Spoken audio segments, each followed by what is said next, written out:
Black Jackals by Ian Gale. Read by Stephen Thorne. Chapter 1.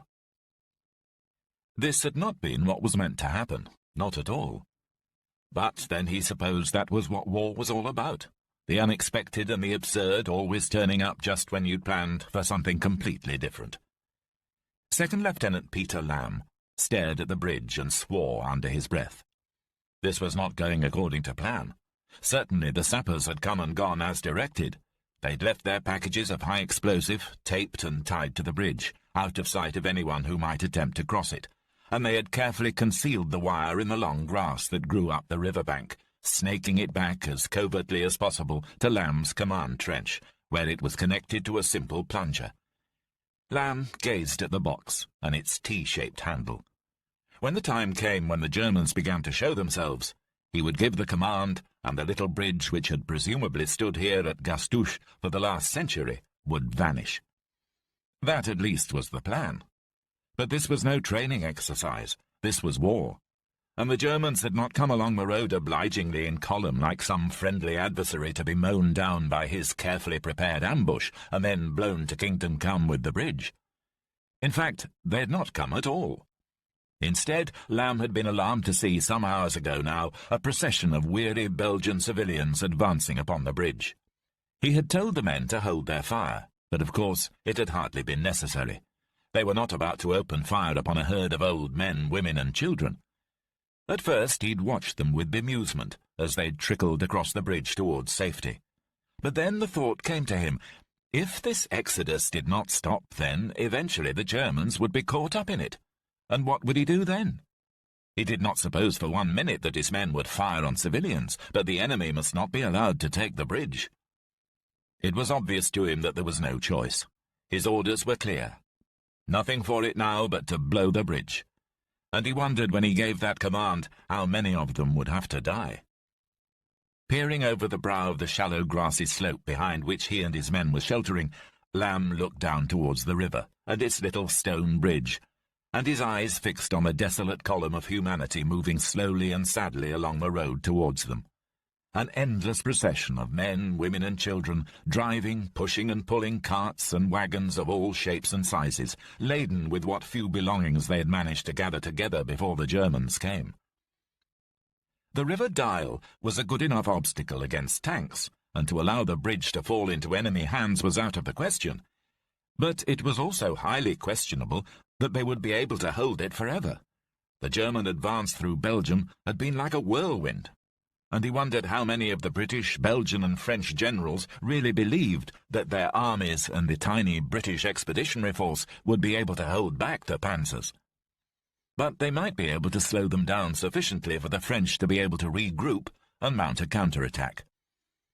He'd sent a runner back to battalion at the first sight of the refugees, but had received no other instruction than that it was had on good authority that anyone carrying a red blanket might be a fifth columnist.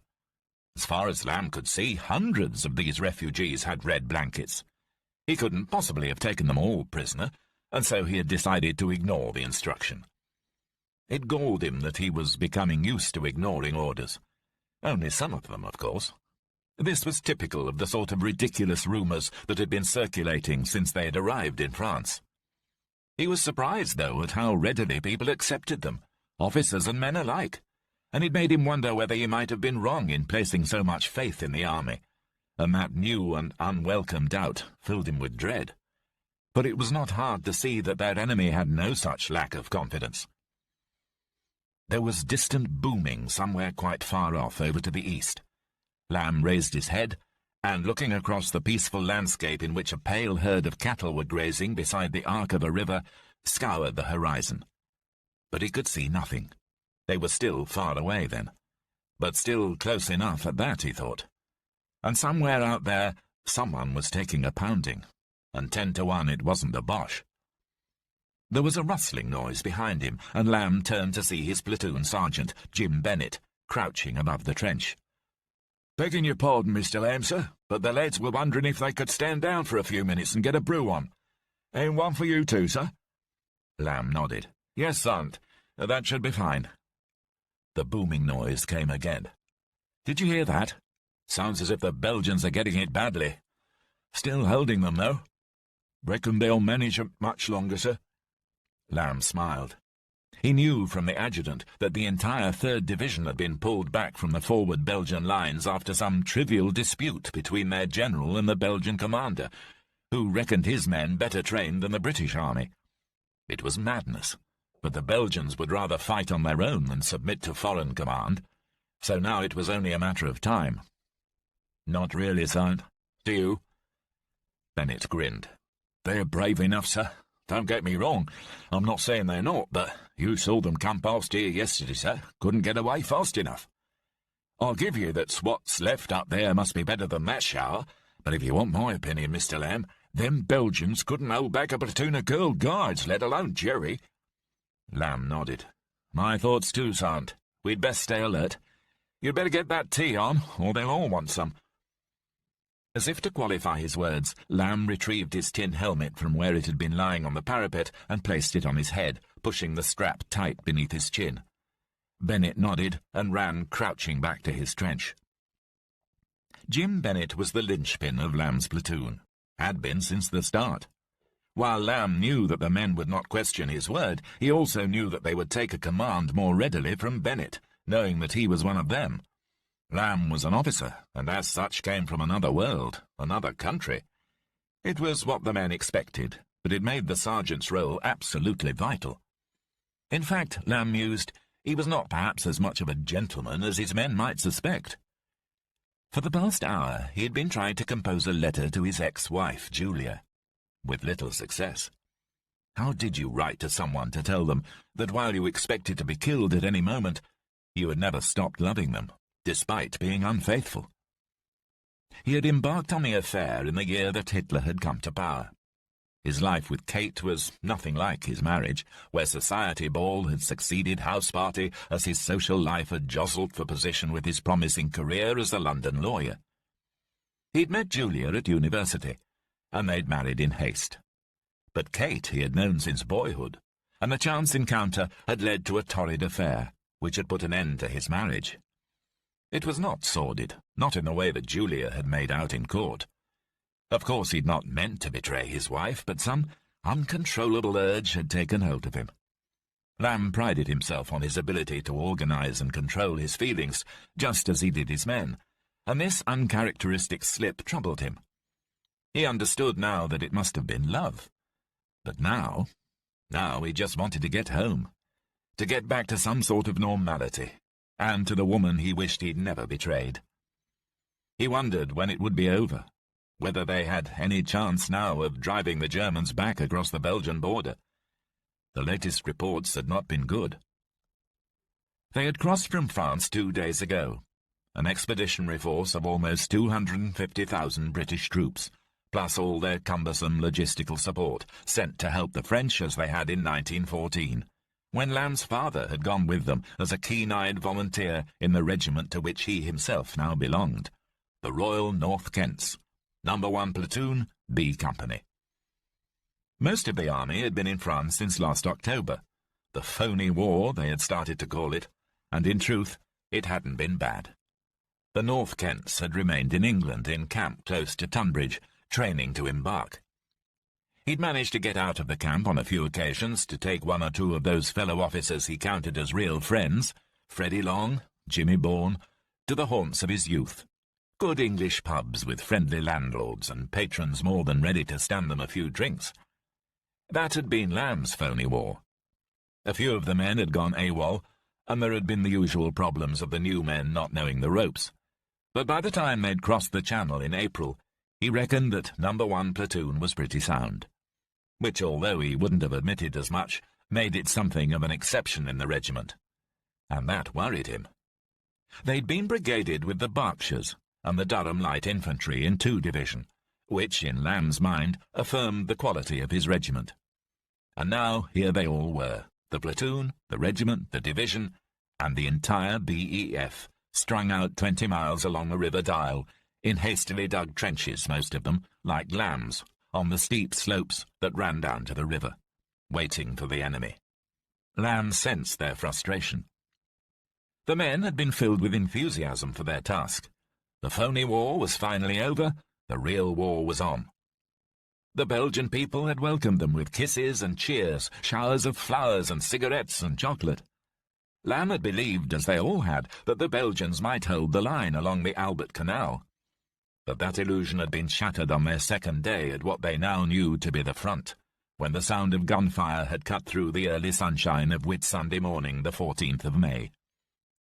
His fears had been confirmed by the sight of hundreds of Belgian troops streaming back along the road across the river. A few of the lads had grinned at them as they had stumbled blindly past, but the more seasoned of them, Lamb included, had turned their heads away, chilled at the sight and not wanting to be touched by the Jonah of a retreating army. Not long afterwards, a runner had come up from battalion to deliver the order he already had, that they should do nothing but hold their ground and prevent the enemy from taking the bridge. But Corporal Briggs had quizzed him, and found out that the word was that in the north the French too were retreating towards Antwerp, and Holland was lost. That had only been yesterday. Lamb scanned the horizon again now for any sign of the enemy, and strained his ears for the sound of engines that might have signalled the approach of trucks or tanks. Nothing. He glanced to the left and saw the men of his platoon sitting hunched like him in their slit trenches, and wondered what thoughts were passing through their minds. Whether there was anything they too had left undone, left unsaid. It was not like him to leave loose ends, but then with Lamb his personal and professional lives had always been very different. He pressed down again with the pencil on a fresh sheet of his pocket-book, and the thing snapped in two. Lamb swore. Like everything they'd been given to take to this war, even the bloody pencils were third-rate. Lamb reached down into the breast-pocket of his battle-dress tunic and fished out the spare he always carried. He was a natural soldier, organised, meticulous, and particularly good at preparation. How, then, he wondered, was it that he had allowed his private life to become such a damn mess? After the divorce he had fallen out of love with the law and returned to his first obsession. For the past 7 years he'd been the manager of a garage in Sevenoaks High Street. Motorbikes were his speciality, but he could turn his hand to anything mechanical. They said he had a magic touch. Wednesday evenings, though, he had devoted to the territorials. The army suited him, even as a part-time soldier. He needed to belong. At 25 he'd been older than most of the recruits in his territorial regiment, but when war had come at last, the regular army had been only too glad to have him as an officer. Some of his fellow officers had been similarly recruited from the territorial units, although the corps were professional soldiers. 2 were fresh out of Sandhurst, straight from public school, and seemed to regard Lamb as they might a kindly uncle.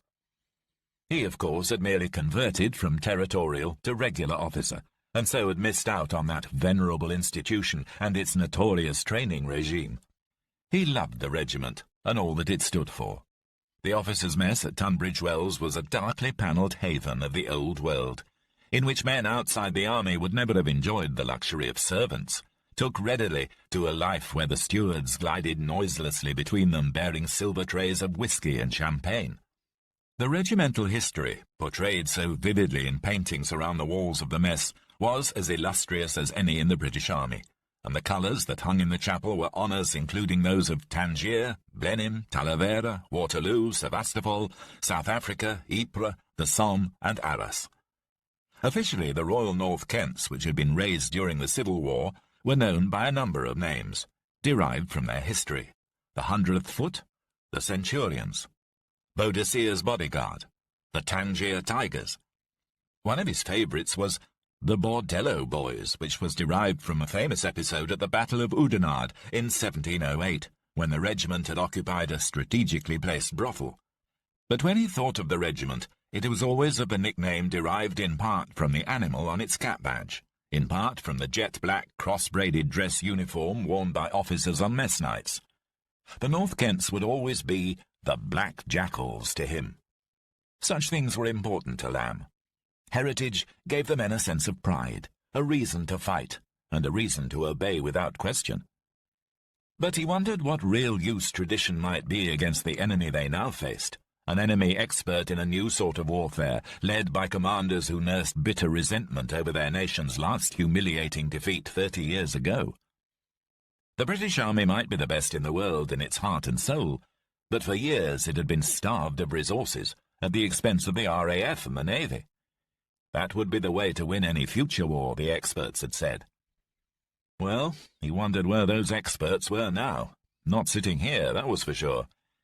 It occurred to him that his little band of 30 men, number 1 platoon, were equipped in almost exactly the same way that his father's platoon would have been when they'd sat in almost exactly the same place 25 years ago. What had they learned, he wondered? Precious little. The Germans had cut a swathe through Europe with their blitzkrieg tactics, and Lamb sensed that it was not just the Belgian soldiers who might be outmatched. His men would stand and fight and die if they were ordered to, but without the right weapons and equipment, he knew they would be quite powerless. There was another succession of heavy thumps in the distance. They were more distant now and more clearly explosions. He turned and yelled towards the trench to his rear. "Son Bennett, to me! And where's that tea?" The tall sergeant came doubling over, carrying a tin mug of tea which slopped out over the sides onto the ground. "Sorry, sir. Here you are. Lovely cup of joe. They're getting closer." "Yes, and faster than I'd expected. Any word from battalion?" "Nothing from the colonel, sir, but Major Cook sent a runner with this." He handed Lamb a note. "Enemy observed to be advancing steadily from the east. Direction of Louvain. Hold and engage. Delay as long as you can, then blow bridge to your front and withdraw." Lamb folded it and tucked it into his pocket. "Well, that's us told, son." "Sir?" "We're to sit here and give the Jerrys a bloody nose before blowing that bridge down there and legging it." "Makes you think, sir, doesn't it? I mean, we come over here, the British Army, best army in the world, and what happens? Bloody Belgians run away. The Frenchies can't make their minds up about where to fight, and we're left to do the donkey work. I don't think our top brass really knew what they were up against." Lamb smiled. "Yes, aunt, I wonder whether they did. But it's not for us to question them. And now it's up to you and me and the rest of the lads to make the best we can of this mess. I want 2-man fire teams all along that forward slope, well dug in before the Jerrys get here. We're bound to be outnumbered and outgunned, so we've got to make the best use we can of what we've got. And that's surprise. Where's the anti-tank rifle?" "Thompson's got it, sir, over there in the trees." "Get Thompson to bring it up here. We don't know what's going to come at us down that road, but when it does, whatever it is, I want every shot to count. There's a platoon of sappers due here any minute to wire the bridge, but they're going to leave us the detonator. But before we blow it, I'm going to take out as many Jerrys as possible. We'll wait for them to get across the bridge and then open up. And then, as their reinforcements come across, we blow it. Got it?" Bennett smiled. "Got it, sir." The sergeant liked Lamb. He was a popular officer with the lads. Not perhaps what you'd call the classic officer and gentleman like some of them were. Toffs, if you like, but a damn sight better than those that had just come straight from school or university. Lamb was a proper officer, he reckoned. He cared for the men, and you wouldn't get him ordering them to do something that he couldn't have done himself. But more than that, Lamb was an officer, and they respected him for that. He was from a different world, and he had a natural authority. Some said that he'd been married before, into the gentry, or even grander. That was what some said. But that didn't matter to Bennett, neither. What mattered was that Lamb spoke to him and to the other men as if they really mattered. That's what set their officer apart. Bennett came back to the present, then saluted and hobbled back towards where they'd left Private Thompson and his anti-tank rifle. Still looking at the refugees swarming across the bridge, Lamb's eye began to fall naturally on individuals. He looked at a woman in a floral dress, yelling at her son to come back from the edge of the road. Another struggling to keep a curly-haired infant daughter perched on a cart amidst a pile of dark wooden furniture. A father carried his sleeping baby like a rag doll, his face a picture of worry. He tried to look away. He preferred to see these not as real people, but as a column, like any other column that might be advancing towards him.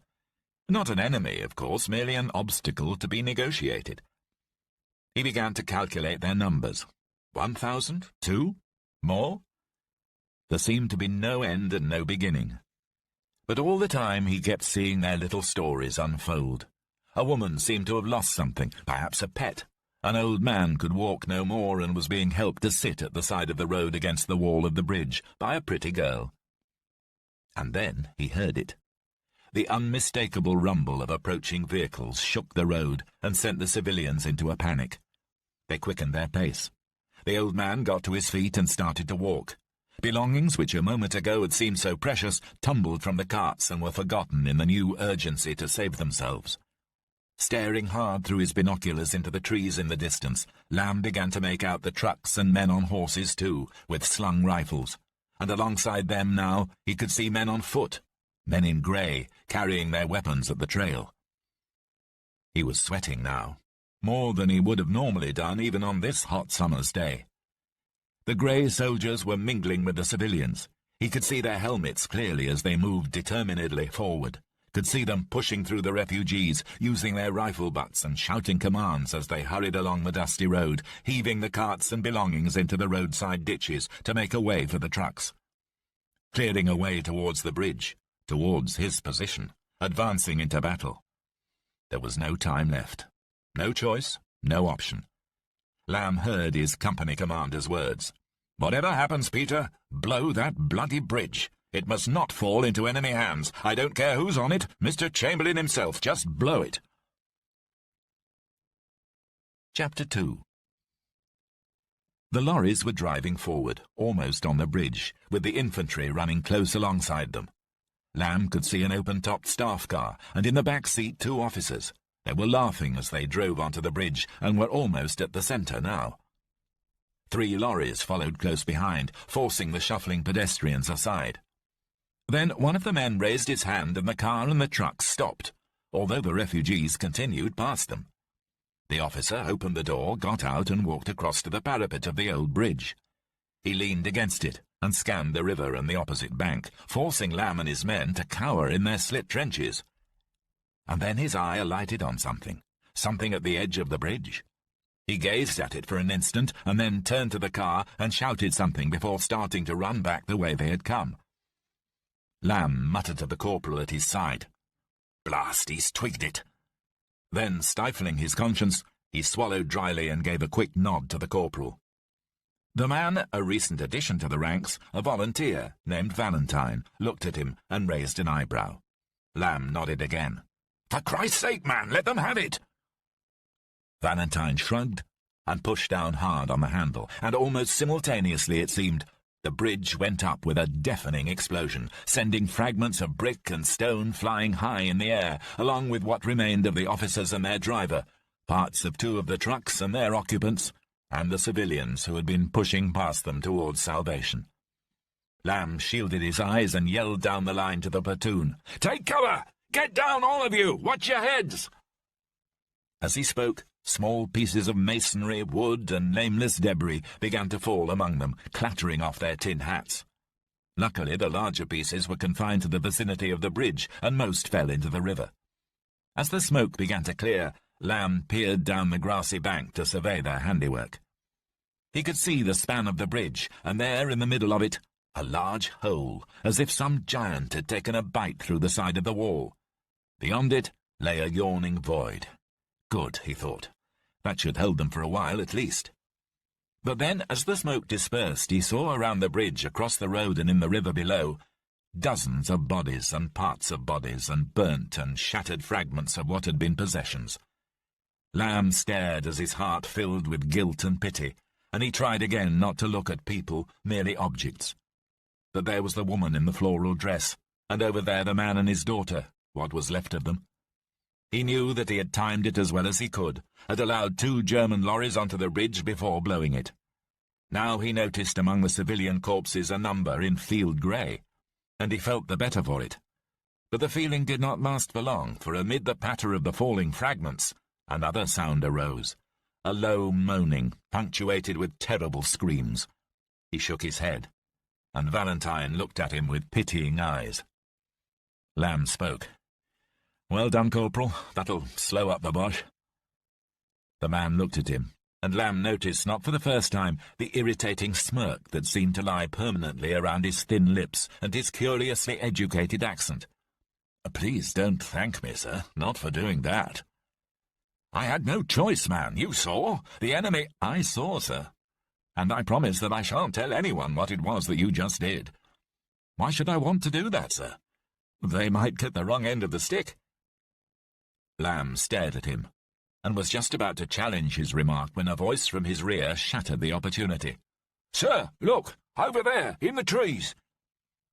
Lamb raised his field glasses and looked through them across the river towards a spinney of poplars by the edge of the road. At first he thought the shapes he could see were more refugees, but then he saw the flash of steel and knew at once that they were the enemy. "All right, here they come. No one fire until I give the command. Parry, set up the mortar over there. Zero in on the centre of the bridge. They might try and use the wreckage to get across." He had hardly spoken when there was a burst of machine-gun fire from the opposite bank. "Take cover!"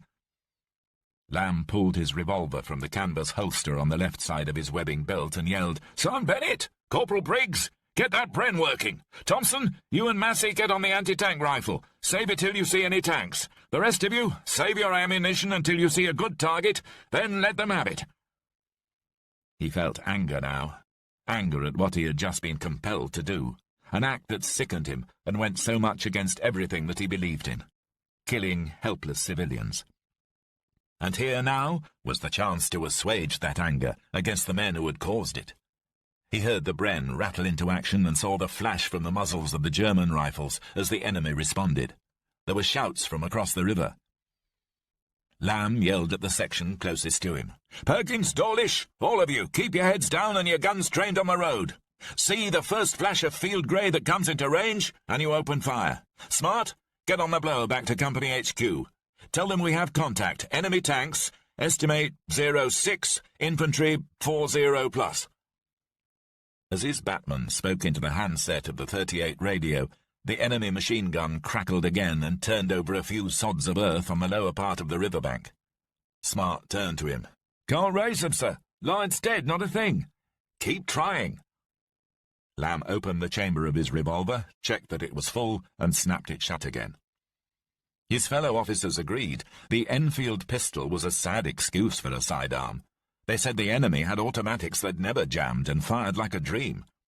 He couldn't wait to get his hands on one. But that, of course, would mean either taking one off a dead German or winning one himself in hand-to-hand fighting. Perhaps he thought in the next few minutes he would have a chance to do both, but his keenness quickly turned to disappointment. Bennett was at his side. "Pull back, sir. CO's orders. We're to pull out." Lamb shook his head. "What?" "We're pulling out, sir, from the CO." Lamb shook his head again and laughed. "No, son, Bennett, this is no time for one of your pranks. There's hundreds of Jerrys over there, and it's our business to deal with them and see they don't get across this damned river." "Sorry, sir. It came direct from battalion, it did. Our orders are to withdraw, clear as day, sir." Lamb frowned. This was no joke. "You must have got it wrong. We can't be pulling out, Bennett. We've just blown the bloody bridge, and we've got the enemy pinned down. And what about those poor bloody civilians down there, dead in the river? I'm telling you, man, the Jerrys won't get across here for hours, and then we'll be waiting for them. You can see that. What we need is reinforcements." He turned to his batman. The poor man was still trying to contact Company HQ. "Anything?" Smart shook his head. "Right. Is that runner still here, son?" "Sir." "Then get him to take this message back to Company HQ. Need reinforcements soonest. Your order not understood. Please send help. Enemy now in range, preparing to engage." The sergeant pursed his lips and nodded. "I'm sorry, Mr. Lamb, sir. That runner is straight from the CO. It was quite clear, sir. Pull everyone out, he said. Everyone, sir. And that means us, I'm sorry." Lamb stared at him. This was madness. First they tell him to stand his ground and to blow a bridge, killing dozens of innocent people, and then they tell him to abandon the position. Lamb shook his head. "I'm sorry too, Sergeant." He paused. "I'm sorry because I just can't do that. Not until we've killed a few more of them, at least. Then perhaps we'll come along, eh? Why don't you tell the Major that we're, I know. Just tell a runner to tell him we're caught up in a firefight and trying to disengage. Tell him that we'll be with him presently, just as soon as we can retire without the risk of taking any further casualties." He was damned if he was going to pull back now. The sergeant looked at him and smiled. He had somehow sensed that Lamb wasn't going to take an order like that without some sort of protest. "Very good, sir. If that's your orders, that's your orders." "That is an order, Sergeant Bennett. Send one of the men back to the CO. Thank you." The sergeant turned and was about to go when he looked back. "There was one other thing, sir. Runner said that he'd heard on the wireless at Battalion HQ that Mr. Chamberlain's been given the EVO. Winston Churchill's the new PM. Fat lot of good that'll do us, though, sir, eh?" "Thank you, Sergeant." Lamb smiled, and as his sergeant turned and trotted off at a running crouch to send word to Battalion HQ that they would not be obeying the new orders, he turned back to his front. It was strangely quiet again now, save for the occasional groan from one of the wounded. So, Chamberlain, the great appeaser, had finally gone, and Churchill was in. He wondered what his father would have made of that. He had never had a good word to say for Churchill after the Dardanelles. Lamb frowned. The man was damned old, too. Didn't the country need new blood now? A young man at the helm? The news did nothing to raise his downcast spirits. He peered across the river and began to make out small, grey-clad figures darting through the trees. They were moving up in some strength. Within minutes, he knew they would be dug in. Focusing his field glasses, he froze as he noticed that at the edge of the road across the bridge, where the charge had blown a hole, a party of men were climbing down into a section that remained above the riverbed, passing down planking and metal sheets. A bridging party. Without thinking, he shouted to Valentine, who was in the neighbouring trench. "Corporal, how many grenades do you have in that hole?" "Dunno, sir. I've still got mine, and White has the same. Then there's Perkins and Butterworth." "Right. Get them all over here to me, and yell across to Mays to do the same with his lot. Double quick, and bring a sandbag." "A sandbag, sir?" "You heard me, a sandbag. Empty." He was staring intently now as the Germans began to dig themselves into holes around the places where the debris of the bridge had already raked the earth into shallow holes. Mays came running up to the trench, clutching 4 hand grenades against his tunic. "Here you are, sir. Corporal Valentine's on his way." "Thank you, Mays.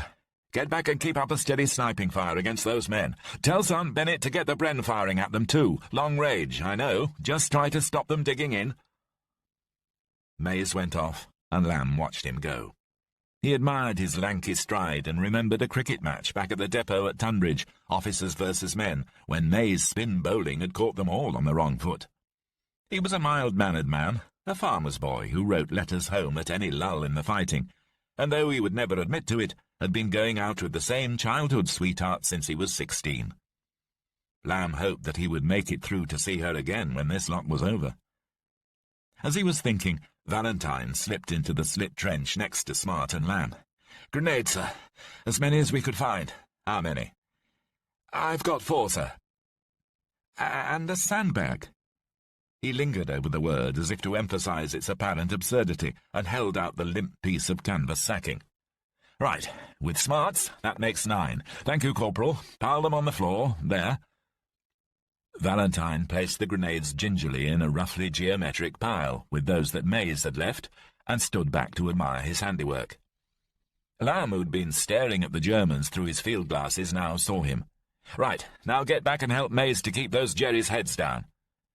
He opened the sack and gave it to Smart. "Right, you hold it, I'll fill." Taking the grenades from the pile on the floor of the trench one by one, he placed each of them carefully inside the sandbag, conscious all the while that time was running out. "Right, Smart. Well, man, aren't you going to wish me luck?"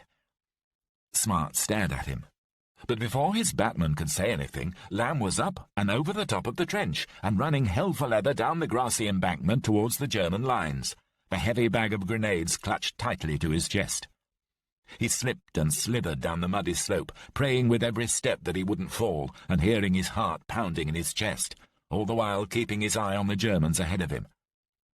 Over to his right he was aware of a flash, and then the deep rattle of a machine gun. The earth around his running feet began to fly in all directions as bullets tore into the grass and mud. From his rear he heard the familiar answering cough of the Bren, and the enemy machine gun stopped. But then, as soon as their own had paused to reload and change barrels, the Germans opened up again. As he ran further to the left, away from the gun, he was aware that it must now be traversing, following him, but always just a fraction behind. He'd reached the river now and almost stopped as he felt a bullet whistle past his face.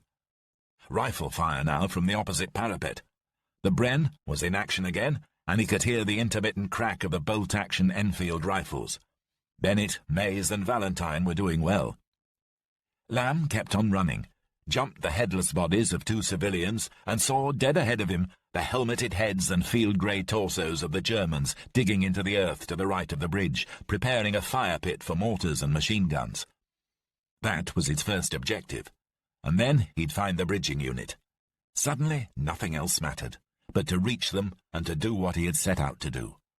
Any other thoughts of home were now gone from his mind.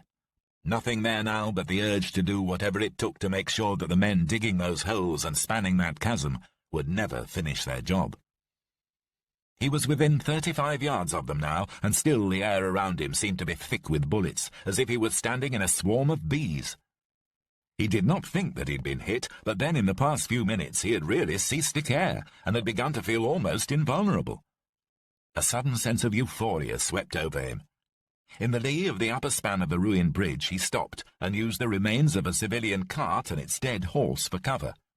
German bullets thwacked into the horse's cadaver, sending sprays of blood in all directions. Lamb kept his head down and, taking 2 grenades from the bag, primed both.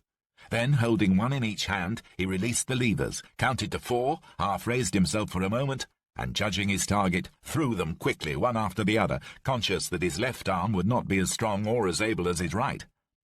Ducking down, he watched them arc and saw them land. Then he covered his head. The blast rocked the bridge for an instant and was followed by screams.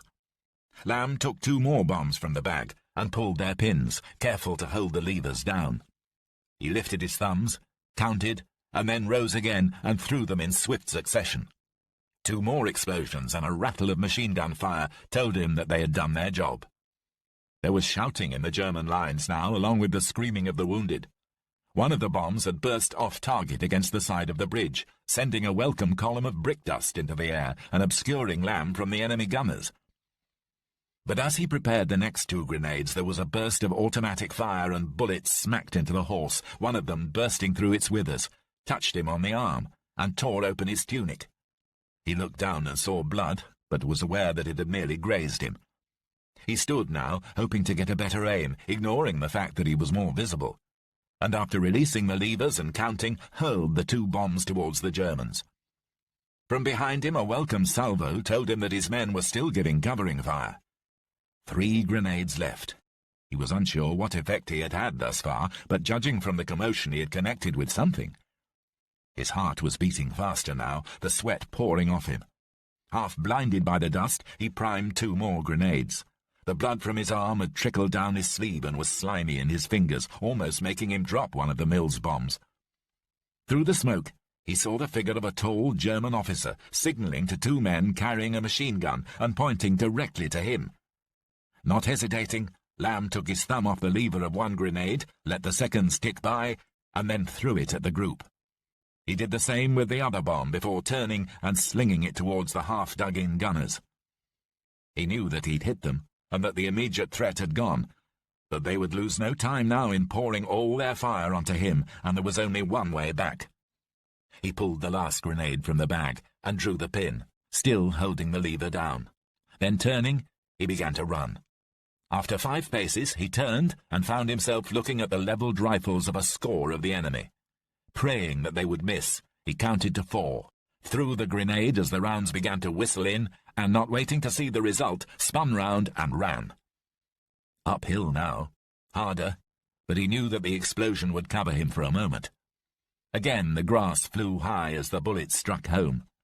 He felt a sharp pain in his heel and presumed he'd been hit, but kept running. Now was not the time to stop and look at any damage. He was aware, too, of a growing ache in his arm where the bullet had grazed it, and hoped that that was all that it was. He was nearing the trenches now, and the German rifle fire had lessened, although the machine gun on his left was still firing. Where the devil was the Bren? Reaching the last few yards before his trench, he could hear the men cheering him on, and then he was home, slithering down the side and thumping on the muddy floor. He could hear his breathing, almost as if it were another man's, and a steady thumping which he realized was his heart.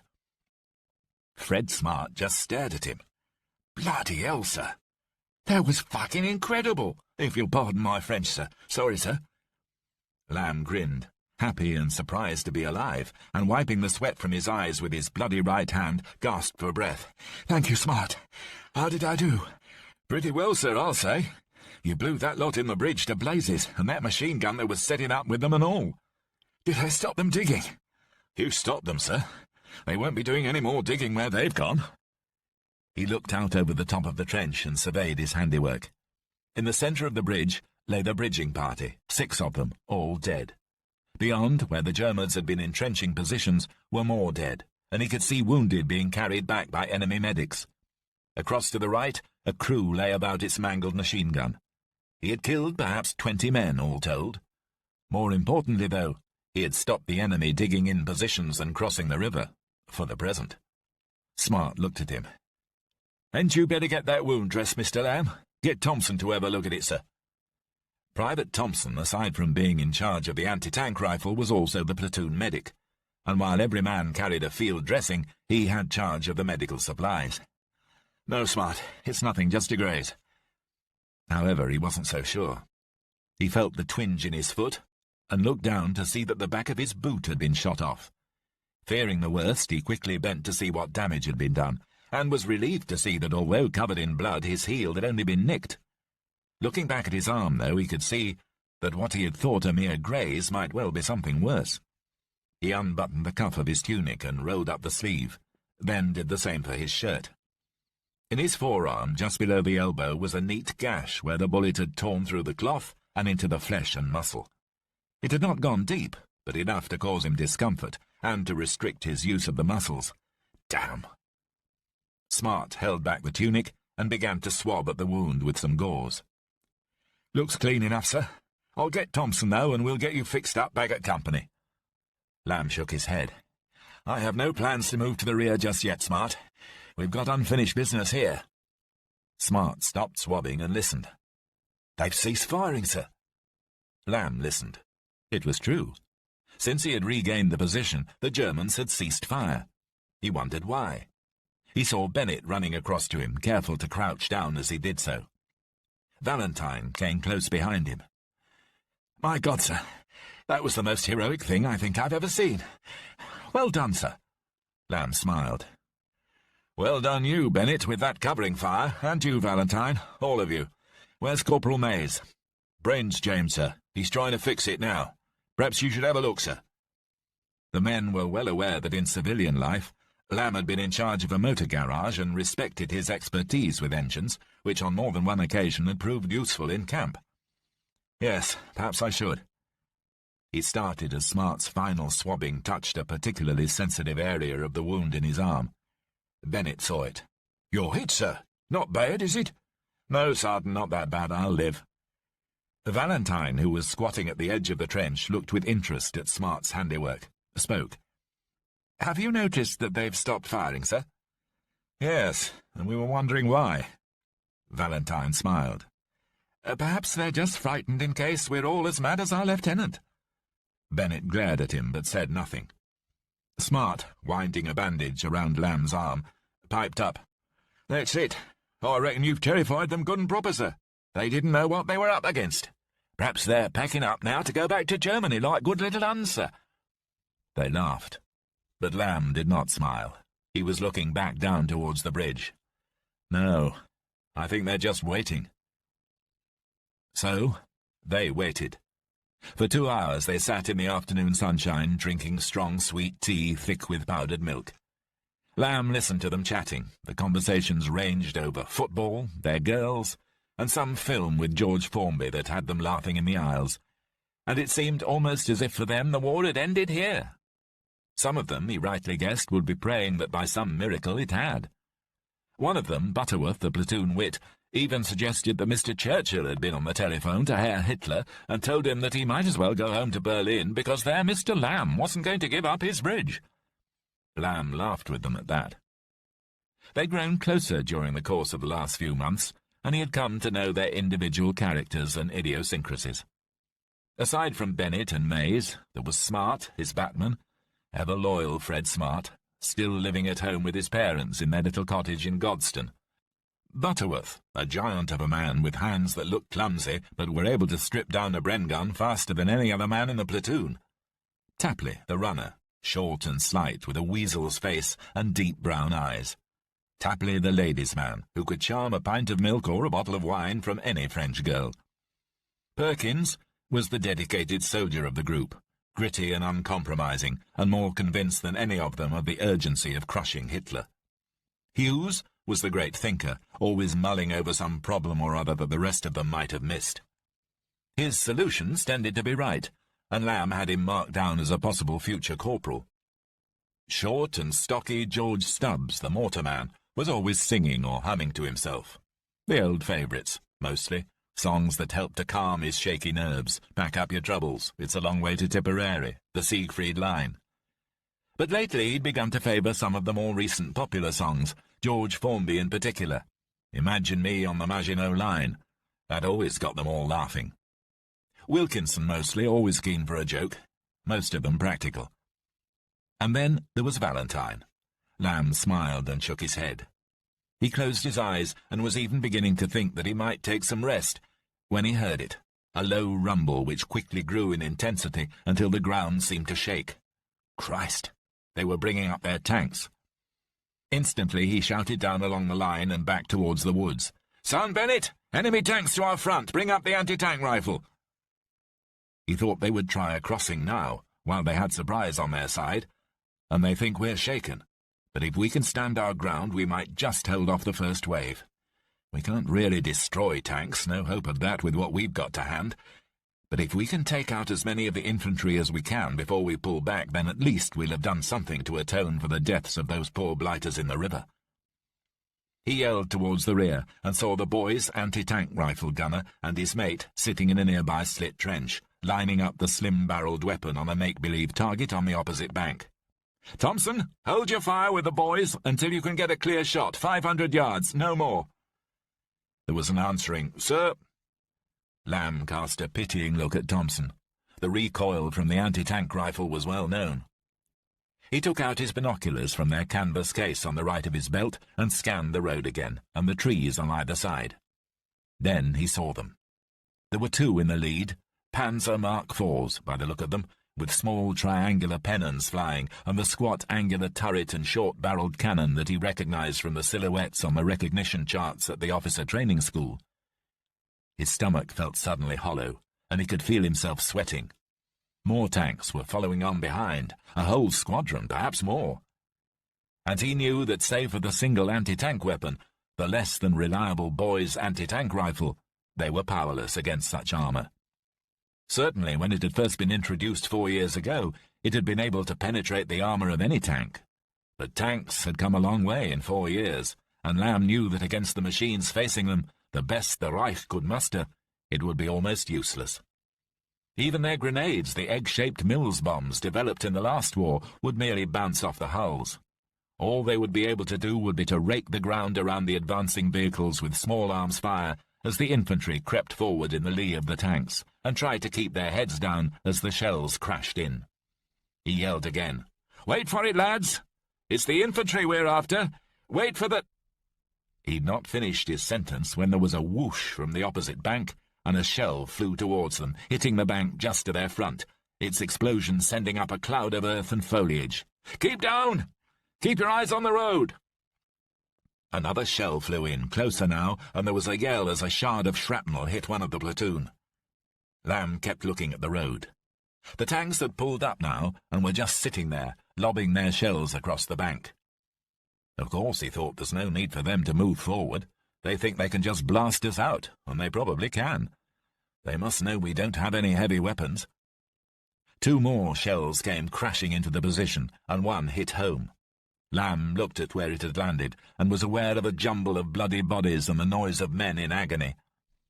He wondered whether he had been foolish to stay here. Perhaps they should have pulled back as Battalion had ordered. Perhaps the colonel knew best after all. Lamb began to doubt himself, and then banished the thought. Something inside him said that they had to make this count. They had to take out some of the enemy to atone for killing the civilians. Except now he'd been responsible for the death of his men. Perhaps, he thought, it's too late. They have us pinned down. How can we retire now? If only their infantry would come forward. As the thought crossed his mind, he saw the small grey figures moving in the wake of the tanks, which began to rumble forward towards the riverbank. He put his field glasses to his eyes and picked up the figure of an officer in a peaked cap, shouting at the infantrymen, urging them on with his hand. Against all probability, they were advancing to attack. Lamb smiled. Someone, somewhere in the enemy higher command, had obviously decreed that this crossing had to be taken, and taken by a certain time. That was the German way, and nothing in the field manual could stop that order. Lamb knew that it would be the death warrant for some of the men out there behind the tanks. As many as he could kill, he thought. "Son Bennett, here they come!" He turned to the men in his immediate vicinity. "Open fire! Make them all count!" At once the slit trenches became a frenzy of action as the men fired at their chosen targets, loosing off round after round against the German infantry. Lamb could see figures falling now as the men in grey tried to tuck themselves in behind the tanks. But still some were left exposed to be picked off by the keen-eyed British riflemen. And even as the infantry fell, the German tanks continued to fire as they advanced and the shells crashed in. Now their machine guns had opened up from the tanks, and there was submachine gun fire too coming in from a handful of infantry that had found some cover on the opposite bank. Corporal Mays came running at a crouch up to Lamb's slit trench, enemy bullets raking the ground around his feet, and threw himself flat on the earth. "Sir, Austin's copped it. Jerry machine gun, sir. We've got to get out of here, Mr. Lamb." Lamb nodded. Yes, that was enough, he thought. Enough for the poor devils who had died on the bridge. Now they could go. "Yes, Corporal, find Sergeant Bennett. Tell the men to pull back. Keep as low as possible. Don't look back, and run as fast as you can to the woods. We'll form up on the other side of them, behind cover, and get back to battalion." "Sir." The man took off, and Lamb turned back to the enemy. The lead tanks had lined themselves up and were pouring shell fire into their positions. There was a cry from along the line, and Lamb was aware of a man tossed into the air like a puppet amid a cloud of earth and debris. He saw Bennett to his left. The sergeant shouted over the noise. "Runner from company, sir. Battalion says to disengage and get back. There's a barrage coming down to cover our withdrawal, and CO says that unless we want to be under it, we better move. We've to fall back through the guards, sir." Lamb managed a smile. He knew that he'd done all that he could. He waved the men back out of the trenches and saw them follow Bennett into the woods. Then he took a last look at the great grey monster as they loosed off another barrage, and then at last turned towards the rear. The shells were crashing around him now, hitting trees and ripping off their branches. Lamb began to lengthen his pace, but he had not gone 2 yards before something hit him hard on the back like a hammer blow, knocking the breath from him, and he was briefly aware of being shoved forward face down in the mud. And then his world went black. Chapter 3. The first thing that Lamb saw as his vision returned was a man's face. His mouth felt horribly dry, and he tried to ignore the cracking headache that was pounding inside his skull and to focus on the face. The man had a moustache, slicked back hair, and was wearing a monocle. Lamb had never seen the man before. For one awful moment his mind was filled with images of German villains from the pictures, Conrad Veidt or Raymond Lovell. He presumed that he'd been captured, and that this must be a German officer. But then the man spoke, and instantly he knew that he was safe. "I say, old chap, well done. We thought for a moment you might be a goner." He turned away and towards the door flap of the small tent in which Lamb could now see he was lying. "Son, Major, fetch that brandy in here, will you? The lieutenant wants a drink." An RSM entered and filled the tent with his huge presence. Lamb was aware of his peaked cap, the cheese-cutter peak pressed flat against his nose. The next moment a gentle hand was lifting Lamb's throbbing head from the camp bed on which he was lying, and then another hand placed a tin cup to his mouth, tilting it so that he could drink. He sipped and felt the raw liquid burn its way down his throat. He coughed, almost retched, and shook his head. The pain swelled and he stopped. The man laughed. "That's it. Good man. Knew you'd be better for a sharpener. Bit of a narrow squeak you had, eh? Thank you, Sergeant Major." Lamb was aware of the big man executing a perfect about-turn, and as his vision became clearer was able to look more closely at his saviour. The officer was a thin man with a hawk-like nose, and when combined with these features what seemed an unlikely cheery smile. As Lamb managed to sit up, he extended his hand. "Fortescue, Captain, 2nd Coldstream, detached from 1 Div HQ. He paused. "And you are?" Lamb had spotted the 3 crowns on his shoulder. "Peter Lamb, sir. North Kent. Thank you, sir. I presume you saved my life." The captain smiled and shrugged. "Nothing at all, old man, no trouble. Absolute pleasure. Couldn't leave you there, could we? Jerry would have put you in a bag. Glad to have you aboard. You're damn lucky. It's not every man gets hit hard in the back with half a tree and lives to tell the tale. That last shell burst was damn close, too. Seems to have hit you on the arm and the leg." "No, sir. Actually, those are from earlier." "Well, you have been knocked about a bit, haven't you? Have another sip of the old brown stuff." Lamb sat up and drank a little more of the brandy. The pain in his head was slightly less, but now the throbbing in his arm where he'd been hit was beginning to nag again. "My platoon, sir. Where are they?" "I think my sergeant major's found most of them. A few of them knocked about a bit. That last salvo did for a couple, I'm afraid. Lucky we were there, to your rear." "Sorry, sir." "We came in from the woods. Managed to hold off Jerry long enough to get you chaps out. Though what the devil you were doing there in the first place, God only knows. We were told you'd pulled out. We're the rear guard, you see." "Rear guard?" "Absolutely. That's us. Rear guard, last in, last out. Incidentally, why were you there? We were told you'd all pulled back." Lamb considered his answer carefully before giving it. "I think I must have misread the order, sir. I was quite certain that it said, 'Hold until relieved.'" The captain smiled and paused. "You're either very brave, Lieutenant, or very stupid. I'd prefer to believe that it might be the former. In normal circumstances, I should probably write this down and inform your CO. But these are hardly normal circumstances, are they?" "No, sir." "We are a rear guard, Lieutenant. We're retreating, per se, and as far as I'm aware, the entire British Expeditionary Force might be coming with us." Lamb looked at him askance. "Sir?" "We've been told to cover a retreat, as far as the River Lesco. But if you want my opinion, we might have to fall back a little further." "How far, sir?" "Well, that's anyone's guess, I'm afraid. God knows. I most certainly don't. All I know is that we're the Johnnies with the unenviable task of seeing that the rest of you territorials make it out alive and to the next defensive line, or as many of you as we can find." Lamb recoiled for a moment. This was not what he had expected. He had come out here to drive back Hitler, had presumed that the BEF would at least put up a fight for a good deal longer than this. And there it was again, the dig heard so often in the mess.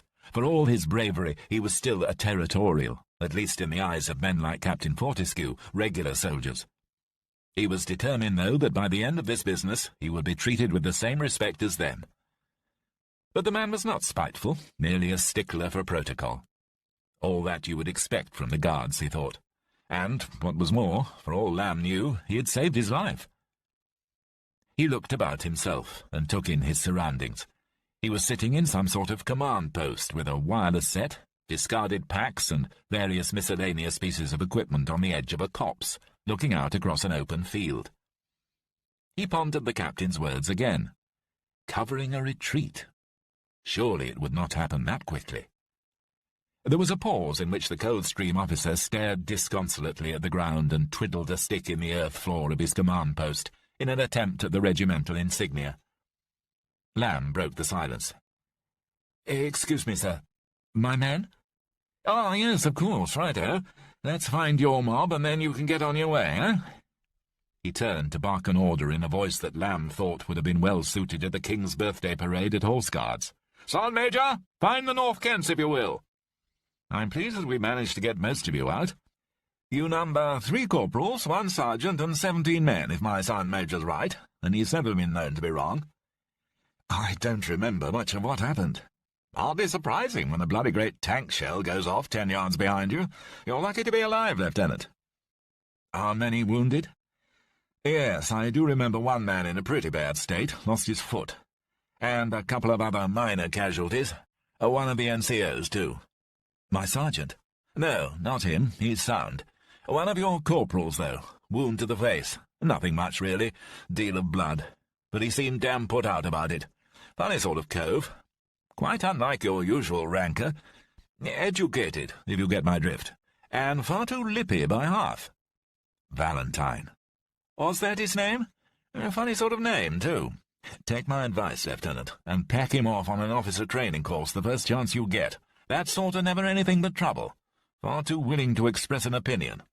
Men aren't intended to have opinions. They can think what they damn well like, of course, but they should never express opinions. Yes, make him an officer, I should. Lamb smiled. He seems disinclined towards promotion, sir. Disinclined? Well, just sign the form, man, and the army will do the rest. Disinclined, my Aunt Fanny. He'll be an officer and bloody well like it. Disinclined, indeed. Lamb had no desire to continue the conversation, and so quickly changed the subject. Did the Jerrys get across the river, sir? They've stopped pushing forward for the present, but yes, you might say it is in their hands. They've taken a fair pummelling, though. Our big guns gave them a bloody nose. Saw one of their tanks go right up. Bit of a Horlicks down there all round, though, isn't it? Yes, bit of a Horlicks, sir. Dozens of dead Jerrys, of course. But women and children, too. Seems that someone must have pressed the button and blew the bridge sky high when it was packed with civilians. Bloody shame. Poor devils. I wonder who gave the order. Lamb said nothing, but groaned inwardly, and heard Valentine's words again. Surely it's what anyone in his place would have done, wasn't it? They were his orders. The captain was speaking again. I expect there'll be a board of inquiry, generally is. Don't know if anyone can be bothered, though, at the moment, with all this going on. Your divisional general won't be pleased, Montgomery. Known him all my life, family friend. Half hoped that I might bump into him down here. And he takes no prisoners, I'll tell you that. But he can't abide waste of life. A soldier's soldier, do you see? No problem at all with killing armed men. All for it, in fact, killing the enemy. But he won't have civilians hurt at all. Quite right, too, of course. Who would? Something to do with something or other he saw in the last bash. Feel sorry for the poor bugger who gave the order to blow the bridge. Wasn't you, I suppose? Lamb looked away. No, sir. I can safely say I didn't push anything. Well, that's lucky, then. Well, I should get yourself back to your battalion, if you can find it. Last I heard, they were heading for Tournai, but you can never tell in this sort of scrap where they'll pitch up. Things seem to change all the time at the moment, don't they? He pointed to Lamb's arm. I'd get that properly seen to if I were you. Our MO's had a look at it, but you never know. Funny things, arms. There was a commotion outside. Anyway, that'll be your men now. Good to have met you, Lieutenant. Remember me to your general if you see him. I shall, sir. Thank you. Here's your soldier servant. Cheero! Captain Fortescue left the tent, and Smart saluted him and entered. Soldier servant? That me, then, sir? Yes, Smart, that's you, except we call you a batman. You're only a servant to the guards. Lamb managed to get to his feet, and, helped by a gentle arm from Smart, left the tent. Outside, the men had been drawn up by Sergeant Bennett, and they made a welcome sight. Lamb counted 3 lines of 7, including the mortar team. He saw Thompson standing to the right with his anti-tank rifle. 6 casualties. It looked as if May's section had suffered worst. Well done, Sergeant. Who've we lost? Austin, Jonesy and McCarthy all bolted, sir. Hale and Smith are wounded. Corporal Valentine's got a scratch on his face, sir, and Peters is wounded bad, sir. Don't think he'll make it through the night. Thank you, Sergeant. I'll see him in a moment. He turned to the men. Gather round. As the men drew closer, he continued. Seems that we're in a bit of a fix. Company HQ seems to have fallen back to Tournai, so we're going to follow them. There was a voice from the second rank, Wilkinson. Are we retreating, sir? No, Wilkinson, we're not retreating, just pulling back to regroup so that we can counterattack. He looked at his watch. It was nearing 2 p.m. Right, we'll march till 1800 hours, then make camp. If we get a step on, we might even catch up with Company HQ. All brigade, sir. All brigade, Tapley, thank you. All right, Sergeant Bennett. Take me to the wounded.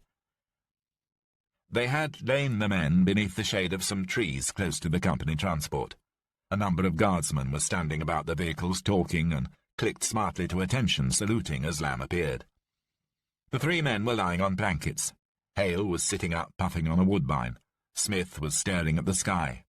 Peters, though, was lying with his head on one side, and as Lamb approached, he noticed that his eyes, though wide open, were staring vacantly into the middle distance. His skin was drained of colour. Death could not be far off. He went to the less badly wounded first.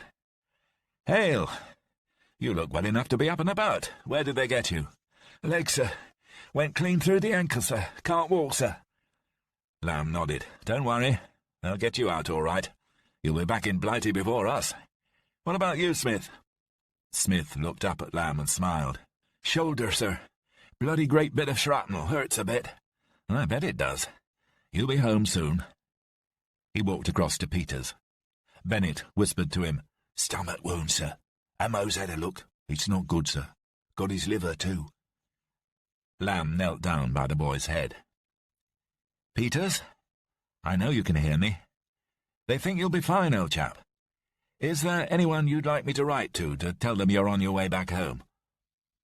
Peters moved his lips and tried to turn his head, but Lamb noticed the grimace of pain that passed across his ashen face. "Don't try to move, old chap. Just tell me you're the sergeant here. Just a name." The boy's mouth moved again, and Lamb bent close so that his ear was close to Peters's mouth. He heard a word. "Mother." "All right, old chap. I got that. You rest now." Getting to his feet, Lamb turned to Bennett. "He hasn't got long, Sergeant. Make sure that the guards give him a decent burial and mark the grave. I'm sure they will." He walked back across the camp and noticed, as he did, how neatly it had been set up in the short time the guards had been there. That was one thing he could always say of the British Army. They knew how to lay out a camp. Latrines in the right place, tent lines and vehicle park, command posts set back from the front, trenches well dug in and supported.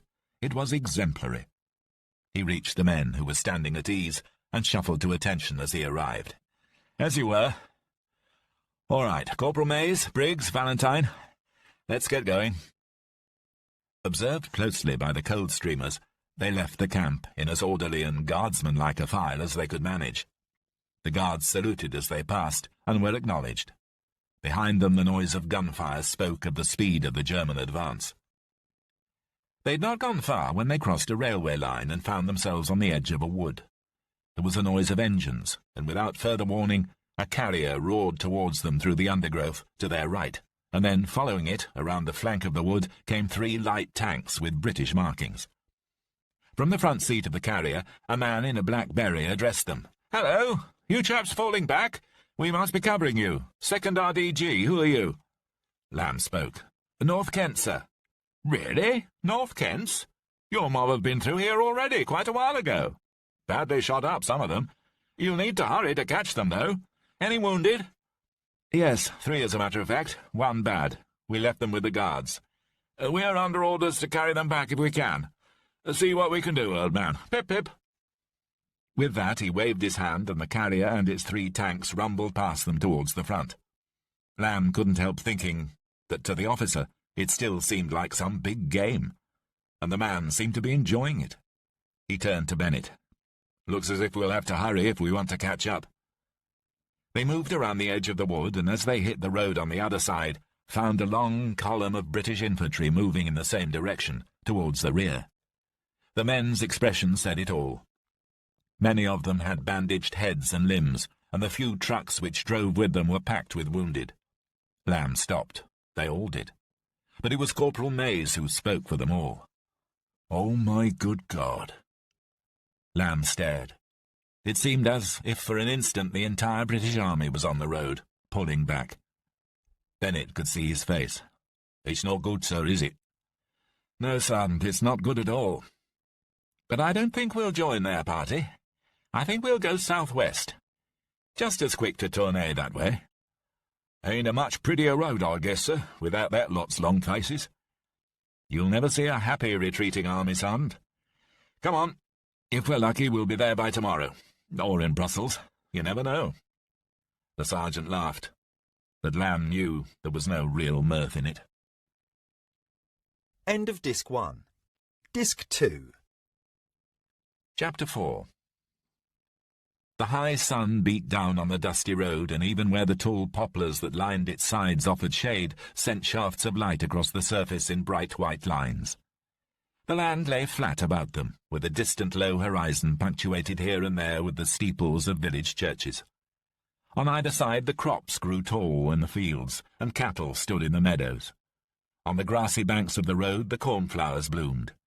They'd passed close to the north of the town of Wavre, and Lamb, consulting the motoring map of northern France he had had the foresight to purchase in London on embarkation leave, had thought it best, in view of the large numbers of refugees and soldiers on the other road, to stay on their own and hug the edge of the woods to the west of the town. But now they were back out in the open, and he thought horribly vulnerable to air attack. They had trained for it, of course. This was the future of warfare, after all. But none of them had ever experienced the reality. For all he knew, there might be German planes heading towards them at that very moment, ready to rain down bombs and strafe them with machine-gun fire as they walked along through the bucolic scene, just as they had done in Poland and Holland. And he had no idea as to where the RAF might be, but he was not prepared to trust that they would be directly above his head whenever the German dive bombers struck. "Keep your ears open for enemy bombers, all of you. Listen out. You'll hear them before you see them." Even though it was coming on to 3:30 in the afternoon, it was, suppose Lamb, a hot day, even for this time of year in northern France. They'd spent the night in an empty barn, and he could not get the stench of stored manure out of his nostrils. The men, too, were aware of the smell which, although they had not had any direct contact with the muck, seemed to have permeated their clothes. He knew, too, that after 5 hours of marching, the men would be sweating uncomfortably in their thick battle dress, just as he was. But at least it wasn't raining. To be retreating was bad enough, but a soldier retreating through the pouring rain was never the happiest man in the world. He wondered where the other platoons in his company might be, and for that matter Company HQ. And what of Bourne and Long? He wondered whether they too were as lost as he, and attempting to rejoin the battalion. What a bloody mess. Suddenly weary, he spoke. "Son Bennett, let's give them a rest." "All right, you lot, fall out and take a rest." The men moved to the side of the road, removed their packs, and sat on them, most of them flipping open breast pockets to take out a packet of woodbines or goldflake. Others lay back in the sunshine, feeling its warmth now as welcome rather than oppressive. They were hungry and thirsty, and they all needed a shave, but at least they were safe. Lamb opened a pocket and pulled out a silver cigarette case, packed with Craven A's, a wedding present from Julia, engraved on the lid with both of their initials. He took one out, tapped it twice on the tin, and lit up, enjoying the bitter taste as the smoke circulated through mouth and nose. He turned to Bennett, who was lighting his own cigarette. "How are we off for rations, Sergeant?" "We're all right, sir. Down to about 2 days' worth of man, I should say. That's bully and biscuit, mainly." "Well, that should do us. I dare say we'll find the company soon, or even the battalion. There can't be more than a day's march ahead of us." "Hope so, sir. The men are feeling a bit adrift." "Well, Captain Fortescue assured me that they withdrew along this road, so the best we can do is follow them." "Afraid you've only got me for now." Bennett smiled. "That'll do us, sir." He finished his cigarette and threw the butt to the ground, grinding it out with the sole of his boot, before opening the map case that hung at his side and drawing out the precious road map. He opened it up and peered at a square. Bennett joined him. "We're here, by my reckoning, just south of Brussels. Seems that the order is to regroup at Tournai, which is here, about 30 miles away." Giving one edge of the map to the sergeant, Lamb pointed at the square. "There's a village up ahead, looks like Rixensart. Reckon we might even find the company there, son. They can't have gone too far." "Looks hopeful, sir." "Right then, let's get them up." He folded the map and replaced it in the case. Bennett yelled, "Come on, lads, on your feet, let's keep going." There were a few groans, and one comment of "slave driver," and "don't he know there's a war on?" from unknown grumblers, that earned a shout from Corporal Mays. But without much trouble the platoon got back on the road. The town that lay ahead of them was nothing remarkable. The countryside quickly gave way to a street lined with small terraced houses typical of the region. There was a church to the right, and on the left a large open area of parkland that at one point he thought might have belonged to a chateau. Lamb scanned the street and saw no one. No civilians, and certainly no sign of any military personnel. He turned to Smart, who was behind him with the RT. "Bit strange, Smart, don't you think?" They entered in textbook formation, with Corporal Mays and No. 1 section up front, then 25 yards behind Lamb's HQ group, including Valentine and Briggs. Then came Sergeant Bennett with the mortar crew, and finally the two other sections, each led by a lance corporal, one either side of the road, Valentine bringing up the rear. Lamb slowed the pace, and they walked into the town. Still there was no sign of the inhabitants. Smart spoke. "Looks like they've upped sticks and gone, sir. Perhaps they knew we was coming." It certainly looked as if the population had left in a hurry.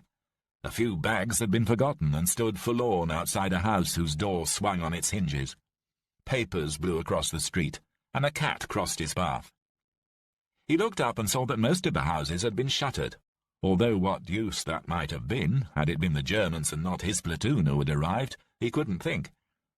Bennett came up. "They've gone, sir. Everyone. Cleared out. Not long ago, neither. Coffee's still hot in the pots." "Yes, son, so it would seem." "Smart, any joy with the RT?" "Nothing, sir. Dead as a doornail." "I suppose there's nothing to be done but to carry on, son. Our chaps must have come through here in a hell of a hurry." "Perhaps that's why the civvies all cleared out, sir. If they saw the British Army running away like that, sir, well, stands to reason they'd want to leg it too." Lamb knew that he was right. "Tournay is due west. We'll take a left turn here, son." Bennett barked the order as if he were on the parade ground at Tunbridge Wells, and his words echoed through the silent streets. The men wheeled down the road past the park and were soon clear of the houses and in open countryside once again. On they marched, crossing a major road packed with civilians heading northwest towards Brussels. They reminded Lamb of the people on the bridge, of the little girl with the doll and the pretty young woman in the red skirt, and again he felt the shame boiling inside him. As they waited for a gap in the column, the men stared at the refugees, and Lamb realized that the sight would have an irreversible effect on their morale. He turned to Bennett. "Can we get a song together? Might gee up the men as they march." "Think we can manage it, sir? Stubbs is our best singer. What shall we have?" "Oh, I don't know. Something from the last war, perhaps? Tipperary or Pack Up Your Troubles? What about the Siegfried Line, sir? That's a good 'un. The lads like that." "All right, son. Make it that one, then." Bennett went over to Stubbs, who was carrying the 2-inch mortar on his shoulder, and had a quiet word in his ear. Within seconds, as they at last began to cross the main road, edging with care through the civilians, he had begun to sing. "We're gonna hang out the washing on the Siegfried Line. Have you any dirty washing, mother dear? We're gonna hang out the washing on the Siegfried Line, 'cause the washing day is here." Without prompting, the men joined in, all of them familiar with the words of the song which had filled the cinema screens on their last leave. Lamb, though, felt its full irony. Nevertheless, he joined in, singing as loudly as he could so that the men would hear him. When that song was over, Thompson started up another, "Run, Rabbit, Run," a real crowd-pleaser. In the chorus, Smart yelled, "Bang!" at the appropriate place, and raised a smile. They were in better spirits now, he thought, and it made the distance seem less.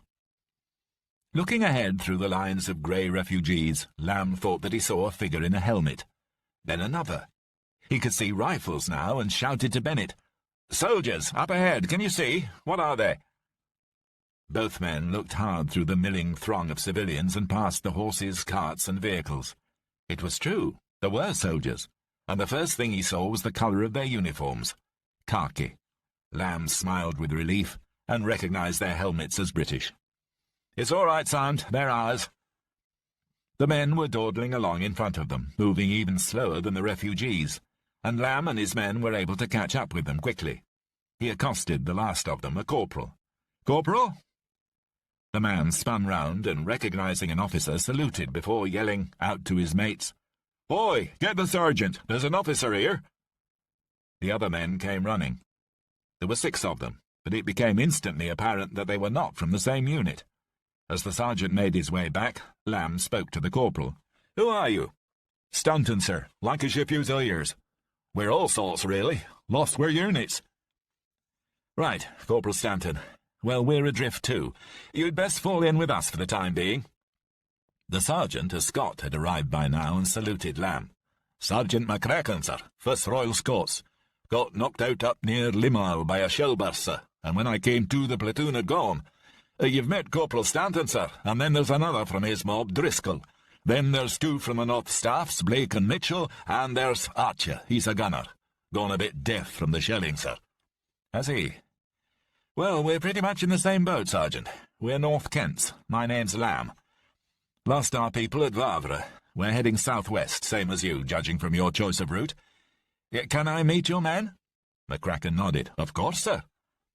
They walked across to where the 5 men were standing. As Lamb approached, 3 of them, Stanton, Driscoll, and Blake, stood to attention. Lamb noticed that the other 2 did not. Archer, clearly on account of his deafness. The other man looked up and with a sullen ash-grey face stared at Lamb, who put on a smile and spoke. "Good morning. Seems as if you men are in the same boat as us. Gone adrift. Well, I intend to find our unit, and the best thing would be for you to fall in with us. Sergeant McCracken here agrees. Who are you? Corporal Stanton, I know you already." One by one, the others introduced themselves with name, rank, and serial number. "Driscoll, private, sir, Lancashire Fusiliers. Me and the corporal here got lost when Jerry attacked on the dial. Had to keep low, and when it blew over, we couldn't find the unit." "Blake, sir, private North Staffs. Same with us, sir, really. Our RSM told us to stick to the Brenninar trench, and we did just that. Shot up a few Jerrys. Didn't we, Taff? But they just kept coming, sir. We was about to pull out when an officer comes over and tells us to hang on, says reinforcements is coming up the line. So we hung on, didn't we, Taff?" He turned to the ashen-faced man, who looked at him blankly. "But no one came, not a soul. Officer must have got it wrong." The other man spat suddenly and looked up at Lamb. "Mitchell, sir, North Staffs. Like Blake says, an officer told us that we'd be relieved, but we never were. Ran out of ammo, and then we scarpered. Passed all our mates, killed. No reinforcements, nothing." The man stared again at the ground. Lamb turned to the last man, the gunner. "And you must be Archer." The man looked up and frowned. "Sorry, sir. Can't hear a blind thing, gone deaf, see, on account of the shelling. Can't hear a thing, sir." Lamb nodded his head. "Yes, I see." He patted the man on the shoulder. "Not to worry. Stick with us. You'll be all right." He turned to McCracken. "Well done for getting them together, Sergeant. They seem in good spirits.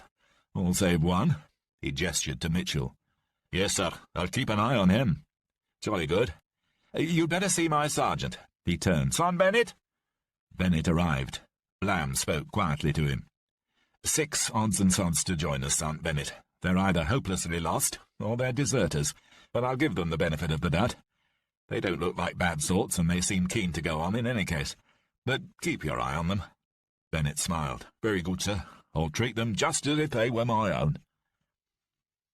With their newly acquired odds and sods in tow, they pushed on across the fields, on roads that at times seemed no more than dust tracks. Another small town appeared, La Hulpe, but it too was deserted.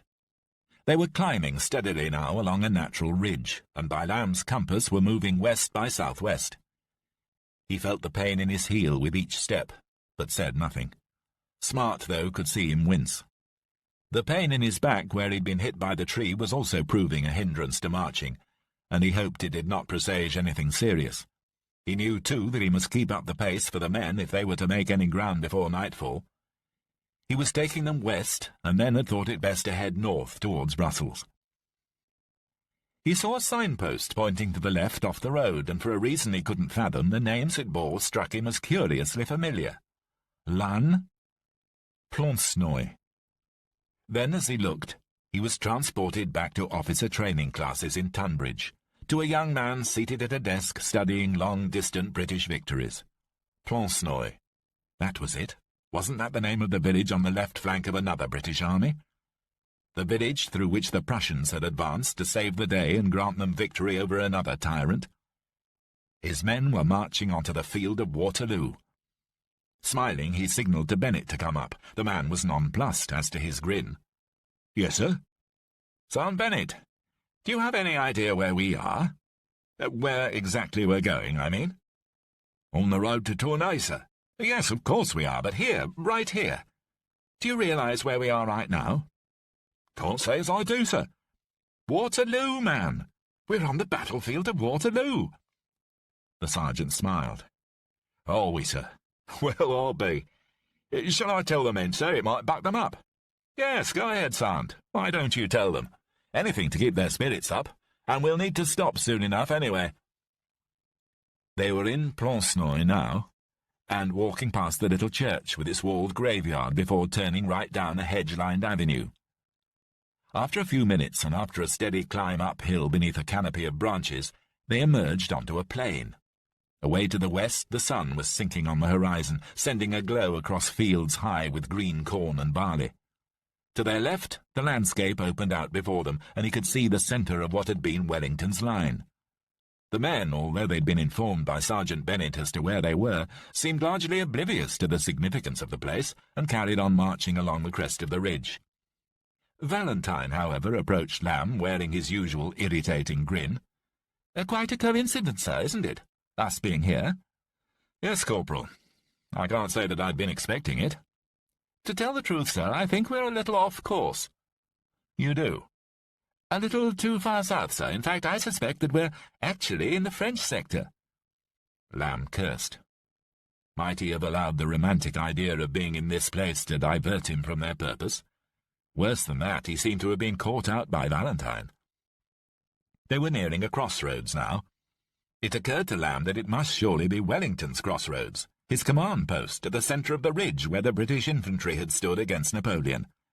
Up ahead, he could see a lorry, and around it a group of soldiers. Lamb counted 6 of them and whispered, "All right, Corporal, get ready." As the shadowy figures ahead noticed them, Lamb's men froze and readied their weapons. He drew his revolver and waved the platoon forward as they began to edge away into a loose battle formation. He was trying to look more closely now at the men by the lorry in the half-light, to make out the shape of their helmets, the easiest giveaway to their nationality. And then he saw to his relief that they were the distinctive bowl-shaped helmets of the French poilus. "All right, men, they're French. Seems you must be right, Valentine." He moved to the front of the column and walked on. The French soldiers looked round, and seeing the shallow helmet of the British Tommy, did not bother even to pick up their guns, which lay piled against the side of the vehicle.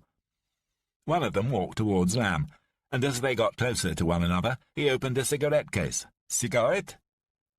Lamb noticed that he wore the insignia of an officer, a lieutenant of infantry.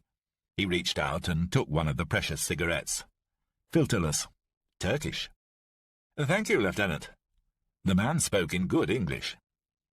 "Etienne de Noyon, 116th Infantry. We did not expect to see you English down here. You are lost?"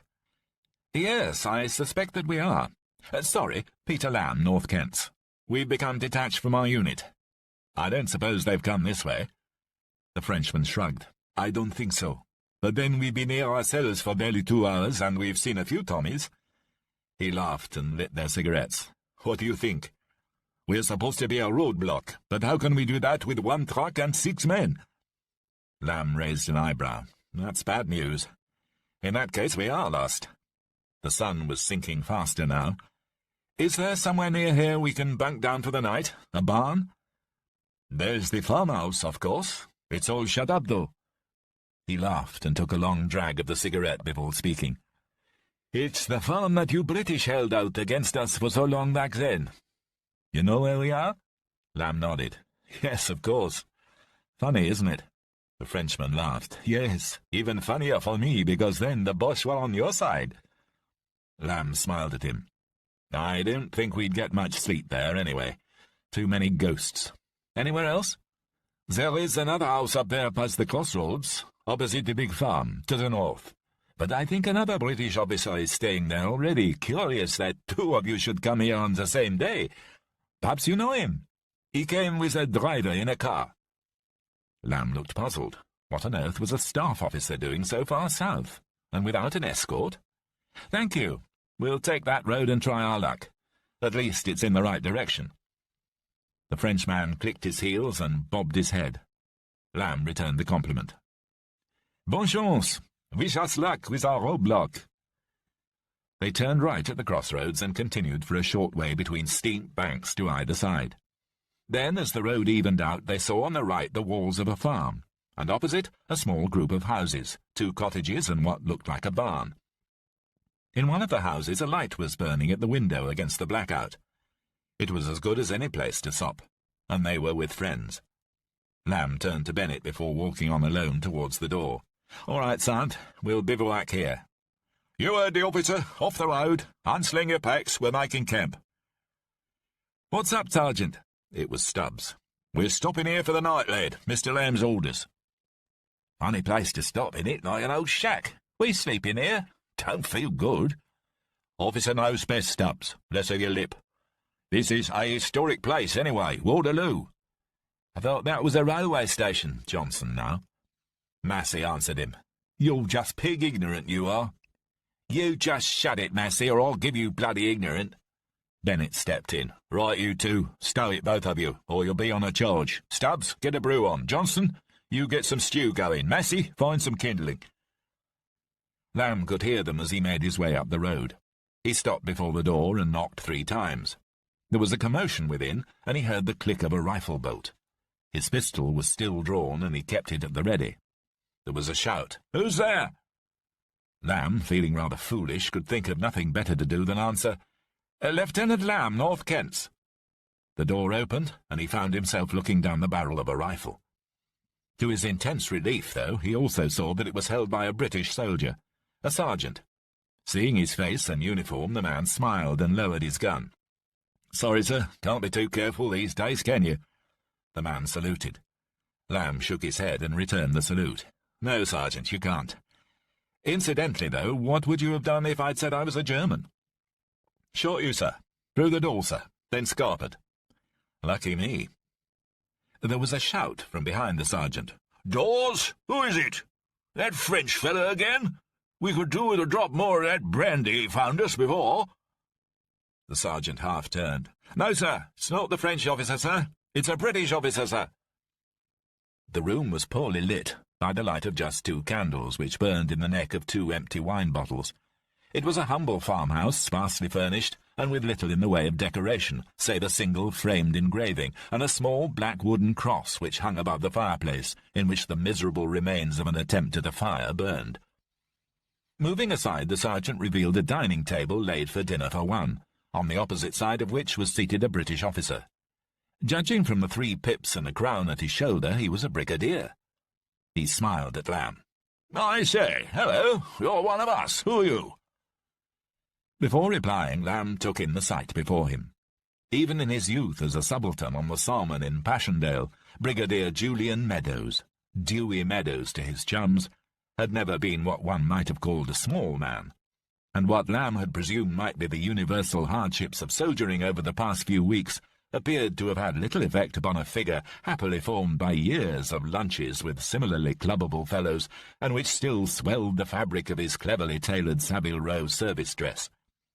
His corpulent form was topped off by an almost bald head, save for a circlet of bright white hair at the temples and a similarly white moustache which splayed out from his top lip. The brigadier burped, but managed to suppress the noise, and dabbed at his moustache. "Lieutenant Peter Lamb, sir, North Kent, 6th Brigade. We're trying to get back to our unit." The man looked at him in surprise. "You're adrift, then?" "Sir?" "Same here, my boy. My driver took a wrong turn, and we've ended up in this midden of a place. Still, the fodder's not at all bad. My driver managed all this." He waved his hand expansively over the table, which Lamb now noticed was laid with ham, cooked meat, wine, brandy, and half a roast chicken. "Bloody good cook, bloody rotten driver. I suppose you realise where we are?" "Yes, sir." "Funny, really. Particularly with the frogs here, too. Like the old days, huh?" "Yes, sir, it must be. I wonder if you'd have any idea, sir, where the rest of my brigade might have got to?" The man looked at him. "What? No, can't say that I have. It would be best to keep going north, probably catch up with them somewhere." "Catch up with them?" Yes. Generally the entire army's heading north. New plan. Don't suppose you've heard. Frogs seem to be about to throw in the towel. Never did have any staying power, not after the last lot. He looked closely at Lamb. Too young for that, I suppose, aren't you? Yes, sir.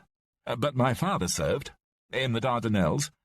Dardanelles? That wasn't a war, man. Bloody holiday compared to the Western Front. This is where we fought in hell, right here, in Belgium. Mud and blood, my boy, mud and blood. Stifling his anger, Lamb replied, "Yes, sir. I believe it was hell here." The brigadier nodded sagaciously, pleased that the young man appeared to agree with his assertion. Yes, quite awful. I'm heading west myself. Pressing engagement. In fact, I wonder whether you couldn't be of some use to me. I've a message here from my opposite number on the French staff which simply must get to GHQ soonest. You couldn't oblige and ensure it gets there. Just give it to the senior officer of whichever regiment or brigade HQ you next encounter. He'll do the rest, I'm sure.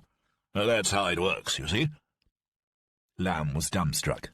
A prior engagement? The man was talking as if he were late for a regimental dinner. "Wouldn't it be better if you were to take it yourself, sir?" Nonsense, man. I'm a brigadier. Better things to do than deliver messages. "But it was given into your hand by the French, sir." The officer suddenly grew very serious. Precisely. And now I'm giving it into your hand, Lieutenant. Now you get it to GHQ by whatever means you find necessary. That's an order. "Sir." Any more of that claret? "Right away, sir." The brigadier smiled at Lamb. Care for a drink? Don't think I should, sir. Do you? Nonsense. Of course you should. All officers should drink, what? Should all be able to drink and to get drunk, but not violent, do you see? That's for the men. Have a drink, Lamb. And so Lamb sat down at the table and had a drink with the brigadier, and made small talk. They spoke of home and cricket, and the brigadier talked of hunting in Somerset and racing at Newmarket, and of his London club in St. James's, which had ruined its windows with ghastly blackout blinds. And he told Lamb how hard it was now to get really good cognac. And at length, after his second glass of wine, Lamb managed to persuade the brigadier that his presence really was needed with the platoon, and after an interminable goodbye, left the house and pulled the door closed behind him. Lamb stood and breathed in deeply. After the fug of the room, the night air was cool and sweet, and he felt suddenly alive. He began to walk south, back towards the battlefield. At the crossroads, the French lieutenant and his men were chatting and laughing. One of them had cranked up a gramophone, and a recent popular song by Jean Sablon cut through the night. J'attendrai le jour et la nuit. J'attendrai toujours ton retour. J'attendrai qu'à l'oiseau qui s'enfuit vient chercher l'oubli dans son nid. Le temps passe et court en battant tristement dans mon cœur si lourd. Et pourtant, j'attendrai ton retour. Walking to a bank of the sunken road, Lamb saw in the moonlight the silhouette of a British tin hat, and recognized at once the angular profile beneath it. "Evening, Tapley." The man who was standing sentry swiftly extinguished his cigarette. "And a fine one, sir. Have you seen the stars?" Lamb looked up. It was cloudless, and the stars twinkled in their heavens as they always had. He spotted the plough and Orion's belt, and felt comforted. A boy once again by his father's side. A boy in pyjamas beneath the night sky in Kent, staring in wonder and pride as his father named the constellations. "Yes, I can see them." "Not long till you're relieved, is it? Then I should try and get some sleep, Tapley. We've a long march tomorrow, and who knows where the enemy are." The man nodded and smiled at him, and it occurred to him that part of his role was that of a father, looking after his family of men adrift in France, looking to him for leadership and inspiration. They were like Wellington's men the night before Waterloo, he had decided, retreating up this dirt road.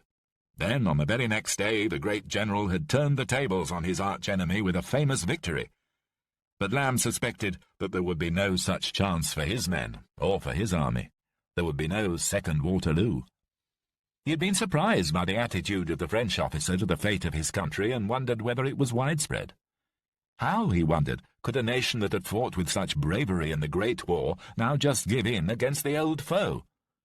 and this time Lamb knew their enemy was not just the old foe, but a new and ghastly one that had risen from the ashes of a country ground down by reparations imposed by the French. Hitler had taken the bones of a broken Germany and fashioned them into a new creature, a nameless horror that must be stopped, whatever it took to do so. He reached the crossroads and stopped, then turned to look into the starry night down the road along which they had come, back towards the east, and wondered how long it would take the Germans who lay that way to reach the spot on which he now stood. Soon some German officer would be here, gloating over the fact that they had taken the site of Wellington's victory. He lit a cigarette and took a long drag. Then he heard the village clock across the valley strike 8, and after a few last puffs he threw it down and ground out the light before heading back towards his men, filled with thoughts of home. Chapter 5. Lamb and his men arrived on the outskirts of Tournai just as the church clocks were striking the hour, and joined a column of British infantry making its slow progress along the cobbled street. 3 o'clock, thought Lamb. Good, that would give the men good time to rest before the next day's march. He wondered where their battalion was now, presumably regrouping with the brigade. 2 days was a long time to be adrift from your unit. Obviously, the first priority was to deliver the brigadier's message. That done, they would set off in earnest in search of the battalion. He decided that he would take the note from the brigadier to the highest-ranking officer in the town and take his cue from him. His own instinct was to go north. Smart turned to him. "Blimey, so it's like Piccadilly Circus here." It looked to Lamb as if every regiment in the British Army must be converging on the town, and by every means available. There were Matilda tanks, staff cars, Bedford trucks, Bren carriers, and civilian cars and lorries containing troops. Some were even travelling in open hay wagons drawn by horses. Most of the infantry, though, were on foot. As they advanced further into the town, it became clear that the German bombers had paid more than a passing visit here very recently. Smoking ruins stood on every street. In some cases, entire terraces had been reduced to rubble. Bennett whistled. "Blimey, sir, this place ain't half taken a pounding. Poor sods. I hope they got out before it happened." They passed firemen and civilians working together, still trying to extinguish the flames, which continued to burn, mostly from open gas mains. Everywhere there was evidence of the human loss. Clothes and possessions littered the rubble. Lamb saw a woman to his left, half-naked, sitting on a pile of bricks. She was sobbing uncontrollably, and Lamb wondered what nameless horror had fueled her grief. As he looked, a huge explosion split the air. The men turned to look, and to their left saw the facade of several shops tumble to the street. A controlled blast, by the look of it, he thought, trying to stem the fires. And then, sure enough, he saw British engineers laying charges. They rounded a bend in the street and entered the city centre, or what was left of it. The bombers had known their target, Lamb presumed. This had not been a specific military raid or an attack on factories, but simply an attempt to destroy the ancient city and terrorize its population into subjugation. And from what he could see, it had almost succeeded. The scene was of utter desolation. Buildings that he presumed had been until hours ago major historic landmarks were now no more than smoking shells. Yet still above them all stood the cathedral with its distinctive towers, and through it all, across roads still being cleared of debris, thousands of British soldiers were making their way. Bennett spoke. "Crikey, Mr. Lamb, that whole blinking army's here. Reckon we might even find our mob in this lot." "I doubt it, Sant. They've probably headed further north. That would be logical." That at least would be what his major, the affable Dennis Cook, would have done. The logical thing. But was there any logic in this war? Any war? Particularly in the sort of war with which he now found himself confronted. They crossed the river by the main bridge, which incredibly was still standing. At a crossroads, standing on an artfully arranged pile of rubble, he found a red-capped British military policeman attempting to direct the traffic and not having much success. Leaving the men with Bennett, Lamb dodged across the columns. "I need to find the GOC. I have a vital message for him. Do you know where he might be?"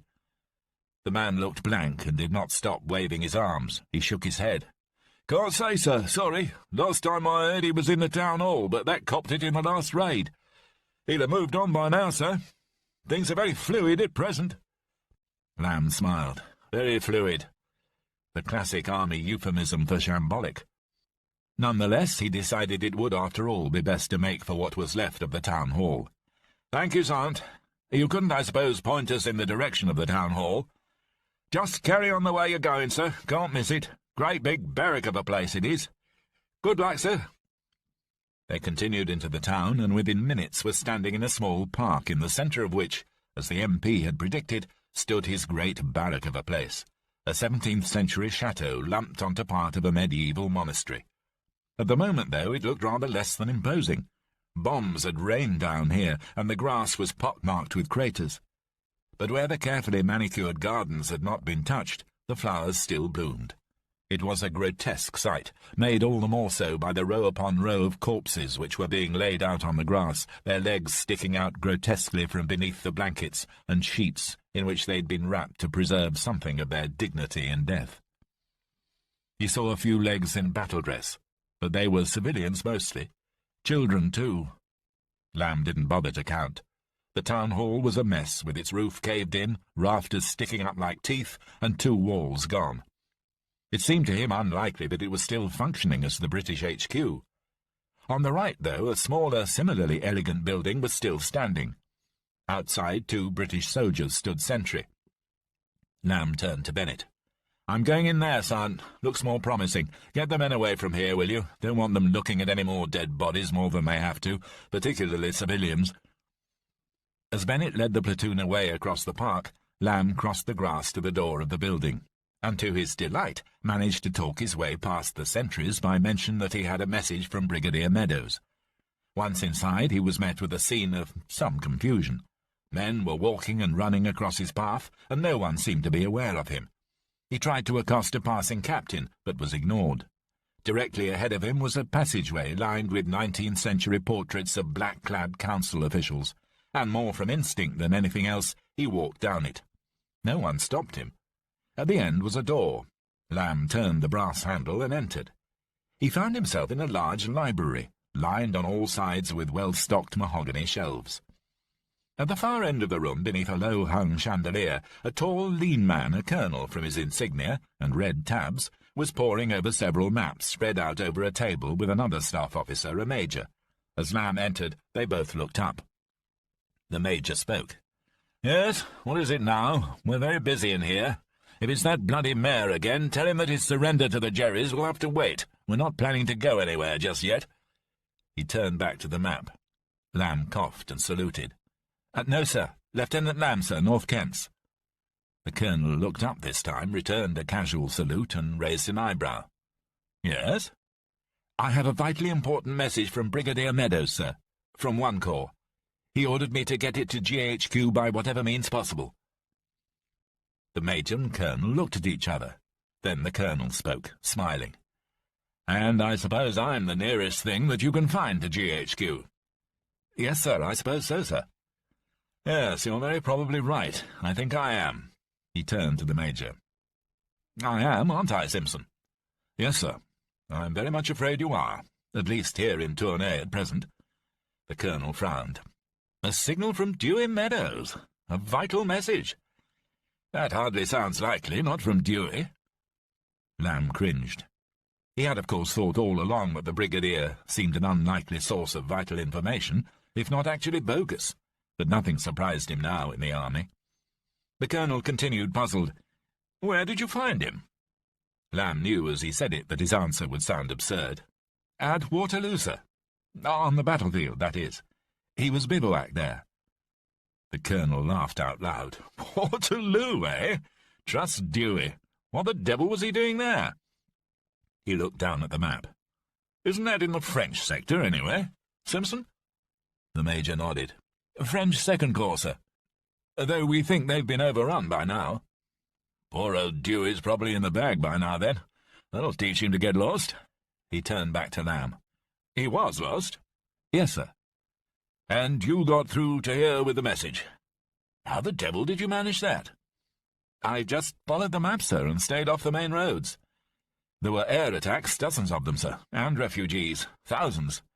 But we just read the map. It wasn't that difficult." The colonel nodded. "We? How many men are you?" "My platoon, sir. That is, less casualties. 26 at present. You brought 26 men with a message from Dewey Meadows cross-country to here, presumably through enemy lines, and then you found me. You did well. You're quite a man, Mr. What did you say your name was again? Lamb, sir. Peter Lamb. The colonel paused for a moment, then looked at the major. Lamb? Wasn't that last dispatch about a chap called Lamb? The major nodded. Yes, sir. Report came down from the Coldstreams. Apparently he held up a German division at the Dial. Took out a bridging party single-handed with grenades. They thought he might be mentioned in dispatches. Was that you? Lamb nodded. Yes, sir, I suppose it was. The colonel thought for a moment and then looked at the major. Do you think? Well, sir, if he is who he says he is, then he's the best we've seen here.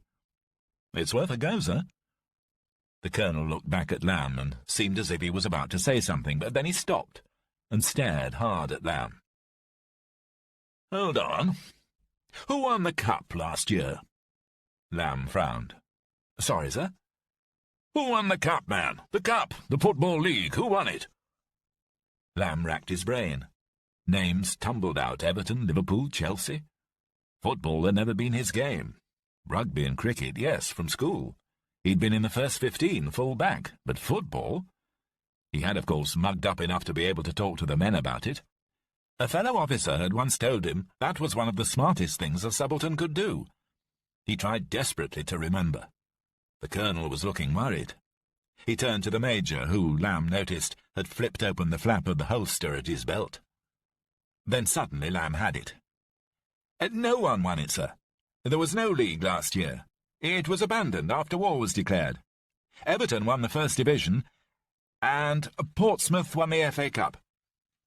The colonel gave a sigh of relief and smiled. Good God, man, that was close. Didn't think you'd get it. Thought we'd have to shoot you. Well done, Lamb. Sorry, can't be too careful. 5th columnists. Now, where's this vital note? Lamb walked forward and handed over the paper to the colonel, who carefully unfolded it and read. Lamb was astonished. Here he was surrounded by chaos, and yet somehow the news of its exploit had reached the staff. Some things, he thought, still worked in the British Army. And then he wondered whether if they knew about that, they'd also heard of his blowing up the civilians on the bridge. He hoped that Fortescue had been discreet. The colonel looked at him and smiled. So, you managed to give Jerry a bit of a bloody nose, didn't you? Well, we did manage to cut up a column pretty badly, sir, 3 days ago. The colonel looked at him, narrowing his eyes. Well done, Lamb. Good work. You might even get a gong. The colonel was still smiling, but Lamb worried that he might know about the civilian deaths. He wondered whether he should explain it, but did not know what he could say. He froze, waiting for the inevitable but. Instead, the colonel beamed at him. Yes, damn good work, eh, Simpson? Yes, sir, damn good. The colonel turned back to the note before handing it to the major, who handed it back. After a while, the colonel folded it up and laid it on the desk. He stared at it for a while and then looked at Lamb, fixing him with deep brown eyes. Have you read this? No, sir, of course not. Absolutely not. No, you wouldn't, would you? Silly of me. But I think you'd better have a look now as you're here, before I give it to the General whenever I find him, seeing as you went to the trouble of getting it here.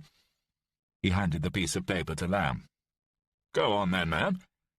Lamb took it and looked. It was headed, in French, Headquarters First Army, and bore the insignia of the French military. It was dated the 16th of May. It read, No information. Communications cut. All liaison unworkable. Rear areas blocked with convoys and wrecked columns. Petrol trains ablaze. Utter chaos. Lamb looked up from the paper at the colonel. The brigadier told me it was urgent. I thought it must be information about the enemy. It was urgent. 2 days ago. Not any more, though. Meadows hasn't a clue. It just tells us what we already know. The German 1st Panzer Division, under Guderian, have broken through at Amiens and cut off the French 1st and 9th Armies. To put it bluntly, we're surrounded. The major walked away from the table and stared out of the window, at a desolation which mirrored the destitution in his soul. Lamb gazed at the colonel. Christ, I'm sorry, sir, but I mean, God help us.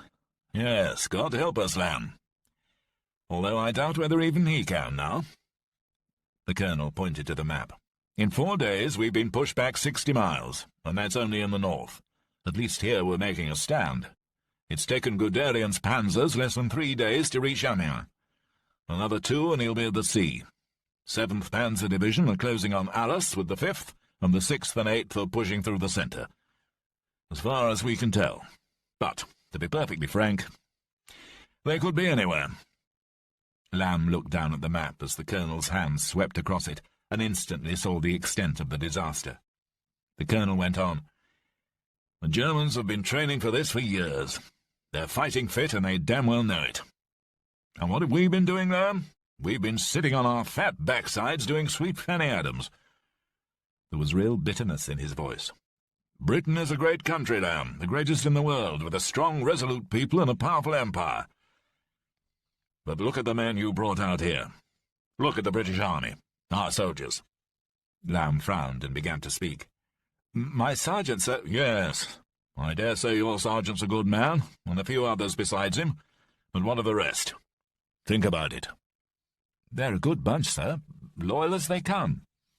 I've no doubt as to that, Lieutenant. But just how fit are they? Lamb bristled. They can march, sir, and they can fight. But can they march and fight one after the other, laddie?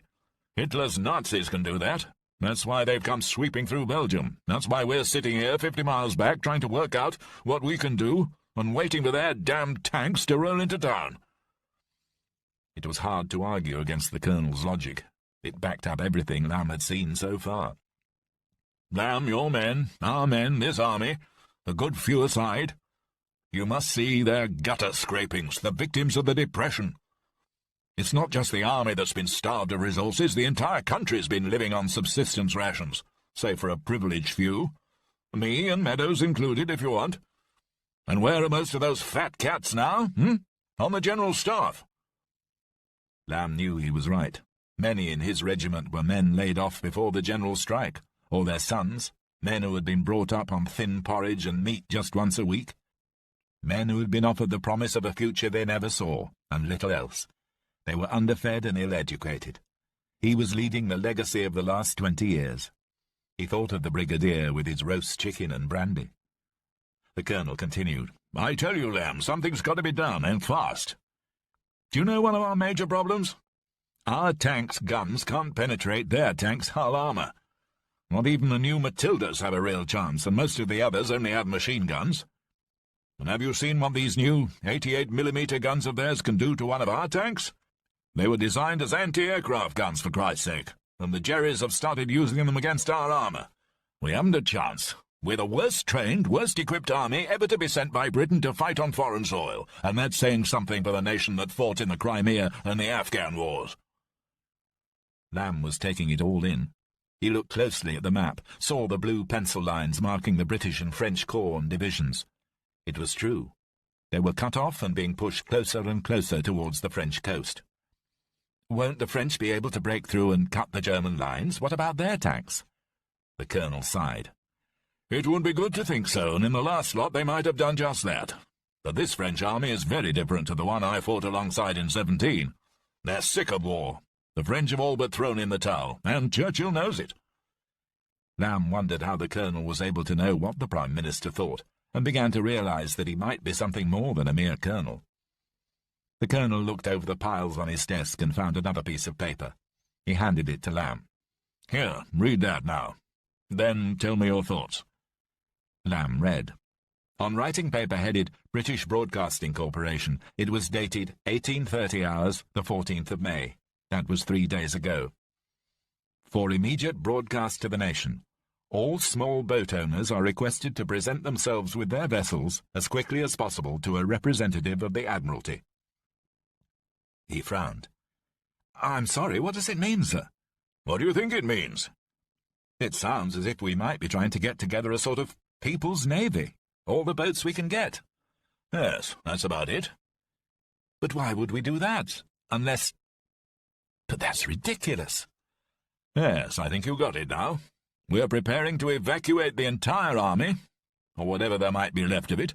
We want to take them off the beaches back to England." "The entire army, sir?" "That's right. As many as we can. Frogs, too, if we can." "Can it be done?"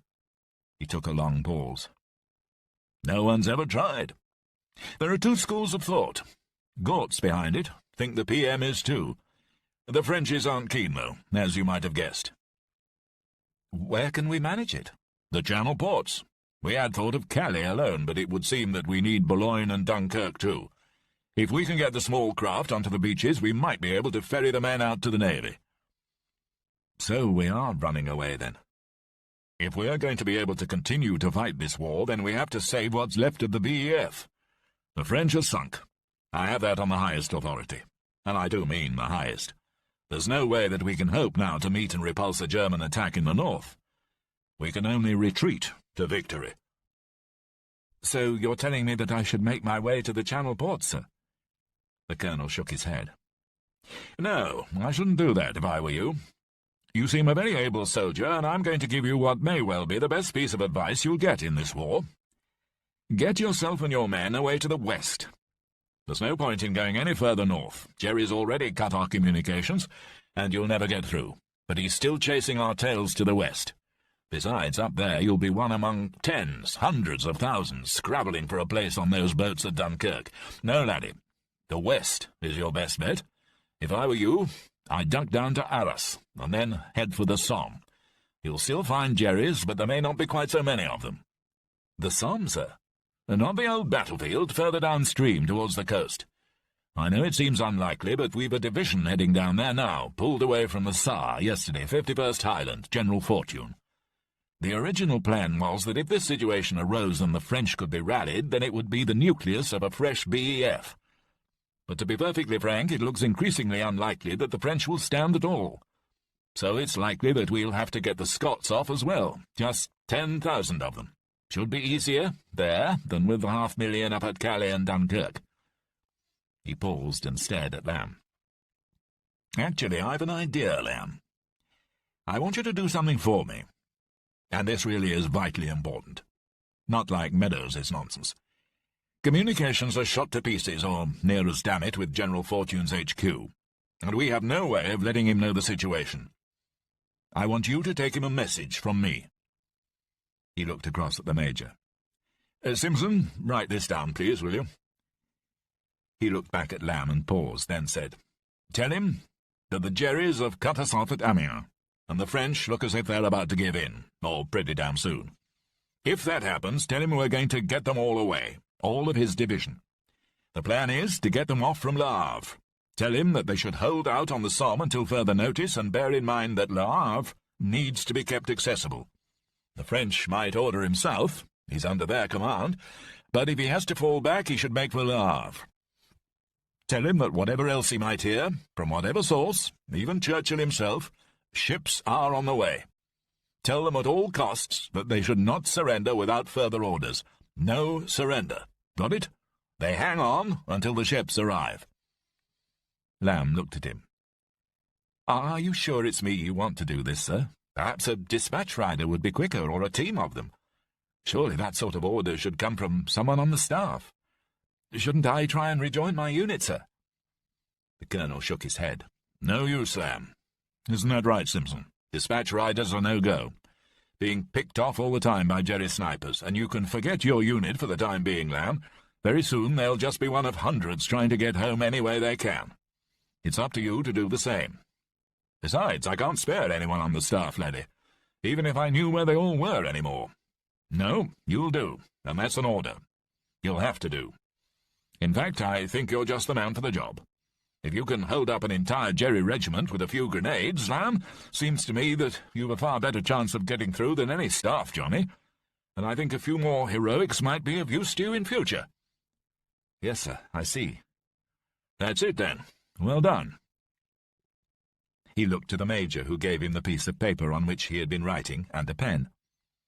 The colonel read it over briefly and then signed it. He gave the note to Lamb and returned the pen to Simpson. "And now you'd better get a move on. I'm afraid you can't show that note to anyone but the General, or someone on his staff. Oh, and one other vital thing. Of course, almost forgot. To make sure that you get to General Fortune and that he believes you, tell him that Colonel R. sent you. Just that. Colonel R. He'll know exactly who and what you mean. He'll believe you. Got it? Colonel R. That's all you need to know. Yes, sir. The colonel smiled at him. Good. Well, good luck, Lieutenant. Perhaps we'll meet again. I'd like to think so. Chapter 6. It took Lamb a little time to digest what had just happened. He'd walked in thinking that he was at the end of a mission to deliver a message, and had left charged with another much greater task. How, he wondered, had that been managed? How had he got himself into this mess? Now, rather than heading north to find his regiment and try to get back home, he'd been ordered to take his men west by a colonel whom he knew only as R, to find a general commanding a Scottish division cut off from the main force, and to tell that general that his men were to fight to the death. He shook his head and spoke out loud to himself as he walked from the corridor into the buzzing atrium of the mayoral building. "You stupid bugger!" No one heard him. It wasn't, he thought, as if he would ever avoid such tasks. He was only too keen to prove himself, and would have volunteered for anything that might help his country. But this really did seem a ludicrous errand, and for all he knew as harebrained as the last. Why, he wondered, should he really trust the colonel, Colonel R., or whatever his name was, any more than the brigadier? Certainly the man had seemed more compos mentis than Dewey Meadows, but he wondered if he had lost the ability to tell any more. Everyone seemed as mad as each other in this strange kind of warfare. But, he reasoned, what alternative did he have? To go against what had effectively been a direct order not to deliver the message to General Fortune and head north to find the regiment? Who knew where that might land him? Fortune might never know to fight on. He might try to withdraw south, deeper into France. Then they would risk losing an entire division, if France fell.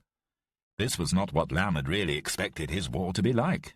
He'd seen himself at the head of a platoon, leading from the front as he had done with the German column, not on an errand to find some brass hat and tell him to retreat. But if that was to be his role, then so be it. They all of them had some part to play in overthrowing the Nazis, however small and apparently insignificant or crazy it might seem. He found the platoon on the far side of the park, away from the area being used as a temporary morgue for the victims of the air raids. They were sitting on the grass, smoking and chatting. Bennett saw Lamb approaching and stood up. "Officer present, put those fags out. Snap to it." The men grumbled and stood up, grinding their cigarette butts into the grass. Lamb reached them. "Stand easy. We've been given new orders. We're heading west." The men stared at him. Corporal Mays spoke. "Sorry, sir, but I thought we was trying to find the battalion. Haven't they gone north?" Bennett stared at him. "Mays?" "It's all right, Sergeant." "Yes, Mays, you're quite right. They have. And yes, we were. Heading north, that is. But all that's changed, I'm afraid. We've just been given an important job to do. Fresh orders from on high. In any case, I doubt very much whether we'd find the battalion now. From what I've just been told, the situation is really very fluid at the moment." Bennett smiled at the expression. Lamb went on. "So, let's get to it, shall we? We need to make for Arras. That's about 35 miles away. We'll see how we do and try to find a billet on the way." But Valentine hadn't finished. "May I ask, sir, what the nature might be of this important job we have to do?" Lamb detected the sarcasm in his tone, but didn't show his annoyance. "No, I'm sorry, Corporal. I'm afraid that I can't tell you that, at least not yet. Suffice it to say that it is important, and we should feel honoured to have been given it." Valentine smirked in that way that irked Lamb so intensely. He ignored it and turned to Bennett. "All right, son, let's get on. We don't want to be caught in any more air raids here." Unsure of his bearings, Lamb retraced their steps through the ruined town amid the sound of more explosions, as more streets were torn down by the Royal Engineers, and they found themselves back at the crossroads. The MP sergeant had gone to be replaced by another, whose efforts, to judge by the jam of trucks and staff cars on all sides, were meeting with a similar lack of success. Leaving the chaos behind, Lamb wheeled them to the left, through the sad, dusty streets, into the Rue Saint-Martin, past broken houses and the smashed possessions of their absent occupants lying across the cobbles. Ahead of them, a long line of refugees stretched away far down the road. For a change, though, there were none of the usual accompanying files of British soldiers, and they seemed to be the only unit heading southwest. Lamb was hardly surprised. If the British were to use this road, it would be to fall back on Arras, and according to the Major, they were not planning to go anywhere at the moment. They marched at a steady pace in single file, with each section or weapons group of the platoon travelling on alternate sides of the road, passing the slow-moving civilians who hardly gave them a glance, so caught up were they in their own private miseries. No one spoke, and there was no sound save for the steady tramp of the men's boots and the clattering and jangling of the pots and pans hanging from the civilian carts. As they reached the outskirts of the town and the shattered buildings began to give way to open fields and trees, Lamb fell back to his usual position on the march, in the O group, with Smart, and with Valentine and Briggs, the commanders of No. 2 and 3 sections, close behind with the 2 runners. They'd gone no more than a mile down the road when they heard it. From directly behind them a series of explosions tore through the afternoon. They turned and saw the skies behind them above Tournai filled with a swarm of black aeroplanes, and watched the bombs falling like evil confetti from their open bellies. As they hit the ground, the earth shook, flames leapt up, and great columns of black smoke rose high above the city. Smart summed up all their thoughts. "Christ, poor devils!" The refugees had seen it too, and a terrible wailing now began to come from them. Their homes were being torn apart, and friends and family they'd left behind were dying with the British under the black rain. Lamb turned back to the front. "Come on, nothing we can do about it now." He wondered if the Colonel and the Major had found shelter, and the frustrated MPs. The town would be even more chaotic after that lot, he thought, and for an instant the idea came to him again of abandoning the Colonel's madcap mission. Perhaps the man had been killed. Who then would know about his order? But the idea passed as quickly as it came, with a feeling of guilt at having even considered it. He'd been given an order, and it was vital that he should transmit the Colonel's message to General Fortune. Though yet again he wondered at why a mere colonel should be given a message to a general. And what on earth was all that Colonel R business about, he wondered. It was like something out of a novel by Childers or Buchan. For a moment, Lamb wondered whether he might be being drawn into something more complex than merely delivering a message. But then he thought the better of it and dismissed it as fantasy. Behind them, the bombs continued to fall on Tournai. Lamb turned to see yet another wave of the large twin-engined bombers hovering in the sky, bigger than the Stukas they had encountered, planes with the capacity to obliterate entire towns rather than just kill troops and destroy tanks on the ground. Bennett was beside him. "Lucky we left when we did, sir. You were right, poor devils." "Yes, the Jerrys seem intent on flattening the place. That's one lesson we can take away from this campaign. Once they've started something, they tend to finish the job." They left the weeping refugees to watch the destruction of their homes and hurried past the column. Soon, Lamb knew, this road would be filled with British troops, pulling back from Tournai, as was inevitable, and he wanted to make sure that he had a good head start before that happened. The country had opened out now, and even the shelter of the trees had gone. It was incredibly flat, with a low horizon that he guessed must stretch for 10 miles on either side before it hit poplars or buildings. He felt horribly exposed. There were ditches on either side of the road, and those he supposed would have to do as cover should they be attacked from above. The pace seemed desperately slow to Lamb, and there were no songs now. He almost suggested one, but thought better of it. There was a time for such things, and too much had happened. They all knew it. At length they found themselves among more buildings, a few red brick houses, and on the left a huge factory. Closed by the look of it. A sign told them they were entering the village of Orchy, and Lamb realized that while his mind had been wandering, they had in fact been travelling at a good pace. He called to Bennett. "Sant, we'll halt for the night at Douai. It's about another 10 miles. We'll make it by sunset easily." There was a groan from some of the men. Bennett answered it. "All right, you can still walk, can't you? You'll be thankful of it tomorrow when we've got less of a way to go to Arras." Valentine spoke from the rear of the O group. "Sergeant, don't you think it would be better to go all the way to Arras now?" Bennett heard him. "Not your place to argue, Corporal Valentine. Mr. Lamb has given an order. You're here to obey it."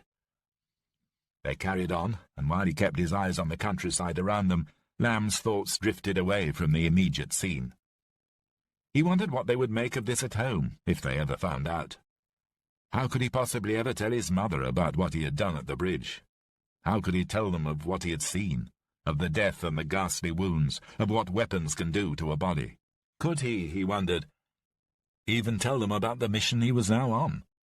He wondered what their fate would be, and then his mind filled with the secret terror that haunted every soldier, and which you had to brush aside as soon as it came on, the question of whether he would live.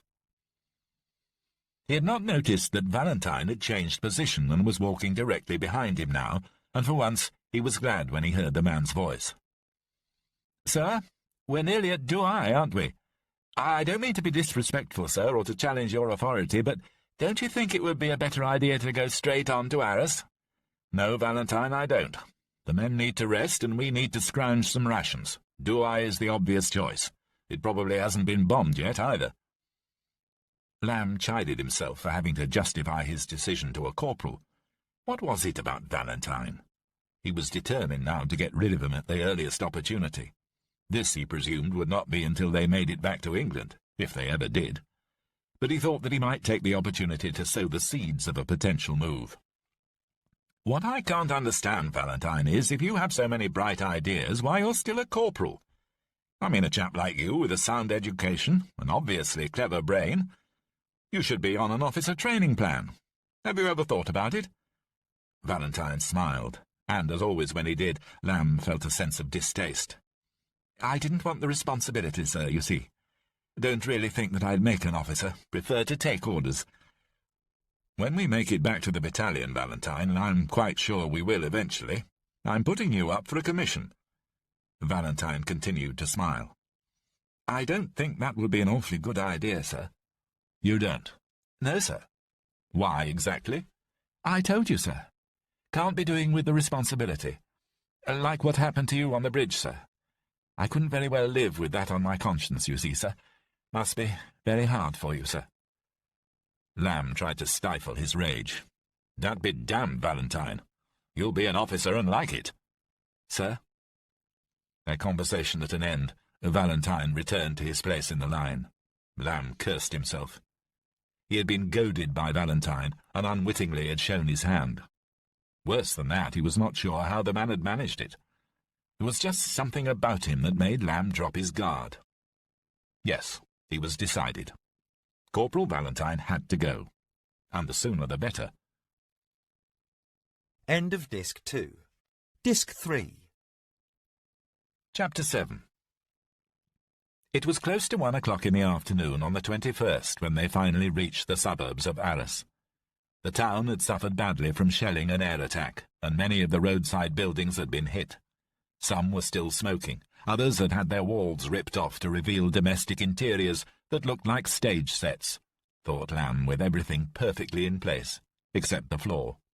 Even pictures and clocks remained hanging on the wall-papered walls. In one half-demolished house, a wrought-iron bedstead and mattress hung suspended on a jagged section of wooden flooring, its sheets flung back as if the owner had just leapt from his bed. They marched into Arras, attempting as usual to look as soldierly as possible despite their appearance. But the atmosphere was very different here to that of Tournai. As they filtered into the town, Lamb saw a column of British infantry on a road to the left, advancing to converge with them. As they grew closer, he caught sight of their eyes, and saw in them utter despair, similar to what he had seen in the faces of the refugees. He walked across to an officer, a young lieutenant of roughly his own age, who still had something of the military about him.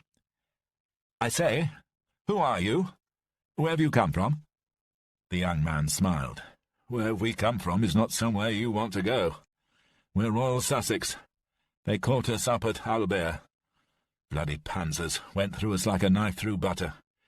Christ, it was bloody murder. What I want to know is, where were our tanks and our artillery? We had nothing. And where were the bloody French and the RAF? They just tore us to pieces. We didn't have a chance." Lamb could see that the man was about to burst into tears, and he steadied him with a hand on his arm. "All right, old chap, you're safe now. This is Arras." From the ranks came an awful yell. "No, oh God, no, not that!" The officer turned in alarm as a sergeant comforted the man, and then he looked back to Lamb. "One of my men saw his best mate run over by a tank, poor bugger. Crushed everything below his chest and pushed his brains out through his head. That's what they do if they hit you." Lamb recoiled in horror. Good God, poor sod. Nearly drove him mad. Then he got shot in the face himself. Blinded. Now he keeps seeing his mate. They had fallen into step with the Sussex now and were walking together into the centre of the town, into the old square that in the Great War had been used as a casualty clearing station. Lamb recognised it from his father's postcards, and saw that it had been put to the same use again now as men lay on stretchers and on blankets across its cobbles. In the far corner Lamb noticed a group of officers who appeared to be giving directions. Lamb turned to Bennett. "Halt the men here, son. They can stand easy and take a break. Find some char if you can. There's bound to be a wagon somewhere." He said goodbye to the Sussex officer and pointed towards the command group. "I'm off over there. Looks like someone's trying to make order out of this chaos." As Bennett gave the order to rest, Lamb strode across the Grand Place, taking care to make his way around the wounded, whose numbers seemed to be growing by the minute. He approached one of the officers who had walked away from the central group and was writing notes in a pad. A captain in battle dress wearing the insignia of the Northumbrian Fusiliers. He saluted. "Excuse me, sir, Lieutenant Lamb, North Kents." The officer acknowledged him, and Lamb continued. "The thing is, I'm trying to find my unit." The man looked at him with weary eyes and smiled, shaking his head. "Isn't everyone? Afraid it's no use, old chap. You're all adrift, more or less. Where have you come from?" "Sorry, Clark, motorcycle platoon, Northumbrian Fusiliers." "We've just marched here from Tournai, sir, but we lost contact with the battalion back at Wavre." The man nodded. "Then, likely as not, they'll be further north. You're miles off track. Useless to try and find them. Not now, at least. Anyway, I'm sure that we can use you here. We're going to attack." "Attack?" He looked around at the scene of desolation and the hundreds of wounded men, some, it seemed, close to death. "Might I ask with what, sir?" The captain smiled. "Well, you may. 2 battalions of infantry, apparently, and 75 tanks. Oh, and a few armoured cars and anti-tank guns and Ocelot. We're going in 2 columns." "Is that it?" The officer ignored his lack of etiquette. "Afraid it is. We were supposed to be 2 divisions, but something got a bit muddled and we're all there is. Still, got to try something, haven't we?" Lamb pointed across to the staff officers who were conferring over a map. "Can I ask who that is, sir?" "General Martel, and that's General Franklin. That's why the attacking force is called Frank Force. I'm attached to him directly, which explains why I know so much. I should attach whatever men you've got to that unit over there, if I were you, 8th Durham Light Infantry. They're attached to the right column. They'll find a use for you, and we need every man who can fire a rifle." Lamb paused for a moment, unsure as to whether he should argue that he was already on a mission under orders from the colonel. It did not take him too long, however, to realise that this was neither the time nor the place for such action. He would have to accept the captain's orders and join in the attack. He smiled. "What exactly are we attacking, sir?" "Well, no one's quite sure. Certainly not the generals there. We know that there's a panzer division out there, and as likely as not there's an SS unit behind them. That's how they operated in Poland. But we'll need to take some prisoners to find out who they are." Lamb stared at him, incredulous. "Sorry, sir, do I understand that we're attacking 2 divisions with barely a brigade? That's suicide." "Perhaps, but those are your orders, Lieutenant. Gortz promised the French that we would mount an offensive, and I'm very much afraid that we're it. We're all there is to spare. H-hour is 1400. Good luck." Lamb returned to his men, who, as predicted, with the ever-present resourcefulness of the British Tommy, to sniff out a brew, had managed to find themselves some tea. Bennett handed Lamb a tin mug. "Tea, sir?" "Thank you, Sergeant." Lamb took a welcome swig and spoke. "Well, we're moving off." "Sir?" "We're going to attack." Bennett looked at him. "Attack, sir? Just us, sir?" "No, Sergeant. We're attaching to the Durham Light Infantry, going in behind a tank attack. Could be a bit messy." "I see, sir. Shall I tell the lads?" No, Sergeant. I think perhaps I'd better do that." He turned to the men, who had separated into smaller groups, his 3 sections and the odds and sods by themselves. As usual, Valentine was standing alone, smoking his Turkish cigarette with an air of detachment. Lamb addressed the little group. "Now we've been given new orders, men. We're going into an attack with the Durham Light Infantry. There's little hope, I'm afraid, of trying to find the battalion now. Seems they're probably much further north, so I've decided it's best to stick with our friends here. We'll go in behind a tank attack on the German lines to the south, and, with any luck, we might push them back and give everyone a bit of breathing space. Then I'll decide what we should do next. The DLI can use every man they can get." He turned to the odds and sods. "That applies to you too, but if you want to try and find your own units, I quite understand. That's your duty. But as far as I'm concerned, you'd be more than welcome to come with us, and I'd love to have you." There was some murmuring and nodding among the men.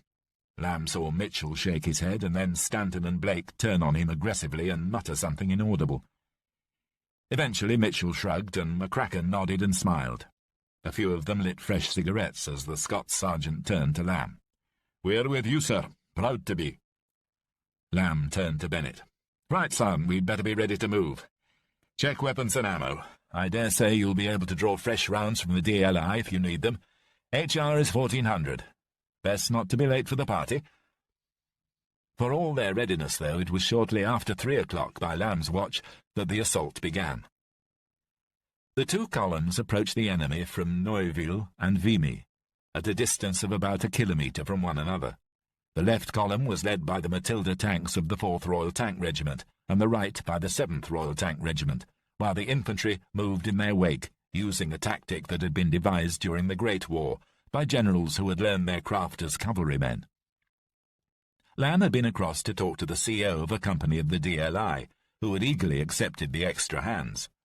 His platoon had attached itself to the company, moving up with the right column, and were able to operate again as a platoon. He was pleased, too, that the odds and sods had chosen to stay with them, apparently having built up a respect for their new temporary officer. They pushed on now through the outskirts of the town and over the open ground of wide farmland, an additional 4th platoon in the extreme left-hand company of the DLI. And Lamb noticed that the Matildas had crushed everything in their path, trees, carts, cars, and, of course, men. He marvelled at the sheer power of the machines, but was horribly aware that the German armour was stronger and could, if given the chance, do much worse damage. It seemed to him that everywhere the ground was littered with German corpses and smashed anti-tank guns, and he could see the men taking heart from it. He turned to Smart. "Now they're paying for it. We've broken through, Smart. This is it." To their right he saw a column of Germans, weaponless and with their hands on their heads, being led back by men of the DLI. The platoon and the rest of the company cheered. Mays spoke. "They're on the run, sir." "Looks like it, Corporal. Let's hope we keep it up." They were moving faster now in the wake of the tanks. They entered a village and continued southwest. Lamb looked at a signpost. Varlus, 5 kilometres. That was about 3 miles, he reckoned. They'd moved off the major roads now and were crossing open fields along a single-lane track. Corporal Mays was close by. "Blimey, sir, they've upped sticks and scarpered." It was true. He realised that they hadn't been fired on by a German since the advance had begun. Shells had come into their right and left, but there was no evidence of infantry resistance. Moving on, they began to pass the corpses of men in different uniforms. The green flashes of the Wehrmacht were replaced by black facings with a white skull and crossbones and 2 lightning flashes. Lamb knew who the dead men were. SS, the elite of Hitler's army. Ruthless Nazis, better trained and equipped than any other. But even they had been broken by the new British tanks, thought Lamb. Perhaps they did have a chance, after all. He turned to Valentine, who had appeared at his side. "Look, Corporal, we're even beating the SS, Hitler's elite troops." Valentine smiled and nodded. "Very good, sir. That is good. We do seem to be doing rather well." There was something in the tone of his words, however, almost a sense of sarcasm that told Lamb that they were not really meant. Bennett was with him. "Look, sir, these blokes in black, they're like the guards, aren't they, sir? I mean, if we're killing them, we can't be doing bad." "No, son, you're right. I don't think we're doing so badly at all. They seem to be breaking." Lamb and his men had moved into open formation, spread out across the track and into the fields on either side, in line with No. 2 platoon of the DLI. He looked closely at the village ahead, watching for any sign of movement, the slightest glint of light on steel which would give away the position of an enemy sniper. They walked forward steadily through fields dappled with sunshine. The crops grew high, and it was an effort pushing one's boots through the tightly packed stalks. Lamb noticed the large numbers of bright red poppies. There were other flowers, too, vivid blue cornflowers among them, and while there were no birds, Lamb saw a rabbit run from him away through the waving wheat towards the village. They continued, waiting for the first shot from the enemy position. Brigade intelligence had reported that while many of the German troops had fallen back, at least one company, if not more, had remained here in Varlus. The tanks had done their job. Now it was the infantry's turn. Clear the village, they'd been told, and that meant street by street, house by house. A bloody business, thought Lamb. It seemed that the population had gone. At least he could detect no sign of civilian life, save for the debris that littered the streets. From their rear, the 3-inch mortars of the DLI company began to throw shells over their heads and into the houses and yards ahead.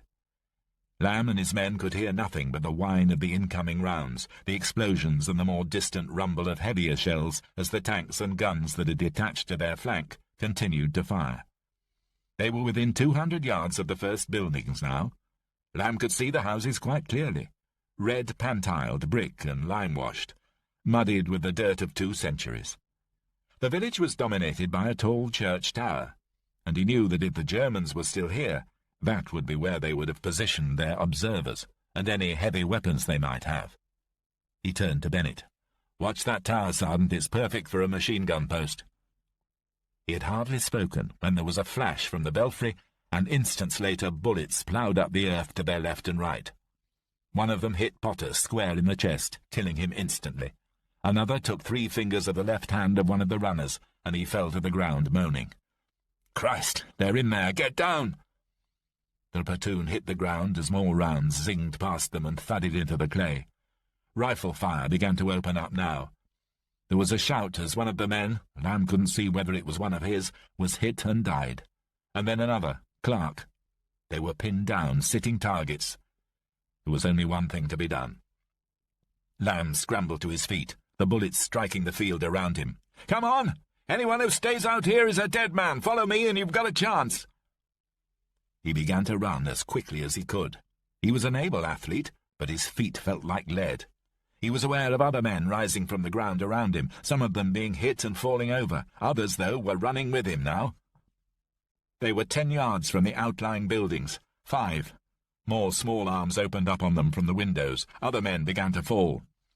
"Grenades!" yelled Lamb, and drew one from his belt, pulling the pin as he ran forward. Reaching the wall, he stood on his toes and dropped a grenade through the open window before dropping down to crouch, hands over his ears. It exploded inside the house with a brick-shaking thud, followed by screams. "Right, get in there!"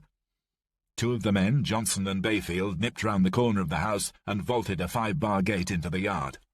The machine gun in the tower opened up, and both men fell to the ground. They did not move. Watching the blood seep from their bodies, Lamb cursed to himself and yelled back to Bennett, who was crouching with the others in the cover offered by the lee of the house. "This is useless. We don't stand a chance. We'll have to get round the flank without them seeing us. Smart, run and get Parry and Stubbs up here with a mortar. Son Bennett, you stay here with Corporal May's section, what's left of them, and Briggs's men too. I'll take Valentine's and the odds and sods. Get Stubbs to lay down his mortar fire over the top of this house. The rest of you, keep up a steady covering fire on that bloody bell tower, and use the Bren. I don't think we need worry about tanks here."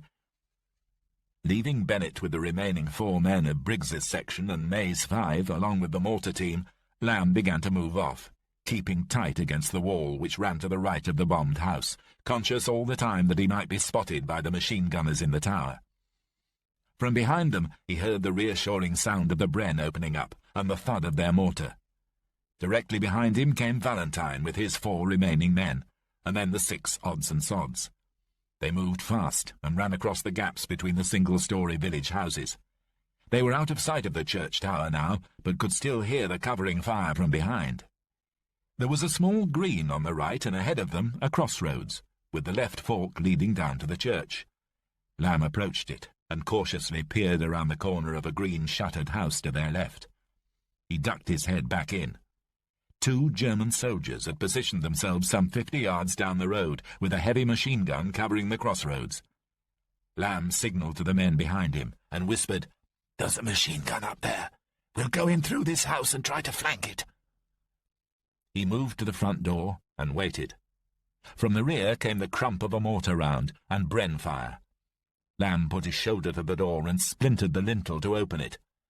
They filed quietly inside, guns at the ready. But it was clearly empty. As silently as possible, Lamb moved across the room and then through the house until they reached the garden door. He tried it and then found a key in the lock and turned it. The garden, as he had thought, was walled to a height of 6 feet, and they moved into it easily, screened by trees from the surrounding houses. They moved through an outbuilding and found themselves in another yard. They moved cautiously through a stable and into a garden where they were still behind cover of a wall. Lamb realized that they must now be directly opposite the machine gun and motioned to the others to keep silent. They could hear the 2 Germans chatting quietly. Lamb raised his hand and signalled that they should go forward. They moved quietly and quickly through another iron-roofed shed and rounded the corner into the street before the church. One more short move, and they were out of the group of buildings and behind a wall facing the church. They could hear more German voices now. Lamb guessed that they must have made the church their strong point, perhaps their HQ. He turned and made a sign, holding up 4 fingers, and waved them forward, then pointed to his pistol and a grenade. Valentine, White, Perkins and Butterworth each took a grenade from their belt and, on Lamb's command, pulled the pins, holding down the trigger. He did the same, mouthing to them, 1, 2, 3. Together they emerged from behind the wall and ran towards the sound of the German voices. There were 5 of them as far as he could see, 2 behind a low wall on the right, 2 behind a wall and railings on the left, and 1 behind a pillar close to the door of the church. 3 were armed with rifles, 2 with Schmeisser machine pistols. All, he noted, were wearing the black uniform of the SS. In an instant, Lamb and his men had thrown the grenades and began to open fire. The 5 bombs found their targets easily, and the Germans screamed as the fragments tore into them. What the grenades did not kill, the bullets did. There was a brief hiatus, and then all hell broke loose as the machine gun above them in the tower opened up. Bullets ricocheted off the tarmac road, and 1 hit White in the shoulder. He fell with a moan. Lamb shouted, "Get in! Stay close to the tower! They can't hit us there!" The men moved close to the tower and found that the gun could not reach them. Lamb realized that beside the church were gates to a park. A chateau, he guessed. It seemed logical that any commander would make such a place his base, a final citadel. He turned to Valentine. "You stay here with your 3. I'm taking the others in there." "Do you think that wise, sir?" Lamb looked at him. "What?"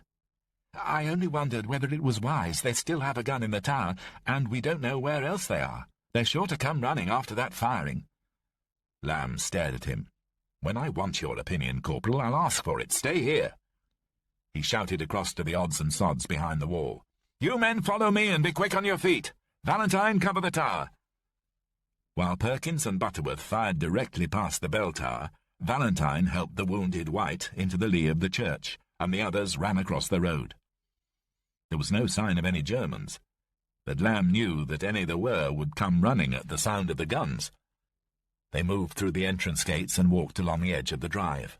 After about 50 yards, they saw through the trees a modest 17th-century chateau. Lamb reasoned that 6 men would be more conspicuous than 2, and motioned to one of the hangers-on, a man from the Norfolks named Hunt, to follow him, and to the other 4 to remain in the woods as backup. He motioned to his watch and made 5 fingers. Then the 2 of them ran across the grass and round the side of the house towards the front. Inside the small chateau of Varlus, Adolf Kurtz watched and waited for the British to enter, as he had been doing ever since the firefight had begun. He was biding his time, waiting for them, ready to fight to the last.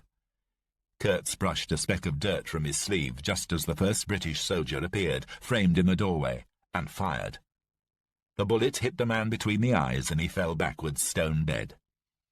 Instants later, Kurtz saw another Tommy take cover at the side of the door, and realized that his pistol was pointed directly at him. The doorway did not hide the British officer, and without thinking, Kurtz squeezed the trigger gently and fired the Mauser at Lamb. A click. Nothing happened. He looked at the British officer with disbelief. Lamb stared wide-eyed. He had thought that his last moment had come, had looked down the barrel of a gun and cheated death. He quickly extended his arm so that the muzzle of his pistol was resting on Kurtz's tunic, just below the silver breast button. Kurtz dropped his gun to his side.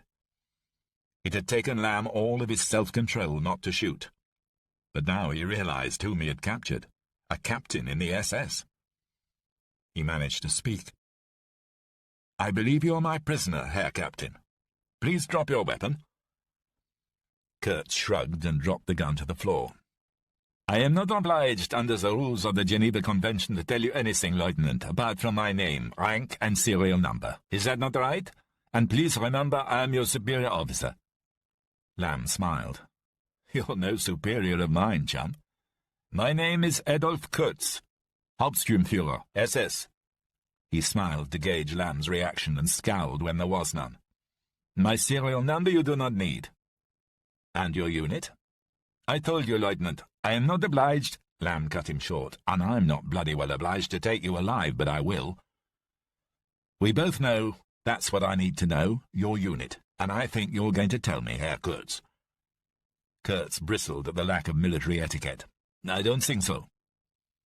There were more men in the house now, drawn in by the sound of gunfire. Briggs, Mitchell, and 2 others, with Bennett and Valentine. Lamb turned to Bennett. "Sergeant Bennett, this is Mr. Kurtz. We're taking him in. He hasn't told me his unit yet, but if you or any of the men should happen to catch anything he might say in passing, as it were, make sure you get it down.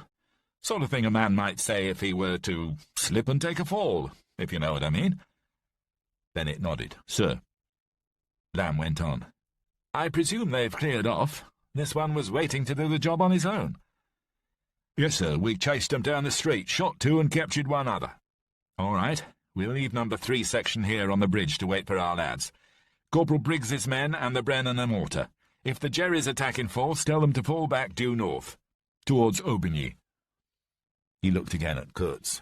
A captain in the SS. That was a good catch. Heaven knew what information he might have. He would get him to whatever senior command there might be in Arras and see what they made of him. He gazed at Kurtz and wondered what made a man like that. "Sergeant, we'll have to keep a close watch on that one." "I'll do it myself, sir. Me and Farrell." "Good. I don't want to lose him. Looks like the attack might have been a success. Let's go and find out how far we pushed them back, shall we?" Chapter 8. Lamb made his way up the road, trying to preserve some sort of order among his men as they milled through the stragglers and the wounded. They'd come far in the last few hours, and had skirted Arras, moving to the northwest in their attempt to find an officer of some seniority to whom Lamb might deliver his prisoner. But all they'd seen were isolated units, at the most of company strength. They entered a small village named Mont-Saint-Éloi. British troops were moving in both directions on the road, and it was hard to gauge which were moving forward to the front. Still, though, Lamb felt heartened. Clearly the offensive had met with at least some degree of success. He wished now that he could have stayed with the Durhams and shared in part of the victory. That would have felt good after what seemed like weeks of pulling back. Sergeant Bennett drew level with him. "What shall we do with the prisoner, sir?" "We'll have to keep him with us until we find a senior officer. They might have a use for him back at HQ. Lamb spotted a captain of the DLI on the opposite side of the road at the head of his men, and turned to Bennett. "Come on, here's our chance." Motioning Kurtz across the road, Lamb approached the captain. "Sir, German prisoner. He's SS, an officer. I thought that brigade might be able to use him." The captain stopped and looked at them as his men passed by. "Yes, I can see that.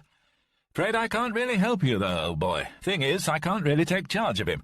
We've just been told to pull back. Awfully sorry, you'll have to hang on to him." Lamb stared at him, unable to believe that he was hearing correctly. "I'm sorry, sir, pull back? But we routed them, didn't we? The SS? Their best men. They ran away from us." "Yes, well, be that as it may, Lieutenant, it seems that now they're coming back. Jerry turned his big guns on the new Matildas and shot up the regiment badly. Without that tank support, we're lost," he went on. "The DLI are moving back to Vimy Ridge.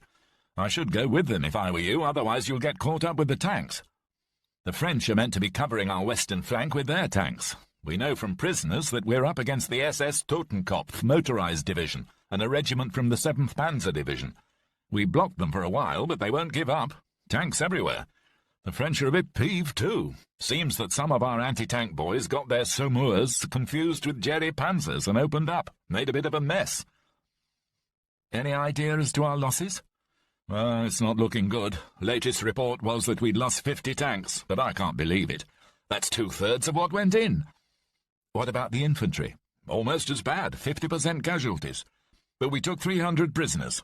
If we've managed to keep them, that is. Sorry, must go. And with that the captain was gone. Bennett looked at Lamb.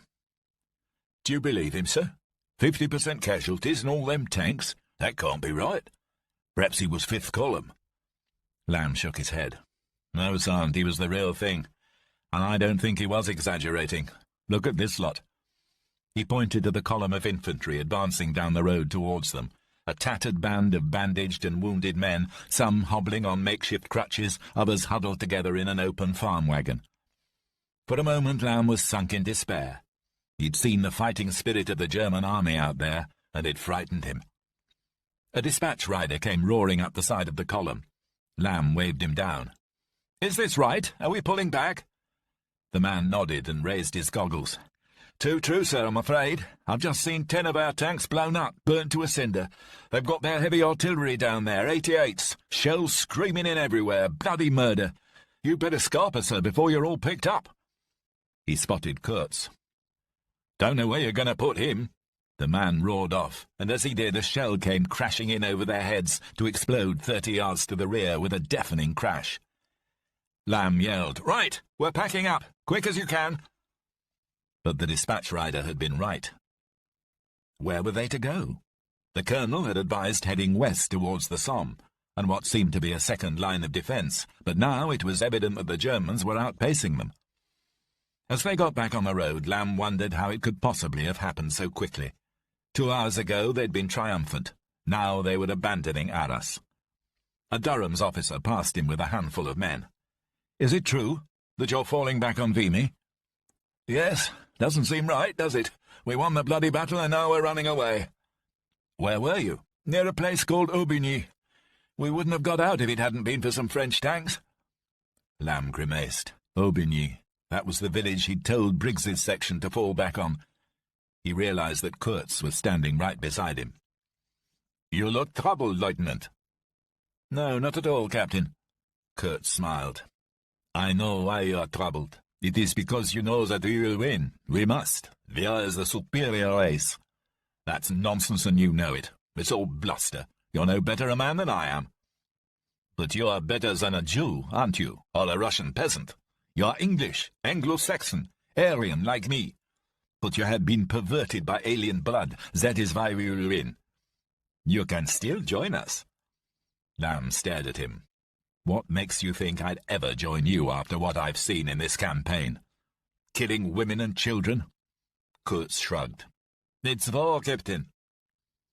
Lamb said nothing, but thought of the civilians he had ordered blown to pieces on the bridge and felt desperately ashamed that he might have something in common with this man.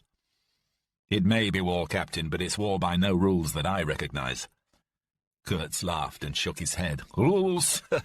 There are no universal rules in this war, Lieutenant. Didn't you know that? We have made new rules for the entire world." Lamb turned his head. "Son Bennett, double the guard on this man." It was useless trying to reason. Kurtz was a slave to Nazi doctrine, and Lamb realized that there must be hundreds, thousands of German officers out there who shared the same mindset, and if that was the case, then this was going to be a very long war. Valentine noticed it first, the noise in the air. "Plane, sir. Best take cover." The noise was clear now, a steady drone of engines. Lamb and Bennett yelled at the men. "Get down! Get in the ditches! Enemy aircraft! Take cover!" The men ran to the roadside and threw themselves down into the mud-filled drainage ditches at either side, covering their heads with their hands and trying to inch even further into the grass-covered earth. Kurtz, dragged by Lamb into the nearest culvert, did the same. although he tried to push away Lamb's grasping hand. Bennett was beside them and placed his hand on the German's shoulder. "Now, now, sir, be a good German officer and don't try and get away. Wouldn't want to have to shoot you, sir, would we?" Kurtz turned on him. "Lieutenant, tell your sergeant not to be so insolent." Lamb looked puzzled. "Oh, was he being rude, son Bennett? Do be polite to the officer. He is in the SS, after all." Bennett looked at him and smiled. "Oh, yes, sir. Polite, sir. I forgot." Lamb looked away, and Bennett swung his huge fist and smashed it into Kurtz's lower abdomen. The German doubled over with surprise and pain, spluttering. "That better, sir. Sorry to have forgotten my manners." Kurtz rose to respond, but found himself looking straight down the barrel of Bennett's rifle. And as he did so, the planes began to come in. They were Stukas, 6 of them, and their sirens wailed like banshees as they went into their attack dive. Kurtz looked up and, still holding his stomach, smiled and said nothing. The lead plane was above them now, and they watched as its single bomb whistled down towards the road. The long columns of troops and refugees had split and scattered at the first sound of the planes, and most had found some safety in the ditches, but others had not, and were running up the road as fast as they could towards the relative cover of the village. It was too late for them. The first of the bombs smacked into the road and blew 10 men to eternity, and as it came out of its dive, the Stuka rattled off its machine guns and did for another 2.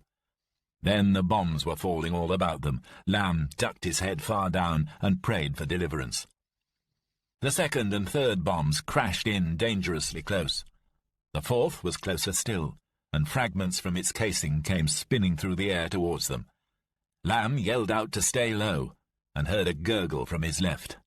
Turning, he saw Farrell staring wildly, and then noticed the foot-long piece of bomb protruding from his upper torso. Within seconds, the man was dead. But Lamb's attention had been diverted by then from his own man, for a grey form was slipping up and over the lip of the ditch, and had begun to run now away from the road. Lamb instinctively stood up and yelled, "He's getting away! Stop him!" But his words were drowned by the explosion of 2 more bombs, and he was flung to the ground by the force. Bennett looked up. He was cradling Farrell's body in his hands. "He's gone, sir. And the Jerry, too. Sorry, sir. Not your fault, son." He looked through the smoke towards the trees, and fancied that he could see Kurtz's field-grey form slipping into them. Kurtz could feel the wet warmth on his head, and putting his hand up he found that he'd been cut. A piece of shrapnel from that last bomb, he guessed. He felt it again, probing and not minding the pain. It seemed about 3 inches long, but mercifully not too deep. He took out a handkerchief and clasped it to the wound, and then sat up to take in his surroundings. He was about 200 yards from the road, and he could see the British still crouching in the cover of the ditches. The Stukas had come in for a second run, and their machine guns were strafing the road, bringing havoc and death. The road was a mess, peppered with bomb craters and dead bodies. The wounded moaned and shrieked, and the place smelt of death and spent explosive and the sickly sweetness of burnt flesh.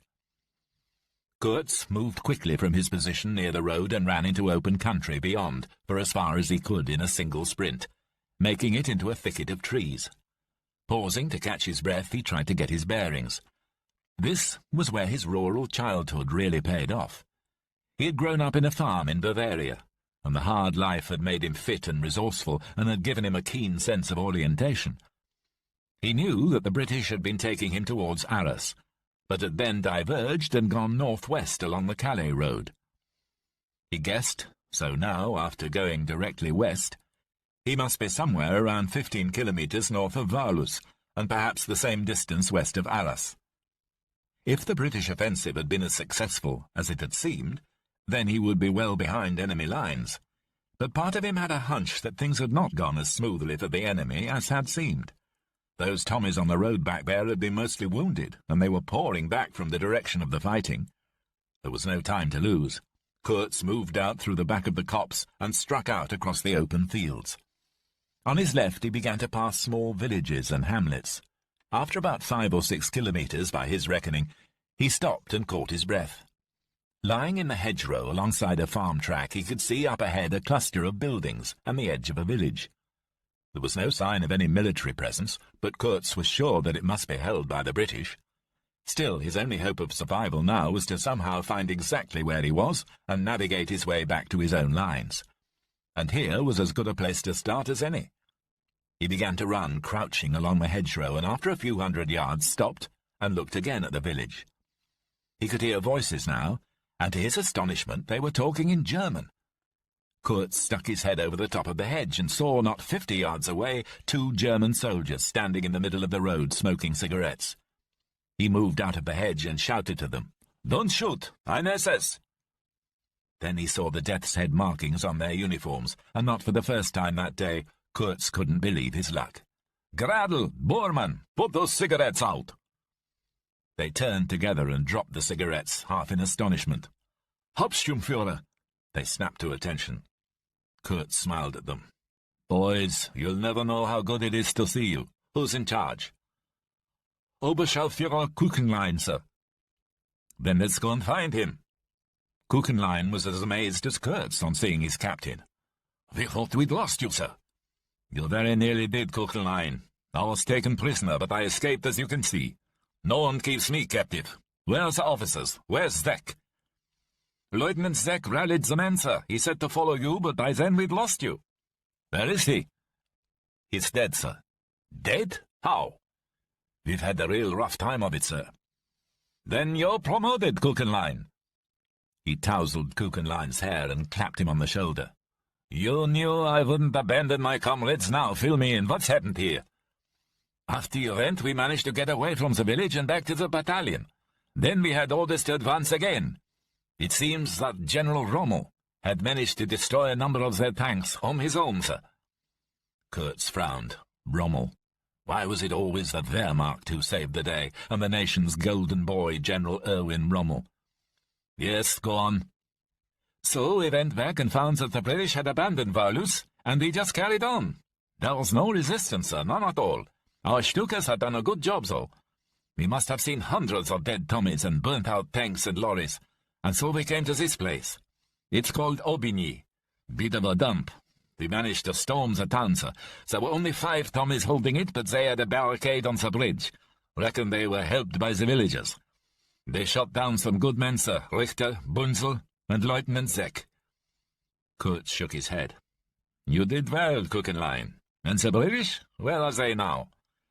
"One of them was killed, and we took the other 3 prisoner. It's okay, we beat them up a bit. For the lieutenant." Kurtz wiped the blood from the cut on his forehead. "Kills them." "Yes, sir." "Right now?" "Yes. Now, in the town square. Hang them from lampposts. Then report back to me. No, wait there. I'll come and watch." Chapter 9. Lamb looked across at the lifeless body of Private Farrell and cursed. No doubt Kurtz would rejoin his unit. It would not be hard to find, unlike theirs. How could he have let this happen? He stood up and shouted, "Son Bennett! Mays! Valentine! Is anyone hit?" He looked around and at once saw carnage. The length of the road was strewn with the bodies of the dead and wounded. Someone was shouting for a stretcher-bearer. A man close by, who had been hit by a bomb fragment and lost an arm and half his face, was calling for his mother. Lamb stared and then snapped out of his trance. "Christ almighty, Son Bennett! Who's left?" Bennett was standing at the roadside, beside the smoking wreck of a cart and its dead dray-horse. "There's Smart, sir, Corporal Mays, Wilkinson, Tapley. That's all from number 1 section. Stubbs and Perry, sir. Valentine, of course. Perkins, Butterworth and Hughes, and then there's the odds and sods, 4 of them. I make that 12 of us plus 4 hangers-on. Good God, we've lost half our strength." Lamb walked over to Bennett and looked him in the eyes. "I promised all of them I'd bring them through. All of them. I've failed." Bennett shook his head and managed to smile. "No, you haven't, sir. You've saved half of us, and don't forget, some are wounded. But the others, perhaps I expect too much. We'd have done it anyway, sir, even without your orders. It's not you, Mr. Lamb, it's the war. And don't forget Corporal Briggs's section, back at Varlus, sir." "Yes, of course. You're right. We'll head back to the town, although it's possible that they've fallen back further north in all this mess. We'd better make sure. It's entirely in the wrong direction, of course, but the only thing to do is to make for Aubigny, and then work our way back down towards Varlus from there. And we should bury Farrell, son. Can't leave him like that. Very good, sir. He turned to the men who had crawled out of their ditches and were brushing the mud from their battle dress. Come on, you lot, Wilkinson, Tapley. We'll bury Farrell here. Then we're off to find Corporal Briggs's section. Valentine said nothing, but Lamb could tell from his expression that there was something about the plan of which he did not approve. The shallow grave dug, 4 of the men helped to heave Farrell's body into the mud and then covered it with soil. They pushed his rifle, minus the firing pin, deep into the mud at its head and hung his tin hat on the butt. Lamb bowed his head, and the others followed suit. He felt a hollowness in his stomach. He had known that this moment would come, that he would be obliged to conduct a field burial service for one of his platoon. But that knowledge made none of it any easier. He began, Lord God, who givest and takest away, look down upon this thy servant, and grant him everlasting peace. He turned away from the grave and wondered whether he had said enough. Enough to honour the final moments and precious memories of a man. He was haunted again by the men he had lost, saw their faces and heard their voices in his head.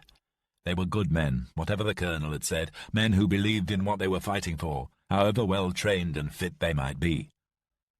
He looked at those who were left, Bennett, his trusted Cockney sergeant, smart, loyal to the end, Parry and Stubbs, Frank Mays, Wilkinson and Tapley, Perkins, Butterworth and Hughes, and, of course, the enigmatic Valentine.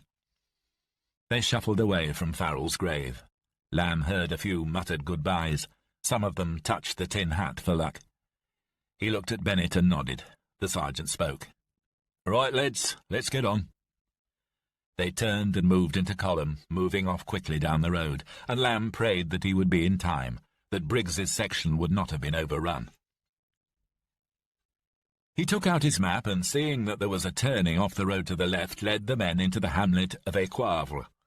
They skirted the place to the north and passed through 3 other settlements which, unlike those on the main road, were not deserted.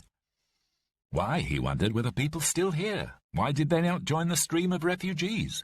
Some were fleeing, certainly. A dozen or so laden horse carts passed by, moving in the direction of Arras. But for the most part the French watched them from their windows, as Lamb and his handful of men passed through their villages.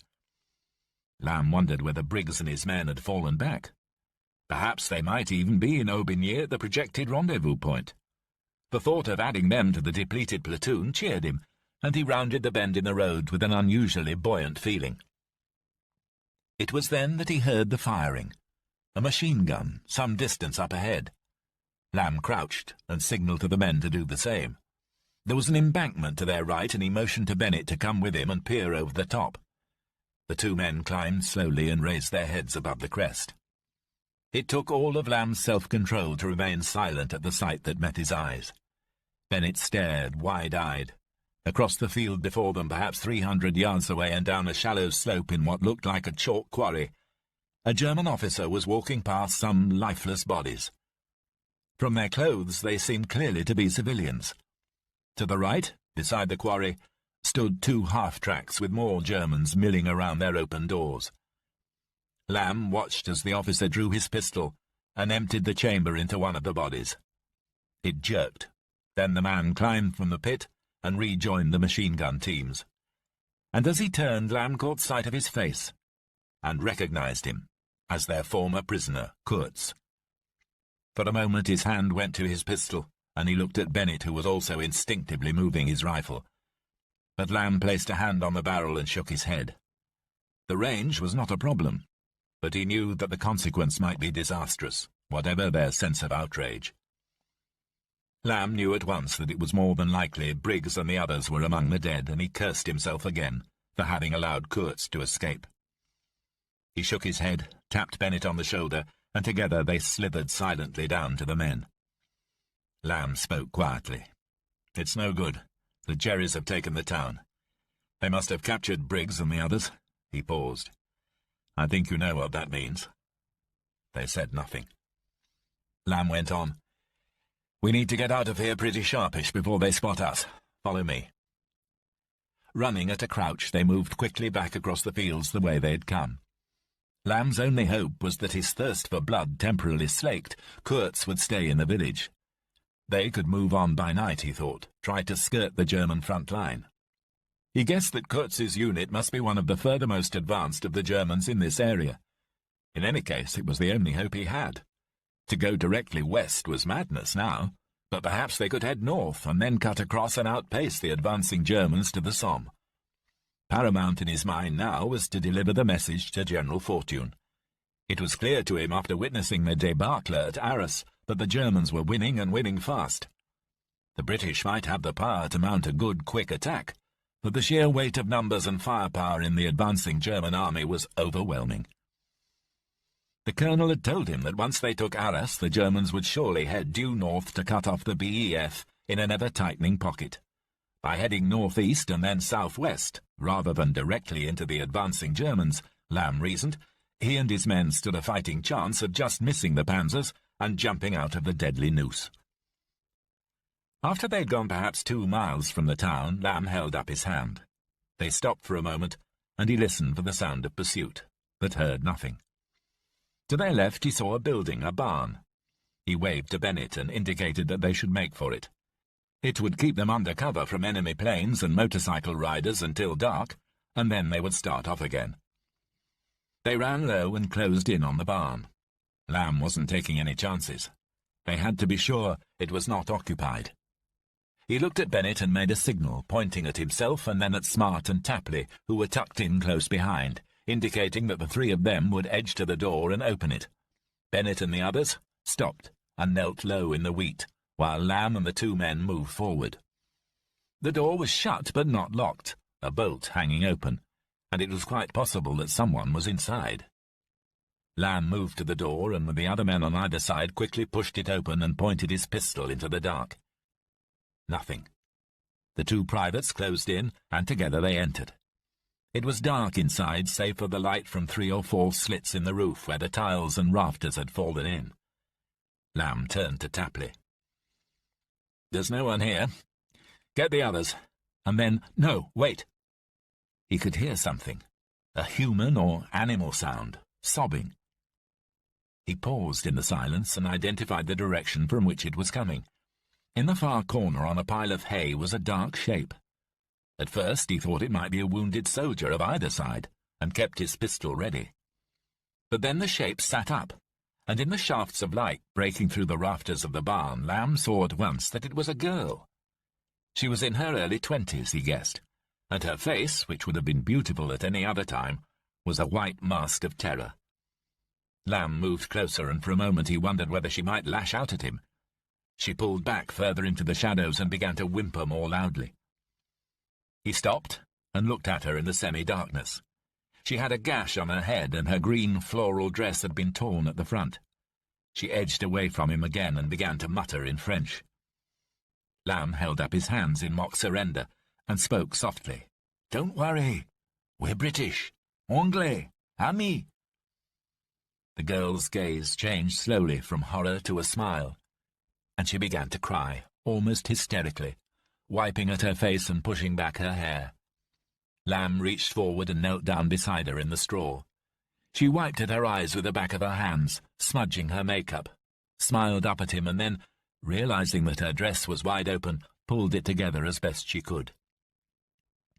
Lamb realized that apart from gazing into her eyes, he had also, without realizing it, been staring at her exposed skin, seduced by its pale softness, and felt suddenly embarrassed that he should be having such thoughts when she was clearly in great distress.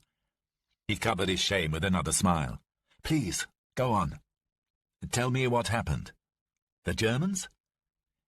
She nodded. I ran out of the back door when they came." Her English was good, he thought. Better certainly than his French. "The Germans came to take us. They took my father and my brother. But when I got out, I just ran into another German." She was stifling the sobs now. "He grabbed me. He grabbed my arm and held it tight. It hurt. Then he tore at my clothes and touched me." She stopped, sobbing again. Lamb turned away, but she went on. "I scratched his face, right in his eye. There was blood, and he shouted and let go, so I ran. I ran and ran. They fired after me. One of the bullets hit my leg. It knocked me over, but it only hit the skin. And then They gave up and I came here. I thought you were Germans. Lamb shook his head. No, mademoiselle. Anglais. But the Germans are still in your town. There's been some shooting. He did not think this was the time to tell her about the executions, but something in her face told him that she had probably guessed. I heard it. Where can I go? You'd best come with us. We're heading north. He had decided now that they would head up to Bethune and then directly west to Étaples. Then they would have to use the coast to try to get down to Fortune's division on the Somme. He just prayed that the Germans would not beat them to it. You'd better come with us. For a while, at least. Do you have anyone you can stay with? I have a cousin in Montreuil. It's near Étaples. I could stay there. My mother's niece. She paused, looking alarmed. Oh, God, my mother, my father, my brother. What will they do? The Germans. Don't worry about them now, miss. You stay with us. Here, have some of this. He reached into his tunic and brought out a hip flask. It was something he kept only for the direst of emergencies. He unscrewed the cap and held it out to her. She sniffed at it. It's brandy, cognac. The girl took a swig and coughed. It's quite good.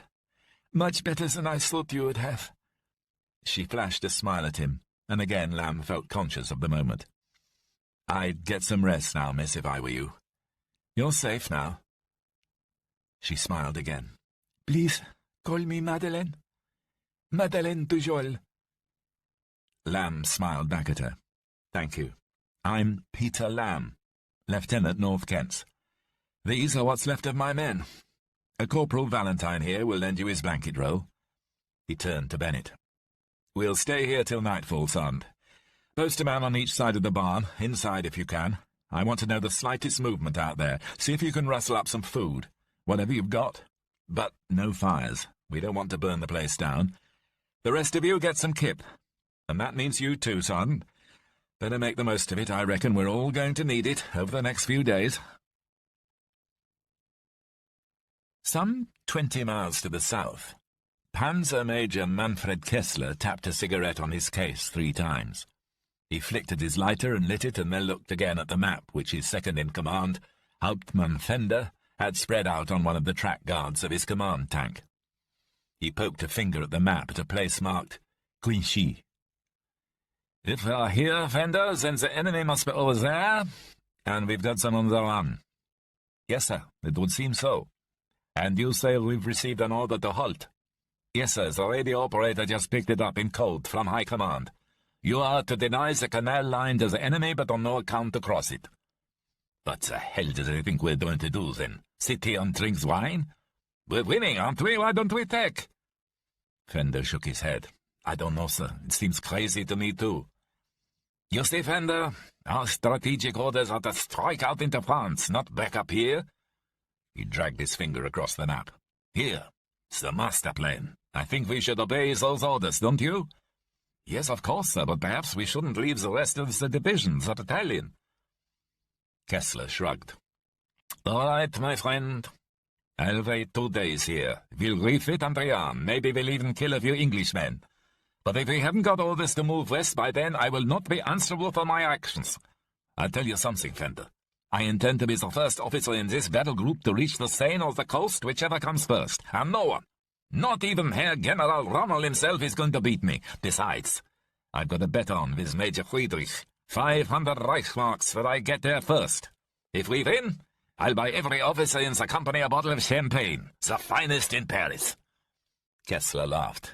I'm having a good war, Fender. First Poland, now France. The Führer has fulfilled his promise.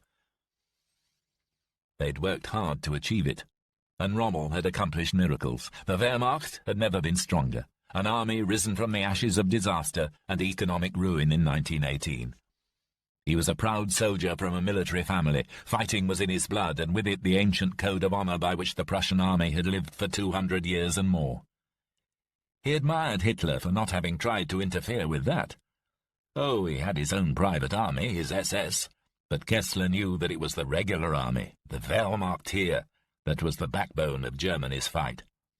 His own company had done particularly well, of the 15 tanks at the start of the campaign in No. 2 Company, 2nd Battalion, 25th Panzer Regiment in Hoth's 7th Division under Rommel, there were 12 still serviceable, although only 6 had not been hit at all. "Look here, do you see how they're strangling them? If we carry on like this, we could be by the sea in a day. They're finished." He made a circle with his hands. "Then we just tighten the noose, and the whole British and French armies are ours." There has never been a more brilliant campaign. Not even Frederick the Great himself could have done it. What a time! What an hour to be German! The world is ours, Fender. God is with us. The Führer is with us. And no one can stop us. Chapter 10. All day they'd been moving across the fields, and for a day before that. They'd left the barn at nightfall on the 23rd as he had planned, and moved steadily back towards the road, picking it up slightly further north. The girl was surprisingly fit and hardly held them back, and they'd started out at a good pace. Their journey had not been without trouble. Twice they'd encountered, moving in the opposite direction, small columns of straggling British and French troops, with and without officers, who seemed without purpose. Lamb had moved on quickly past them, remembering from his officer training lectures how easily loss of morale in one unit could infect another. On 2 other occasions, the whine of engines in the skies above them had prompted a scramble for the roadside ditch, and they had watched from cover as dive bombers zeroed in on some unlucky target to right or left. Now, though, the difficulty was moving through the pitch black while remaining on constant alert, and it had taken its toll. He could see that they were flagging. It had been Lamb's original plan only to move at night, but it had occurred to him that time was of the absolute essence if they were to beat the panzers to the Somme, and so, as day broke, he had spoken to Bennett, and they had carried on. Actually, they were hardly marching now, more walking or loping along. It was close to 4 in the afternoon, and he could feel the men's tiredness as they reached a sign reading Bethune. Going through the outskirts, they decided to skirt the town to the east. Finally, Lamb called a halt. They were on a long, straight road lined with trees, barns, and small houses, most of them boarded up. A column of French tanks with a few infantry stragglers was moving slowly but steadily ahead of them in the same direction, which Lamb guessed was northeast. "We'll halt here for 10 minutes, Aunt." "Where are we?" "The sign says Essars, sir, wherever that is." Lamb took out his map and looked at the area around Bethune. Essars was on the northeast side. "There should be a canal and a bridge. We've gone too far east. We need to get back on the road." But before they could retrace their steps, Lamb saw 2 figures approaching them, an officer and a sergeant, both of them wearing British battle dress. Lamb said, "Let me talk to them, Sergeant. They look right enough, but you can never be too careful. Cherries get up to all sorts of tricks." Lamb walked towards them, hand close to his holster, and saw that both of theirs were still buttoned. The sergeant was a thin man with a moustache, the officer short and wearing a peaked service cap. As he got closer, the officer stepped forward with an extraordinary nonchalance. "Hello. Lieutenant Petrie, Royal Barracks. We held the crossing back there. Old bridge. Got it mined for detonation. Who are you?" "Lamb, North Kents. Pleased to have you." He looked at Lamb's men. "Bit of a hodgepodge, aren't you?" Then he noticed the girl. "I say, you've got a civvy in tow. A woman." How observant of you, thought Lamb, but said nothing, except, "Yes, her village was attacked by the SS. I think they shot her family. She's pretty shaken up." Petrie grimaced. "Yes, we've been getting all sorts of reports in about them. Rumours flying everywhere. Apparently they're shooting our men in cold blood if they surrender. Do the same if I catch them." Would you? Lamb wondered. And would he now? Probably after the scene he had witnessed at Aubigny. Lamb knew the barracks by reputation, a hard-bitten, old-fashioned regular regiment without the luxury of a territorial battalion. Petrie, by the look of him, was typical of their officers, a dedicated lifetime soldier, most probably with a poor opinion of the part-time additions to the Army's officer class. So far, though, he seemed happy enough to accept Lamb. Petrie went on, "As I said, you're more than welcome, old chap. We need all the hands we can get. Expecting Jerry to turn up any day. Can't really understand why he hasn't yet, but we're ready for him when he does. We've dug in well and burnt every barge we could find. Go over the bridge and past the sentries. My command post's in the old village hall in the Centre-Ville. Can't miss it. Got a tricolour outside. That should be a good enough place for your young lady to get some rest. You do really all look quite done in. Lamb smiled and thanked him, and together they made their way up the road and crossed the bridge into the little town. Part of Lamb's mind told him that they should continue to make their way to Étaples, and then towards General Fortune. But Petrie's words had cut into him. They did all look done in, and he owed it to the men to rest them, even if it meant the possibility of getting caught up in another battle defending another bridge. That was what this campaign seemed to be all about to him, holding bridges before blowing them sky high. They were the tactics of despair, and they all knew it. They found the Hôtel de Ville with little trouble, and after Bennett's brief negotiation with an Irish orderly, Sergeant Lamb managed to get them a small back office to themselves. The men collapsed to the floor with exhaustion. Lamb took care to offer the only seat in the place to Madeleine, and then he too lay down. He stared at the ceiling for a moment before turning his head to the left, and by chance finding her face. She was remarkably beautiful, he thought, and even as he did so he felt instantly ashamed. She was smiling at him now, and he smiled back before turning his face away and staring into space. Wondering about his feelings, and desperately hoping that he wasn't falling in love with this French girl. They would have to lose her soon. It could not be far to her cousin's house near Étaples. If they could get away from here tomorrow, they might even make it by nightfall. He wanted rid of her. She had no part in their war anyway, and was a hindrance despite her physical fitness. No one wanted a woman with them in a fight. Did they? One more day with her, that was all they would have. That, he thought, was all he could take to stop himself feeling anything more. And he so desperately wanted not to feel anything for her. Evening came, and Lamb's men began to stir. He felt rested, and saw that Madeleine had fallen asleep in the chair. A battle-dress top was hanging apparently unwanted on a hook, and Lamb got up and draped it around her shoulders. Then he roused the slumbering Bennett and left the room as the men began to rise with the usual chorus of farts and snorts. Outside the air was cool, and they could hear the water of the canal as it splashed against the concrete sides of the embankment. Madeleine came out through the door and had joined him before he realized it. "Have you got a cigarette?" "Of course." Lamb felt inside and took out the case, opened it for her. She shivered. "Would you be kind and light it for me? I'm a little cold. I really don't want to take my hands out of these pockets." He picked the cigarette from the case and placed it between his lips, then took out his lighter and flicked the spark until the end was glowing.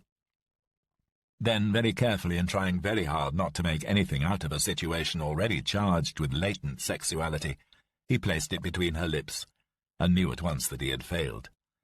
The sooner they got her to her cousin's house, he thought, the better. She took a hand from her pocket and removed the cigarette before speaking. "Thank you for helping me. I don't know what I would have done." He smiled. "Lucky for you we came along. But we'd better get you to your cousin soon. You shouldn't be here in the front line." "I like it here. It feels right. To be with the men who are fighting to save my country. Give me a gun and I'll kill some of the Boche bastards too. I could, you know." Lamb laughed. Yes, he thought, I do believe you could. A man came running up the road from the direction of the canal. "Mr. Lamb, sir? Mr. Petrie says, can you please come and see him on the other side of the canal, sir?" Madeleine took the cigarette from her lips and dropped it to the ground before standing on it. "You must go to your friend. You are needed." She turned and walked back into the town hall. Lamb watched her go, watched the moonlight on the backs of her legs and the way that her thin dress clung to the contours of her body. His head was buzzing with his sudden desire for her, and all sorts of unanswered questions. The Somme seemed a very long way off, but the Germans were not going to come this night, and so they would leave tomorrow. He would square it with Petrie, explain about the colonel and the message for General Fortune. The lieutenant seemed reasonable, but for tonight he would face the task in hand as best he could. He turned to the runner. "Thank you. Tell the lieutenant I'll be with him presently." Lamb stared out over the canal and shouted to Bennett, who was standing with a group of NCOs from Petrie's men. "Son Bennett, have one last look, will you? Get our lot into shape and get them to dig in along the canal as best they can. I want everything used as barricades, everything. Anything you can find. End of Disc 3. Disc 4. He walked away from the town hall towards the canal and reached the bridge. Looking south, he saw that Petrie and his company sergeant major were on the far side, discussing arcs of fire. He walked onto the bridge, and had just reached Petrie when a dispatch rider came roaring up the road from the south. He stopped his bike by the three men, and dismounting, to Lamb's astonishment, ignored Petrie, lifted his goggles, and handed Lamb a note. "You in command here, sir?" Not exactly, no."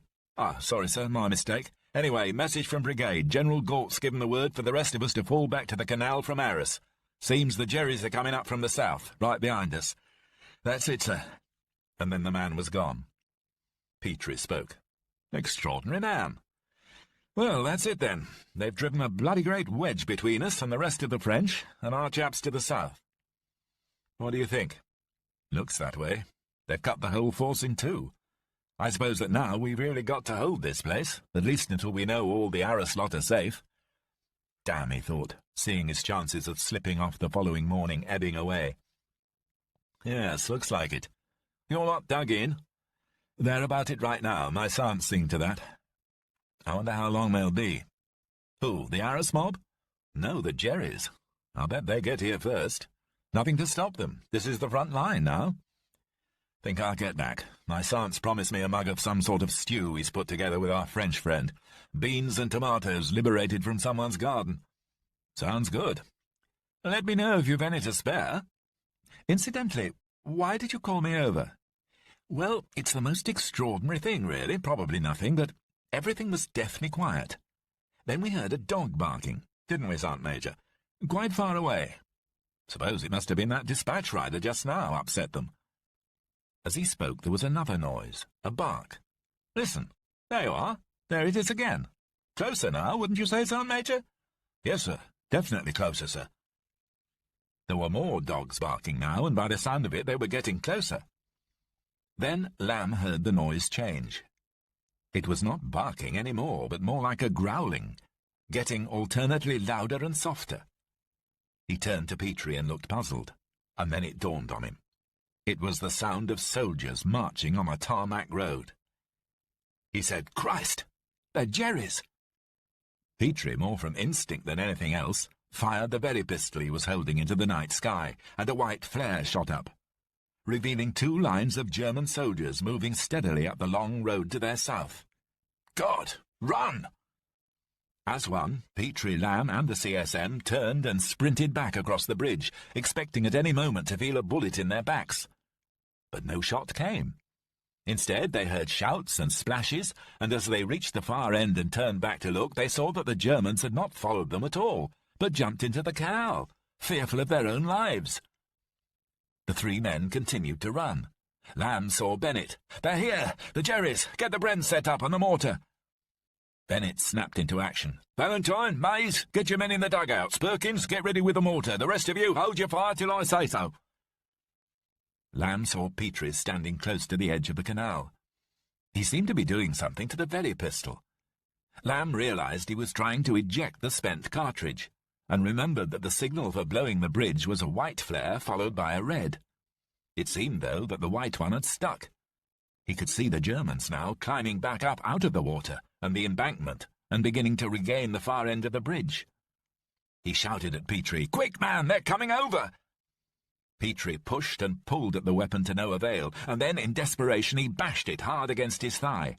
There was a click, and the spent cartridge tumbled out of the pistol. Fumbling in his haste, Petrie loaded the red one and raised the gun again towards the sky. The trigger slid back, and a red flare shot up above the town. Petrie ran, as did Lamb, and both men threw themselves with the others into the shelter of a sandbag dugout, just as a huge explosion tore open the night. The bridge flew up into the air, sending massive concrete boulders bouncing like bales of hay around what had been the road. Lamb turned to Petrie.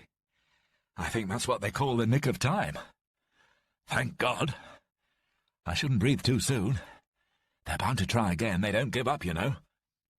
Even as he spoke, they heard the sound of small arms fire coming from the far side of the bridge. Lamb turned to Bennett. "Sergeant Major, give them the mortar. But be sparing with the ammo. Just give them a taste of it. Within a few minutes it was clear that the Germans were as determined as Lamb had thought. The small arms fire grew in intensity, and while most of the platoon and Petrie's men crouched down in their dugouts, Perkins's mortar and those from the Fusiliers sent round after round crashing over the canal to explode on the other bank, lighting up the darkness with white flashes. Lamb wished he could run back to the town hall and see how Madeline was, but he knew that was impossible. His place was here with his men. There was a shout. Petrie's sergeant major. "They're coming, sir! They're trying to cross!"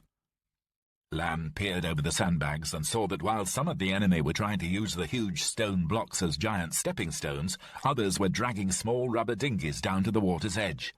He yelled, "Right, everyone, let them have it!" Together, Lamb's men and the Berwick's opened up with their rifles. Lamb himself had found an abandoned Enfield and, having checked its mechanism, was using it rather than his unreliable sidearm. By the occasional light of mortar bombs and grenades, he managed to zero in on one of the Germans who was trying to get a boat into the water. He took aim at his upper body and fired. The bullet hit the man's chest and sent him flying backwards to fall against the opposite bank. Lamb paused momentarily, both pleased and surprised by the accuracy of his shot. Then he did the same with another man, and another. The bullets were flying over his head now, hitting the sandbags and ricocheting in all directions. He heard the Bren guns rattle off and the answering chug of the MG-34s on the opposite bank. Everywhere, it seemed, grey-clad figures were tumbling to the ground and into the water. But as soon as one fell, another would appear to take his place. Christ, he thought, how many of the buggers can there be? Petrie came up at a running crouch. "I'm sending a runner back to brigade to request artillery support if there's any to be had. Determined buggers, aren't they?" An enemy mortar bomb came screaming in over their heads and crashed into a house close behind, destroying a wall and sending splinters in all directions. A man screamed as one took off his foot. Petrie shouted, "Stretcher bearer! It's getting a little hot, isn't it? Where's your girl?" "In the town hall. I hope she's all right." "She'll be fine, old man. Bit scared, I should imagine. Just as long as we can keep the Jerrys back on their side of the canal." Both men looked out again at the water and saw in the moonlight that some of the rubber boats had now actually made it into the water. Lamb shouted back, "Harry, can you hit one of those boats?" "Sorry, sir. Didn't see them from back here, sir." There was a thump behind them and a mortar shell flew up and hit the water about 4 yards to the right of the lead dinghy. "No, more to your left. About 5 degrees. Try that." Another bomb went over their heads, and this time Parry was on target. It burst directly in the centre of the boat, killing the 6 Germans, bunched together and sending their torn bodies outwards into the canal, while the craft itself disintegrated. "Well done, Parry!" The second dinghy steered around the body parts and kept on coming while more were lowered into the water. Lamb shouted to Bennett, "Son Bennett! They need to keep their fire going. Where's the bloody Bren?" "Jammed again, sir." There was nothing for it. Lamb turned and sprinted across the road through a hail of German bullets to the Bren gun position. Private Butterworth was sitting behind the sandbags, his hands at the gun, trying to free the clip. "Sorry, sir. Thing just jammed, sir. I've tried to adjust the regulator, but it doesn't want to budge." Lamb saw that he had a tear in his battle dress and fresh blood on his arm. "You're hit. Get yourself back to the M.O. Lieutenant Petrie will show you where. Get that patched up." He took the gun from Butterworth and, being careful not to burn himself on the hot barrel, began to unlock it and slide it forward. Then he began to turn the regulator and heard the hiss as more gas seeped in. He had always liked engineering and felt at home with machines, but he had never thought that his skill might be of use in saving his life under fire. He took out his revolver and gave the mechanism a few sharp taps. There, finally a use for the thing. He pointed the Bren gun across the river and pressed the trigger. There was a clear click, and then a stream of bullets sputtered from the muzzle. Lamb carried on firing, sending fire into a clump of trees on the far bank, where the flashes told him there was a high concentration of the enemy. He was aware of someone standing behind him. It was Valentine. "Shall I take over, sir? You'll have better things to do being an officer." Lamb thanked him, but wondered how the man was able to twist even an offer of help into a barbed comment, even under fire. The Germans were advancing across the ruins of the bridge now. "Direct your fire to the centre. Stop them coming over those rocks." Valentine swung the gun, and as Lamb watched, he shot down every man on the stones. "Good shooting, Corporal. Perhaps we'll make you a marksman." Valentine frowned. and Lamb left the dugout as he began to fire again. Another group of the enemy tried the same tactic and met the same fate. Petrie found him. "I think they're tiring. They seem to be pulling back into the trees. Let's hope that's not because they've called up their bombers." The two men watched through the darkness as the Germans hauled and carried their wounded into the shelter of the woods. Still the rifles cracked. Petrie shouted, "Cease firing!" Silence. The two men listened, dreading the hum that would herald an air attack. But none came. Lamb marvelled at the suicidal bravery of the German troops as he surveyed the scene before him. The bodies of over 40 German soldiers lay scattered across the terrain in front of him.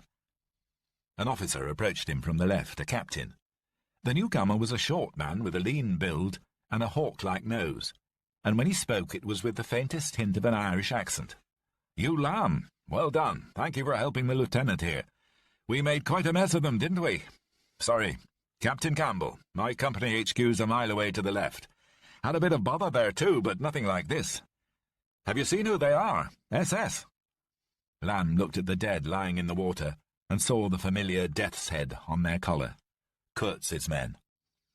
Campbell went on, "I dare say they'll try it on again, so we'll have to be ready for anything. Imagine your territorial chaps haven't seen anything like this lot before. Don't worry, my chaps are trained to handle them. I suppose you've seen quite a lot that you didn't expect to. Still, we'll hold them off, won't we, Petrie?" He shot a glance at the lieutenant, who was looking a little embarrassed at his captain's arrogance.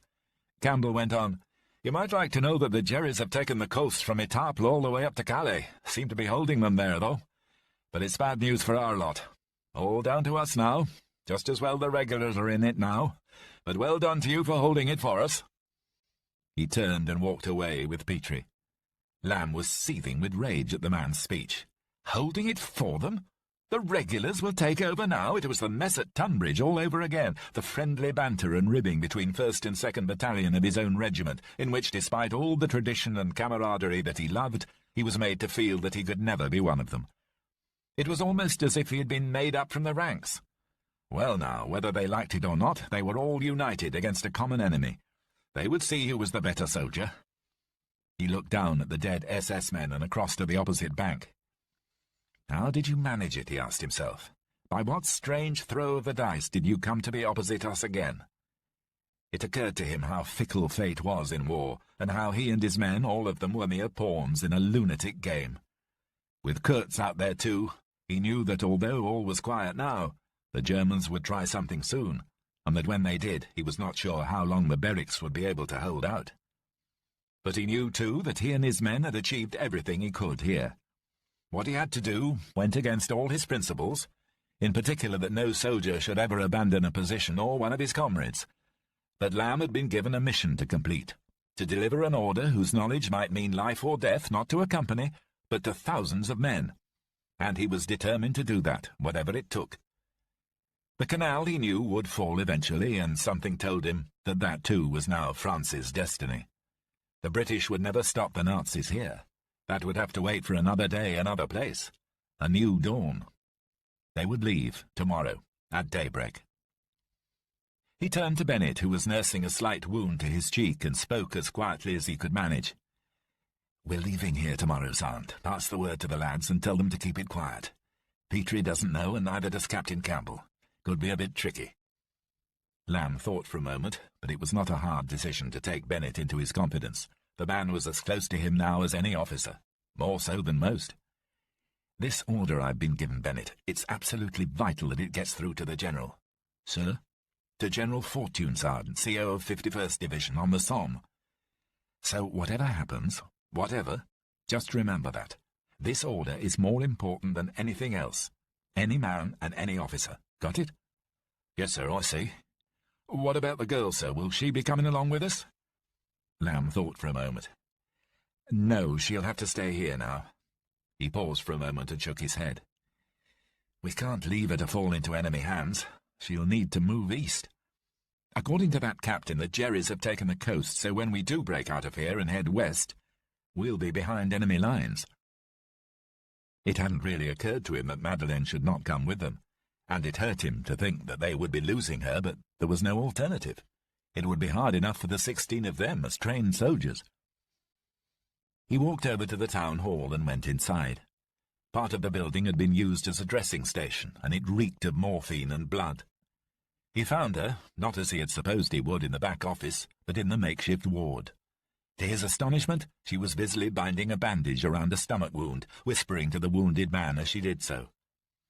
Lamb came up behind her and coughed, and she turned to him and smiled, sending his head into confusion. Lamb looked at the wounded man and reckoned that he would not hear much of what he was about to say. Then, mastering his feelings, he spoke as she turned back to her job. "Madeleine, I've been thinking, and I'm afraid that I don't think you should come with us. The Germans have taken Abbeville and marched up the coast. They're almost at Calais, and that means that anything west of the canal is behind enemy lines. That's no place for a girl. Better to make your way to the east, inside our lines. Don't you know anyone out that way?" She stopped bandaging, shook her head, and stared at the floor, then cut the bandage with scissors and pinned the ends together. "No, I don't think so. I think I will come with you." She began washing her hands in a basin of warm water, which, as she did so, turned steadily more red. "Look, it's simply not practical. It's far too dangerous for a girl like you." She looked up at him, and he saw the fury in her eyes. "A girl like me? A girl who can change dressings on bloody wounds? A girl who's just shoved half a man's intestines back into his belly? A girl who can keep up with you men across country on the run? Is that the sort of girl you can't take with you, Lieutenant?" Lamb said nothing then. "Where did you learn to do that?" "Before the war, I was a vet. Well, learning to be a vet. It's the same thing. Wounded cow, wounded man. You learn. Besides, I live on a farm. Lived on a farm. It's still too dangerous. And if you're caught, God knows, yes, if I'm caught, I'll be killed. Eventually. Well, what does it matter to me? Half my village is dead, and my parents and brother too, I'm sure. What's my life now? Besides, perhaps I can be of some use to you." She'd moved on now and was unwinding the bandage from the head of one of Petrie's men. He was moaning. Carefully she peeled away the fabric from the congealed blood and revealed a jagged shrapnel wound, through which the brain could be seen. She gasped quietly and began to dab very carefully at the wound, cleaning with calm precision. "Well," thought Lamb, watching her hands at work, "perhaps you really could be useful to us," although he knew full well now what he had suspected for some time. Something inside him was telling him he needed no persuasion to let her stay with them. "You know we're going into enemy-held territory." "Of course I know, Peter." It was the first time that she had used his Christian name, and now, as her angry eyes met his own, he felt another twist in the complex thread that bound them ever closer together. "All right, if you're certain, you can come with us. But if you hold us up, if you can't manage it, then you must leave." "Yes, I understand perfectly." "We leave tomorrow in the morning, 9 a.m., in a truck. Can you be there on time?" "Of course. Now go away and command your men while I try and save these ones." Major Kessler had heard the firing from further along the canal. He was standing against the armor-plated hull of his command tank, reading the latest issue of Die Wehrmacht, when one of his lieutenants, Faller, an Austrian, came up to him looking agitated. "Sir, don't you think we should go and do something? I mean, we might be able to help. We have tanks. That could turn the firefight." Kessler shrugged. "Maybe we should, but it's not our fight. I was told to deny the canal to the British, not to attack it, remember? General von Rundstedt's order was quite specific this morning. Do not attack. Allow the infantry to catch up. So we sit tight here. Besides, that's not our sector. That's the SS up there. Totenkopf Division. Theodor Eich's men. The precious SS. Do you want to help them? Will they help us?" Faller looked away. "I don't know, but they're still Germans. And they're dying, sir. Don't you think we should—" "I think perhaps that you should shut up, Lieutenant. We'll help them when we're told to, not before. I don't want to risk my tanks in some other man's battle. And neither does the Führer. I'm sure the SS can handle the situation quite well. The General is saving us for the big attack on the Somme. Save your energy. You'll need it, soon enough." Chapter 11. The moment had come which he had been dreading, and it was no easier than he had imagined. Standing outside the little office at the rear of the town hall, he felt as if he were 13 again, waiting outside the headmaster's study at Tunbridge, knowing full well what would happen when he entered. Fearing the worst, he had placed Bennett and the rest of the men in key positions around the town, close to the town hall, and had entrusted Madeleine to Corporal Mays. His stomach felt hollow and his mouth dry. He knocked on the door. From within came an imperious voice. "Enter!" Lamb turned the handle. 13 again. Captain Campbell was seated at what had been the mayor's desk, writing a report on the situation that morning. He looked up and saw Lamb. "Oh, Lieutenant, it's you. That was damn good work your men did yesterday, first class. We'll be ready for them when they come again, eh?" Lamb smiled. "Well, that's just it, sir. You see, that's why I'm here." "What do you mean, that's it? Why are you here?" "I'm afraid I have other orders, sir. And much as I'd love to stay and help with the defense of the town, and I appreciate how much you need our support, those orders state that I must move west." The captain stared at him open-mouthed. "What? What exactly are you trying to tell me?" "Simply that I have orders to proceed to the southwest, sir, with a message for General Fortune, who commands the 51st Division. That division should by now be in position on the Somme." Campbell laughed. "Lieutenant, is this some sort of a junior officer's joke? Then it's in very poor taste." "This is no joke, sir. I'm afraid that we have to go." "We?" "Me and my men, sir." The captain shook his head. No, that's simply not possible. We need every man we can get here. I have 48 miles of canal to defend with barely 100 men. Your orders are to remain here and assist in that defence." Lamb shook his head. "I know, sir, and I'm really very, very sorry, but I am obeying a direct order from a colonel attached to the General Staff." Campbell narrowed his eyes. "Which colonel? What's his name?" "I'm afraid I don't know that, sir. I only know him as Colonel R." "Lamb, now I know you're pulling my leg. That's a character from a bloody cheap novel, isn't it? You surely don't expect me to believe that, do you? Credit me with a little more intelligence." "I've never been more serious, sir. It was an order given to me in Arras by a man who told me he was a colonel on the General Staff, and I have no doubt that it was genuine. His 2IC was a Major Simpson, if that means anything." Again Campbell shook his head. Then he stared hard into Lamb's eyes. "Show me the order." "Sir?" "The written order, man. Show it to me, and perhaps I'll start to believe you. Mind you, it'll make no difference to my orders." "Sorry, sir, but my instructions are to show that order to no one but General Fortune." Campbell shook his head. "You're in the realms of fantasy, man. General Fortune commands 51st Division, and he's moving south, last I heard. Doesn't make sense. This is the worst pack of lies I've ever heard, and the worst excuse I've heard for anyone trying to shirk a fight with the enemy. You territorial Johnnies have no stomach for a fight. I've seen enough of you, weekend soldiers who can't believe their bad luck. That's what it is, I tell you. You saw some blood spilled yesterday, and that put the wind up you, and now you want out of it. Well, Lieutenant, that's not going to happen, and now I'm giving you a genuine order, a counter-order, and that is to stay here and help defend this position." "Sir, with due respect, you know that you cannot possibly countermand an order from a superior officer." Campbell shrugged. "I've told you, Lieutenant.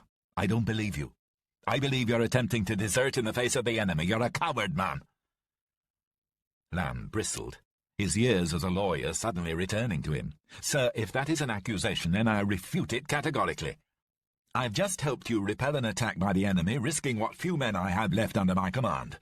I would ask you to retract your accusation, sir." Campbell stared at him. "I really don't know what to make of you, Lamb. I can only conclude that you're mad. Mad even to contemplate getting through the German lines on some wild goose chase to find a general who may not even be where you're told he is heading for. Or mad enough to try getting through enemy territory to save your skin. I think I'm inclined to believe the latter." "I'm very sorry to hear that, sir, because whatever your opinion of my story, I'm leaving, with my men." Campbell, his face red with anger, stood up and pressed his fists hard down on the table. "Then I shall have you arrested for desertion." "I don't think so, sir." "No? How the devil will you stop me?" "I have 16 men, sir, all armed at strategic points around the centre of the town." "You're threatening me? That's mutiny. You'll all be shot." "No, sir. I'm making a request to be allowed to obey an order from a superior officer. I'm simply doing my duty." Campbell began to move around the desk. "I'm going to find my sergeant major. You'll see how we deal with mutiny in the regular army." Lamb drew his pistol. "That would not be wise, sir," he shouted. "Son Bennett!" The door opened, and Bennett entered, his rifle at the ready. "Son Bennett, place Captain Campbell under arrest, please. The charge is preventing an officer from doing his duty. If he tries to escape, you have my permission to shoot him." Bennett rested his gun on his hip, its barrel pointing directly at Campbell's chest. "Very sorry, sir. Orders is orders." Lamb left the room and closed the door. Then, moving quickly out of the town hall into the yard at the rear of the building, he found that, as he had ordered, Madeleine was already sitting in the central position in the cab of a 3-ton truck. "Right, that's the first part done. I'm off to get the others." Systematically, he moved around the town centre, pausing beside each of his men to whisper the order to get back to the truck. Finally, he returned himself and found them all safely in the rear. He went back into the town hall and found Campbell still under guard. "Well done, Sergeant. Any trouble?" "No, sir. The captain's been very good." Lamb reached into his pocket and found the length of rope he had scrounged earlier from a neighbouring office. Then, reaching behind Campbell, he bound his hands together at the back of the chair. The captain made no attempt to resist, but, red with rage, hissed at Lamb. "This is an outrage. You won't get away with this, Lamb. I'll have you shot. The lot of you damned amateurs. You're no more than common criminals." "I don't think so, sir. I really hope that you make it out of this mess. If I know the enemy, he'll probably try to outflank you. Have a look at your map and see if there's a narrow crossing anywhere up or downstream of the canal. That's where they'll try for, then work their way along the bank.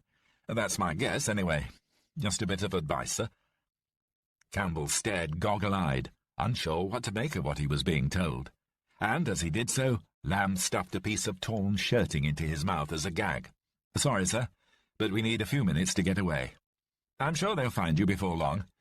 I do apologize, sir. I really wish you would believe me. It's perfectly true." They left Campbell red-faced and fuming, trying to edge his chair towards the door, which Lamb then closed and locked, pocketing the key. "They won't find him for a while. Should give us enough time. Right, into the truck." Lamb climbed into the driver's seat, and Bennett into the left side of the cab, squeezing in beside Madeleine, who smiled at them both, relieved at their return. Lamb pressed the starter button and pushed down on the accelerator, and the vehicle roared into life. "All right, here we go. They'll wonder where we're off to, but don't worry, no one will try to stop us." He inched forward up the street and turned from the town square onto the road which led south, past 2 sandbagged positions. The men peered out at them, but did and said nothing. Lamb opened up the throttle, changed from second to third with a whine of gears, and pushed the truck faster down the road away from the town hall, past more groups of soldiers, just as puzzled as the first. Within minutes they were out of the town and driving through tree-lined terrain on the north bank of the canal. Bennett turned to Lamb. "Well done, sir." "Thank you, Sergeant. I do feel sorry for Captain Campbell, though." Bennett smiled. "Perhaps you should have shot him, sir, calling us amateurs like he did." Lamb returned the smile. "Thank you, Sergeant. I'll pretend I didn't hear that last remark." "Very good, sir. But you might have done us all a favour." "You do know that I would never actually have done it, don't you?" He smiled again, and Bennett grinned, unconvinced. The truck was moving faster now, passing isolated groups of infantry dug into the bank, and on their left machine gun and mortar pits. Lamb had devised a new plan to get to General Fortune, presuming that his division had by now actually made it to the Somme. They would drive down the canal on the British side and cross when the opportunity showed itself. That would be the tricky bit, driving across the bridge observed by the enemy. But they had not heard any firing from the left of the line, and he wondered whether the Germans had yet stationed anyone in that sector, or whether whatever unit was there might be under orders to rest and recuperate until attacked. Also, he hoped that they would be so nonplussed to see a British truck driving towards them that it would be a little time before they opened fire. Whatever the case, it was worth a gamble, and really their only hope of breaking out. To have gone on foot would have been hopeless, slow and vulnerable. The truck at least gave them speed and surprise. Once through the forward enemy lines, his plan was to go hell for leather through the reserve and make not for Étaples, but the town of Esdin, further to the south. There was no point trying to get Madeleine to her cousin. She would just have to come with them. On foot, even before he realized they were behind enemy lines, he had calculated that the journey by Étaples would take them a good 3 days. Now, with the transport, they might be able to cut that in half. even with Germans all around. Of course, if they could pinch an enemy vehicle, that would be the best solution. In an olive-green Bedford, they would stick out like a sore thumb. He turned his head slightly, keeping his eyes on the road. "Everyone all right in the back?" There was an answering groan. He knew that his driving was more suited to his beloved old Triumph motorbike than this truck. But he was determined to push her to her limits and make every second count. "That's fine, then. Right, hang on, all of you. 18, here we come." It was approaching noon when Major Manfred Kessler sat down to eat. Today, the 26th of May, was his birthday, his 25th, and he had decided, given the lull that had descended on their sector of the battlefield and their order not to engage the enemy, that it might be appropriate to have a little celebration. So the Major's batman, Hans, had set up a table made from 2 ammo boxes alongside the command tank, and at this Kessler now sat, a full glass of good local red wine in his hand, the bottle on the table. The news was good from the northern front. The Belgians, it seemed, were about to surrender, and then they would sweep across and cut the British off from the sea. France would be in the bag, and he, Manfred Kessler, would be covered in glory. He would take his panzers away from this stinking canal and down to the Seine, into the green fields of Normandy. His second-in-command, Hauptmann Fender, had just proposed a toast to his health, and the other officers present. His 3 lieutenants were giving 3 cheers. How clever of Hans, he thought, to find a chicken. The man was a miracle worker. The plump bird now sat perfectly roasted in the centre of the table, and the men eyed it greedily, waiting for their commander's order to eat. Kessler smiled at them all, put down his glass, and was on the point of giving the command when the most extraordinary thing happened. There was a sudden shout from the picket he had placed on the narrow bridge to their front over the canal, and suddenly on the road to their left there appeared a British army truck, travelling at a speed which suggested its driver must have some experience with racing cars. Kessler stared at it for an instant as it hurtled past, and then sprang to his feet, knocking both the wine and the precious chicken onto the ground. "Did you see that? What the hell was that? They were British! My God, open fire, you fools! Stop them!" But it was too late. By the time the tank commanders had climbed aboard their vehicles and the turrets had even begun to traverse, the olive-green truck had long left the laager behind. Kessler swore at the wine which had stained his neatly pressed uniform breeches and shouted to Fender, "Quick! Radio through to brigade! No, call divisional HQ! Tell them that the British are breaking out! No, tell them that they have broken out!" "How many shall I say, sir? In what strength?" Kessler looked at him. "I don't know." He ran across to the guard post. "Is there any more? How many? Any tanks?" A voice answered him from the sandbags. "Nothing, sir. It's all quiet." What the devil were the British doing? One solitary truck hurtling through their lines at breakneck speed straight into the rear echelons of the corps? It was madness. Unless, of course, it was some sort of secret weapon, or an assassination team making for the general staff. His mind was racing. He turned to Fender. "Have you got through to division yet? Tell them that one British truck just passed through our lines heading west. Tell them that, just the one truck." Chapter 12. The sun rose low and golden pink far away across the vast flat plain of northern France, bathing the fields in the hopeful light of a new day, and Lamb wondered what it might hold for them. He shivered in the early morning cold, and with Madeline's sleeping head still resting on his shoulder, pushed down again on the accelerator pedal and tried to coax a little more speed from the truck, urging her on towards the south and safety. It was the morning of the second day since they had left Essar, and not for the first time he wondered what the reaction of Lieutenant Petrie might have been on finding his furious captain tied up and gagged in the office. Outrage, he presumed, although perhaps tinged with a little amusement, especially when he heard Campbell's tale of what had happened. They would not have sent out a party after them. Of course not. Lamb knew that another German attack must be imminent, and that it would be furious when it came, seeking revenge for the SS men lying dead in the canal. But, he argued to himself, what else could he have done? What else would anyone have done but follow the course he made for himself? He felt guilty, too, about immobilizing the remaining 2 trucks by removing their starter motors. But there again, he argued, Petrie and his men were not going anywhere in a hurry. The quiet French countryside slid past them as they travelled ever further towards the southwest. He had no idea how much petrol was left. He had not had time, as he had hoped to do, to siphon off fuel from the other trucks. The gauge read that there was barely a quarter of a tank left even now. But he was sure that it had said that for the past 10 miles at least, and knew from experience in the garage at home that such gauges were notoriously unreliable. They must find a petrol station soon, and Lamb had a trick up his sleeve. The map he had been using since arriving in France was not army issue, but a chart produced by Shell and Foldex that he had acquired privately in Stanford's in London when on leave. It showed the French roads much more clearly than any official map might. Better still, it showed the locations of all Shell petrol stations. One thing he had been told time and again by the old sweats in the battalion, Bennett included, back at the depot in Kent, was that it was generally better to buy your own kit. Boots, maps, anything really, even pencils. He looked across now at Bennett, who was slumped in the other passenger seat, dozing fitfully but trying to pretend that he was awake. Lamb had let him sleep for the past 3 hours, but now he turned to him. "Son, Bennett?" Bennett started and attempted to get as close to an expression of attention as he could, sitting squashed into the cab of a truck, but just ended up looking dazed. "Sir?" Lamb smiled. "I think we'll stop in a few minutes. Then it might be time for you to take a turn behind the wheel, son." "Very good, sir." Bennett sat up and shook himself awake. "Any idea of where we are, Mr. Lamb?"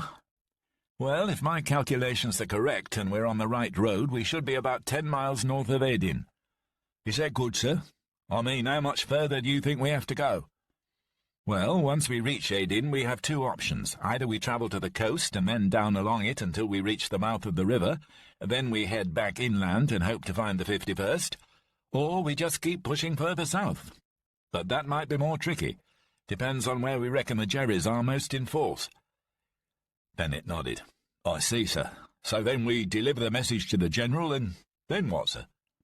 "Then it's anyone's guess, son. I suppose we fall in with whoever we find ourselves with and hold the line until we receive further orders. I'm afraid we should give up all hope of finding the battalion, or even the division. We're on our own now." It was true, and he had never felt more alone and vulnerable. They were well behind enemy lines, caught between the 2 bisected halves of a decimated BEF, a very long way from their friends in the north, and still with some way to go to the safety of those he had been told remained in the south. Lamb knew that at any moment they might go careering into a German unit, infantry, trucks, or tanks. His main aim now, though, was to get them down to the coast as quickly as possible. Once there, he thought it might be an easier journey to push down to the mouth of the Somme estuary. They would wait there until nightfall, and then go on foot across the mudflats to the opposite bank. He only hoped that the colonel had been right, and that by the time they got there the 51st, or what remained of them, would be in position along the Somme.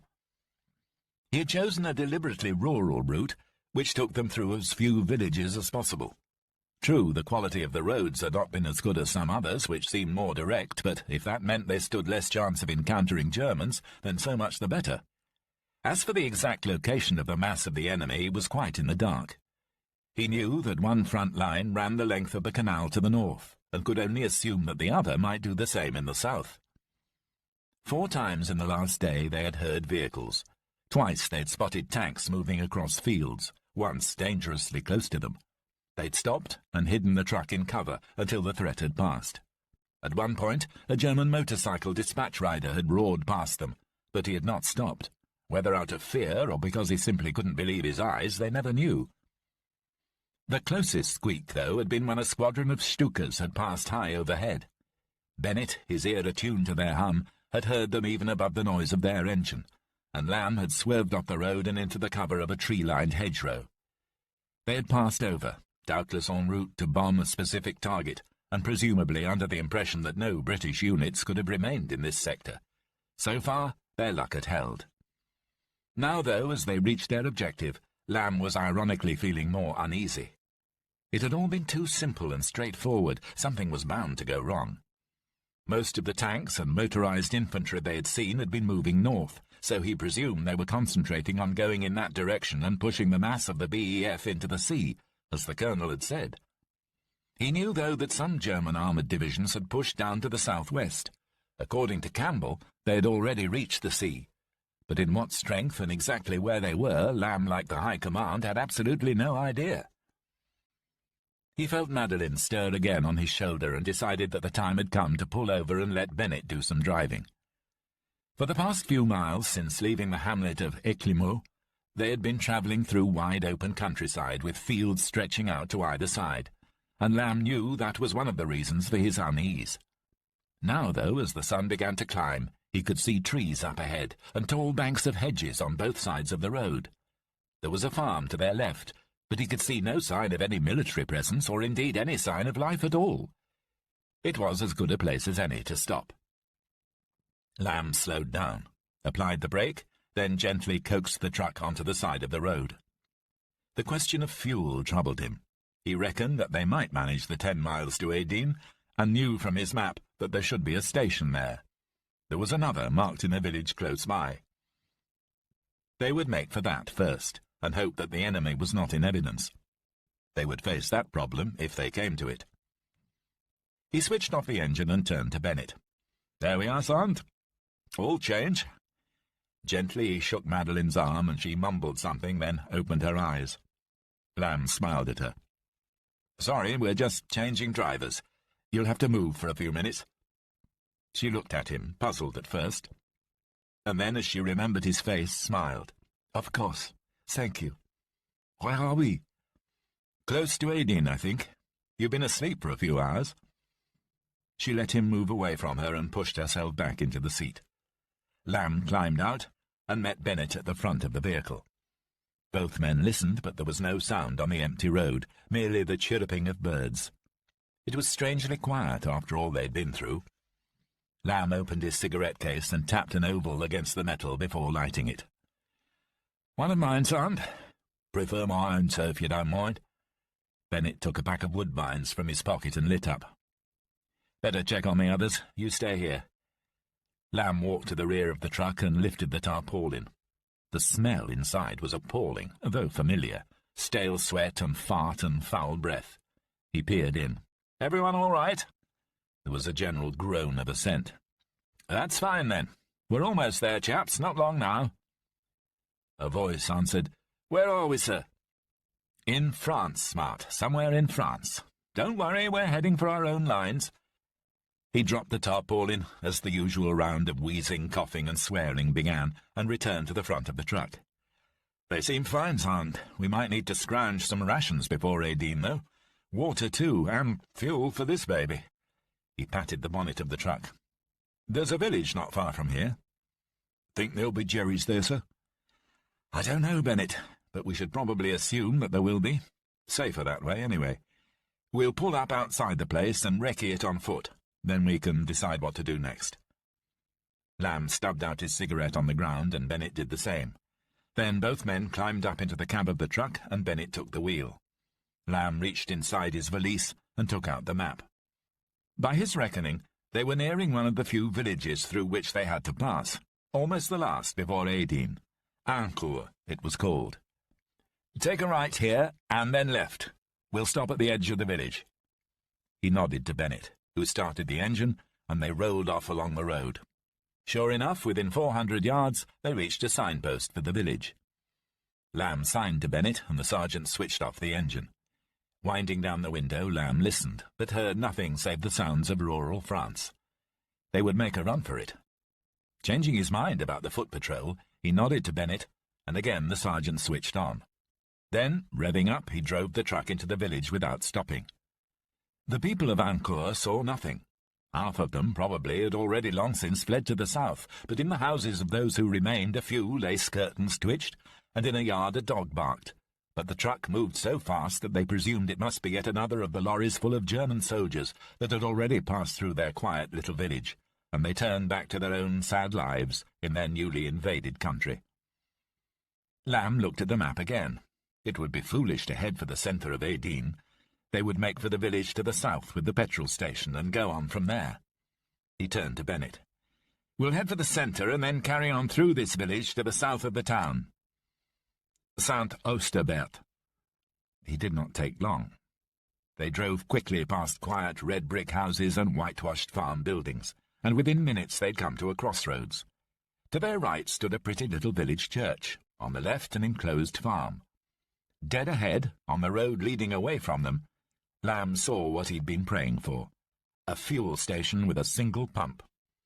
He nodded at Bennett. Thank God. But had not finished the sentence when he froze, for in a yard not 50 feet from the pump stood a German truck, an Opel Blitz, German infantry transport. Lamb yelled at Bennett, Christ, man, reverse! Back up the road! Bennett slammed the gears into reverse and the truck slewed backwards up the road as he tried to keep her steady with the steering wheel. There was no way, thought Lamb, that whoever was with the German truck could not have heard the gears crunch or the engine over-rev. He watched to see how many men would appear, but miraculously not one did. As the truck continued on its backward roll, cries and shouts of protest came from the men in the rear. Madeleine woke with a start and muttered something in French before sitting up. What's happening, Peter? German truck. They must have seen us. Bennett kept his foot down and, eyes on the mirror, prayed that he wouldn't hit anything. He'd never been a particularly good driver at the best of times, and reversing at speed was not something he'd imagined he might be called on to do. But he was doing his best, and aside from a glancing blow at a low brick wall that drew louder cries of protest from the rear, he managed to control the 3-tonner until eventually they veered around a corner and lost sight of the German lorry. Bennett pulled up, and behind the corner of a large house with blue shutters and a painted advertisement on its wall for Dubonnet. Lamb made a sign, and Bennett switched off. Lamb looked at him with wide eyes. Well done, Sergeant. Do you think they saw us, sir? No idea, but we'll know soon enough. The men in the back were groaning now. Lamb stuck his head through the slit behind the driver's seat. Keep it down in there, Jerry Lorry! The voices subsided, and then Lamb and Bennett listened and waited. Madeleine reached out and clasped Lamb's hand in hers, and although he realized that Bennett might see, he did not push her away. The street was curiously silent. They must have heard us, thought Lamb, but still no sound came from the direction of the enemy truck. After a few minutes, which seemed to last an eternity, he looked across at Bennett, and as he did so, as gently as he could, he let go of Madeleine's hand. Right, that's long enough. We should take a look. If they've seen us, we're just sitting ducks here. Get the men out and stay in cover. Slowly and silently the two men left the cab and moved to the rear. The flap of the tarpaulin was up, and the men were recovering from their unexpected journey, rubbing bruised arms and legs. But no one seemed badly hurt. An educated accent came from the blackness. Valentine. Have we stopped, sir? Pity, I was starting to enjoy that, just like the Dodgems and Margate. Bennett growled at him. Put a sock in it, Corporal, or I'll have your stripes. There's a Jerry truck up there, and we don't know if we've been spotted, so we're leaving the bus here, right? Everybody out. The men clambered over the tailgate and down onto the cobbled road, making as little noise as possible. As Lamb was moving towards the wall of the house, something caught his eye, and he cursed. Where their truck had collided with the brick wall, the rear axle had been bent so badly that the near side tyres stood at an angle. The damage was beyond hope. He called to Bennett and pointed. That's it, then. Truck's US. Bennett gawped. Good. I'm sorry, sir. Not your fault, Sergeant. You did your best. He went to the cab and looked in. Madeleine, I'm afraid the truck's kaput. You'll have to come with us. Now they would see if his judgment had been right to allow her to come. She would have to keep up, and perhaps even go with them into combat. She climbed down from the cab and followed Lamb and the others to the shelter of the wall. They were in single file now, with Mays and two others at the front, then Lamb, Smart, and Bennett, with Valentine and the odds and sods bringing up the rear. Slowly, with rifles at the ready, they walked to the end of the house. Mays went forward and, crouching on one knee, peered gingerly around the corner. The German truck was still there. A soldier in a forage cap was leaning against the side of the truck, looking quite relaxed. The driver, presumably. As Lamb watched, another man with short, wiry, fair hair appeared from the doorway of a small house next to the fuel station. His tunic was half unbuttoned, and he had a flagon in his hand. He laughed and shouted to the man by the truck, and although Lamb could not make out his words, it was clear that he wanted him to join him. Mays whispered, "Christ, sir, he's bloody drunk." It was true enough. The man in the doorway looked 4 parts gone. Clearly, whatever men were in the truck had temporarily lost their unit, but had found a store of local wine or cider. Again the man in the door shouted, and this time the driver shrugged and walked across to join him. Both of them went into the house. Lamb ran back to Bennett. "Jerry's in there right enough. Probably no more than a platoon of them, though. And by the look of them, they've had a skinful of local plunk. We're going in, fast, while they're still on the sauce. We'll take both flanks at once. You and Valentine's mob take the left flank. I'll take the right with Mays. Smart can stay here with the girl." Bennett nodded and silently motioned to the men to his rear to follow him. Then, at a running crouch, he crossed the road and they followed. Lamb looked behind him, signalled to Smart to stay where he was with Madeline, and waved his hand forward for the others. Then he rejoined Mays on point, and leading from the front, pistol in hand, moved fast across the road towards the truck. From inside the house they could now hear the sound of voices and music. A crackling gramophone was pumping out some jolly French dance band song. Someone shouted louder, others laughed. Lamb and his men had reached the door now, and as he looked round to Mays, ready to attack, another voice spoke from their front, in German, getting closer. And then the driver walked out of the building laughing, and looking back the way he had come with a parting word. It was the last thing he ever said. As he turned and glimpsed the khaki figures, Mays rose and clamped a hand over his mouth, at the same time sliding his bayonet neatly into the German's side. Then, as the man fell in agony, he twisted his neck for good measure. Lamb heard the crack. He looked at Mays and nodded, surprised at his efficiency. He knew the corporal had a shady history, and some said he had once been part of a Brighton razor gang. Perhaps they were right. They left the corpse, and on a count of 3, Lamb and Tapley hurled a grenade into the house. At the same moment, Bennett's men did the same at the rear door. They turned away for a second and heard the terror in the voices of the drunken Germans as they saw the grenades fly in. Then it was too late. The explosions pushed a pocket of dust and debris out of the doorway and into the yard, instantly followed by screams. Lamb yelled, "Now!" and they burst in through the door, firing as they went into the general darkness and the dust. Bennett, he knew, would hold back so as not to get caught in their fire. Their surprise was complete. Coughing, they continued firing until Lamb yelled for them to stop. The interior of the house was a shambles. What the drunken Germans had not wrecked in their search for booze, Lamb and his men had done with their grenades. Shattered possessions lay everywhere in what had been the house's dining room. On a bullet and shrapnel-scarred table in the centre of the room, 4 German soldiers lay slumped in death. One was missing half of his head. Another, a sergeant, had a hole clean through his forehead, although the exit wound had taken away the back of his skull. Another 2 lay sprawled across the terracotta-tiled floor in pools of their own spreading blood. Their booty, a dozen bottles of wine and several flagons of cider, lay shattered around the room, the red wine mixing with the blood on the floor. Gradually, the dust settled, and Bennett and his men came in from the back of the house. Lamb saw him. "Any more?" "2 dead in the kitchen out the back, sir. Grenades got 'em." "Good, that must be the lot. Tell the men to watch out, son. We can't be sure there aren't more farther into the village." Lamb took a second look at the corpses, and was struck by a thought.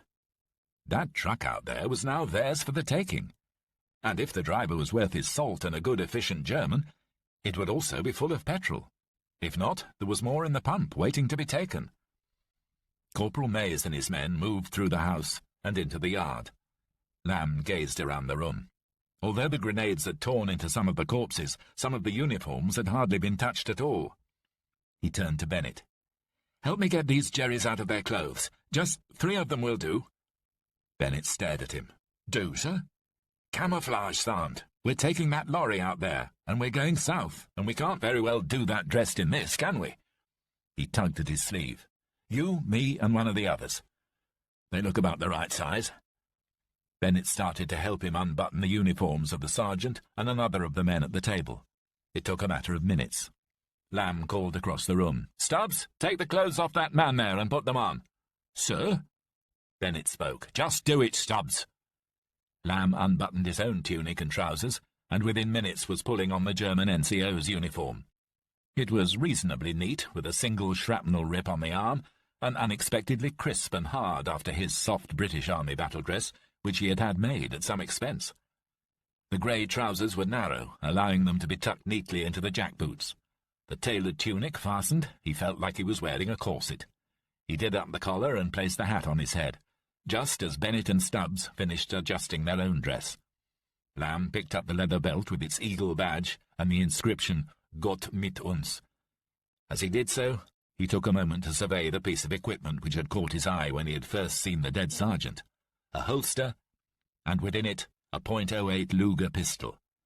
He clipped it around his waist, undid the button, and slid the Luger from the pouch. It fitted nicely into the palm of his hand, and instinctively Lamb opened the breech in the handle and checked the ammo. 7 bullets. Bennett looked at him, grinning.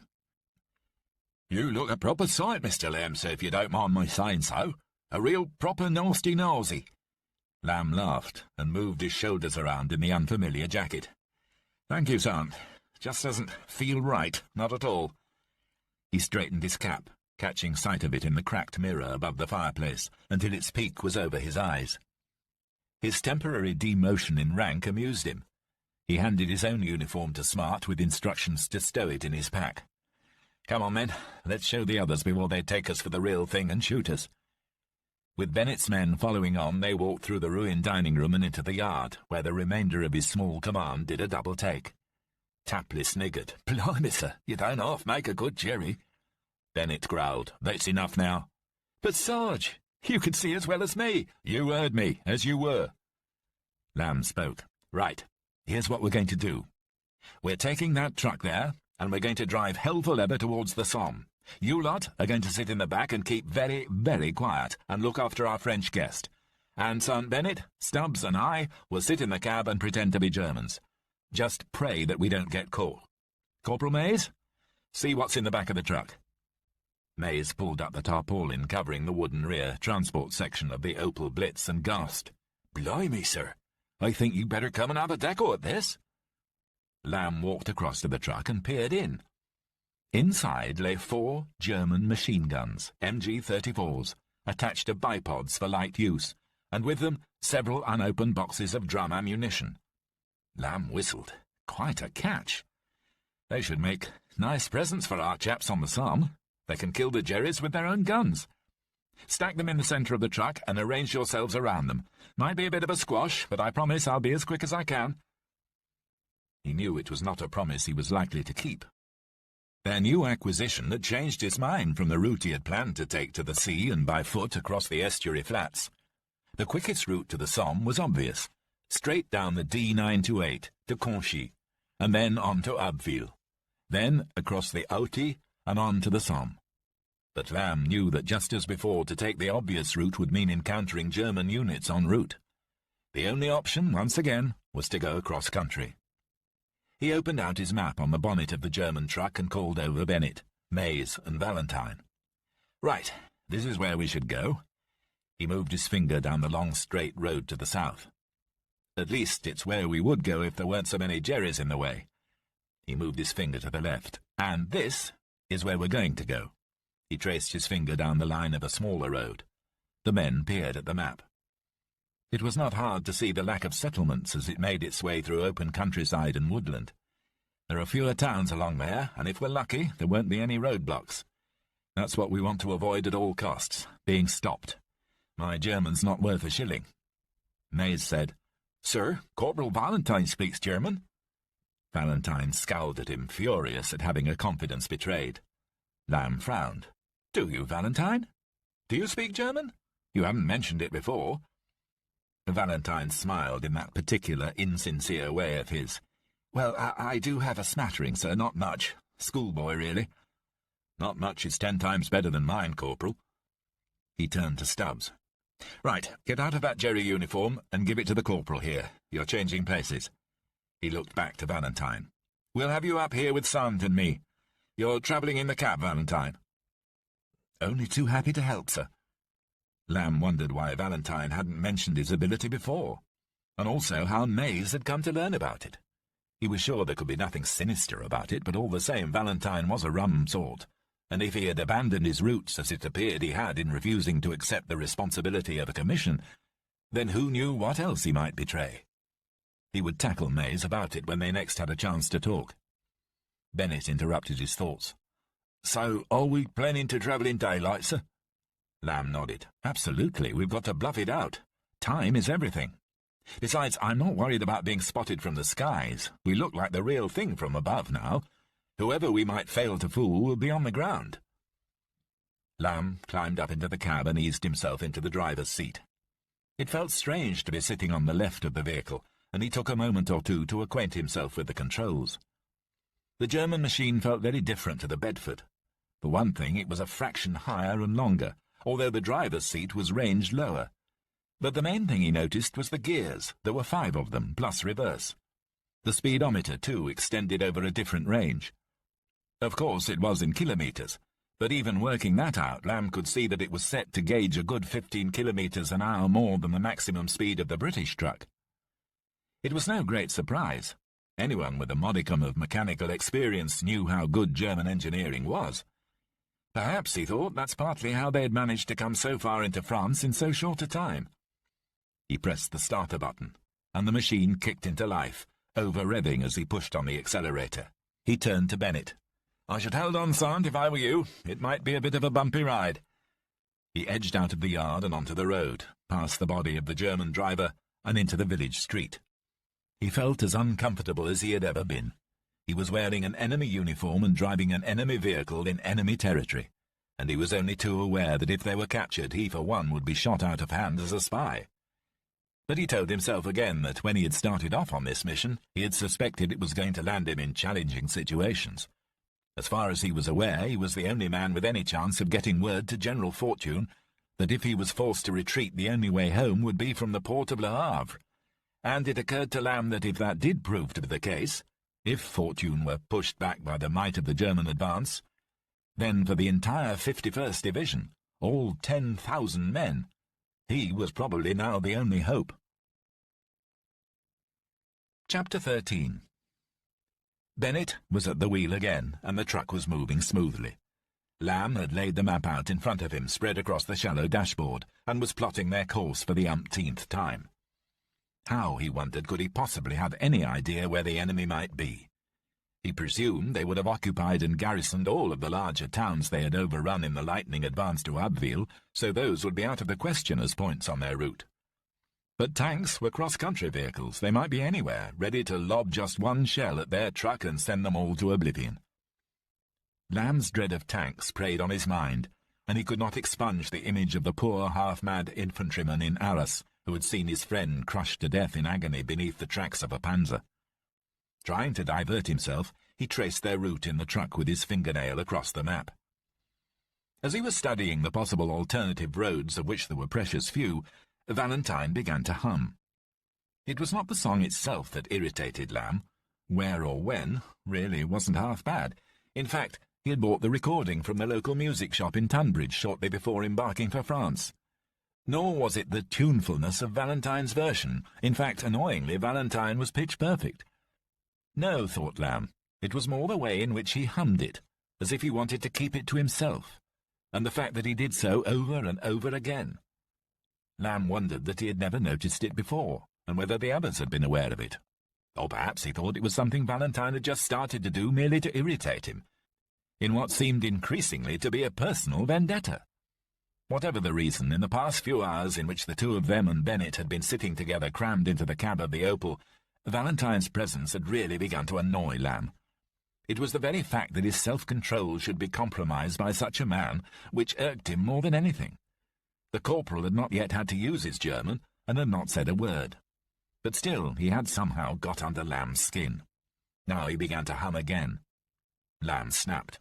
"For Christ's sake, shut up, Valentine! If we've heard that bloody tune once in the last hour, we've heard it 10 times. Don't you know anything else? Or better still, why don't you hum nothing at all?" Valentine looked at him and smiled like a crestfallen schoolboy told off by a favourite master. "I'm terribly sorry, sir. I had no idea it was annoying you so much. I'll stop then, shall I?" Lamb said nothing, and had to exercise self-control to stop himself wringing the man's neck. Bennett saw it. "That's right, Valentine, you just changed your tune. That'll suit us all, sir, won't it?" Lamb smiled at the joke, and still saying nothing stared at the map, unable now, despite the fact that Valentine had stopped, to get the song out of his own head. But who knows where or when? At least his hunch had been right, The road, which was really no more than a tiny rural tract to the east of the D12, had hardly passed through any built-up areas. Now, though, they were nearing the one village that they could not avoid, and to his amusement he realized that it bore the name of Crécy-en-Ponthieu. He was wondering whether any of the others might spot its significance when Valentine, whom he had been aware was also looking at the map, spoke. "It's really terribly clever of you, sir." "Corporal?" "Well, to take us on such a very clever route. To give us all another history lesson." Lamb smiled. Trust Valentine to have noticed it. He responded grudgingly. "Well done. I was wondering who'd be the first to spot it." Bennett looked puzzled. "Begging your pardon, sir, but can I ask what we're all talking about?" "Well, son, the corporal here has spotted that the only village on our route is a place called Crécy. Just as we found ourselves at Waterloo, we've stumbled across another battlefield. We beat the French here, too, in 1346. Valentine stared straight ahead and declaimed in Shakespearean tones, "The English archers stepped forth one pace and let fly their arrows, so wholly and so thick that it seemed snow." He turned to Lamb. "Sorry, sir, that's Froissart, John Froissart, the Chronicles." "Yes, Corporal, I am aware of the book. Very poetic." He looked back at the map. "If you really want to know, I didn't intend to bring you here. It was pure fluke." They were nearing the town now, and on either side of the road the countryside was lush grassland. To their left, Lamb spotted a small wooden notice. "There you are. We're on the battlefield now." Bennett looked around as he drove. "Hardly seems possible, sir, does it? What was it then, 500 years ago?" 600, Sergeant," Valentine corrected him. "Yes, 600 years near us, damn it." Lamb scratched at an itch on his leg, presumably from the fabric of the German trousers. "I wonder if people will come here after we've gone and say the same about us." Valentine said, "Well, we're not actually fighting here, sir, are we?" At that moment there was an all-too-familiar noise in the sky above them, and a vibration that shook the truck, almost making Bennett swerve. Then seconds later, and 200 yards away to their right, and it seemed almost directly overhead, 3 huge aircraft came in low over the fields. End of Disc 4. Disc 5. In his surprise, Bennett barely managed to hold the truck steady, and swore as he wrenched the wheel. "Jesus Christ, bloody hell! Sorry, sir." He cast a glance at the massive grey shapes and saw the double black crosses on the fuselage. "They're bloody Jerry." They slowed down, and Lamb watched as the 3 plain, snub-nosed ME-110 fighter-bombers dipped below the tree line off to their right and reached the ground. He looked at the map, searching for the road and a relevant sign. Must be an airstrip. "A Jerry airstrip?" Well, it is now. He was pointing to the sign on the map. Up till a few days ago it was French. Lamb could hardly believe it. They'd come this far, and despite all his best efforts to take the most obscure of routes, they'd stumbled into a hotbed of enemy activity. He marvelled at the efficiency of the Germans. They could not have been here for more than a few days, yet already they had managed to locate and take over an Allied airfield and were apparently flying bombing raids out of it. He also realized that it was likely that around the next bend they would run slap-bang into a Luftwaffe roadblock. He turned to Bennett. "Kill the engine." The sergeant stopped the truck and pulled up at the roadside. "What do we do now, sir?" Lamb did not have a straight answer. They had 2 options. They could carry on regardless and push through by force or guile, any enemy roadblock in the town, or, he thought, they could stop here and use the captured machine guns to wreak as much havoc as possible on the airfield. Choose the first option, and he would be carrying out his orders and getting the message to Fortune. If he managed to do that in time, and if he could find the general, and if Colonel R had been genuine, then perhaps, just perhaps, his action might save thousands of British soldiers from death or captivity. Choose the second way, though, and Lamb knew that even by knocking out 1 or 2 of the bombers and disrupting the base, they would definitely have a direct effect upon the immediate course of the battle raging either side of them in the north and the south, and there was no doubt that their action would save the lives of their comrades in both sectors. It was a terrible dilemma, and for some minutes Lamb sat silent, saying nothing. Even though his faith in the colonel had already provoked him into a court-martial offence, and brought him here, endangering the lives of his men, it was hard not to see the absolute logic now of using their newfound resources in direct action. Aside from that, his conscience was still aching from having abandoned Petrie and the men at the canal. He wondered what their fate had been, and part of him felt that he must atone for his actions. He looked at Bennett, and saw from his expression that he understood. However, it was Valentine who finally goaded him into action. "Funny, isn't it? If we hadn't come here to find your battlefield, we wouldn't be in such a pickle. Do you think history is trying to tell us something?" Lamb, finally snapping, turned on him. "Shut up, Valentine.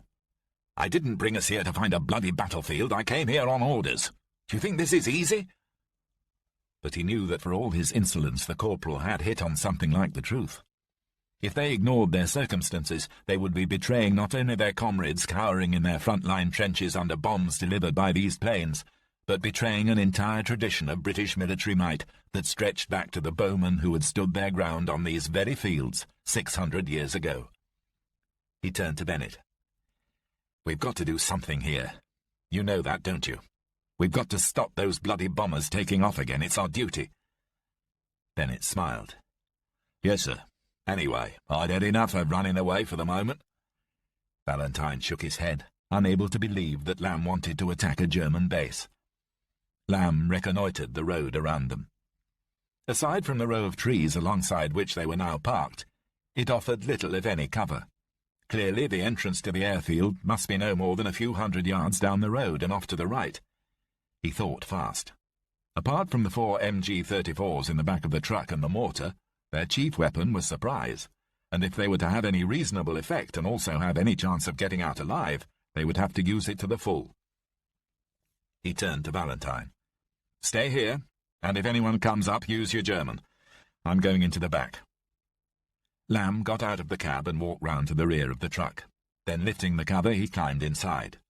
14 pairs of eyes looked at him anxiously. "Look, this is what's happening. That noise you heard was Jerry bombers. ME-110s. There's a squadron of them, perhaps more, in an airfield over to the right.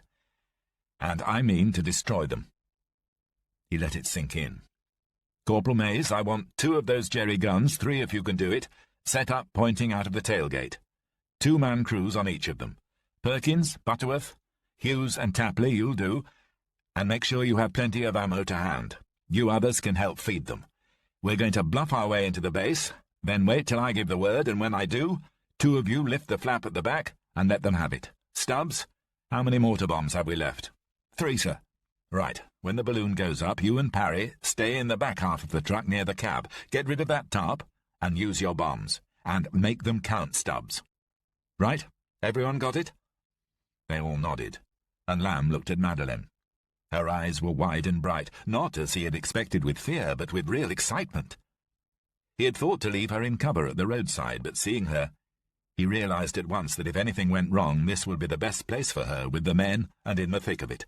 A good enough place for anyone to die. He started to drop the flap and go back to the cab, but then quickly he turned back. "Smart, give me your bayonet." "Sir?" "Your bayonet, man. I have a feeling that I might need it."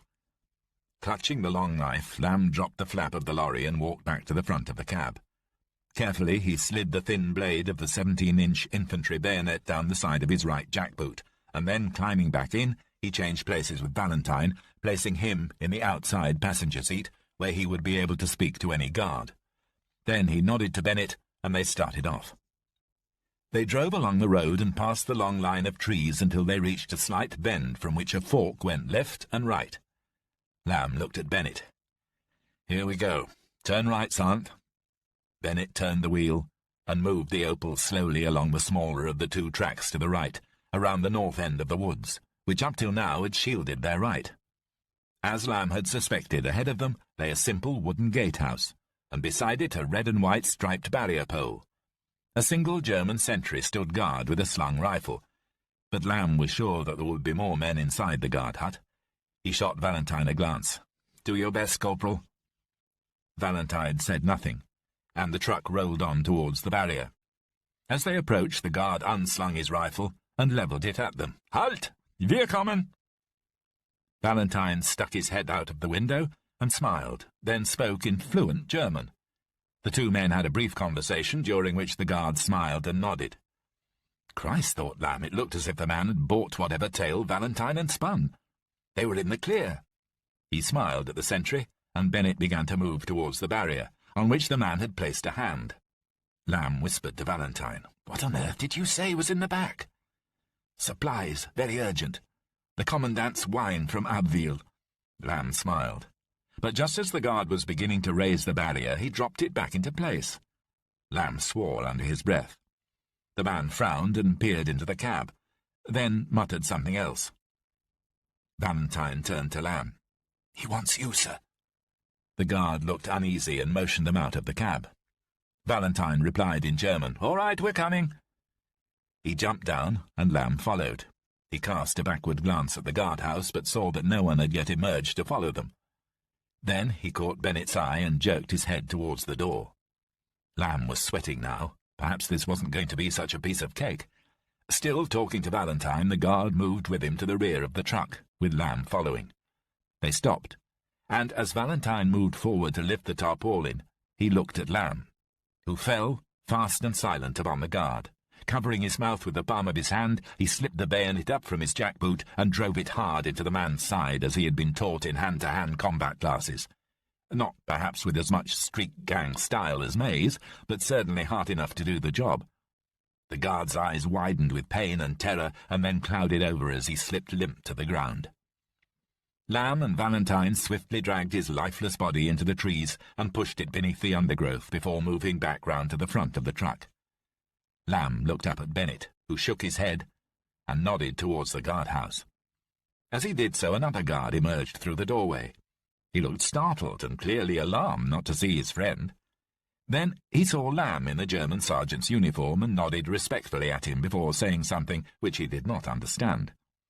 Valentine intervened, pointing to the man's tunic, on which a button was undone. But it was too late. The man had noticed the rip in the sleeve of Lamb's uniform, where its previous owner had taken a piece of shrapnel, and worse than that, the fresh blood which shone on the left side of Lamb's tunic. He began to raise his rifle, and Lamb watched in horror as he opened his mouth to shout the alarm to the base. Lamb began to reach for the bayonet, but from nowhere, it seemed to Lamb, a blade shot out of the darkness and fixed the German in the chest, penetrating his heart. As the man fell to the ground, Lamb looked at where it had come from and saw Valentine, grinning and staring at the dying guard. After a few seconds, Lamb spoke. "Come on, let's get this body shifted." They dumped the dead man in the guardhouse, and as they did so, Lamb said, "Thank you, Corporal. That was a bit close for comfort." "Quite all right, sir. Would have done the same for anyone." Again Lamb wondered at the man belittling his own action in saving the life of his officer just to maintain that irritating facade of cynicism. While Lamb and Valentine pushed up the barrier, Bennett jumped into the Opal and started her up before they climbed aboard. They continued along the road, and very soon the trees had given way to open fields stretching flat into the far distance. Directly ahead of them lay two huge hangars, and the shell of a third, burnt out, and close by the wreckage of 4 destroyed Bristol Blenheim fighters. So the RAF had been here too, with the French, before the Germans had come. To the left of the hangars stood half a dozen wooden sheds, barrack blocks, he presumed, and a smaller structure which still bore a sign in English, the Ritz, Officers' Mess. All were lit up from the inside, and from the smaller hut they could hear the sound of music. To their right, 6 ME-110s lay on a grass landing strip, the pale moonlight glancing off their hulls. 2 were being attended by refuelling trucks, while a third was surrounded by ground crew refitting her with ammunition. Bennett carried on driving until they'd drawn level with the first of the barrack huts, and then Lamb looked at him and gestured to the right. The truck veered off the track and across the runway till it was behind the farthest of the aircraft. A few of the ground crew looked round in surprise before returning to their work, and no one moved from either the barracks or the mess hut.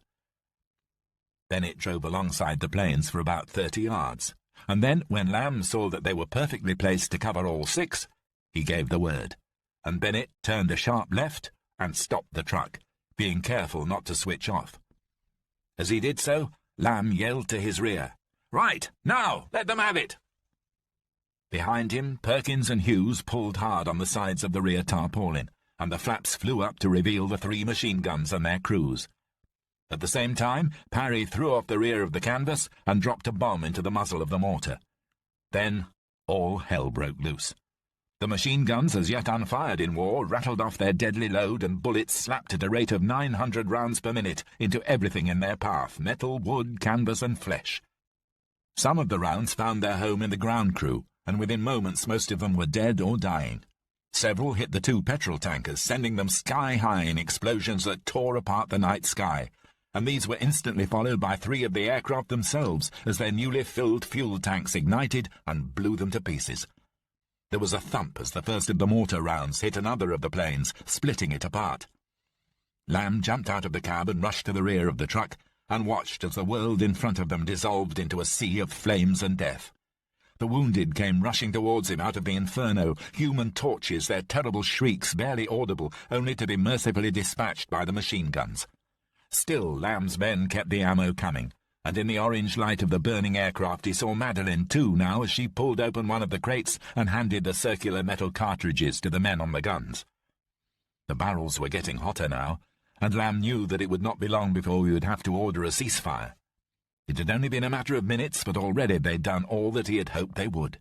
But he knew that at any moment the barracks would spill out the enemy. Lamb shouted to Mays, "Hold your fire! Get the infantry!" 2 guns were silent, and he heard the 3rd stop shooting as he ran along the side of the truck. He yelled up to Bennett, "Get going! Turn around against the barracks!" The truck drew away and turned a full circle in a tight angle. Lamb stepped out of its way. He had drawn the Luger now and prayed that it would live up to its reputation. As he watched, a dozen Germans in various states of undress rushed from the first of the barrack buildings to be joined by officers piling out of the mess block, pistols and submachine guns in their hands.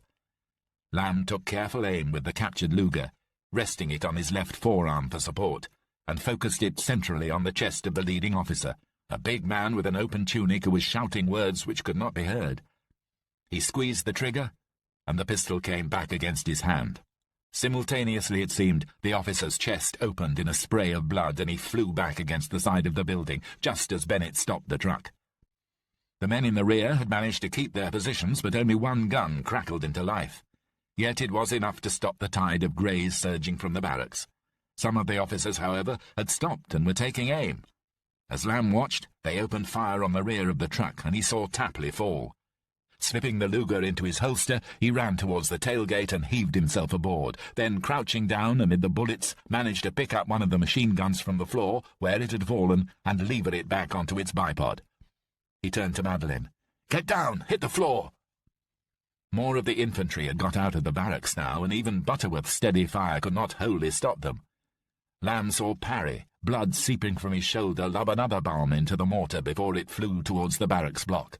It missed, but exploded on the ground in front, sending shrapnel fragments towards the officers.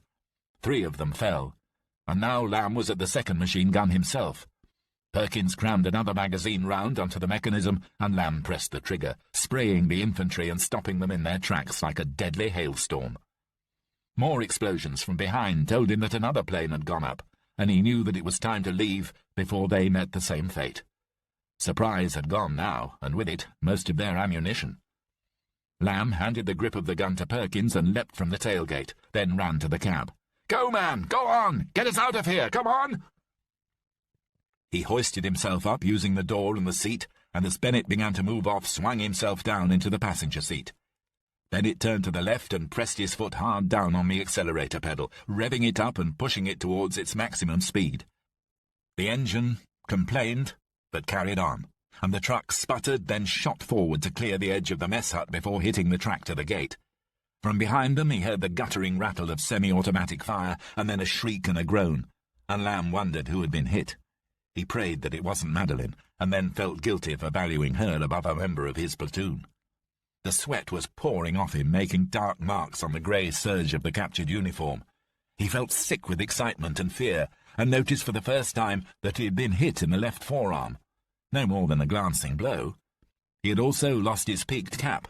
The Luger, though, was still in his belt. The truck carried on down the lane, passing the barrier and the dead guards, and emerged on the main road. Bennett looked at Lamb. "Sir, take a left and keep driving. We need to make some miles away from here, fast. Every bloody Jerry in the district will be on our tail soon." They swung to the left, and Lamb looked out of the cab window. Leaping flames and columns of thick black smoke marked the location of the airfield, and more explosions still rocked the night. Good, he thought. He imagined that would be the fuel dumps going up as the fires spread. It was a job well done. He turned to Valentine, who was sitting with a blank expression staring out at the night.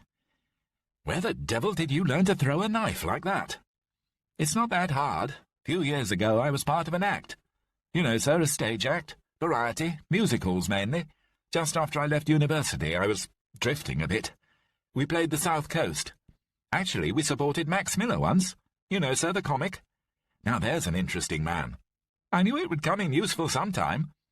Lamb stared at him. The man was an enigma. "Come in useful?" He shook his head. "Is there anything you haven't done, Valentine?" Valentine smiled. "Well, yes, there is, actually. I've never been an officer, sir." They drove on through the night, sticking to the minor roads, even though it did not make things easy for them, as Lamb had ordered Bennett to drive without lights. Looking across the fields to a major road which ran roughly parallel with their own, Lamb could see enemy trucks and smaller vehicles racing in the opposite direction, presumably towards the base.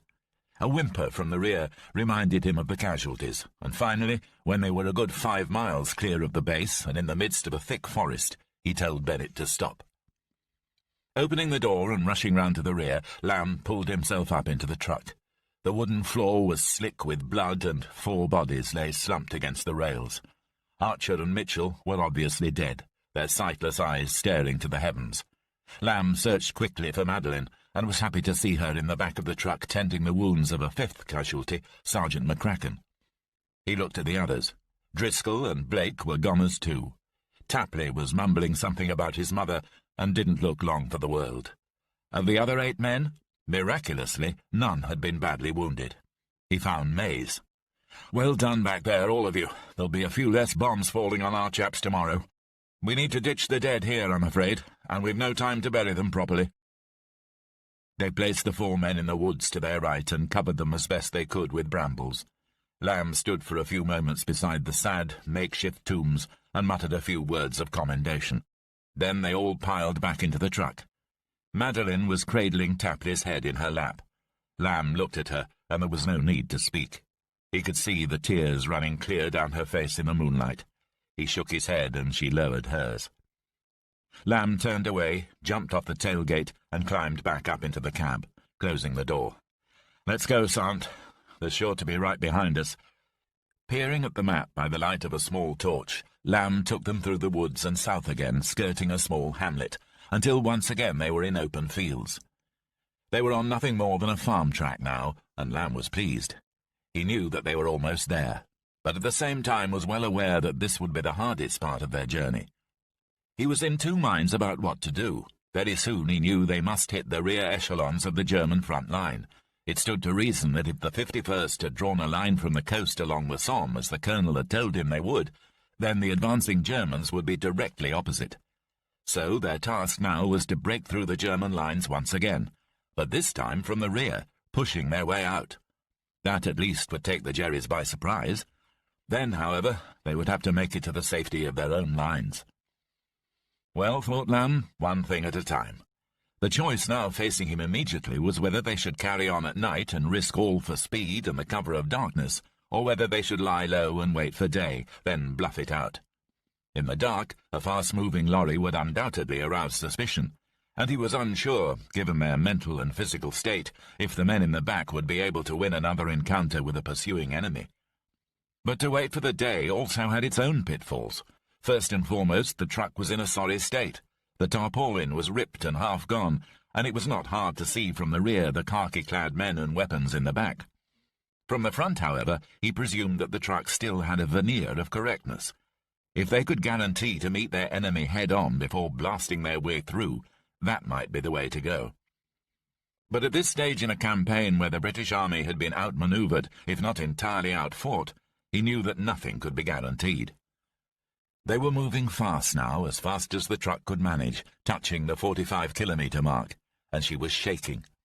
Those in the back, Madeline included, had stopped making any sound, and none of the three men in the cab had spoken for a while. Lamb felt his eyes beginning to close, and waking with a jolt from a second-long doze, shook himself awake. But just as he did so, he was aware that Bennett too had taken his eyes off the road for a second, and that the truck, arriving at that moment at a junction where a major road crossed their own, was taking the wrong turning and joining the highway. Lamb came to his senses. "Christ, Bennett, this is the wrong way. We're heading for that bloody town." But it was too late. Sergeant Bennett pressed hard on the brake, but not before the truck had gone blundering into the outskirts of the village of Bouigny-Saint-Maclou. The usual brick-walled farms rose on either side of them without any perceptible signs of life. Then, without warning, the street opened out into a wide crossroads, and before them stood a pair of wrought-iron gates edged with verges of shorn grass. Beyond them, on a slight rise, Lamb could see the twinkling lights of a large chateau. On either side of the gate stood a German lorry. Half a dozen infantrymen stood smoking beside them, and with them, seated on his bike, with his mate in the armed sidecar, was a great-coated motorcycle outrider. As the Opel screeched towards them, the Germans looked up in alarm. Lamb yelled at Bennett, "For God's sake, man, put your foot down and turn right! Go right here, now!" Bennett spun the steering wheel and turned the truck to the right so fast that she almost went onto two wheels, and for a moment Lamb was convinced that she would topple over. But she bounced back onto the road. Behind them now he could hear the revving of engines and the unmistakable sound of a motorbike roaring into action. He pushed across the seat, past Valentine, and got to the window. "Move over. There's only one way to do this." Lamb drew the Luger from his holster and waited.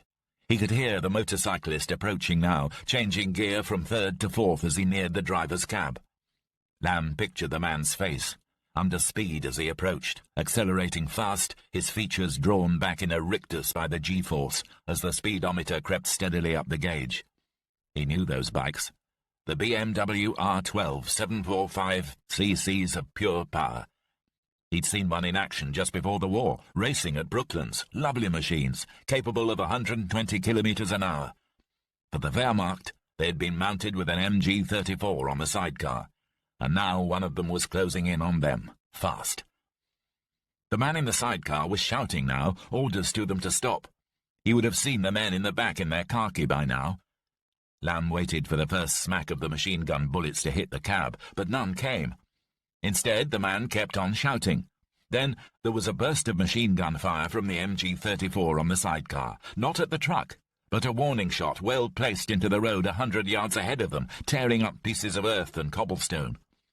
The man shouted again. Lamb did nothing and waited. Waited until he could see the front of the bike, and then the German's hands on the handlebars and his rubberized coat flapping in the wind. Then he leant out of the window, pushing his arm out across the lowered glass. He knew that he had only a split second, and quickly, without aiming, squeezed the trigger. He was briefly aware of the bike rider's face and goggles exploding in a spray of blood before he pulled his arm back into the cab. There was a scream, and then the sound of the bike swerving and then crashing. Lamb stared ahead, and realized that he was breathing heavily. Valentine stared at him. "All right, sir?" "Yes. They won't give us any more trouble, but you'd better keep her floored, Bennett. Those Jerrys in the trucks will be here soon enough." Lamb looked at the map and saw that their present route would take them directly to the Somme Canal. He estimated that they might be there in 20 minutes. There was only one problem. The canal was sure to be patrolled by Germans.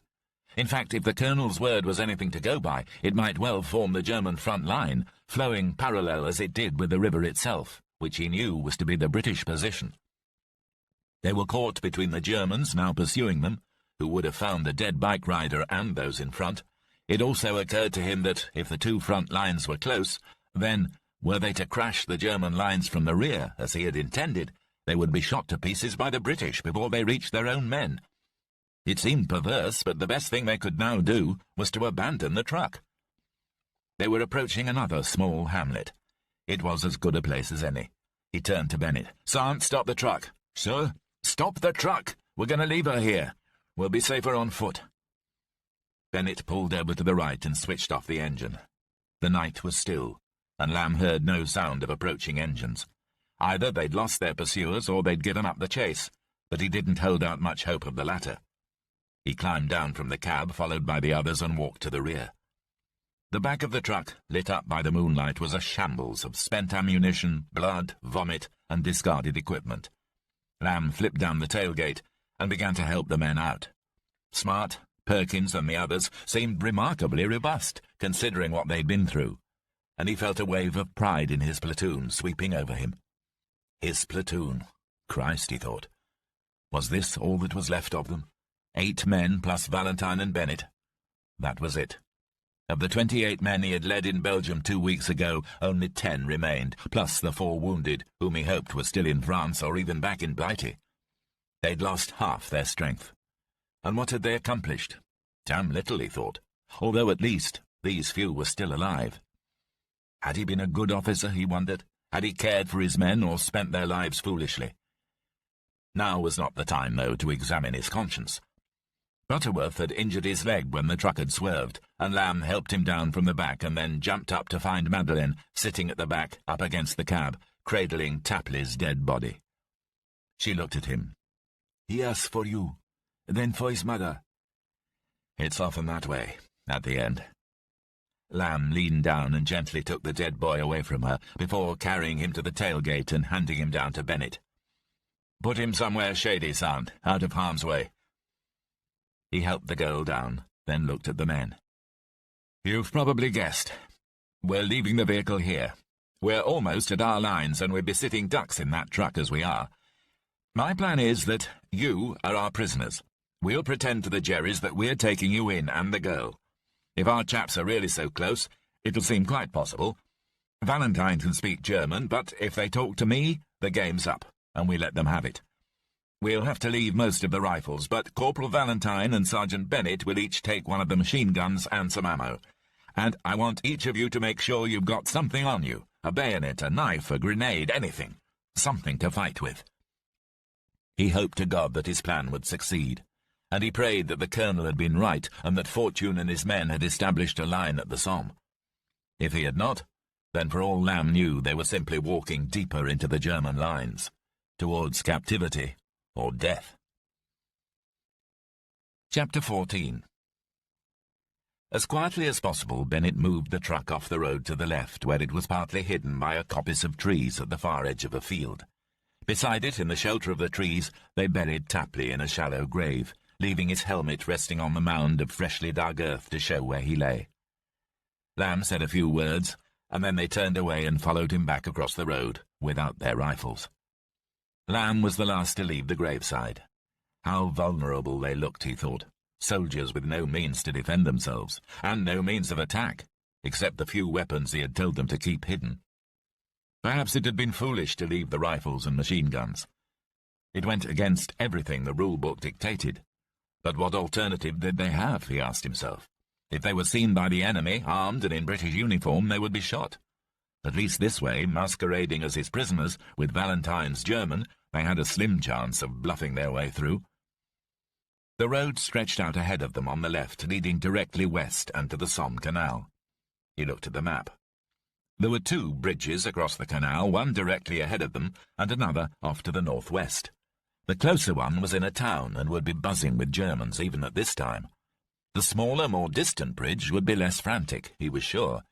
It would, however, mean a 2-mile walk across open country, and with all their injuries and wounds, not to mention their general exhaustion, he hoped that they, and not least Madeleine, would manage it.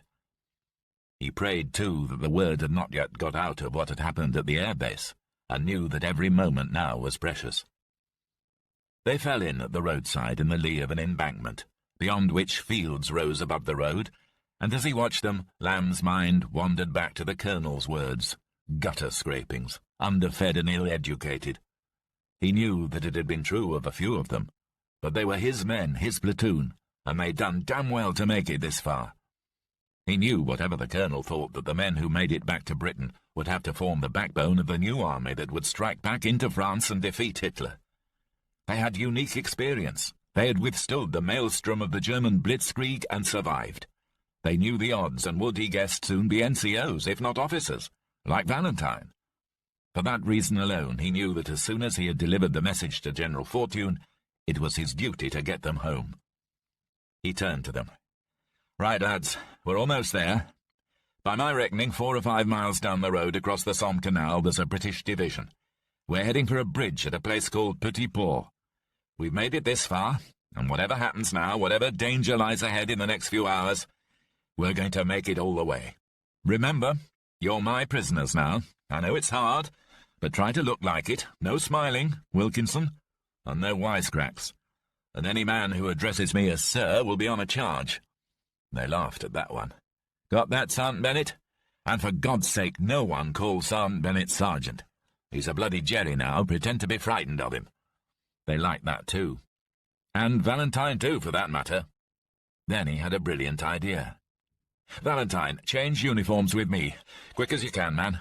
Sir, your German's the best. It stands to reason that as the NCO, you're the man in charge. Why should they want to talk to me if you're in command? Change uniforms, man, now. The two of them moved to one side and both began to unbutton their tunics. Soon they were each wearing the other's uniform. Lamb gave Valentine his captured belt and holster, and the precious Luger. That's only on loan, Valentine, understand? Valentine gave Lamb the machine pistol he had liberated from the dead guard. Very good, sir.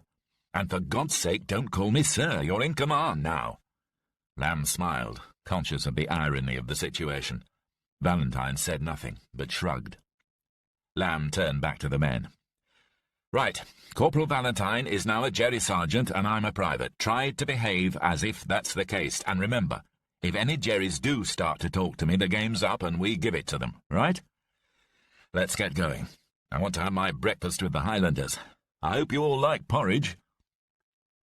His talk had the desired effect, and they set off in good spirits.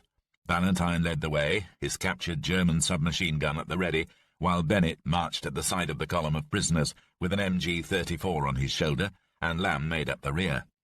The men marched in twos, and with them, at the rear, next to Lamb, came Madeleine. After 30 yards, Lamb gave the order, "Right up this slope. We'll cross the fields and make for the woods." They scrambled up the embankment and found themselves in a field of waving wheat. They were totally exposed, high up above the road, although screened from the village by a thick hedge of trees and undergrowth that marked the field's southern boundary. Lamb said, "Right, run for it, into the trees." They pushed their way as fast as they could through the wheat field, towards the spinney on the far side. After a short time, the first field ended at a sunken road. Lamb didn't bother to look, but jumped down and dashed across and into the adjoining field. Another 100 yards, and they were scrambling through the hedgerow, stamping down the undergrowth. Lamb raised his hand to indicate that they should stop, and they crouched down, regaining their breath. Lamb looked around and saw that the wood was in fact a thin strip of trees, beyond which lay the lawns and gardens of a modest country house. He motioned them on, and sticking to the woods, they skirted the house and its grounds, and moved into denser woodland. He had no doubt that the ever-resourceful Germans were already in possession of the big house, and at any moment fully expected to be confronted by a sentry. After 100 yards, he saw the edge of the wood and the night sky. The moon shone through the trees, and every crunching twig or scurrying animal resounded into the night. Lamb was the first to reach the edge of the wood and pulled up fast, just before he almost tumbled down a steep incline which fell away onto the road below. He scrambled down the bank, followed by the others. Butterworth cursed as he landed at the roadside, twisting his injured leg, and Lamb saw Madeleine bend down to help him up. On the lower road, he signalled that they should resume their formation, with himself, newly demoted, still bringing up the rear, and once again they set off. They turned right, and Lamb saw to his relief that to their right a railway line ran parallel with the road. They would have to go up this road for around 1.5 miles before they hit the bridge, and then they would see what happened. With every step he was becoming more frustrated by the fact that they should now be so close to the British lines, and at the same time so far in real terms. They'd not gone far along the road when Lamb picked up a noise, the unmistakable sound of an engine coming towards them from the rear. It sounded like a lorry.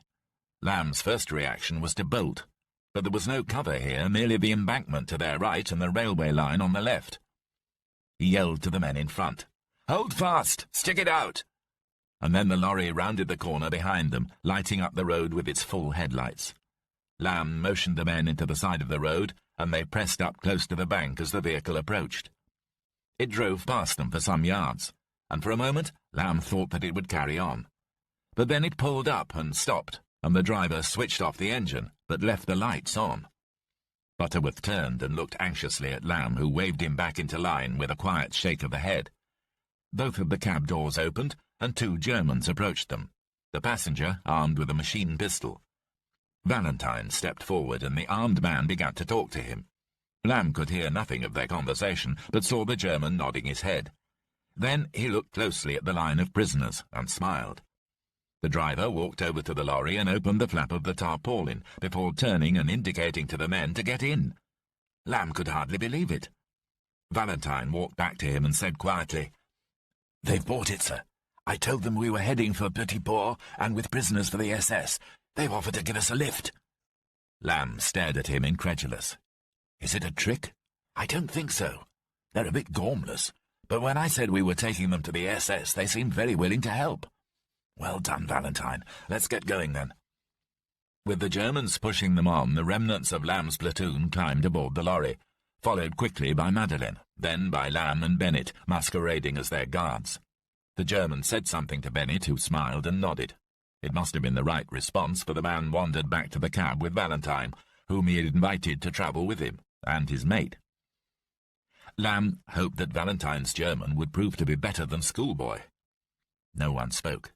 The truck started up, and they began to roll forward along the road towards Petit Port. Lamb looked around the darkness, his eyes gradually becoming accustomed to it, and saw the faces of his men. He smiled in an attempt to reassure them, but was not sure that it had worked. Madeleine was sitting close to him, but among so many of his men, she did not again attempt to hold his hand. He marvelled at her strength and determination, and her ability to cope with all they had been through in the last 24 hours. She would no doubt make someone a wonderful wife some day, he thought. Or perhaps she would go on to fight the Germans herself in this war. He was staring at the side of her face in the dark. Perhaps it was just as well that he had not finished that letter, or sent any of his thoughts. Perhaps Providence had placed Madeleine in his way out here, so far from home. But if that was the case, if anyone in this mad world still believed in Providence, or some all-controlling force of destiny, then had she been sent to test his loyalty to Julia, or as a solution? Might Madeleine be his future? He was still admiring the line of her delicate profile when she turned and realized that he had been staring. Lamb looked away, but she had seen the look, even in the darkness. Still, no one spoke. From the cab in front came the sound of conversation. It sounded as if Valentine was making a good thing of it. For all his faults and his sheer bloody impudence, the man had again somehow saved the day. The only problem that faced them now was how to disentangle themselves from the complex mess they would find themselves in when they reached Petit Port. Lamb had no idea whether there were any SS at their destination, and what they would do if whoever was there did believe Valentine and would expect him to hand over the platoon. He tried to think round the problem. His old instructor at officer training school had often told him that the best way to solve a problem was to imagine that someone else was faced with it, someone he admired, a great general, or even just a company commander. And so, sitting in the back of the truck, he began to ask himself what the Duke of Wellington might have done faced with a similar problem. But the trouble was that this was not the sort of problem that would ever have faced Wellington, or Napoleon, or Alexander, or Marlborough. It was the problem facing him, Lieutenant Peter Lamb, a platoon commander in German uniform who was about to be asked to deliver his own men into the hands of the enemy, and who stood a pretty good chance, when he was found out, of being shot as a spy. The lorry lurched and turned left, then bumped across what must have been railway tracks. They were heading west again on the road to the canal. He would have to think fast. They were slowing down now, and Lamb guessed that they must be approaching Petit Port. Perhaps he would find a course of action once they were out of the lorry. He turned to Bennett. "This'll be tricky. We'll have to play it by ear. See what their strength is. The minute we get out there, do a quick head count to the right. I'll do the same on the left. We've got to get across that bridge, and we'll have to take our chances where we can." He turned to the rest of the men. "That goes for the lot of you. Good luck." Turning back to Madeleine, he smiled and said, "Stay close to me. I'll have my gun on you, but with the safety on. When the bullets start flying—" She nodded and cut him off. "I know. Stay low." "Sorry. You learn fast." The flaps at the rear of the lorry opened and a German smiled at Lamb and then motioned the prisoners out. Lamb jumped down, as did Bennett, and both men moved to opposite sides of the lorry. Lamb on the left, closest to the bridge, tried to take in their surroundings as quickly as he could and to get an idea of how many of the enemy there might be. The lorry had drawn up before a wooden bridge with thin metal railings. The wooden barrier onto the bridge was raised. The canal itself could not have been more than 50 feet wide, and to either side of the bridge the ground ran away in a narrow embankment lined with poplar trees. To Lamb's surprise, both sides were devoid of the enemy. But he could see that they had fortified the entrance to the bridge itself with a wall of sandbags 5 high, behind which 2 MG-34s were firmly dug in, each of them manned by a team of 2. He looked to the rear, back the way they had come, and saw some distance off up the road a group of German infantry with an officer. The man was eyeing them quizzically, and looked as if he might be about to approach. Clearly the bulk of the enemy force was back in the village itself, as one might have expected at this time of night. Lamb was wondering why the truck had not stopped back there at the local HQ, when Valentine wandered up and spoke quickly and quietly. "I told him we were meeting contacts at the bridge." Lamb nodded, and handing Valentine the machine pistol, held his hand out for the Luger. Reluctantly, Valentine handed it over, and Lamb began to herd his prisoners towards a small brick house which stood a few yards back from the canal. Bennett appeared from the other side of the lorry. 3 men, pickets, submachine guns. Lamb realized that they would have to act at once, or all would be lost. He nodded at Bennett and then inclined his head towards the machine gunners on the bridge, and raising his hand to his mouth whispered, "Grenades there. You and Valentine, take those 3. I'll do our 2. Still motioning his men and Madeline towards the bridge-keeper's house with the Luger, Lamb looked round to find the driver and guard from their lorry. The 2 men were standing by the bonnet, puffing cigarettes and chatting. The guard's rifle was slung on his shoulder. The driver looked up at him and then towards where Valentine was standing lighting a cigarette, and gestured to his mate with a puzzled look. The other shrugged. This was it. Leaving Bennett standing beside the men, Lamb took a cigarette from his case and walked casually over to the driver, raising it in the air in his left hand as if he wanted a light. The German smiled and delved into his pocket for a match. And as he did so, without any hesitation, Lamb brought up the Luger and shot him between the eyes. As the driver crumpled to the ground, his cigarette falling from dead lips, the other German turned on Lamb and attempted to get the rifle off his shoulder. It was a futile gesture. Lamb shot him in the same place with cool precision. The pistol was as good as they said, and better. In the split second between Lamb shooting the driver and the guard, Bennett and Valentine had acted. As the second man fell to the ground, a grenade exploded on the bridge, tearing into the sandbags and the 4 men around the machine guns, who had looked back in alarm, but all too late. Another finished the job. Bennett had turned the MG-34, and he was firing it from the hip, using it like a Bren on the 3 men on picket duty. They died instantly, their bodies torn by round after round. The smoke cleared from the bridge, and Lamb saw amid the carnage that aside from the fact that the grenades had taken off a section of the railings and blown a neat hole in the left side of the planking floor, the structure was still intact. He turned to the men. "Run for it! Over the bridge!" As one, they raced for the canal and clattered over the wooden planks, Madeline with them. Lamb took a last look behind him and saw that a platoon of German infantry in the town was now running down the track towards them, led by the inquisitive officer. 2 of them stopped and raised their submachine guns, fired off a burst towards him, but the rounds fell hopelessly short. 2 other men were kneeling down now, taking aim with their rifles. Lamb didn't bother to wait around, but turned and ran after his men.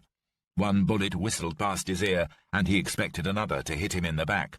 But although the fire continued, nothing connected. Rounds began to smack into the wood of the bridge and rebound off the metal railings, and then he was across and racing after his men up the road on the other side. They were running hell for leather, running for their lives, and now he could hear the officer on the other bank shouting orders. He half-turned and saw a few of the Germans starting to run over the canal bridge. Still the bullets sang about him. Just ahead of him, one ricocheted off the road and hit Bennett a glancing blow on the leg. The sergeant swore and stumbled for a moment before carrying on. They were crossing another, smaller bridge now over a thin watercourse, and then they were among houses in a small village. The firing behind them continued, and the shouting was more distant now as they ran among the abandoned houses. Lamb turned and saw to his relief that the Germans had not followed them. And he reasoned, how could they? Who in his right mind would run into the no-man's land between their lines and those of the enemy in the dead of night? At least it seemed to confirm one thing. This must be the furthest extent of the German advance. There was no other reason to explain their lack of pursuit. Lamb turned and ran on, trying to catch up with the men before they should go too far and stumble into British or French positions. They crossed a narrow railway line, and he managed to shout, "Stop! Wait!" Mays and Smart stopped, doubled over and out of breath at the corner of what appeared to be a signal box. Bennett turned back and stopped, yelling to the others ahead to pull up. Lamb waited until they had assembled around him and did a head count. They'd all made it. He grinned at them. "Well done, all of you. I think we've lost them, son Bennett?" "Yes, sir. Can't see anyone following." They were standing at a level crossing, and the signal box was one of two buildings, the other being a small country station with what looked like a waiting room attached on the opposite side of the tracks. Both seemed empty, and Lamb could hardly believe their luck. He knew that the next few minutes, or hours, or however long it might take for them to reach the front line and the 51st Division, were going to be tense. What he hadn't explained to the men, of course, was that once they were through the German lines, they would have to hide somewhere until daybreak, when it would be safer for them to walk into the British lines.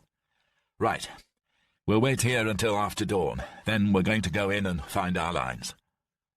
They were all thinking it, but only Corporal Mays gave voice to their feelings. "Can't we carry on now, sir?" Lamb shook his head. "I know a night in no man's land is something none of us would relish, but there's nothing else for it. It would be bloody madness to try to get through our lines tonight. We'd be taken for a raiding party. Our own chaps would shoot us before we had time to speak, let alone surrender to them." It was a ripple of laughter, and he carried on. "Mays, you and Smart take position on the top floor of that signal box. You'll have a good view of the area from up there. The rest of you, try and get some kip while they're on stag. Sergeant Bennett, change the picket after 3 hours. How's the leg?" "Nothing, sir, just a scratch." "Rest it now, then. And you, Butterworth, everyone else all right?" They nodded, and a couple attempted a smile. "Right, let's turn in. I'll take the waiting room with Mademoiselle Dujol and 2 others. The rest of you, bunk down with Sergeant Bennett and Corporal Valentine in the signal box. And remember not to switch on the lights. We don't want to attract attention to ourselves from either side." The waiting room, half timbered and whitewashed, was typical of the area, and looked more like a farm building than a station house. Lamb pushed open the unlocked door. The inside smelt of generations of travellers and perhaps more recent passers-by. A subtle blend of garlic, stale sweat, and urine. In the moonlight, he could see that the walls were lined with 4 wooden benches. Lamb walked through the waiting room and opened the door to a back room. He switched on his torch and by its faint light peered into what presumably had been the station master's office. It contained a small cast-iron wood-burning stove, a desk, and 3 chairs. On the walls hung a framed photograph of President Lebrun, an illuminated certificate of railway proficiency, and a map of the area. Lamb felt the stove. It was quite cold. He returned to the waiting room. "Perkins, Stubbs, shift that bench into the back there. Mademoiselle Dujol can sleep in there, and let's see if we can get that stove working. Don't try the lights, though." It took Stubbs, the farmer's boy, less than half an hour to get the stove working, and although it gave out unpleasant acrid fumes, its heat was welcome. Lamb found a French tricolour folded up in a drawer of the desk, and used it to make a makeshift blanket for Madeleine, who occupied the back room. Their only light was from the moon, although the stove gave out a faint orange glow through its doors. Lamb lay, like the other 2 men, on a hard wooden bench in the waiting room, and stared at the ceiling with its dancing moonlight shadows. For the first time in days he had a moment for reflection, and thoughts tumbled pell-mell through his mind. The image of Captain Campbell, gagged and red-faced with rage, was the most powerful, but he thought too of the Colonel, of the dead civilians on the bridge, and of poor young Tapley calling for his mother. As he began to drift off to sleep, the image of Madeleine entered his mind, and he half imagined that he could hear her voice. "Peter, Peter, I'm so cold." Then he turned and saw her face. She was kneeling on the floor beside the bench. Lamb sat up and placed an arm around her shoulder. "Go back next door, Madeleine. You should get some sleep." She smiled at him in the moonlight. Then, very slowly, she took her right hand and placed it on his. It was smaller than his own and fitted inside the outline like a second skin. "I'm cold." She paused. "Come and warm me." He looked at her and knew that this was what they had both wanted since they had first met. He got up, very slowly, careful not to wake the two sleeping soldiers, followed her into the office, and closed the door. The sun came up low on the horizon and cast its light through the unshuttered windows of the little back office, falling across Lamb's body and waking him with its warmth.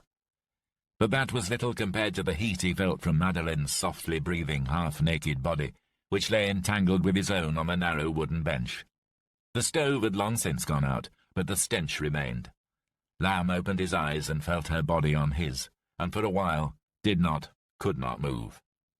He lay there luxuriating in the intimacy, unable to believe that in the midst of such a war he should have found a feeling that had eluded him for so many years. He looked down at Madeleine and wondered if what they shared would end now, or if it might last. Was it too much to hope at a time when for so many people all hope had vanished? Perhaps she was the person who would at last make sense of his twisted mess of a life, who would give some meaning to an existence brightened only by the passing adrenaline-driven elation of soldiering and racing motorbikes. Far stronger even than his desire to be a good officer, there burned within him a need to give, to be part of someone else, and through her to make him whole. He had sensed that she felt the same, and wondered if he was right. At last he gently pushed Madeleine's half-clothed form away from his own. She tried to open her eyes, and he bent to kiss her, then climbed off the bench and straightened his uniform before opening the door to the waiting room.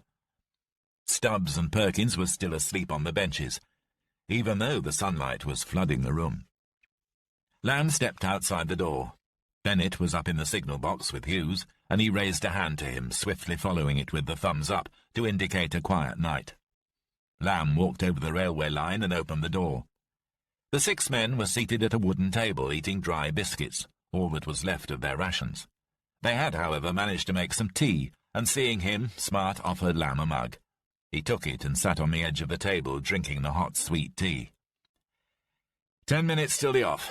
Valentine, you, Son, Bennett and I should change back into uniform. Don't want to get shot by our own side, do we?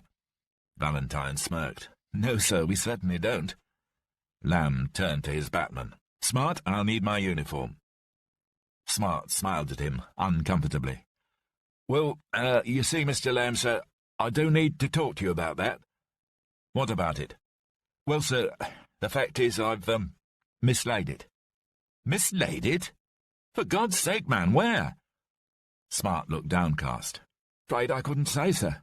Must have been back in the truck, in all that hoo-ha. Lamb shook his head. I'm surprised at you, Smart. You're normally so careful. Sorry, sir. Well, there's nothing for it. I'll just have to stay like this. Can't say I've got used to it. Not right.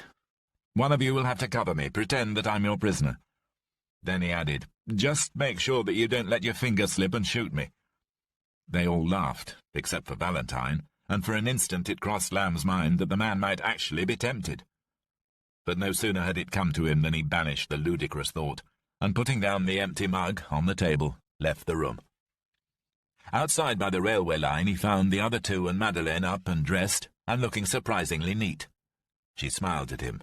But it was not the smile of yesterday. This was a different look, a look that spoke of a newly shared happiness, and of hope.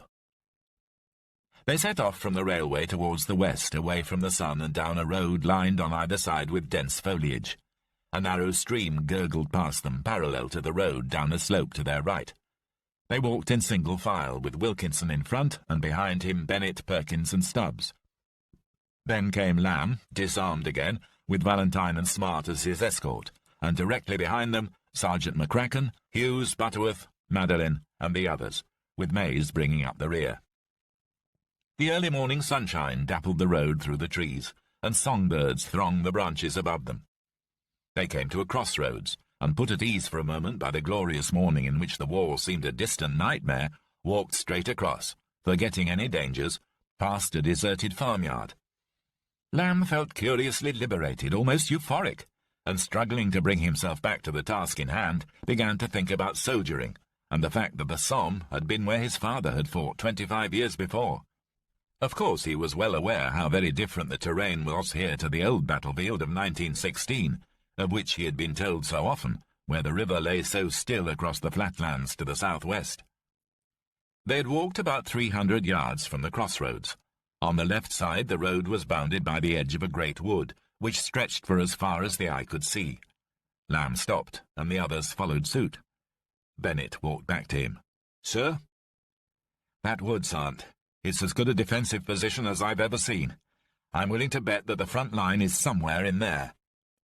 "You want us to go through it, sir?" "No, it's too dense for us to keep formation. We should carry on up the road, but just be alert.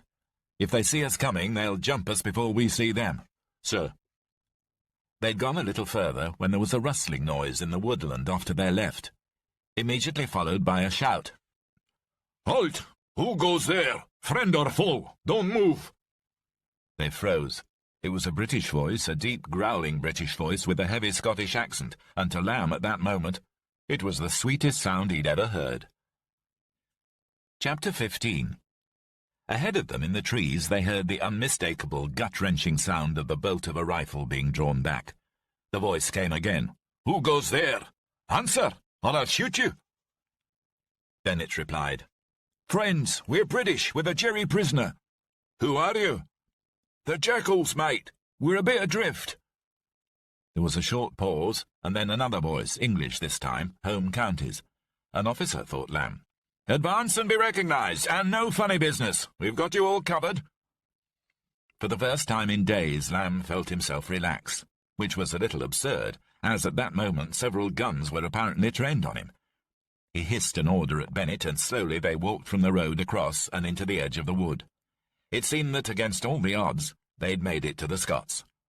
They walked forward carefully through the undergrowth, still keeping up the pretence that Lamb was a prisoner, until at last the branches ahead of them parted to reveal 2 British infantrymen and an officer, a lieutenant, standing with their weapons pointed directly at them.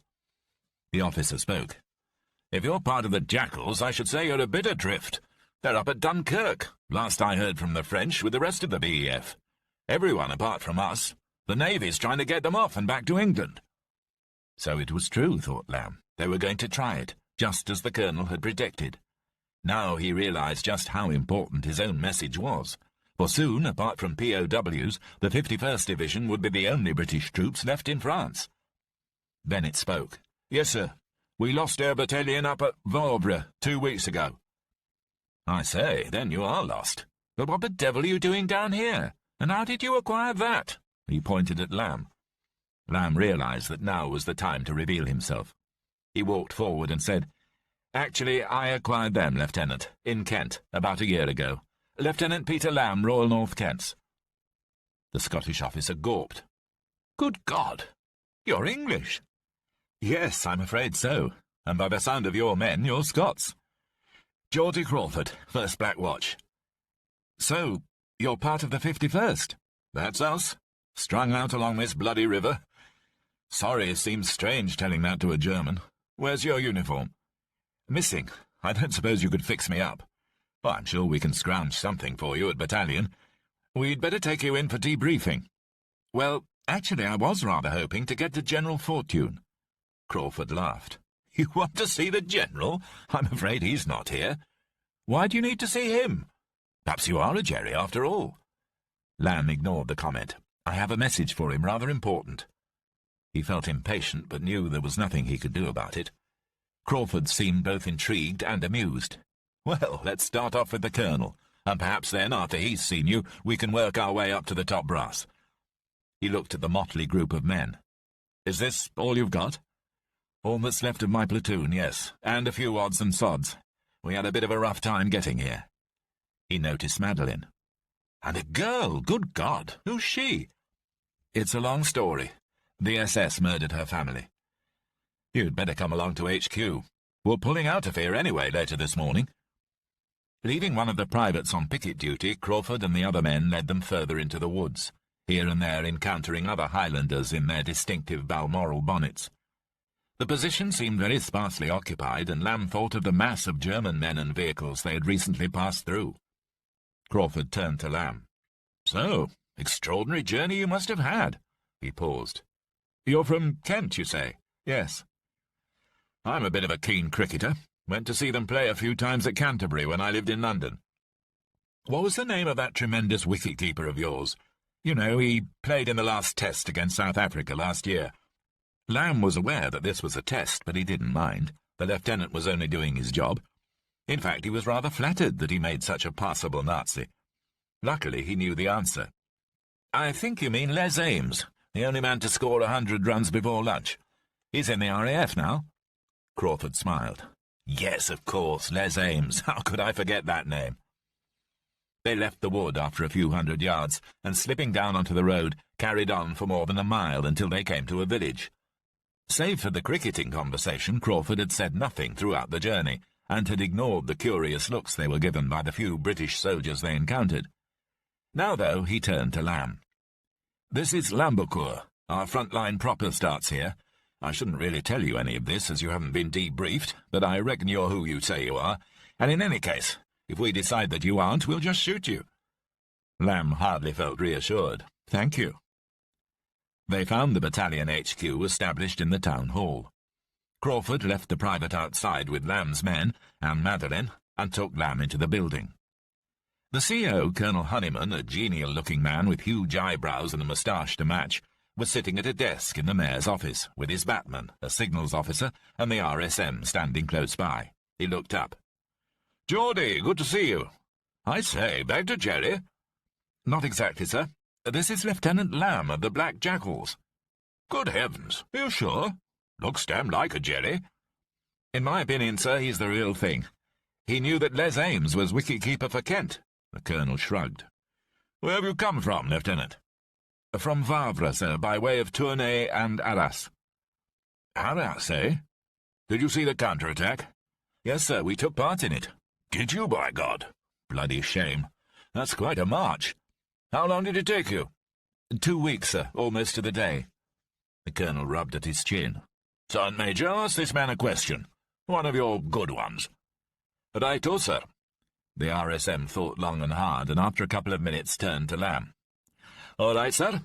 Please, would you be so kind as to tell me the name of a cleaner in Itmar?" The colonel looked heavenward. Lamb laughed. "Mrs. Mop, of course. Can I do you now, sir? Got any more, Sergeant Major?" The RSM blustered. "Who plays Sophie Tuckshop, then, sir?" "Hattie Jakes." The colonel looked at the RSM. "Well, is he right? You don't suppose that I listen to that bloody show?"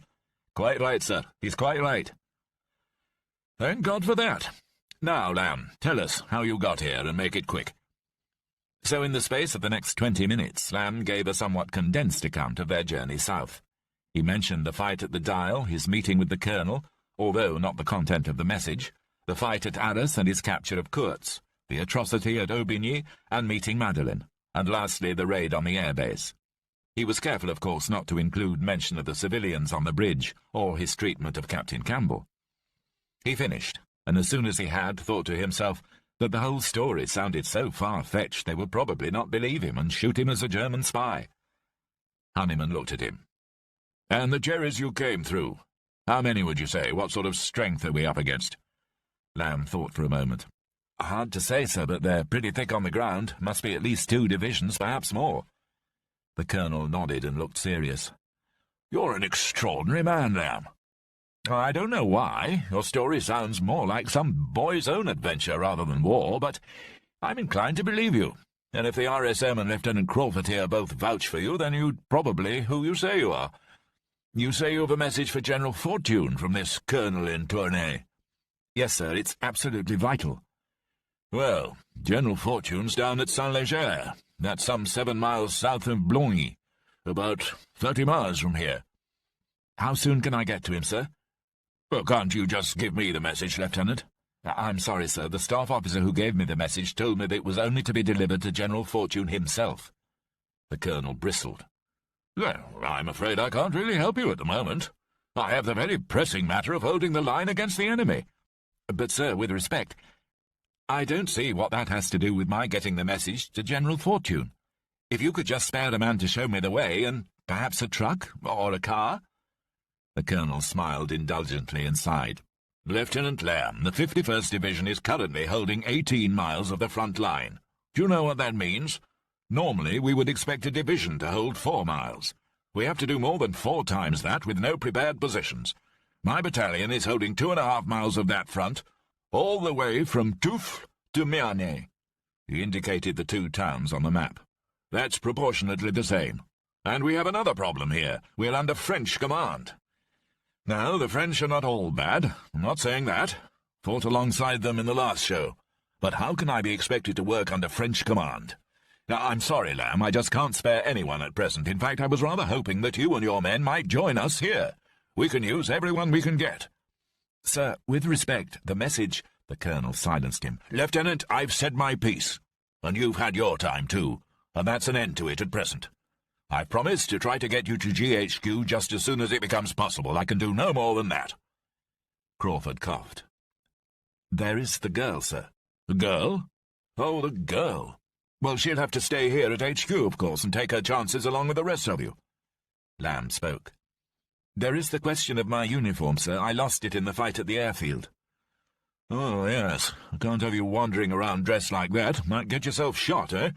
The RSM here should be able to fix you up with something. Won't be Savile Row, of course, and we don't have hyenas on our buttons either, but at least it will look better than that rubbish you're wearing." He turned to the RSM. "The lieutenant here looks about Mr. Watson's size, Sergeant Major, wouldn't you say?" "Very good, sir." End of Disc 5. Disc 6. Lamb knew that it was futile to continue pleading his case. And he was weary, too. He'd done everything earthly possible to get the colonel's message through to General Fortune, and he'd fallen, it seemed, at the final hurdle. Of course, he would do it. But he could see that it was quite impossible to achieve anything now. Nor could he simply run after the GHQ at Saint-Léger as they had done at Essart. For one thing, he had no idea how to find it, despite his map. For another, he knew that without someone from Honeyman's command to accompany him, he would simply have no hope of getting to the general. Better stick it out here for another day or so, get some rest, and endear himself to the colonel in the hope that it might speed his actions. Together he and Crawford left the little office and walked into the street. The sun was high in the sky now, and the others were sitting on the steps of the 2 houses, and on their packs on the cobbles near the entrance to the town hall. Seeing Lamb, they got to their feet. "Sergeant Bennett, looks as if we'll be staying here for a few days. Try and find the men billets and something a little more private for Mademoiselle Dujol." Crawford nodded. "We can find you somewhere. I'll have a word with the battalion quartermaster. I'm sorry, Lamb, I know how important it is to you to get to the general, but you can see the situation here. The colonel has his hands tied. Don't worry, stick with us, we'll find some way of getting you to him. And you'd best take Mademoiselle Dujol with you when you go. This is no place for a woman." Lamb smiled. "Yes, I know you're right. But you haven't seen her in action. I've seen grown men take fright more easily." "Well, you might as well keep her with you here for the present. As the colonel said, we're sitting in reserve so the French can attack the bridgehead with their tanks. It's General de Gaulle's idea. He's one of the better French commanders. So that's why we're here, strung out like washing on a line, holding the sector. That's why you bumped into our pickets out in the wood. We're pulling back to the village. Haven't the support weapons to do anything else. We're only good for a reserve. Mind you, if the attack fails, then 10 to 1 the Jerrys will counter-attack us here." He fell silent, contemplating the unpleasant prospect of being outnumbered. "Still, I expect that General Gort will send reinforcements over soon enough. That's what we're counting on, at least. If we can just hold the Jerrys off that long." Lamb could not but help admire his optimism. But with the colonel's words in his ears, he knew that Crawford's hopes were probably not what the War Office had in mind for General Fortune's command. Crawford turned to go. "Well, I'd better get back and pull the platoon out of the wood. I suppose you're with us now? Glad to have you. I'll see you back here, then. Oh, and Lamb, I really should get that British uniform from the RSM if I were you, before someone takes a pot shot." Lamb laughed. "I meant to ask you. Who's Mr. Watson?" "Jimmy Watson. The subaltern in C Company. That is, he was. Bought it at the canal 3 days ago, shot through the head by a sniper. But I think the colonel was right. His battle dress should fit you perfectly." Standing in the little village square of Lambecourt, Lamb adjusted the sleeves of his newly acquired battle-dress top and straightened his tie. The colonel had been right. Apart from the sleeve length being a little short, it was a perfect fit. Lieutenant Watson had been a tall, fit rugby player from the Scottish borders with broad shoulders and the long athletic legs of a fullback, and his physique exactly matched Lamb's own. It felt a little eerie, though, wearing a dead man's clothes, even his shirts and his boots. The tin hat they'd scrounged from the battalion stores in exchange for Smart's last packet of Woodbines. The batman felt it was all he could do to atone for the loss of Lamb's own uniform.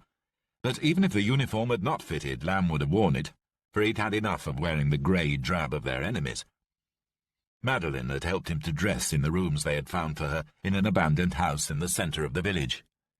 He didn't really care anymore whether the men knew of their relationship, and thought that they must have guessed, although no one had said anything. She and Lamb were not outwardly affectionate, but it was surely obvious to anyone who knew him. He felt changed in a way so fundamental that he sensed it might have affected his very appearance, and the change went deep. He was filled with a new resolve. The war, it seemed, was about to take turn against the Allies, and soon Britain might be standing alone against the German invader. Now he knew that every second, every moment would count for them. He was acutely aware that whatever it was that he and Madeline had found might be snatched away from them in an instant. Fate had played them a cruel trick, but he did not intend to allow fate to win, any more than he intended to let the Nazis subject Britain and Europe to a new dark age of barbarity. He would fight for both, for love and for mankind, and he would win, or would die trying. Lamb looked at his watch and saw that it was 2 p.m. The watch, which had been his father's, was one of the few things of his own that he still had. He'd lost everything else save the map, his torch, and his cigarette case, along with his uniform. Even the draft of the letter to Kate had gone, and he felt well rid of it. He wondered whether he'd been living in a dream, deluding himself that she really loved him, that he could ever have forged a new life with her after she'd been the catalyst in destroying his marriage. No, Madeline was everything now. He wondered where she was, and was about to find out when he saw Crawford walking in his direction with a face like thunder. B Company had been clear of the wood for 4 hours now, and the lieutenant came fresh from a briefing with the colonel. He was shaking his head. "I don't bloody believe it. I thought de Gaulle was a good Frenchman, but this is just madness." "What? Tell me." "The colonel's just got the order through. We've got to take that wood at Cambon, Le Grand Bois. Not the one you've just abandoned, the very same.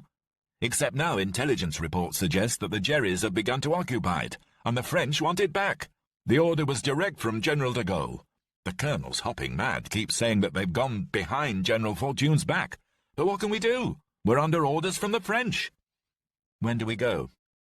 Crawford looked surprised. "We? Well, we're with you now, remember?" Crawford smiled.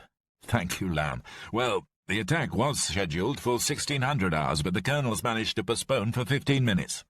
"What? In 2 hours' time? That's absurd. What about reconnaissance? Has anyone had any idea what they've got in there?" "None at all. Just sightings of enemy movement, and we've no time now to appeal to brigade or division. We'll have to leave your girl here." Lamb replied quickly, "She's not my girl." "Oh, really? I rather thought—" Cross with himself for having been so quick to deny her and puzzled as to why he had, Lamb moved on. "She'll be fine here with the colonel and the reserve platoon, and she can make bandages, but not tea, I'm afraid. She's French, remember?" Crawford grinned. "Well, coffee then. We'll need it when we get back. God knows what we'll find in there." It was almost 4:30 when they began to advance into the wood. They moved cautiously, strung out in a line with 3 yards between each man. Lamb had reclaimed the Luger and led his ragged command on the right flank of B Company. No sooner had they moved the first 20 yards than 2 shells crashed into their front. Lamb yelled, "Take cover!" and ducked down, and the men fell to the ground, finding what protection they could among the roots and natural potholes. Crawford shouted across to him, "There's an 88 on the ridge up there near Grand-Lavier, about 2,500 yards away. They haven't got our range yet. Just listen out for the whine." They stood up and began to walk forward again. 3 minutes later, Lamb heard the whine. "Take cover!" They dropped as before, and as before the shells fell short, Next time he thought they won't get it wrong. Slowly they moved on again. It was heavy going underfoot, and the roots and brambles threatened to catch the unwary. When 5 minutes had passed, the whine came again, and again they dropped to the ground as 2 more shells crashed through the trees. This time, as Lamb had predicted, the gunner's aim was better, and one of the shells hit the centre of the line in B Company. There was a huge explosion and a scream as the earth flew and trees splintered, but he could not tell the extent of their casualties. As they walked on, he was aware of a desperate call from his left for stretcher-bearers. He shouted across to Crawford, "You all right there?" "Yes, one of my corporals bought it, though, and we've another man down." They were deep in the woods now, about halfway through, thought Lamb, but still they'd seen nothing of the enemy. He turned to Bennett. "Keep your eyes peeled, Sant. Don't know what they're up to, but judging by the incoming fire, it's my guess they've scarpered." Bennett nodded. Valentine called to him. "Sir, look over there." He was pointing to what looked like a tree stump. Lamb walked across to it and discovered a small slit trench. His eye was caught by a small, shiny object. He bent down and, after checking carefully for wires which might suggest a booby-trap, picked it up. It was a spent cartridge case.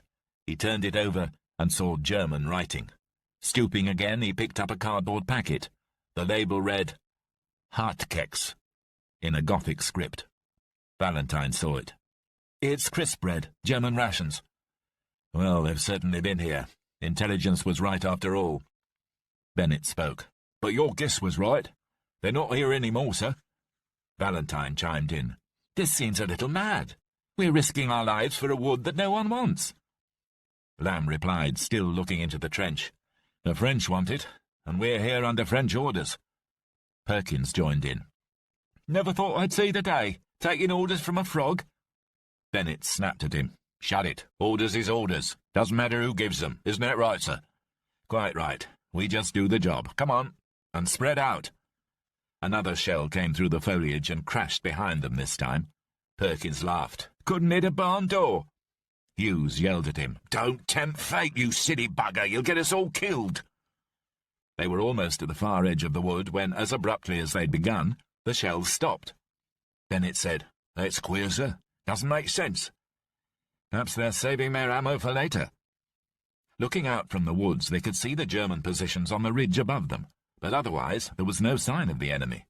Exhausted, the men collapsed on the ground.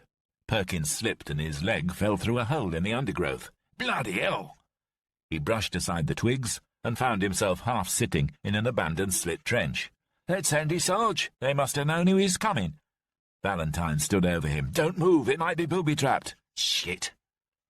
Valentine stretched out an arm. "Here, take my hand. Carefully now." Gently, Valentine pulled him out of the hole and quickly to one side. "Thanks, Corp. Pity, seems a waste." Bennett spoke. "You won't be saying that when your ass gets blown over the trees." Lamb looked at the trench.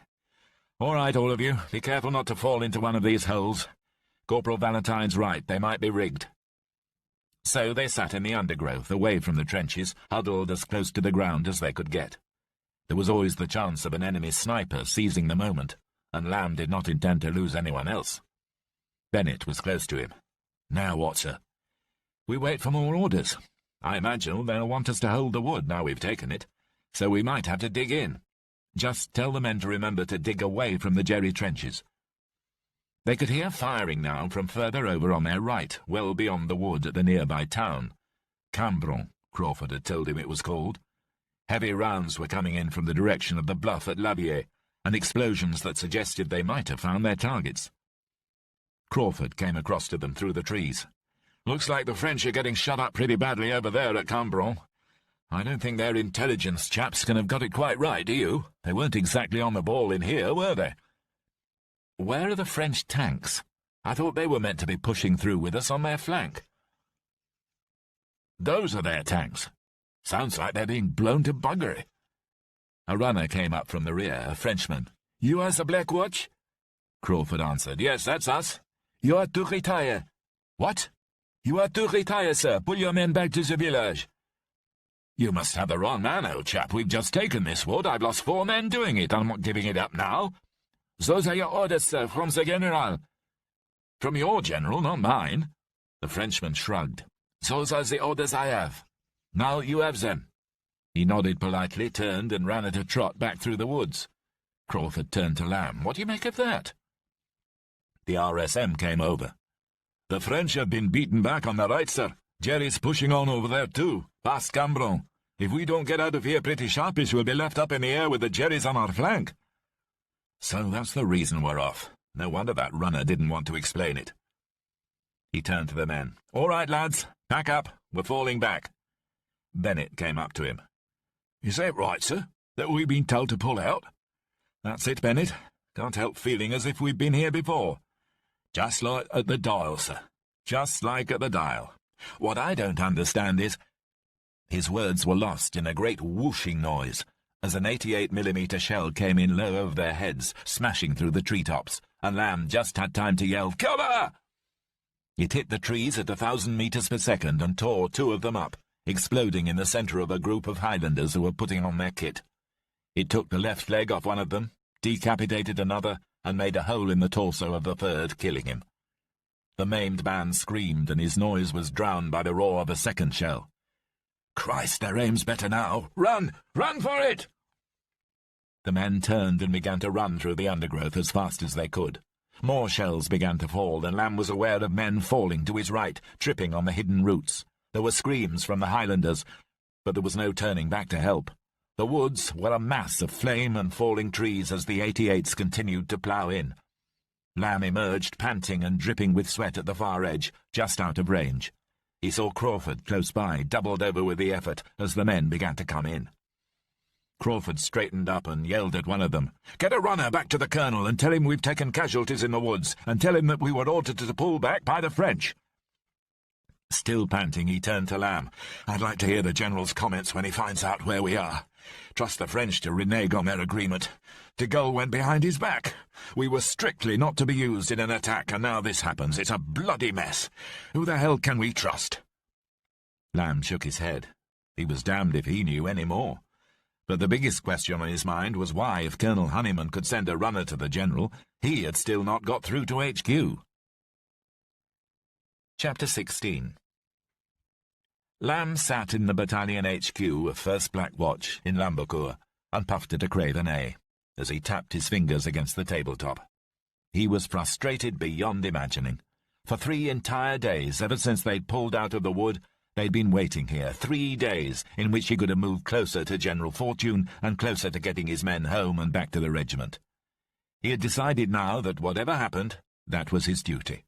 Once the message had been delivered, his mission in France was complete, and it was paramount that he should return with what was left of his command to Britain. But first he had to reach General Fortune. He drummed his fingers harder and tried to think of a plan. Twice he had approached Colonel Honeyman, and twice had been rebuffed with the answer that he was unable to spare the man necessary to guide him safely to Fortune. Whatever credence the Colonel gave to Lamb's story, he knew that Honeyman's prime concern was to hold the front line. And he knew, too, that he did not want Lamb to take his men with him when he went. Even 10 men were a bonus here, where the line was stretched to capacity. Nor, of course, would Lamb have dreamt of attempting to reach GHQ without them, particularly after what he presumed had happened to Briggs's section. There was something else, too. Honeyman had asked Lamb if he would assume temporary command of A Company, which had now lost every one of its officers, killed and wounded, supporting B Company on their left flank in the past few days. Of course, he had accepted, and had met his new command that morning. They were a friendly bunch, if hugely reduced in strength over the past few weeks.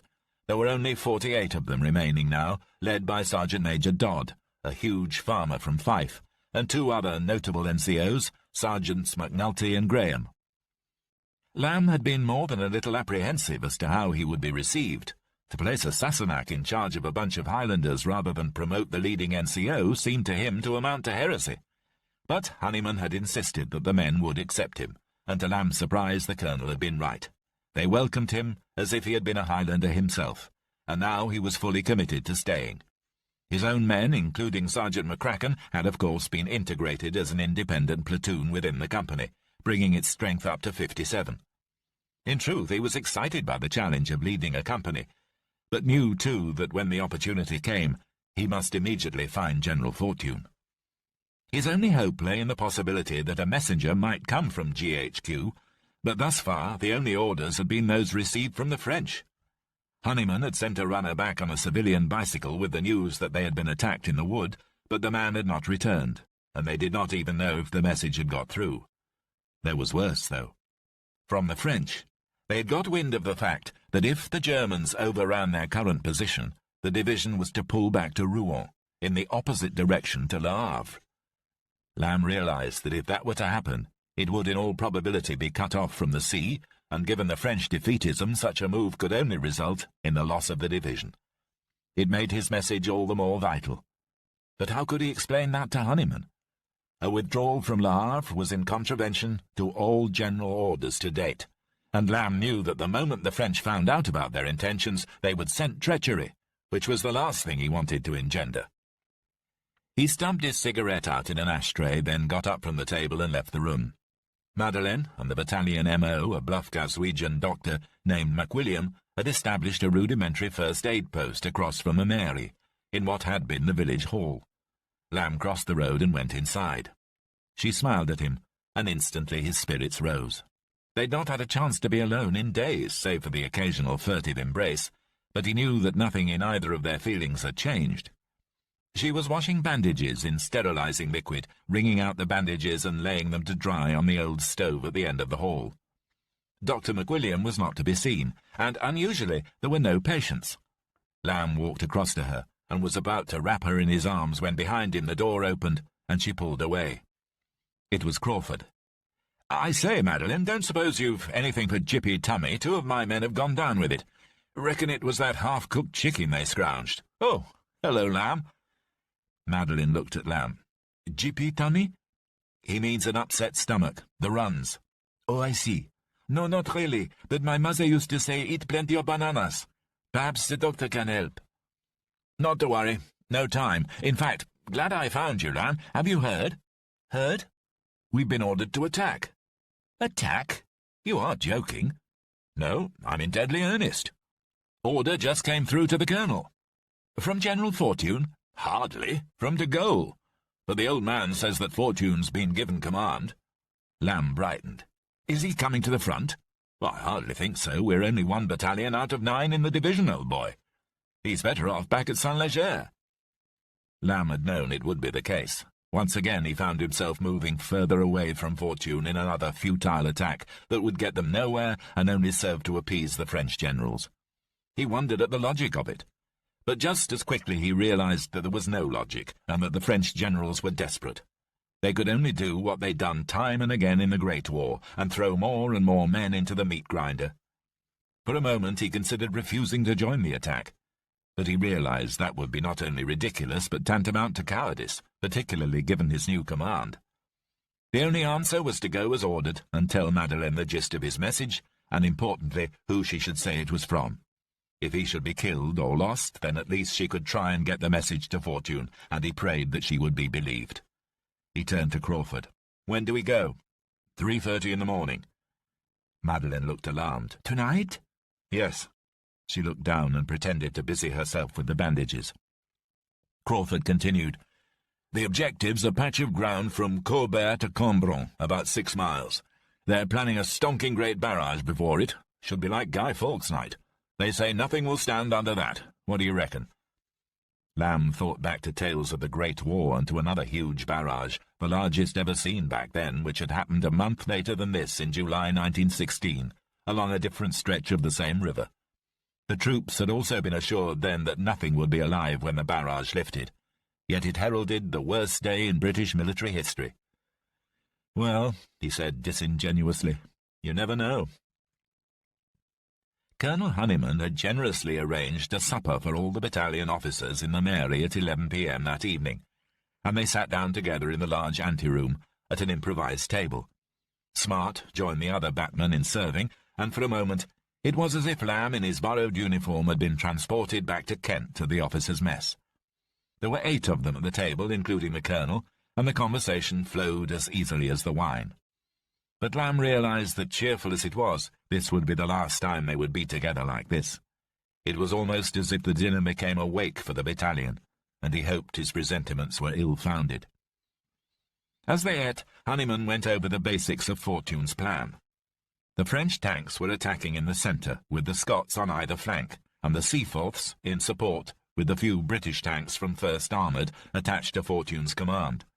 To the right, the Camerons would take Colbert and the wooded ridge known as the Hedgehog, while the Gordons on the left would take Cambron and the troublesome bluff overlooking the wood where the 88s were positioned. The Black Watch were to support the Gordons and take the wood. Lamb could hardly believe it. He turned to Crawford. "Not that bloody wood again." Crawford smiled, but could not disguise his unease. He said in a whisper, "Do you want to know something? The adjutant told me that if the enemy aren't destroyed by the barrage, they'll be able to enfilade us. And didn't the French fail in exactly the same place 3 days ago? And there's one more thing. We haven't rehearsed with tanks, have we?" Lamb nodded. "You're right. I remember a tank corps commander lecturing us at Aldershot. Tanks and infantry just don't mix," he said, "unless you rehearse. Otherwise you're going to fail, just like in 1918. At that moment Honeyman rose to his feet. "Gentlemen, a toast. To the King." They echoed his words and drained their glasses, which were quickly refilled. "And to our success in tomorrow's attack." At 3:15 on that morning of June the 4th, the valley of the lower Somme was shrouded in mist, and Lamb was thankful for it. Behind it, the men were well hidden from enemy observation. Lamb looked at his watch, and at precisely 3:20, the guns began. From their start point on the far northwest edge of Lambecourt, he looked away from their own objective southeast across the valley in the direction of the villages of Bienfait and Villers, and saw smoke rising as explosions shook the ground. There were known to be enemy posts there, at least, even if the reconnaissance had not done its job anywhere else. There were other smaller explosions from the wood in front of them, their own objective, and that of the Gordons a little further on. For a full 10 minutes the barrage continued, and the air high above Lamb's head seemed to turn into a continuous mass of whistling metal. He began to think that no man could possibly survive the torrent of explosive raining down upon the German positions.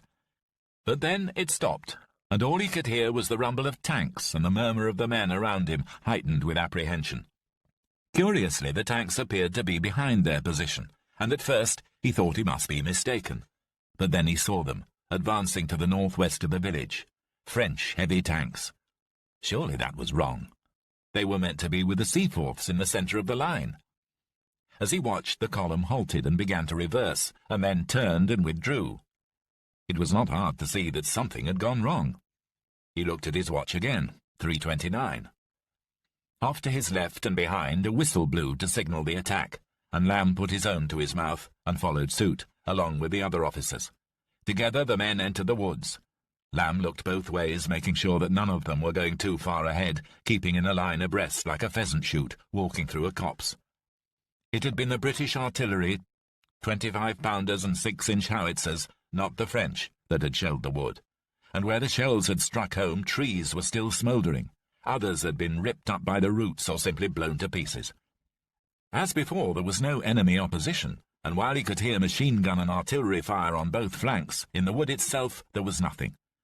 The company walked on until it reached the far fringe of the wood, where the trees gave way to fields once more, before the huge green mass of the Bois de Cambron rising before them. That was where the Gordons were heading. It was his job merely to sit tight here in support. Lamb watched as the Gordons began their attack on the wood. Advancing with fixed bayonets along a narrow sunken lane, they marched in regular formation, looking like something out of the 19th century. Then, halfway up the right face of the wood, they turned and began to advance inwards. It was then that the German machine guns opened up, and he saw the Jocks begin to fall. But still they went in. After a few minutes of the slaughter, Lamb turned to Bennett. "I don't know about you, son, but I can't sit here like this watching them being mown down. Come on." Together they walked forward and were instantly followed by the rest of Lamb's original platoon and then by the company. Company Sergeant Major Dodd came hurrying up to Lamb. "Are you sure this is right, sir? I mean, we're going against orders." Lamb looked at him. "Sergeant Major, do you propose to sit there and watch your countrymen being cut down like corn? For I most certainly do not." "No, sir." Dodd nodded at the remaining Highlanders, and they surged out of the wood behind Lamb and followed him across the field and into the lane. He shouted to the sergeant major, "I'll take the right side, you go through and round. I'm going to try and get some of those MGs." Ahead of him a thick wall of gorse rose up, cladding a bank of earth and foliage. The wood lay at the top of the bank, through a number of narrow paths. Lamb called the men forward, and as quickly as they could manage, cursing as they tore their trousers and themselves on the gorse, they made their way up and onto the higher field. A few steps, and they were among the trees now. There was a noise, and in front of Lamb the undergrowth suddenly parted. A German jumped up from a foxhole and lunged with his bayonet at him, scraping him on the arm and drawing blood in a long, shallow cut. Bennett gave the German a burst of the Bren, and the man fell to the ground, his body traversed by a line of bullets. There was a cry from Lamb's right, and a Highlander fell, shot from above. There were Germans in the trees above them, shooting down. Lamb pointed the Luger upwards and fired, and one of them fell with a scream. "Fire upwards! Into the trees!" There was a rattle of gunfire, and more of the snipers fell. Ahead of them he could see a machine-gun nest well dug in and rattling off fire towards the Gordons on the left. He waved his hand to signal halt, and then put his finger to his lips and pulled a hand grenade from his pocket before pulling the pin and holding the detonator. "Come on, Sergeant. Who else is with me?" Together, Lamb, Bennett, and two of the Highlanders rushed the nest. The gunner saw them coming from the corner of his eye and tried to traverse the gun, but it was too late. Lamb hurled his grenade, as did one of the Scotsmen, and Bennett opened up with the Bren. The position exploded. They rushed past it, followed now by the whole company. Ahead of them, they could see the Gordons fighting with rifle butts and bayonets as the German defenders surged around them. Men were everywhere in the trees, and it was hard to know who was friend or foe. Lamb looked across to his left. 4 men of his company had captured a slit trench, and the Germans had their hands up. He yelled to them, "Well done!" But as he did so, he saw a German throw something at the Jocks. A second later, it exploded, hurling all 4 of them to the ground. Lamb ran over and fired the Luger straight at the man who had thrown the bomb, and then, without thinking, did the same to the man beside him. The 2 others yelled for mercy, but one of the 3 Jocks had not been killed, and, managing to get to his feet, let rip with a burst of fire from a captured submachine gun, cutting them down where they stood before collapsing himself. Lamb yelled for a stretcher-bearer, and turning to find his men, saw Bennett, Valentine, Mays, and the others were close on his heels, and the rest of the Jocks, apparently unscathed, following too. "Come on!" he shouted, and began to run further along through the edge of the wood. He reloaded the Luger with precious ammunition and checked that he had also brought the standard British service revolver that Crawford had supplied him with as a backup, his own having been lost with his uniform. Suddenly, their part of the wood seemed to be clear of the enemy, and they moved on steadily. Over to the left, he could hear the sound of firing, and to the right, beyond the woods, heavy shelling, as the other attacks went in further down the valley. Then the rattle of machine-gun fire seemed to recede for a moment, and Lamb found himself and his men standing at the edge of a very wide ride through the centre of the wood. It was perfectly quiet. No birds singing, and no rabbits moving, as there had been through the rest of the wood. In happier times he thought this would have been a place of shooting and hunting parties. Today, though, it was a potential death trap. 10 yards of open ground over which any attempt to advance might spell certain death. He knelt down and spoke to Bennett in a whisper, raising his hand and fanning it down to indicate that the rest of the company should follow suit. 10 to 1 there's a Jerry machine gun covering this ride, Sergeant. What do you think? Bennett was flattered at being asked his opinion. "Reckon you're right there, sir. Anyone could see it would make the perfect place." "Well, we are not going to give them the satisfaction. Where would you place your men if you were the Jerrys?" Bennett pointed to a slight clearing across the opposite side of the ride. Lamb looked at it. The man was absolutely right. There was a clear arc of fire, almost as if it had been cleared deliberately of any undergrowth. "Yes, I think you're spot on. All right, on my command."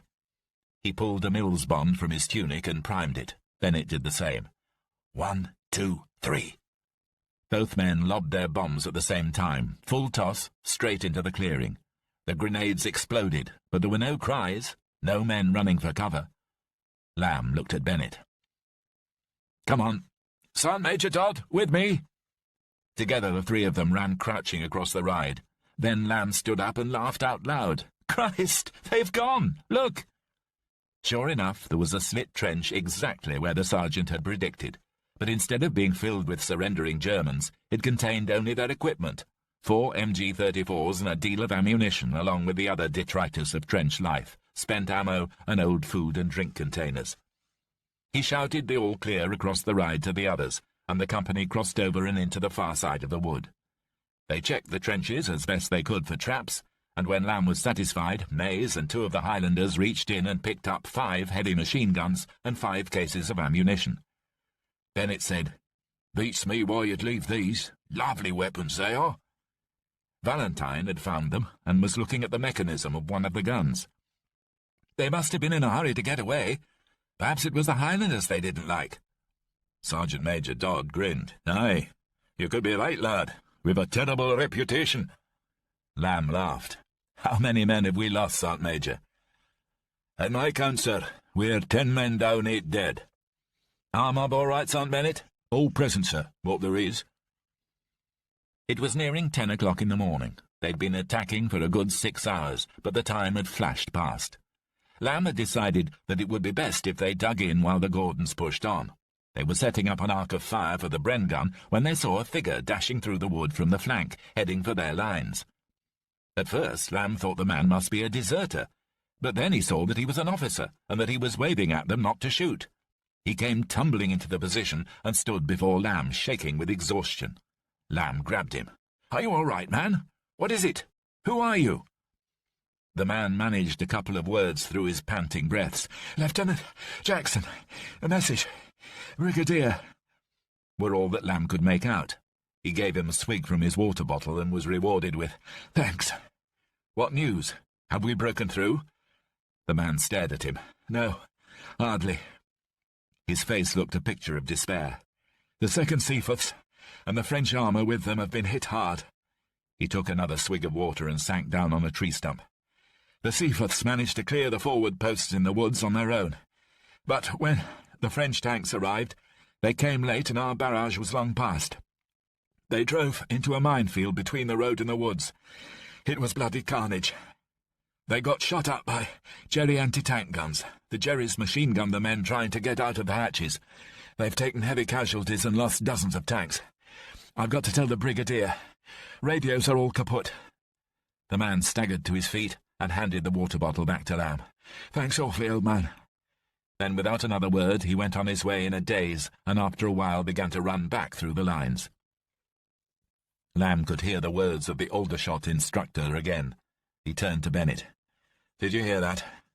This is madness. How can we coordinate an attack when more than half of our officers don't speak French and even fewer of theirs speak English?" "Perhaps we should try Gaelic," Valentine quipped, but Lamb ignored him. Bennett shook his head. "Well, we've done what we were asked to do here, sir. We've secured the flank of the Gordons. We've got the wood." "Yes, that's right, son, we have. Perhaps they'll even push on from here." But when word arrived from brigade, an hour later, it was not what Lamb wanted to hear. Its bearer was a short, sinewy lieutenant with a fixed grin and a bandage over one eye. He approached their position from the rear at a crouch, and tucked himself in beside Lamb. "Lieutenant Lamb?" "That's me." "You're to retire, sir." Lamb gazed at him. "What?" "Orders to pull out, I'm afraid." "What in God's name is going on?" "The French have lost half their light tanks and 14 of their 20 heavies. The 4th Camerons have failed to take their objective. The whole position's just too well covered by dug-in machine guns. 2 platoons are cut off, and the brigade's lost 20 officers and over 500 other ranks." "But fall back? That's just madness. Point is, 1st Gordons might have kicked Jerry out of the Grand Bois, but they can't hold it, not without French tank support. The high ground overlooking the Somme northwest of Colbert is still in enemy hands. He's got his guns zeroed in on the Gordons. They're being blown to bits. They've been ordered back to the starting point." Lamb shook his head. "I just can't believe it. What the hell is the bloody point? All that effort, all those men lost, killed and wounded, and for what? It just doesn't make sense." Chapter 17. Yesterday was a nightmare best forgotten. Yet it was one day of his life that Lamb could never forget. He stood in their new position at the edge of a broad sweep of marshland and tried to think positively, but it was well nigh impossible. He was astonished at how quickly it had happened. 3 days ago they'd been holding their positions on the Somme, although admittedly under pressure, and had seemed capable of holding off the advance for some days, if not weeks. Today they were behind the Brel, 10 miles further to the southwest, and pinned down from the south by the German advance to the sea. In this entire campaign, it had been the swiftest retreat yet, and that, he thought, could not be good. It was as if they were being suffocated by an unstoppable tide of German troops, as if a sea was pouring through the gaps in the line, gradually making them wider, a sea that would very soon drench them all. He was determined that neither he nor his men should be drowned by it.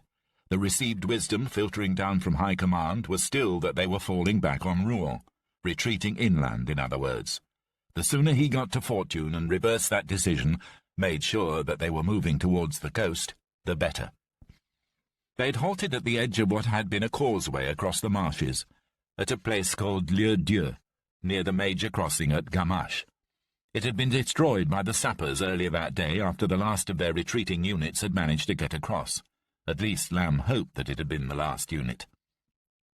He knew that General Fortune's HQ had been near here, in some requisitioned chateau, Crawford had said. La Grande Vallée, he remembered it was called. Funny how in all wars the generals automatically took over the big country houses while officers ended up in estaminets, and the men in stables, if they were lucky. He supposed it was all part of the army hierarchy, and that, he knew, was vital. It was what made the British Army work, the respect of the lower ranks for the senior. The men, his company, were sitting in their hastily dug gun pits, eating what rations they had managed to share out. The Highlanders had been generous to their newly acquired comrades, though Lamb was not sure that the few men of his platoon shared a liking for thick porridge. Nevertheless, it was food, and he gratefully took another spoonful of his own portion as he stared across the marsh towards the German lines. Finishing the remains in his mess tin, he walked back to where Bennett was sitting on a tree trunk. "Sant, have the men stand to. We don't want to be caught with our pants down. I'm going to find Lieutenant Crawford." Swilling out the tin with a few drops of water, he wiped it with a cloth and gave both to Smart to stow away before walking back through the lines to where he knew C Company were encamped. He saw Crawford hunched over a map on the bonnet of an abandoned civilian car, and hailed him. "Morning. Quiet night?" "Yes, I hadn't expected that. Thought that Jerry might push on. Luckily he didn't. My lads are all in." "Mine too. Listen, you know how badly I have to get this message back to the General. Now I think this is my best chance. We must be close to HQ here. I have to go from here. It's my only hope. Our only hope. Will you help me?" Crawford thought for a moment. "The Colonel won't like it much, particularly after giving you the company. But I'll stand up for you. It must be bloody important if you're willing to risk your neck for it, and your career." "If only you knew," thought Lamb. Crawford went on. "Of course, I can't take you there myself. That would be desertion. But I think I can help. One of my men, McEwen, has been to the chateau before, twice, with sit reps, and the guards there will recognize him. You can take him along with you. Can't supply any transport, I'm afraid. Need all we've got if Jerry comes on again as fast as he did yesterday." "I didn't expect you could, but your man will do perfectly. Thank you, Crawford." Crawford smiled and thought for a moment, then added, "I don't suppose you could tell me the message?" Lamb looked at him. "Well, you've helped me, so I will. The plan is for the division to fall back on Le Havre. The Royal Navy's primed to evacuate from there, but the General will have no idea of that yet. That's the whole point. We've got to start moving towards the coast before it's too late and the Jerry's cut us off." Crawford was dumbfounded. "What? The whole division off the coast?" "If possible. At least that's the plan. It worked at Dunkirk." "Christ! How long have you known this?" "More than a week. That's why I've got to get it to Fortune soonest. It was a contingency plan, but it looks like it's becoming a reality. So now you know why I've got to get that message through. If I don't, the General will order everyone back on Rouen. That seems to be what the French intend to order, and then there'll be no hope for the division." "You'd better go. Of course you can't take the company. I'll get Sergeant Major Dodd to take over. I know he wanted it from the start, though he'd never have said anything." Lamb nodded. "He'll do a good job. I'll be sorry to lose them. I'd like to say I've enjoyed my time with your jocks, but I don't really think that enjoy is the right word for what we've seen in the last few days, do you? They're great lads, though. Some of the finest. I know. They don't deserve to be taken prisoner. Who does? Let's just hope I'm not too late. I'll take my own men with me, though, and McCracken and Madeline. Crawford smiled. Of course, you're a lucky man, Lamb. I am? Crawford laughed. Well, it's as plain as day. Anyway, it's been a pleasure having you all aboard, Lamb. If we both get out of this, why don't we meet back in England? Or Scotland? Lamb laughed. I'll stand you a pint in the Fox and Hounds at Toys Hill, the loveliest pub in England. And I'll buy you dinner at my club in Edinburgh. Done. Good luck, Lamb. Good luck, Crawford. See you in Blighty. They shook hands, and as Lamb walked back to find Bennett and the others, he wondered whether they would manage to keep their promise, and whether Crawford and any of his men would make it back. The men were settling into their slit trenches and rifle pits. Sergeant Bennett, we're packing up. Right away, sir. Right, you lot, get your kit together, we're moving off. There was a collected groan from the black Jackals. But we've only just got here, Sarge. And now we're just leaving here, Perkins, you heard me. Where are we going, Sarge? That's for me and the officer to know, Hughes, and you to find out, and don't call me Sarge. Sorry, Sarge. Bennett slung his own pack and walked over to where Lamb and Smart were busy packing. Begging your pardon, sir, but where are we off to? We're going to HQ, son. Mr. Crawford is lending us a guide. Just us, not the jocks. Sorry about that, sir. Thought you'd rather taken to having a company. Lamb shrugged. Easy come, easy go, Sergeant. Lamb walked over to the men. The Highlanders had begun to move too, and he waved a hand to signal them all to sit down. All right, it looks as if we're parting company with our Scottish friends. Sergeant Major Dodd, I believe that Mr. Crawford might want to see you. I'd like to thank you all for what you did yesterday. It was more than anyone could have asked of you.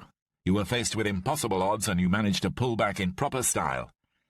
I shall miss you, Black Watch. I hope we meet again in happier circumstances. The Highlanders muttered thanks and returned to their rifle pits. Lamb went on. You others, men of my old platoon, it looks as if I'm finally going to get to the General. You've been with me through all of this, and thank you for it. It won't take long. It's only 5 miles, lads, not far, and then we should know where we stand. He turned and walked to the house where he had billeted Madeline the previous night. He found her at the kitchen table, looking at a framed photograph that she had taken down from the wall. It was of a family dressed in their best clothes, a father, mother, and 2 children, a son and a daughter. Seeing him come in, she turned and smiled. He could see that she'd been crying. She said, I wonder where they are. They must have fled, probably with family. Not like me. I have no family. You have me. He leant over her and cradled her head in his arms. We're moving out. Crawford's sending a guide to get us to the General. What then? I don't know. We'll wait and see. Peter, I don't want to leave you. Let's just wait and see what happens, shall we? Come on. We should be on the road. Outside, the men were waiting. Sergeant Major McCracken came up to Lamb. Sir, I've been thinking, if you don't mind, I'd really like to stay on with the other lads. I feel more at home here. I'd rather take my chances with them, if you know what I mean, sir. Lamb smiled. Yes, I thought you might, and I know what you mean. Thank you for your help, McCracken. We've come through a lot together. I hope you make it back. Thank you, sir. McCracken saluted and walked away towards the Black Watch. Lamb turned back to the men and was surprised to find standing right behind him a small ferret-faced man in Highland headgear, wearing a broad smile. Private McEwen, I presume. Aye, sir, the very same. They set off away from the centre of the little hamlet, heading southwest, and then turning right and skirting the marsh which defined the area. On the outskirts of Gamache they took a right turn and hit a main road. McEwen, walking beside Lamb, said nothing. They could hear shell fire to their rear now, and McEwen looked back towards his friends. Jerry's attacking again, sir. Poor lads. There seemed no end to the Germans' resources, and Lamb wondered how long the General's HQ would remain at the chateau, and indeed if when they got there they might not find that it had already decamped. It was an easy march in comparison with what they'd been through over the past 2 weeks. Here, within the British lines, there was less evidence as yet of destruction. A few houses destroyed by bombing and some shell holes, but nothing compared to the wholesale destruction they had witnessed. Not for much longer, though, thought Lamb. When the Highlanders finally retreated through here, as he knew they must, the German bombs and shells would fall with as much unrelenting fury as they had through the rest of northern France. The houses gave way to open fields, flanked on their right and left by small woods, where they could hear songbirds in the trees.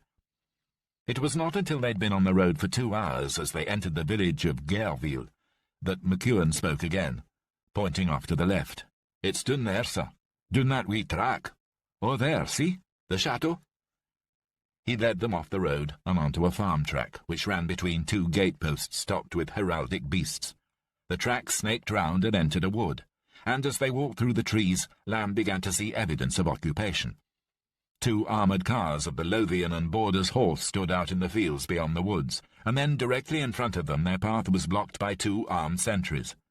They levelled their bayonet-topped rifles at Lamb and his party. "Halt! Who are you?" McEwen stepped forward. "Private Hamish McEwen, Black Watch, from Colonel Honeyman with a message for General Fortune." One of the sentries looked at him and seemed to recognise him, but kept his rifle levelled. "What's the password, then, Private?" McEwen smiled and hissed. "Bannockburn, ye daft numpty, McGregor, and have you no seen there's an officer present?" The guards lowered their rifles and then brought them up smartly to present as Lamb and his men passed between them. They walked on, and Lamb noticed that the path was steadily rising and veering round to the left. He was aware, too, that the trees grew up a slope, and that they were making their way up a hill. Then the trees fell away, and the path opened out to a courtyard, on one side of which stood a large chateau. Lamb thought it might date from the mid-18th century. It had 3 tall chimneys and a facade of 18 tall windows, and on the flagpole, which jutted out from the front, someone had hung the blue and white saltire of Scotland. The main block was surrounded by a complex of outbuildings and stables, and in the cobbled courtyard stood an assortment of military vehicles, staff cars, dispatch riders' motorbikes, a Bren carrier, and a 3-ton truck. They walked across to the main entrance, accessed by a sweeping staircase. Officers of all ranks were standing in groups and pairs, or entering and leaving. Lamb sensed that his men, not to mention Madeleine, stood out somewhat. He turned to them. "You'd better wait out here. McEwen, help me get in there." The 2 sentries on the door recognised McEwen, and on his word brushed the 2 of them through. Inside a large, airy, tiled hall was alive with activity. Radio sets, stores of all sorts, and furniture were being carried in various directions, while officers bearing sheaves of papers walked hurriedly across their path. Lamb stopped and accosted a captain. "Excuse me, sir. Can you direct me to the General?" The man looked at him. "He's in his office. Through the big room on the right, and turn left, can't miss it." Major General Victor Fortune paced the floor of the Grand Salon in the Château de la Grande Vallée, and once more tried to make sense of the situation. Close beside him stood his immediate superior, Lieutenant General Sir Henry Carslake, who had arrived half an hour ago bearing a communiqué from London. Fortune turned to Carslake. "You say that London has told you we must stay with the French, no matter what happens. That any withdrawal must be to Rouen." "I am afraid so, General. It would seem that General Altmaier says he has no reserve with which to replace us. We're to stay put, sir, until the French tell us to move." Fortune was fuming. "It's madness. You mean, sir, I just have to sit here? I've just been told that there may be 2 divisions of panzers at Buchy." He pointed to a large map pinned to one of the panelled walls. "That's here, 15 miles northeast of Rouen. It stands to reason that we must keep our lines of communication open to the coast." He turned to the one other man in the room, Major General Bowman. "Am I right, Bowman?" "Quite right, Fortune. I've always thought we should prepare to evacuate if necessary. Of course, Dieppe would have been my choice, or Le Havre. To retire towards the Seine seems nonsensical." Carslake nodded to Fortune. "I agree, Victor. And from what you say and information I've received, it does seem that an outflanking manoeuvre is more than likely." Fortune went on. "If the Navy managed to get 300,000 men away at Dunkirk, why the devil can't they come in and save our mere 12,000 and a few French?" "I'm only going by the orders from the Ministry, Victor. London says that we should sit here and take our orders from the French." "If you want my opinion, sir, it's the Prime Minister's view that if we are allowed to retire to the coast and even seem to be looking to a possible evacuation, then the French will not view that well. The French already consider us perfidious, apparently. To pull out the division now might look like treachery." Fortune wrung his hands. A clerk appeared at the door. "Sorry, sir. Signal from General Weiss, sir. Liaison at French HQ. Came from London, sir." Fortune took the note. It's from the War Office to Vise. You are to represent to the French Commander-in-Chief in the strongest terms that evacuation between Dieppe and Le Havre cannot be contemplated. Well, I'll be—" He placed the note on the table before him and stood, palms resting on its surface. "Gentlemen, if we stay here or retire on the Seine, I shall lose the entire division. What the devil are London playing at? What does Churchill want me to do?" There was a knock at the door, and an aide-de-camp entered. "Sir, I have a Lieutenant Lamb here, sir, with an urgent message for you." Fortune turned to the ADC. "Lamb? I don't know a Lieutenant Lamb, do I, Thompson?" The aide shook his head. "No, sir, never seen him before. He did say that he came from Colonel R." Fortune looked up. "Colonel R? Well, what are you waiting for? Show him in." Lamb entered, and seeing the 3 staff officers in the room, was unsure at first which was the man he had come so far to find. Then the figure in the centre walked towards him. He was a well-built man in his late 50s, with piercing eyes and a neat grey moustache.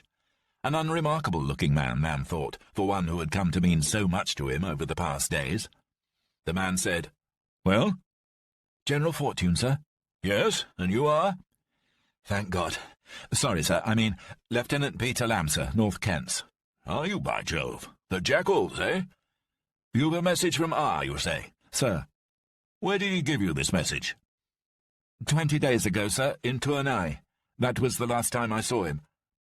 "How did you get it here? Why has it taken you so long?" "It's a long story, sir." "Well, what's the message?" Lamb reached into his battle-dress pocket and drew out the piece of paper, folded and creased, which he had transferred from one uniform to the other over the past week. He unfolded it and handed it to Fortune. "He said to tell you, sir, that no matter what happens, you will be evacuated. That should the line fold, or should you be outflanked, you must fall back on Le Havre." Fortune read the message and then looked Lamb hard in the eyes. "He said that?" "Yes, sir. And he said that this will be the case no matter what else you hear, in particular what you might hear from the War Office, sir. Ships have already been assembled to evacuate the division." Fortune looked down at the message again, then smiled at Lamb. "You have no idea, Lieutenant, how good that news sounds." He turned to Karslake. "What do you say to that, sir?" "It would seem that what Whitehall tells us is somewhat different to other information. R never gets it wrong." Fortune walked across to the map. "In that case, my mind's made up. We fall back on Le Havre." Karslake looked at him. "Would it perhaps be prudent, Victor, to at least listen to what the French have to say?" "No, sir. It is imperative that we move with the utmost speed. If we sit here, we will be surrounded and the entire division will be taken prisoner. We move now." He paused, reflective. "But I will talk to General Altmaier. As you suggest, I will ask him to place us in reserve." Lamb had listened to Fortune's conversation with astonishment. He had presumed that the Prime Minister and the War Office were the ultimate authority, but now it seemed that there was some other high command whose orders carried more weight. He was staggered, too, by the very fact of the internal politics. How could they hope to win a war if they had different objectives and goals? Goals which ultimately would cost thousands of lives. Fortune was speaking. "We'll send a signal now and pray that it gets through. You've done well, Lamb. What will you do now?" "I don't know, sir. My men are all in, but we can still fight." "How many of you are there?" "Myself and 9 men, sir, and a French girl we rescued from the SS." Fortune's eyes widened. "That's all that's left of your platoon?" "Yes, sir. We've come all the way from the Dial." Fortune stared at him. "You're quite a man, Mr. Lamb, aren't you? You and your Jackals."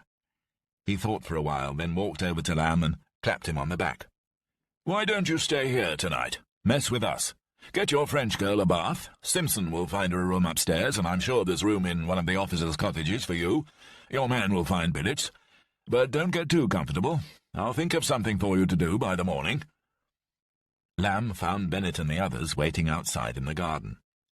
"Right, son, 12 hours leave. Here, see if you can find a billet for the men. Miss Dujol will be staying in the house." "What's the plan, sir? Are we going to try and find the battalion? Are we going home?" "I don't know, Bennett. I just don't know. It all depends on the general." He took Madeline by the hand and led her towards the house, up the stairs and past the guards. She looked around, taking it all in, bewildered to be inside such a grand country house. "Have they just taken it over?" "Yes, it's what happens in wartime.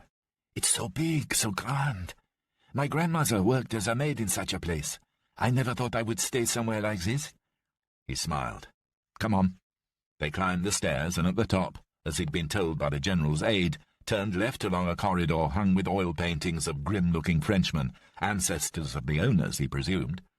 It reminded him a little of his ex-wife's family home in Kent, and for a moment his mind was distracted by thoughts of Julia and Kate. But then Madeline looked up at him and their faces disappeared. Fourth room on the left, the man had said, and Lamb turned the handle. Madeline gasped. She could hardly believe it. The room was high and panelled in 2 shades of grey. Lace curtains hung at the shuttered windows which led to a wrought-iron balcony. There was a bed with white sheets and a bathroom. The general staff had taken over the chateau and were doing their best to keep it intact in case the family returned. The reception rooms had suffered worst, being turned upside down to accommodate the needs of the general's offices, but upstairs the rooms were as elegant as when they'd been left by the fugitive family. There were clean, soft towels in the armoire, and piles of unopened soaps in paper wrappers. Madeline hugged Lamb. "Thank you, oh, thank you, my darling. It's like a dream." "I'm afraid we can't stay here for long unless you want to stay with the general staff, and I don't know if that would be possible. I imagine even the general will be on the move quite soon. The Germans are moving fast." Her smile vanished, and she let go of him and sat on the edge of the bed. "Yes, of course, I know.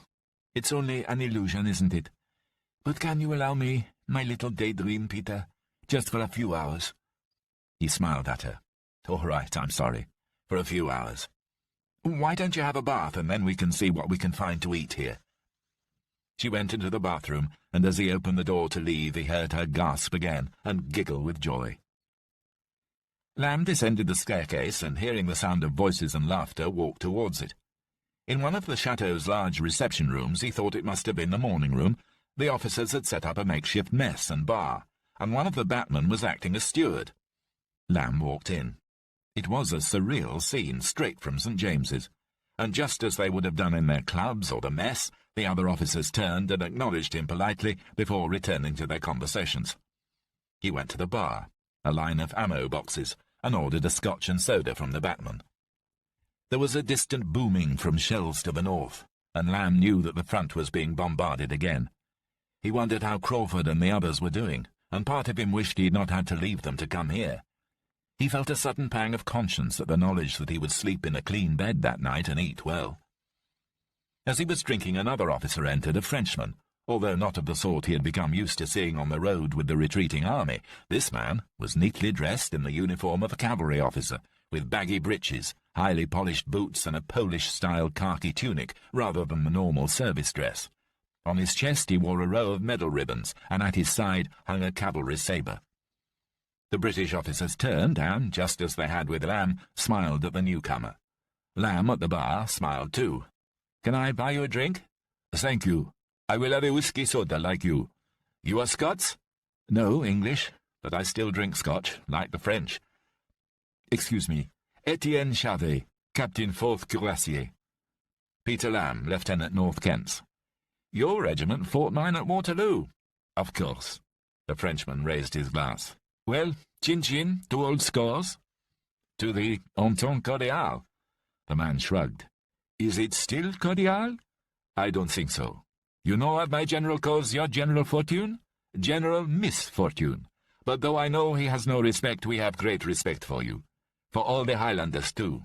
We know these men, these Amazons who would rather wear their skirts than trousers." He drained his glass and signalled to the batman for a refill for both of them.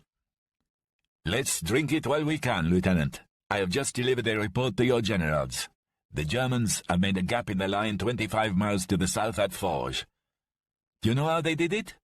All morning, refugees, stragglers, and vehicles had been passing through Forges, and your men couldn't close the roadblocks. Some of our tanks were allowed to go through. Of course, they were French tanks, but they had been captured by the enemy.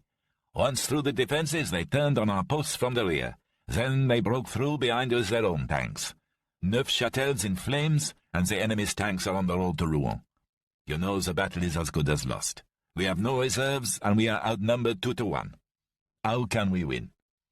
Lamb said nothing. There was nothing to be said.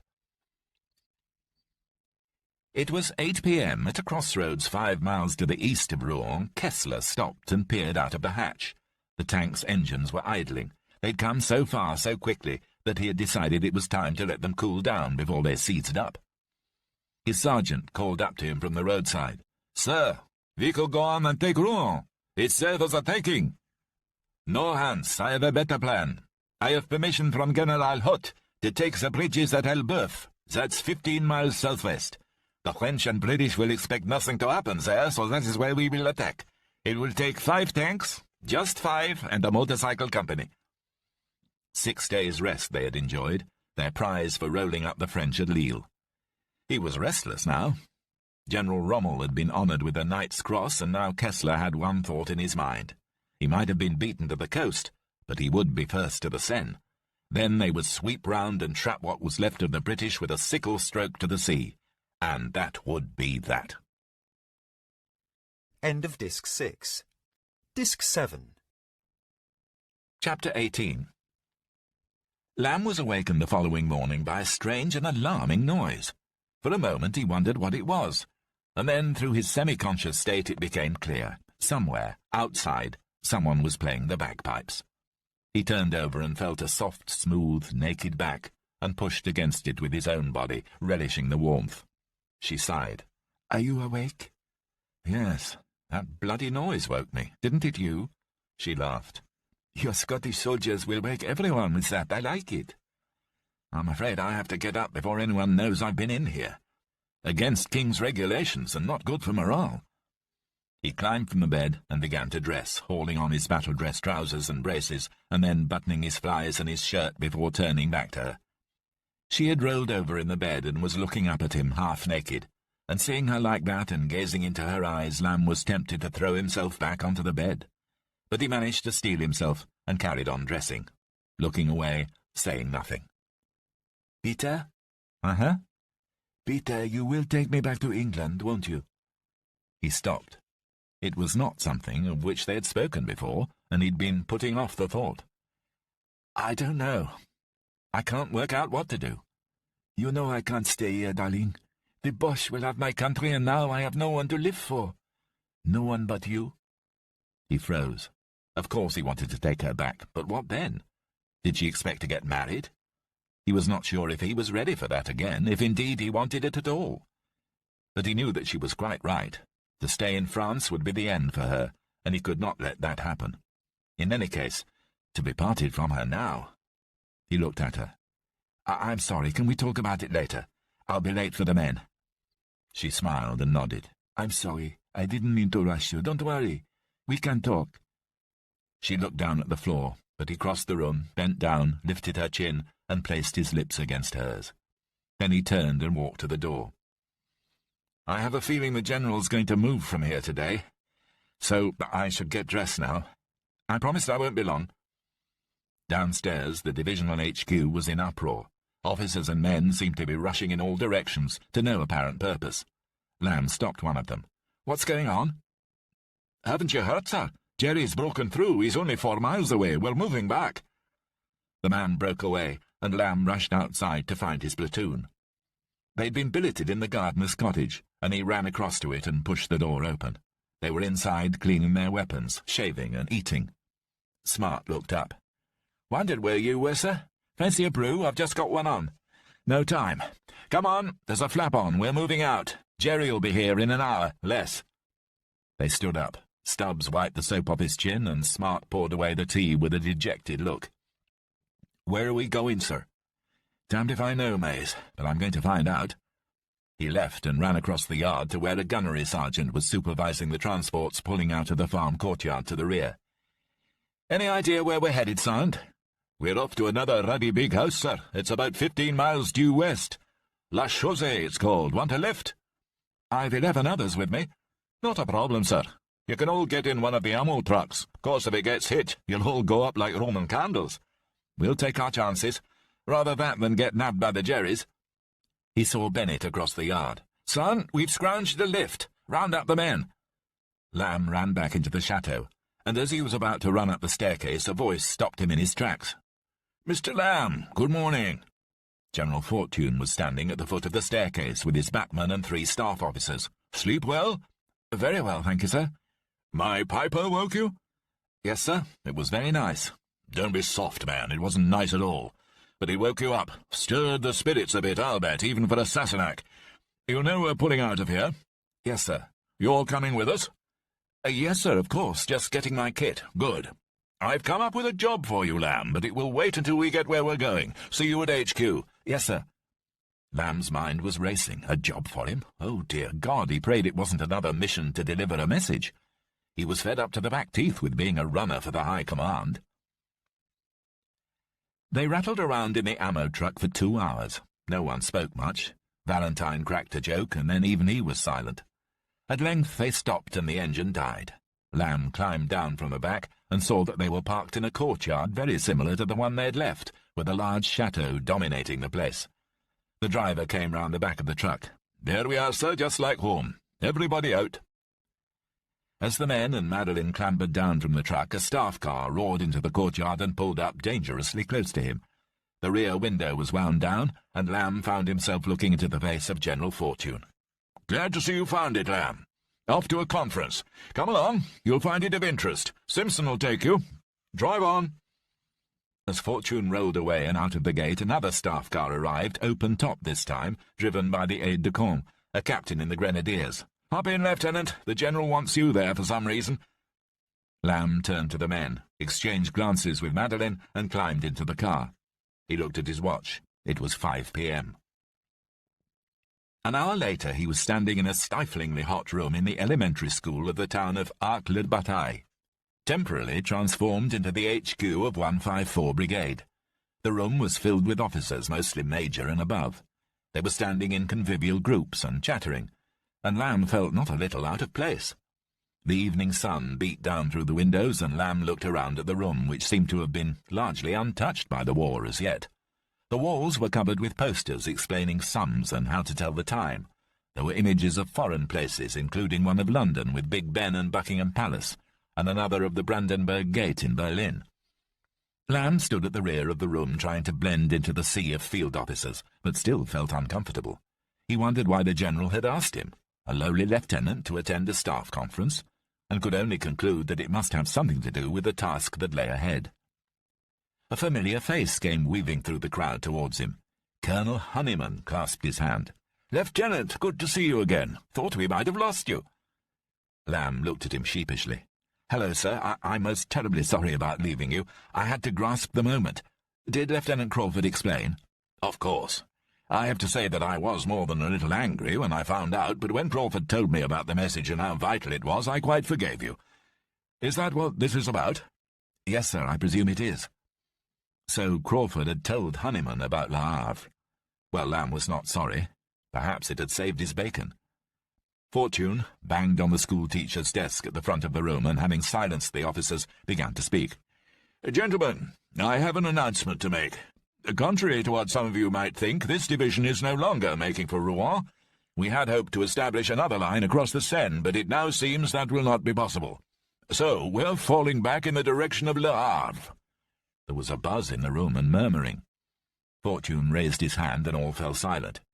"I have received a message informing me that the Royal Navy has plans in hand to send 9 destroyers and numerous smaller vessels, and if necessary evacuate the 51st from Le Havre, just as they managed so wonderfully at Dunkirk." A ragged cheer. "So, as from this moment, we're making for Le Havre, and then home." A huge cheer. Fortune smiled. "I've come up with a plan to hold the Germans in the east, and as it seems more than likely that they will arrive at Le Havre ere long, another plan to safeguard the security of the port prior to our embarkation." He paused and pointed to a staff officer standing on his right. "I'm creating a force for that purpose under Brigadier Stanley Clark here. This force will take position between Fécamp in the north here," he pointed to the map, "and Lillebonne in the south here. It will comprise the 6th Royal Scots, 1st Kensingtons, 17 and 75 Field Regiment RA, 3 companies of sappers, and any other unlucky odds and sods whom we might deem to be a help to it. We've called it Arc Force, for 2 reasons. One, it's been formed here at Arques-la-Bataille, which, as you all bright historians will remember, is the birthplace of William the Conqueror, and thus a good omen for getting us all back across the Channel. This brought a laugh from the officers. The other is for the obvious reason that I do feel a little bit like Noah, and I intend for you all to go in 2 by 2. There was another huge burst of laughter and applause this time, but Lamb could hear its hollowness. Fortune waved away the laughter. I've sent a message to the Prime Minister asking for all spare fighter aircraft to be dispatched to us. The Navy, too, is doing everything to embark us from Le Havre. Admiral James is sending 9 destroyers from Portsmouth. In fact, I'm told they may well already have arrived at the Le Havre estuary. The French estimate that it will take 3 nights to get us all off. He paused, aware of the impact his next words would have. And we plan to start the embarkation on the 13th. A silence echoed through the room. Someone coughed. Lamb could not see who. Another officer asked the question they were all asking themselves. Isn't that rather late, sir? Yes, thank you for that question. Well, it's not my place to comment, but that is the schedule that's been set by the French commanders for their own men to withdraw. And, as you know, I've always said that in the order of battle here, the French have the ultimate word. So, that's the date we're going with. I have agreed to it. Don't forget that quite apart from the division and all the other chaps who've pitched up here, we're also embarking whatever we can of the French 9th Corps. We're all in this together, after all. The main point is that Le Havre must be defended. They left the room, and Honeyman turned to Lamb. Well, I'll be blowed. I know the old man's loyal to the end. To the French, I mean, as well as to us, but, well, you heard him, the 13th. That's just absurd. By then we'll all be in the bloody bag, if you ask me. I suppose we can't be seen to be disunited, sir. Yes, I dare say you're right, but it's going to be a damn close call. See you in Le Havre, Lamb. Sir. As he was passing Lamb, Fortune turned to him and stopped. Lieutenant Lamb, there you are. Enjoy that. Thanks to you, you know. Well done. As a reward, I am sending you and your men with Arc Force as part of A Brigade. You should feel at home with them. We've made it up from all sorts. 2 battalions of the Argylls, what's left of them, 4th Black Watch, the 6th Royal Scots, and A Brigade. That's you now. We need every man we can get, and they're a real hodgepodge. No offence, laddie. In fact, I think we need chaps like you with them. You've only 10 men, so I'm giving you a composite company. Norfolks, Kensingtons, and a few stray Highlanders. You'll be brigaded with the Sherwood Foresters and the Buffs. Lamb stared, dumbstruck. Promoted again to company commander. Thank you, sir. Oh, don't thank me, Lieutenant. Just take your command and do your utmost to stop the Jerrys from taking Le Havre. Fortune turned to go. Lamb coughed, and Fortune turned. Yes? Was there something else? The girl, sir. The French girl who is with us. Can I leave her here? Fortune looked at him. This is not a hotel or a hostel, Lieutenant. Has she no home to go to?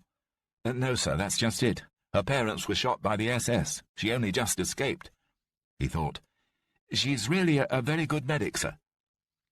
I shouldn't do this, but as it's you, Lamb, yes, the girl can stay.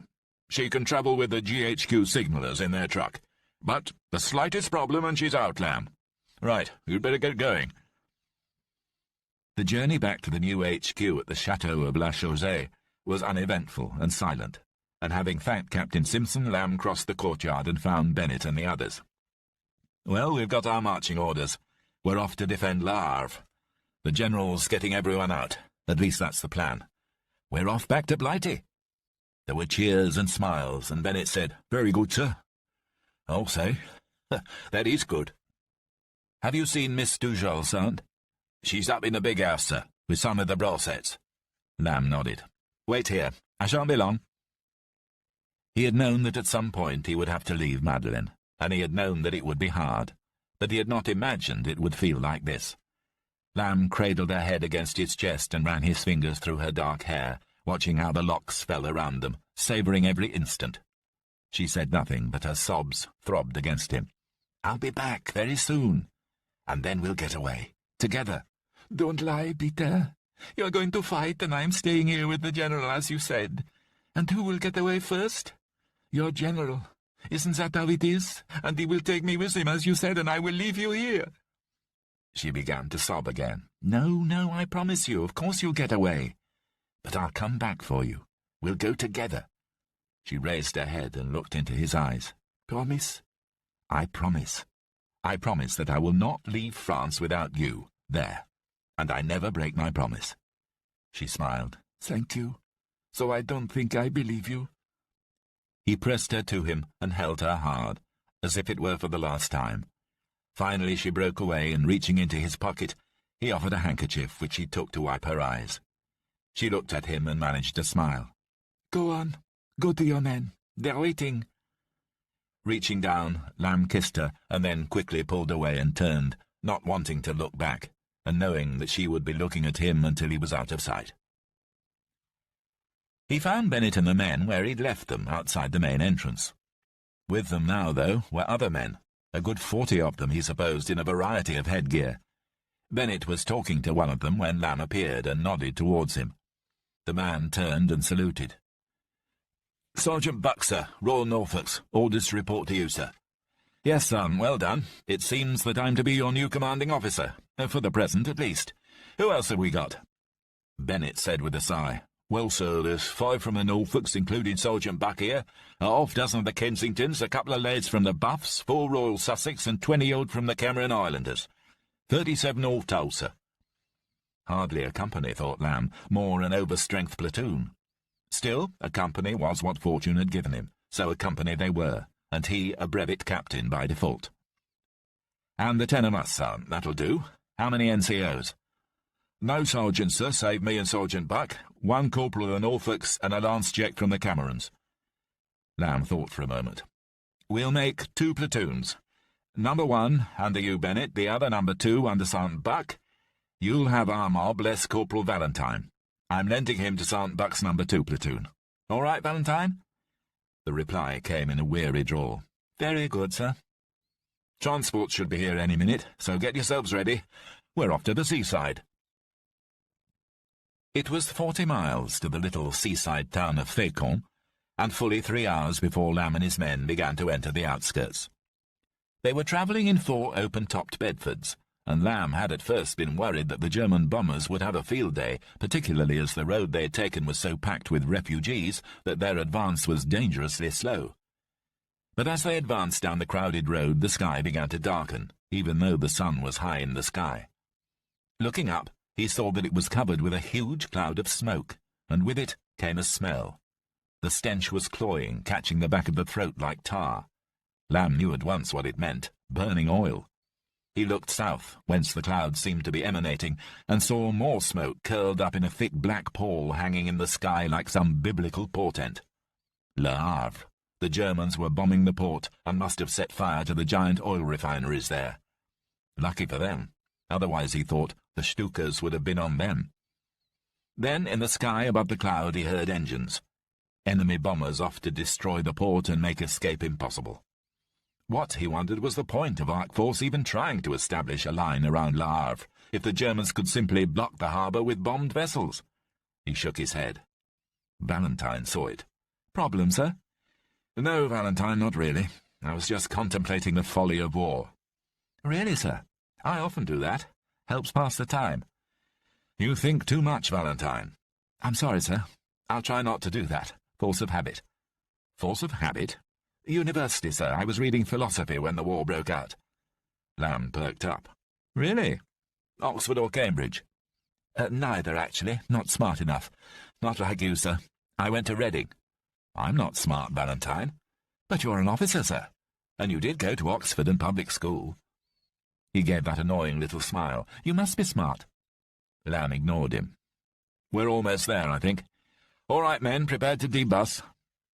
The vehicle crossed a bridge at the harbour mouth, drove on for a few yards, and stopped. Lamb leapt down from the tailgate, followed by the others. They were in the town square, a pretty place with tall 19th-century houses and a few cafes.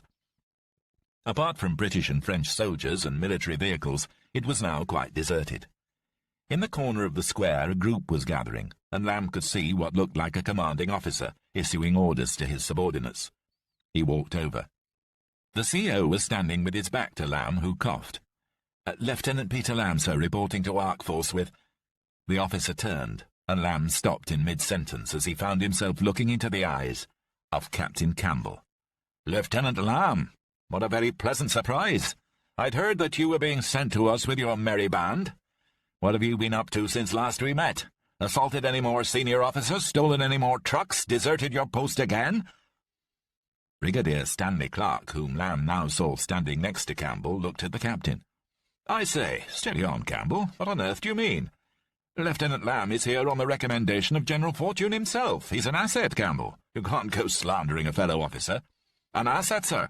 An ass, more like. And as for slander, do you know, sir, what this fellow officer did to me? He attacked me, sir, tied me up and then deserted with his men and stole one of our vehicles. And now he has the temerity to try and escape back to England. Brigadier, I would be very much obliged if you would have this officer and his men placed under arrest immediately, pending a field court-martial and sentencing." Stanley Clark looked on in amazement. "If that's what you say happened, Campbell, I'll have to take your word for it. I don't know this man, even though he claims to have been sent by General Fortune. But I do know you, Campbell, and I've no cause to doubt you." "Very well." He nodded to two redcaps who were standing beside a lorry and came running across. Before Lamb knew it, they were holding his arms in a vice-like grip. The brigadier looked at Lamb. "I'm sorry, Lieutenant. I have no idea whose story is correct. But Captain Campbell is the senior officer, and for that reason I shall have to place you and your men under arrest. Where are they?" Campbell had already seen to that, and a dozen of his men were standing, their rifles levelled around the newly disembarked company. He turned to the military police sergeant. "Sergeant, put this man in the town jail with as many of those men as you can fit in. NCOs first. Place a guard on the door. He's extremely dangerous. Oh, and make sure you disarm them all first." He turned to Lamb. "I'll deal with you as soon as we get organized here. But you know what to expect, Lamb, don't you? Shot at dawn is hardly the end to a glittering military career that you've been expecting, I suppose. Take him away." Lamb was marched towards the others. Bennett tried to yell something to him, but he could not hear. The jail was across the square inside the town hall. They walked up the steps and into the hall, which as usual had been requisitioned as Brigade HQ. As one of the redcaps asked a clerk how to get to the jail and where the keys could be found, an officer came crashing through the doors behind them. "Where's the brigadier?" Someone, a staff officer, answered. "In the square with his O group. Why?" "The division's been cut off. Jerry's broken through at Rouen and got up to the coast at Saint-Pierre-en-Port. Your job's a bit useless, old man. The General's orders are that the brigadier should make his own arrangements now for a defensive line and try to save what he can of you lot." "Are you serious? We've only just got here." "Well, you'd better jolly well get out of here before you all end up in the bag. Saint-Pierre's only 6 miles away. The General says you might want to head for Goderville. There are some good old French positions down there." With that, the man turned and rushed out into the square. The redcap, apparently oblivious to the revelation that had just occurred, turned back to Lamb and the clerk. He was holding a bunch of keys. "Bloke says there are 6 cells, Bert. Reckons might be enough for 3 dozen of them. That should do it. Sorry, sir. We'll have to put you in with some of the men. This way, sir." They walked through the hall, which by now was in a frenzy. So the Germans had broken through and were likely to be closing in on Fécamp before long, and he and his men were about to be shut up in some stinking prison. And what would he do there, he wondered, except wait for the inevitable, and then God knew how many years in a German prisoner-of-war camp. Still, he thought it was better than being shot on Campbell's orders, and grotesquely something inside him began to hope that the Germans would arrive sooner than Campbell was able to hold his kangaroo court. Either way, he was finished. Kessler moved fast across the plain, the command tank flattening all in its path. He might have been beaten to the sea and to Abbeville, but he was damned if he was not going to take away some measure of glory from this campaign. He was going to take the town of Fécamp and cut the British off from the sea. He shouted down into the tank from his position up in the commander's hatch. "Keep it up, Hens! Not far now! There's no one out there, no one!" "Perhaps they've gone already, sir." "Nonsense! These are Scottish troops, Hans, men in skirts. They stay and fight. My father fought them in the last war. They're waiting for us somewhere." The air had become noticeably cooler now against his face atop the tank, and the fields seemed to shrink against the horizon. Then he saw it, stretching out ahead of him, a seemingly endless expanse of water. The Channel.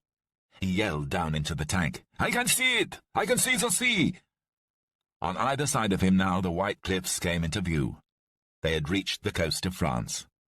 The ground dipped down below them, and they began to descend towards the water until the beach came into sight.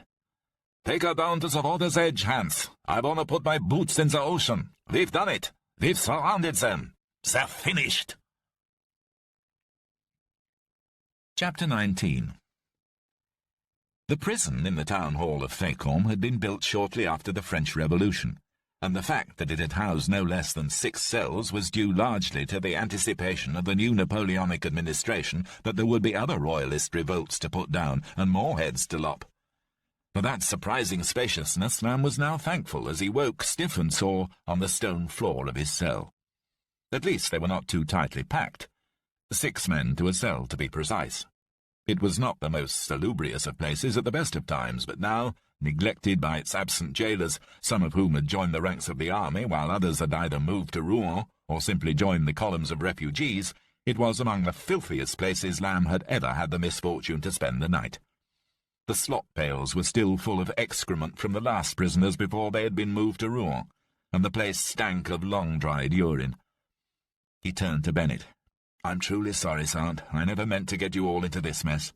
I'm sure that when General Fortune finds out about this, he'll get us out." Bennett shook his head and managed to smile. "Don't worry, Mr. Lamb, sir. I know, we all do, that you were only trying your best. We knew that the message had to get through, and the main thing is that you did it, and you got us this far when others have ended up in the bag. I was talking to a bloke in the Norfolks who'd heard that the Jerrys had killed 80 of his mob up north, just shot them against a wall in cold blood. And there's thousands of others been taken prisoner up north by Dunkirk and Calais that didn't get off last week. So I reckon we should be thankful to you, sir, for keeping us alive and out of Jerry's hands." "Thank you, Sant. I really appreciate that, although I don't know how long we'll stay out of German hands if we have to remain in here." Another voice spoke, in a familiar drawl. "Of course, I always suspected I'd end my days in a French prison. Just knew it somehow." Mays groaned. "Oh, give it at rest, Valentine, or I'll sot you one." Bennett growled at them. "That's enough, Corporal, both of you. But he's right. Stop whinging, Valentine. We're all in the same fix, the lieutenant here included." Lamb said nothing and stared at the floor. They were cut off from the others, from the division, and from Madeleine. German tanks were on the banks of the Dordogne, and where was he? Rotting in a stinking French jail. But how, he wondered, could he have done it any differently? He had grasped the opportunities as they arose and managed to get the message through to Fortune. Yet this was his reward. Chiefly, he felt sorry for his men. Their options were between trial for mutiny and capture by the enemy. And he wondered what the new additions to his command would make of him now, having spent their first night under Lamb in the cells. He was pondering their fate when there was a commotion outside. Lamb managed to smile. "Breakfast, I expect, lads." But it was not breakfast. A tall military policeman opened the door to Lamb's cell. "Someone to see you, sir." Lamb stood and walked towards the door. A small, rotund figure entered in the uniform of a British staff officer, and Lamb did not at first recognize him. But then he spoke, and Lamb remembered a farmhouse on a battlefield and several glasses of good claret. Dewy meadows blinked in the half-light of the early morning cell and recoiled at the stench before he focused on Lamb. "I say, it is you. Extraordinary." "Brigadier, what are you doing here, sir?" "Oh, funny thing, really. Drove west to find Corps HQ and ended up here. Got put in charge of defaulters. Saw your name on the list, and I said to myself, Dewey, old boy, you know that name. That chap's no jailbird. Decent cove. Knows his wine. Had dinner with him in Belgium. Dead good conversation. Damn good claret, too. Good food, as I remember. My driver cooked it. What's his name? Damn good cook. Damn bad driver. That's largely why I ended up here. Must have taken a wrong turning. Anyway, he went west a little time back. Stukas. Damn shame, really. Damn good cook. Damned awful driver." Lamb interrupted the flow of memories. "Sorry, sir, but if you're in charge here, is there any way you can get us out? We'd rather like to get back to the fighting." Meadows smiled at him. "Course you would, Lamb. Course you would. Chap like you ought to be hitting the Boche for 6 instead of rotting in here. What on earth are you doing in here anyway? Paper said something about stealing a truck. Was that you? An officer and a gentleman?" "I did have to requisition one, sir, to get down here with an important message." "Message? Oh, yes, of course. I gave you that message, didn't I? Did you get it through? Yes, sir. Delivered it by hand to the General Staff. Splendid, splendid. Of course you'd need a truck for that, wouldn't you? Must be some sort of misunderstanding. Someone's got hold of the wrong end of the stick, eh? Yes, sir, that'll be it. The wrong end of the stick. Stealing a truck? Won't do, not at all. Nonsense. And just look at this place. Good Lord, what a stench. Can't have a chap like you locked up in here. I say, you seem to have a few other chaps in there. All with you? Yes, sir. These are my men. And the others too. I command a company now. Do you, by Jove? You see, I told you you were no jailbird. Been promoted. I think it's high time we got you out of here. He turned and shouted into the corridor. Sergeant? The red cap came running. Yes, sir. Have this man released immediately, and all his men. There's been some sort of balls-up. Wrong man. The sergeant stared at him. But, sir, sorry, sir, Captain Campbell said, and Brigadier Stanley Clark— Arthur Stanley Clark? I was fighting the Boers when he was still at school. See to it, man, sharpish. That's an order. And find his men their weapons. Lamb smiled at Meadows. Thank you, sir. I'm in your debt. You won't regret it. Well, I certainly hope not. I don't know what the devil you did to that man, Campbell, but he's absolutely furious. Was it his truck you borrowed to get my message through? Keeps saying, if the army doesn't shoot you, he damn well will. He rocked with laughter. Bit of a joker, if you ask me. Shoot a fellow officer? What can you have done to him? If only you knew, sir. Sorry? I said, I wish I knew, sir. By the way, is he still here? No. Met him as he was leaving, sent down the line to the south with part of ARC Force. Damn funny name for a brigade. Hate this modern stuff. Not like the old army. No, sir, not at all like the old army. With the brigadier leading the way, Lamb led his men out of his cell and past the others as they were opened in turn by the MPs, who were issuing the men with their rifles. The sergeant returned his 2 pistols, the Luger and the Enfield, to Lamb. Upstairs in the town hall, the air was cool and fresh. The clerks had gone now, and with them all semblance of an HQ. All that was left was the detritus of an army. A few unfilled forms, a scattering of discarded webbing, empty cigarette packets, magazines, unwashed plates, and cutlery lay on the requisitioned furniture of the town hall, scattered around in unlikely positions, where the staff had left it in their hurry to escape the German advance. Lamb turned to Meadows. Hadn't we better get a move on, sir? The Germans must almost be here. Yes, I dare say you're right. Probably a good idea. He walked across to the doors and then turned back. Good luck, Lieutenant. Good to have you back. Thank you, sir, and thank you for getting me out of there. If ever I can return the favour. Meadows nodded, saluted, and left the building with another officer who had been waiting for him by the door. Lamb found Bennett. Right, that was a close call. We need to get moving fast, or we'll be going straight back into another prison. With his company following close behind, Lamb walked down the steps of the town hall and found himself out again on the streets of the town. He watched as the brigadier's staff car rounded a corner of the square and drove out of sight, and then took stock. Fécamp was now far from the bustling town it had been the previous day. A single British truck, its bonnet left open, stood on the opposite side of the square, which, like the inside of the town hall, was littered with the army's rubbish. Of any other British soldiers, there was no evidence. As they stood there, the 2 MPs came out of the town hall and brushed past Lamb. "That's us, sir. We're finished here. We've got to lift to Le Havre. That's where the brigade's making for now, sir. A line between Octeville and Contreville. You'd be best getting out too, sir. Jerry'll be here any minute. Last we heard he was at the sea 4 miles away." "Thank you, Sergeant. I'll take your advice."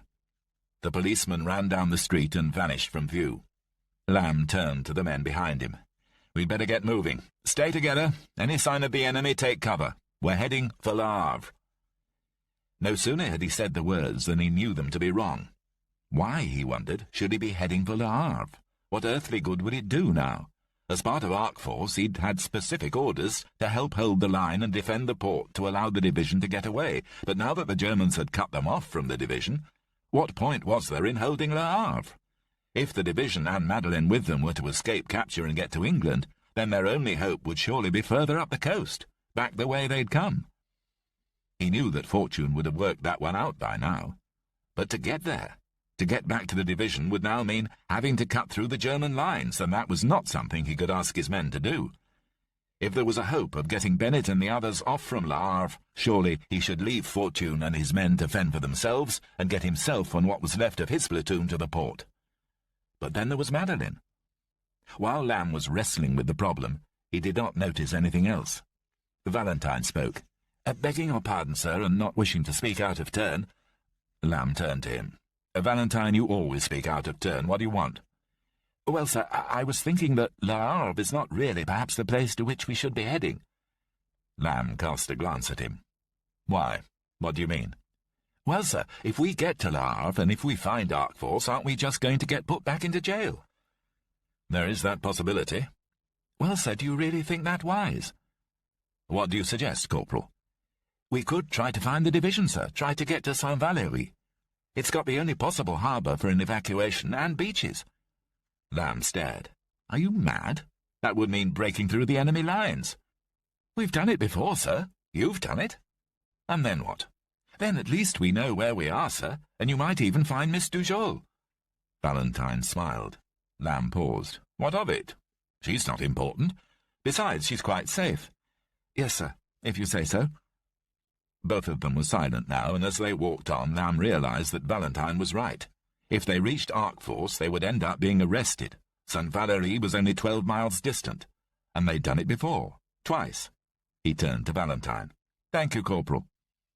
As they reached the western outskirts of Fécamp, Lamb brought them to a halt and turned to face them. Gather round. I have something to say. I've decided that we're not going to Le Havre after all. I intend to take as many men as will come with me back to join the Highland Division. I'm going to head for Saint-Valery. That's where they are now, and that's where we should be too. Arcforce has ceased to be of any importance. Le Havre is cut off, and we can do no good down there. But we might just do some good at Saint-Valery. Perhaps as a rearguard to help the Highlanders get away. Perhaps we might even get away ourselves. I don't know. And I don't know if there will be any ships. What I do know, though, is that I'm going to try and help, and anyone who wants to can come with me. I'm not going to order you to do so. It means going through enemy lines. All I will say is that I would welcome any one of you. He stopped and scanned their faces. Bennett was the first to speak. I'll come with you, sir. So will the rest of us, won't we, lads? Mays and Perkins walked forward, followed swiftly by Smart, Hughes, Stubbs, Butterworth and Wilkinson. As the last two came forward, Sergeant Buck turned and spoke to his men quietly. Lamb waited.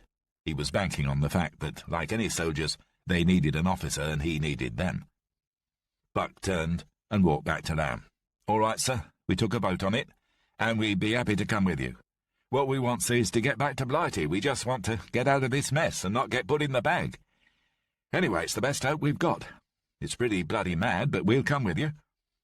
I guarantee that I'll do my very best to make sure we all get away, and thank you. We're better off together. They were followed by the Sussex men and the Cameron Highlanders. The Buffs and the Kensingtons came next. Lamb smiled at them. Thank you. Thank you all. Finally, Valentine walked over. He was smiling. Lamb turned to Bennett. I don't suppose you've seen any transport, Sergeant? Not much, sir. Sergeant Buck heard them. There was a couple of knackered Bedfords back up along the coast road, sir, but none of us are mechanics, and we couldn't get 'em started. Lamb smiled. I think we might give it another go, don't you, Sergeant Bennett? Bennett nodded. Yes, sir, I think we might. They walked back up the road and through the town, taking the route up towards the beach. Lamb posted sentries on the road to the east, the direction from which any Germans might appear, and went to find the trucks. They were sitting, as Buck had said, on the road along the waterfront. He opened the bonnet of the first truck and got to work. It took him half an hour, and with every moment he knew that the enemy would be getting nearer. At length he yelled to Corporal Mays, who was sitting in the driver's seat, "Turn her over, Mays!" There was a click, and then a roar as the engine came to life. Lamb sighed.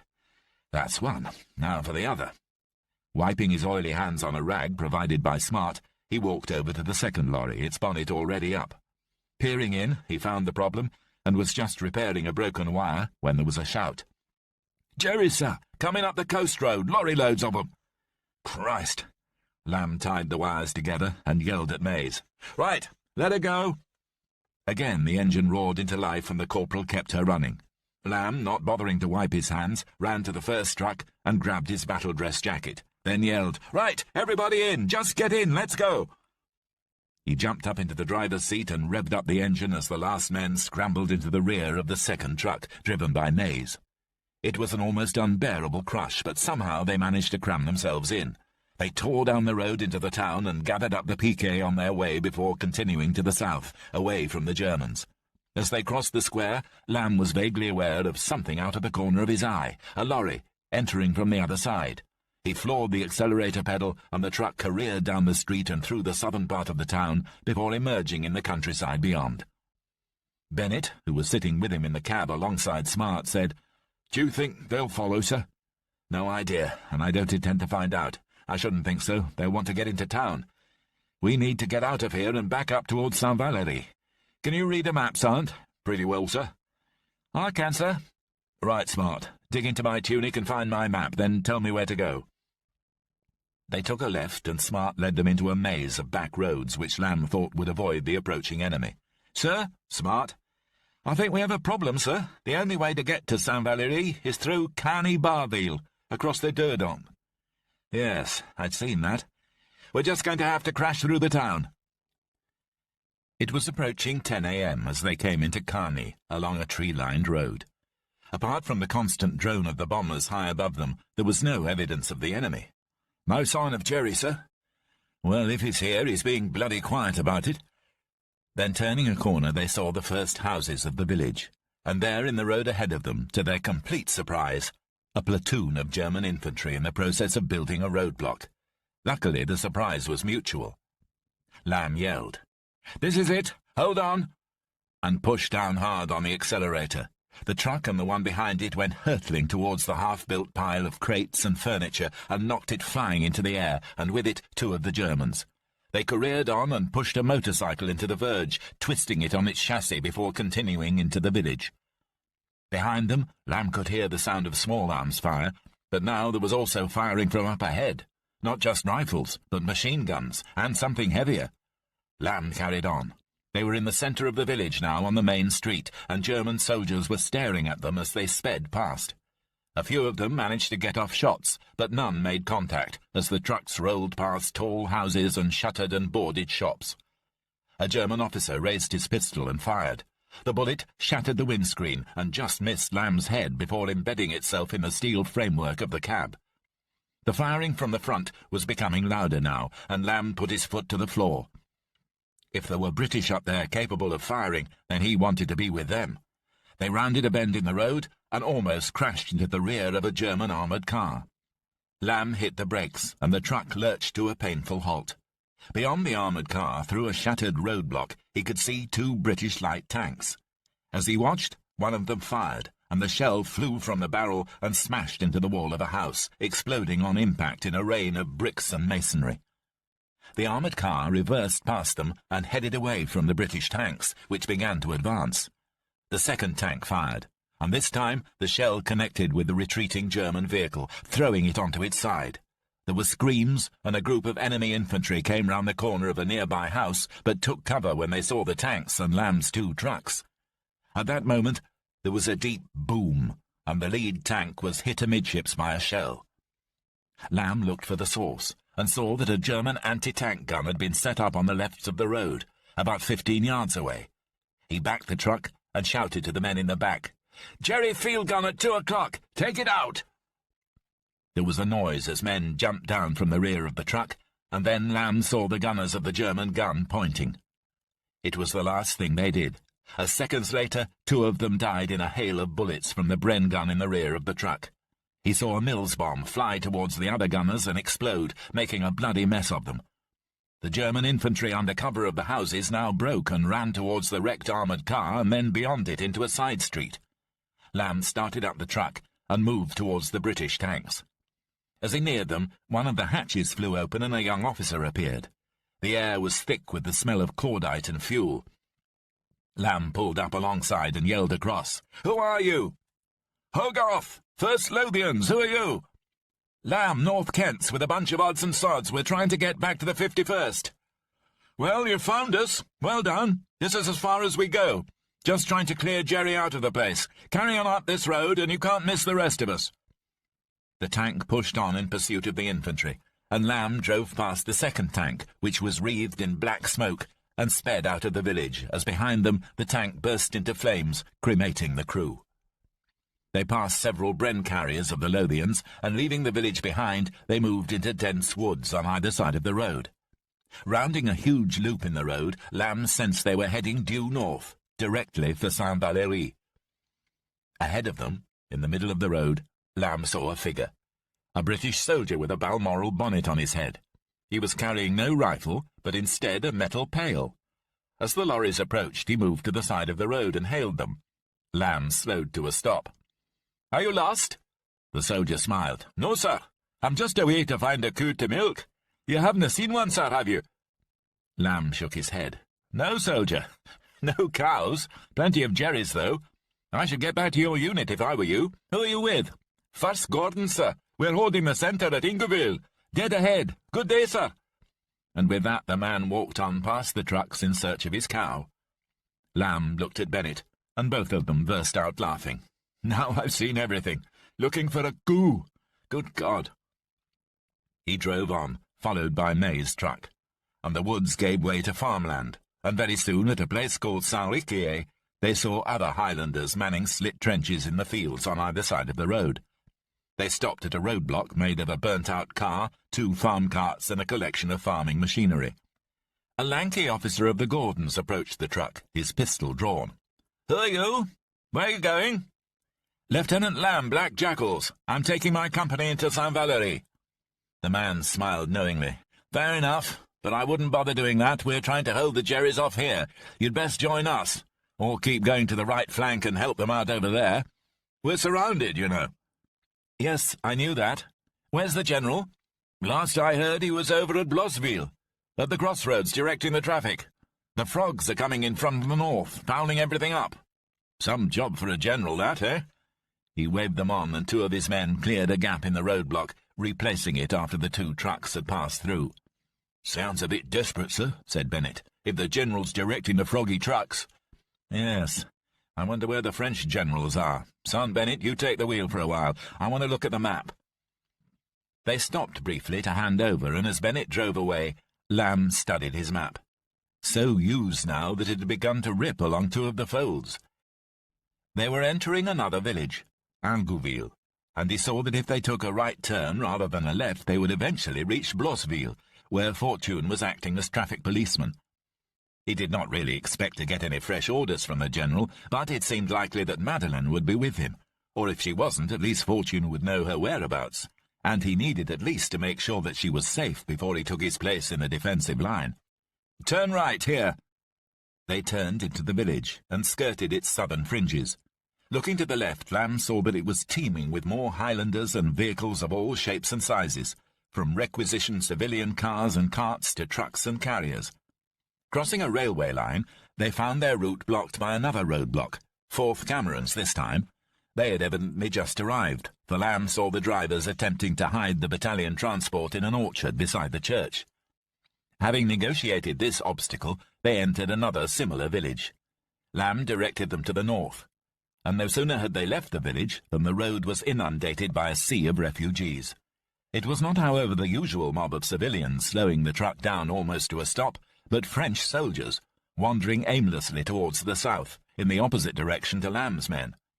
They were aiming vaguely for Rouen, as they'd been ordered by their commanders, and they were certain now that they were heading for defeat.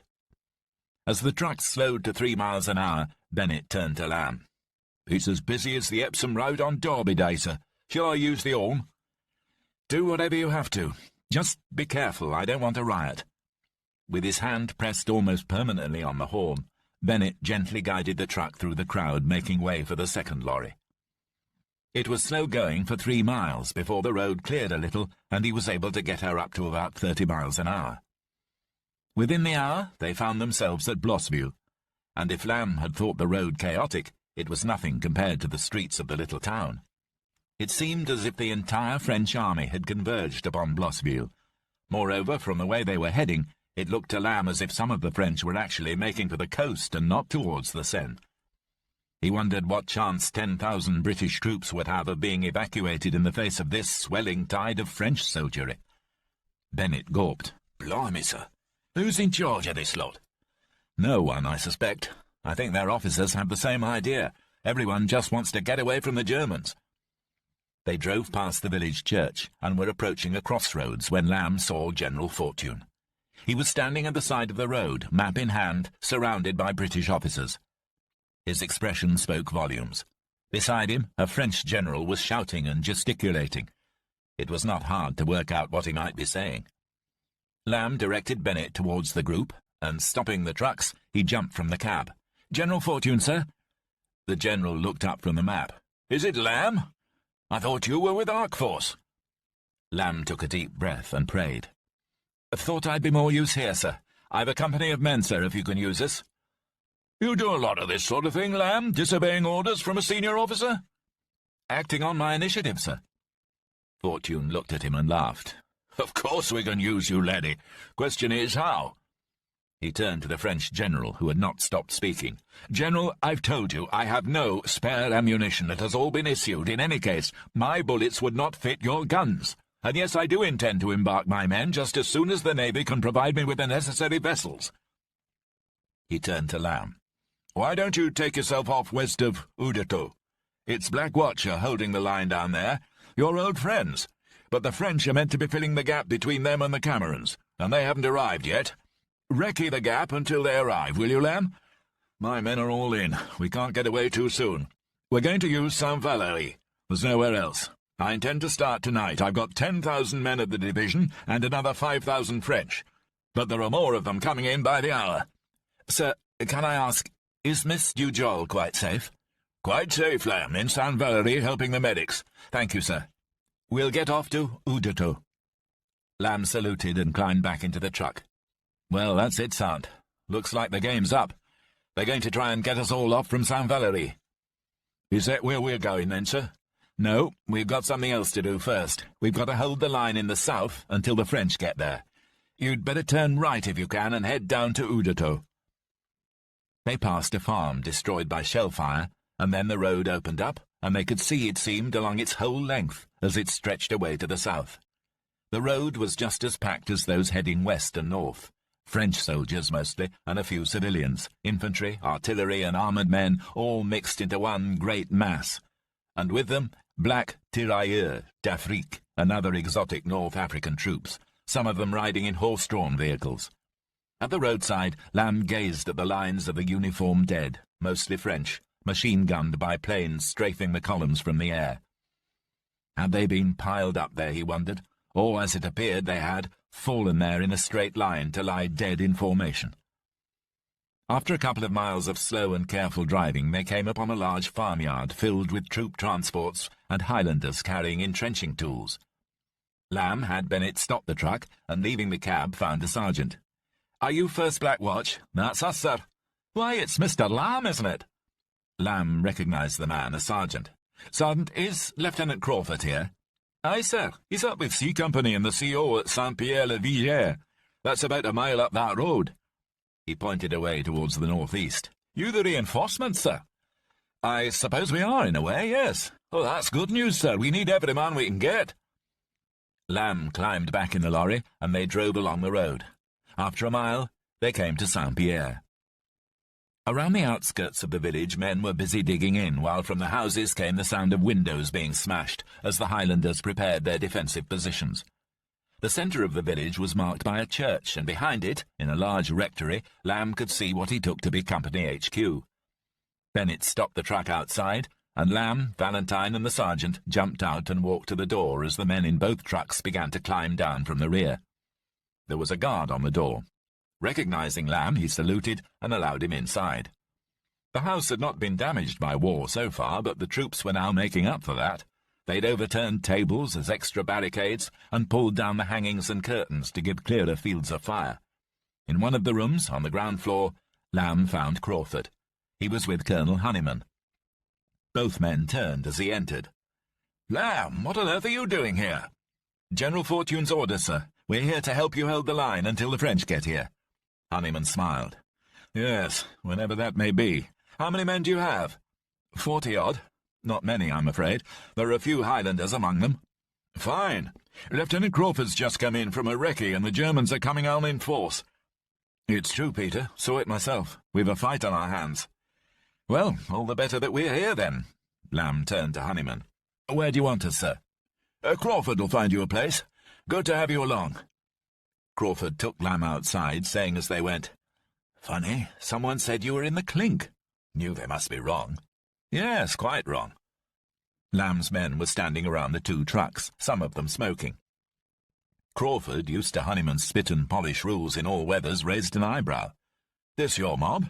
Bit of a mixed bag, aren't they? Careful, Crawford, this is my company. They may be a bit rough and ready, but they did just save us from going in the bag, or worse.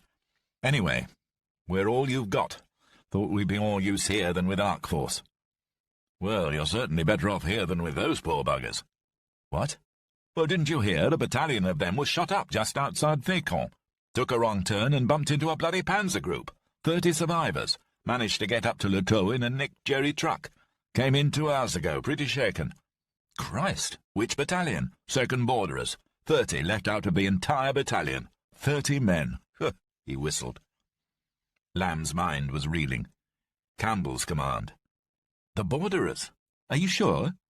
Was there CO among the dead? I should say so. Riddled with bullets, one of the men said. How's your girl? I told you she's not my girl. Well, whoever she is then, how is she? Safe, I'm told. She's in St. Valery with the medics. We'll all be there soon with a bit of luck. Then back home. What will she do? I'm going to try to get her off with me. You're mad. It's military personnel only when we go. Perhaps you don't understand. She has to get away. Saying it, Lamb wondered if he understood himself. He realized that quite apart from the fact of his attraction for her, and hers for him, he hesitated to call it love, he had a duty to her, a duty to keep her safe. It had been Kurtz who had destroyed her world, murdered her parents, and it had been he from whom Kurtz had escaped. Why, he asked himself, had he found her in the barn? What act of providence had brought them together? The answer kept coming back to him that she had been sent as a chance for him to atone for the consequences of his mistake in not having killed Kurtz at the chateau. Crawford grinned. Yes, I do, old man, I understand perfectly. The question is, will the general when she takes the place of one of the men on a transport? Lamb said nothing. Crawford was right. He knew that. He couldn't justify taking a French girl off rather than a fighting man. He only hoped that when the moment came, there would be some way of saving her. And then he knew that if there was no way, if Madeleine had to remain in France, he must do the same. He turned to Crawford, impatient now to be in position. Sorry, where was it you wanted my men? And can you find me a rifle? Of course, we've a few to spare now. And I didn't say, actually, but I should occupy that stretch of wood over there, beyond the church.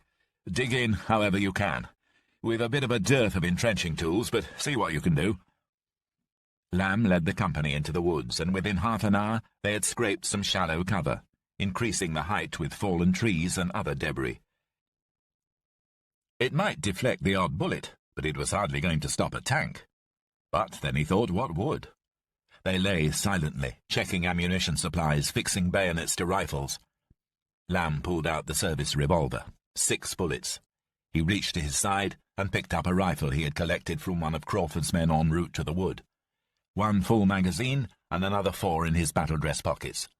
He felt the 2 grenades tucked into his webbing. That was it. No more. He prayed that it would be enough. Lying flat on his stomach, he propped it on top of the thatch of branches and scrub which topped his shallow trench, and stared out into the distance. He thought back to that first action on the dial, to the bridge with the civilians, and Bennett jogging from trench to trench with mugs of tea slopping on the ground. Then he thought of the others, of the dead, and he looked across to where the remnants of his platoon lay with their new comrades. He saw Valentine, who caught his eye and smiled back. Bennett was looking out across the fields, unshaven and looking more tired than Lamb had ever seen him. Smart, jittery as usual, lay silent, stroking the butt of his rifle. And then he heard it, that familiar, gut-churning noise of engines, and he knew their arrival was imminent. End of Disc 7. Disc 8. Chapter 20. Lamb had known all along that their position was tenuous, but this was desperate. Crawford's C Company was dug in on the forward slope of a hill at the apex of a salient, and although he admired Crawford as an officer, he thought that had he been given such a disposition, he might have questioned it. He could see them clearly from their own lines within the woods to their right, and for the last hour what he had seen had filled him with despair. The German attack had been swift and merciless, and it was a miracle, he thought, that they'd beaten it off. But since then they'd come again, and Crawford had taken more casualties. He himself had lost 2 men, although not directly under attack, both from the Norfolks, killed outright by a mortar, with several others wounded. He wondered how much longer they would be able to hold out. It was almost 6 in the evening now, and the sun was painting the sky in a watercolour palette of reds, yellows, and rose pinks.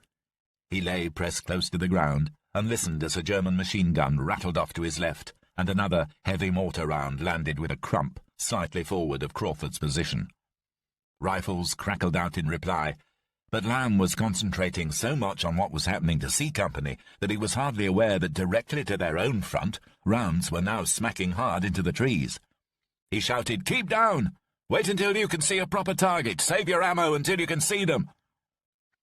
Bennett took up the cry, and then Mays, Valentine, and Sergeant Buck sent it ringing down the line through the woods.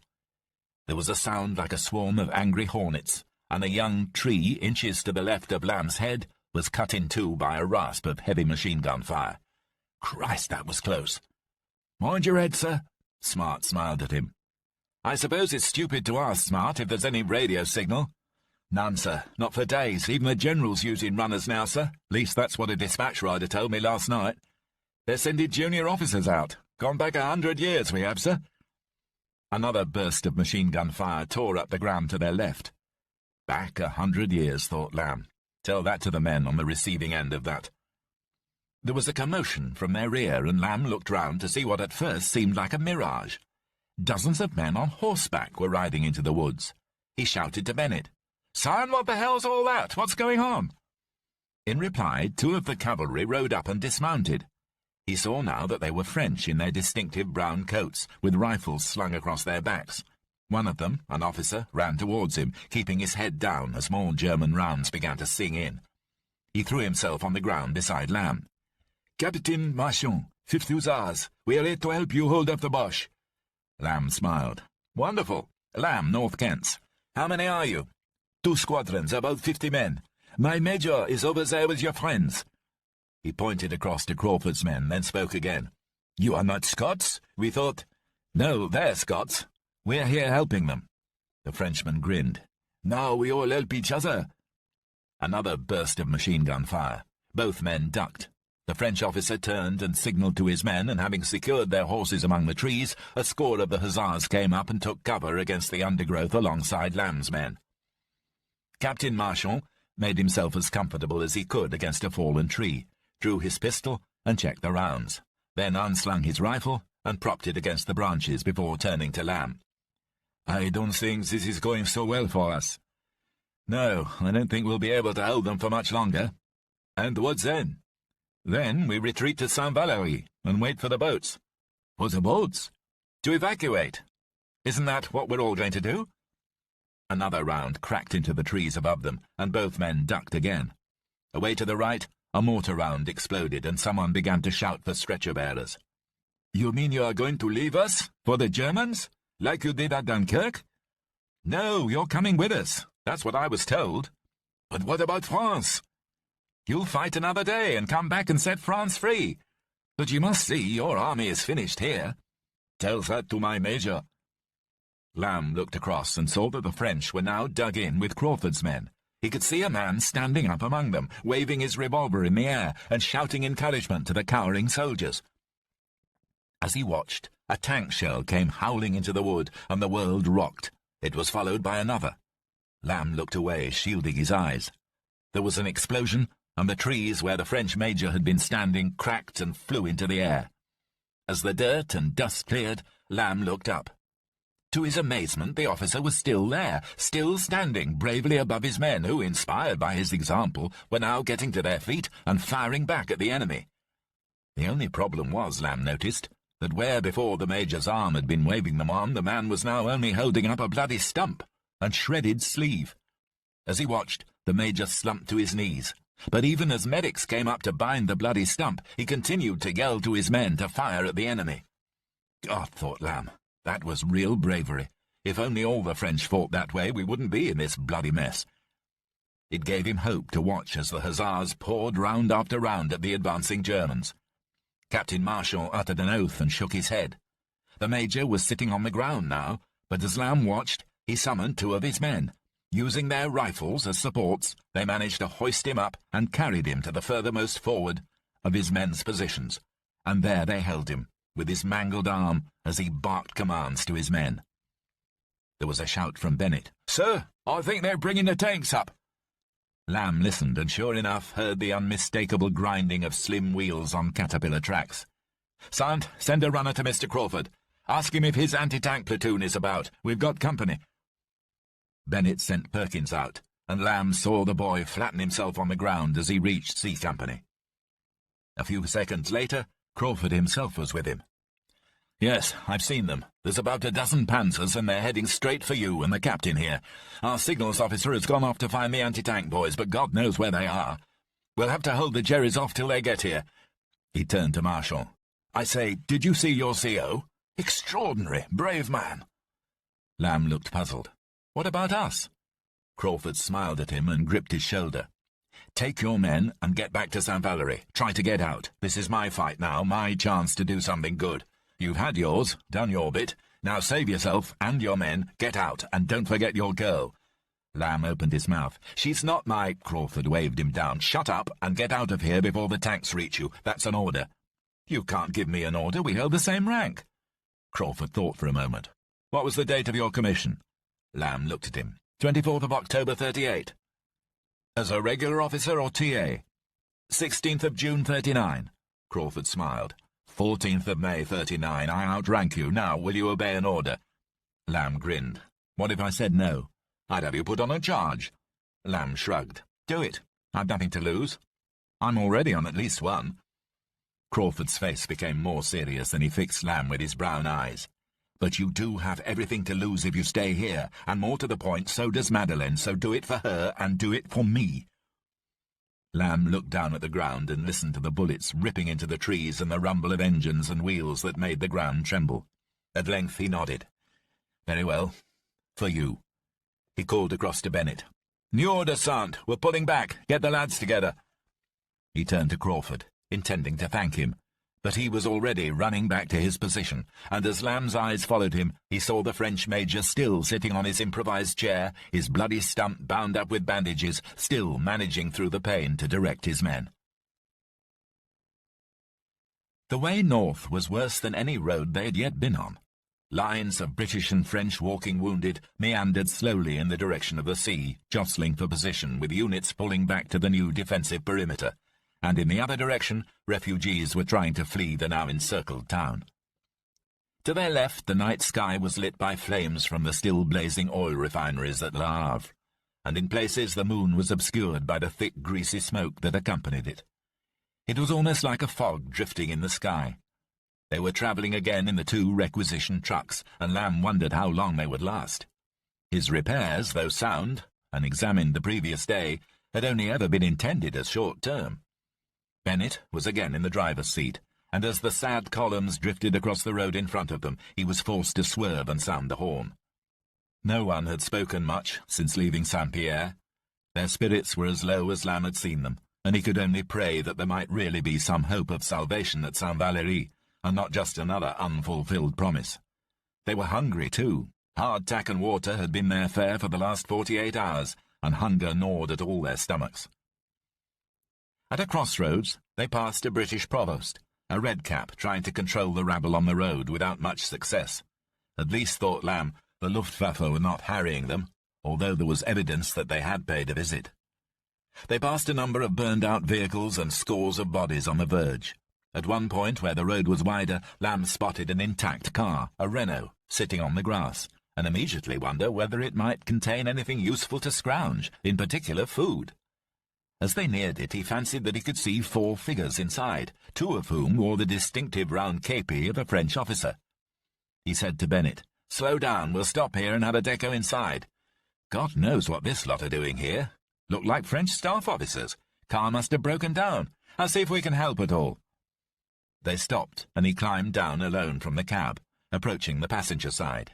He was about to lean in when he saw the driver. He was asleep. In fact, they all were. 4 French officers, their medals pinned on their tunics, sitting asleep in their car. Lamb wondered if he was seeing things, and then looked again, and saw the neat bullet holes in their bodies where the rounds had entered from the front, and the smashed windscreen. He turned and walked back to the lorry, its engine still idling.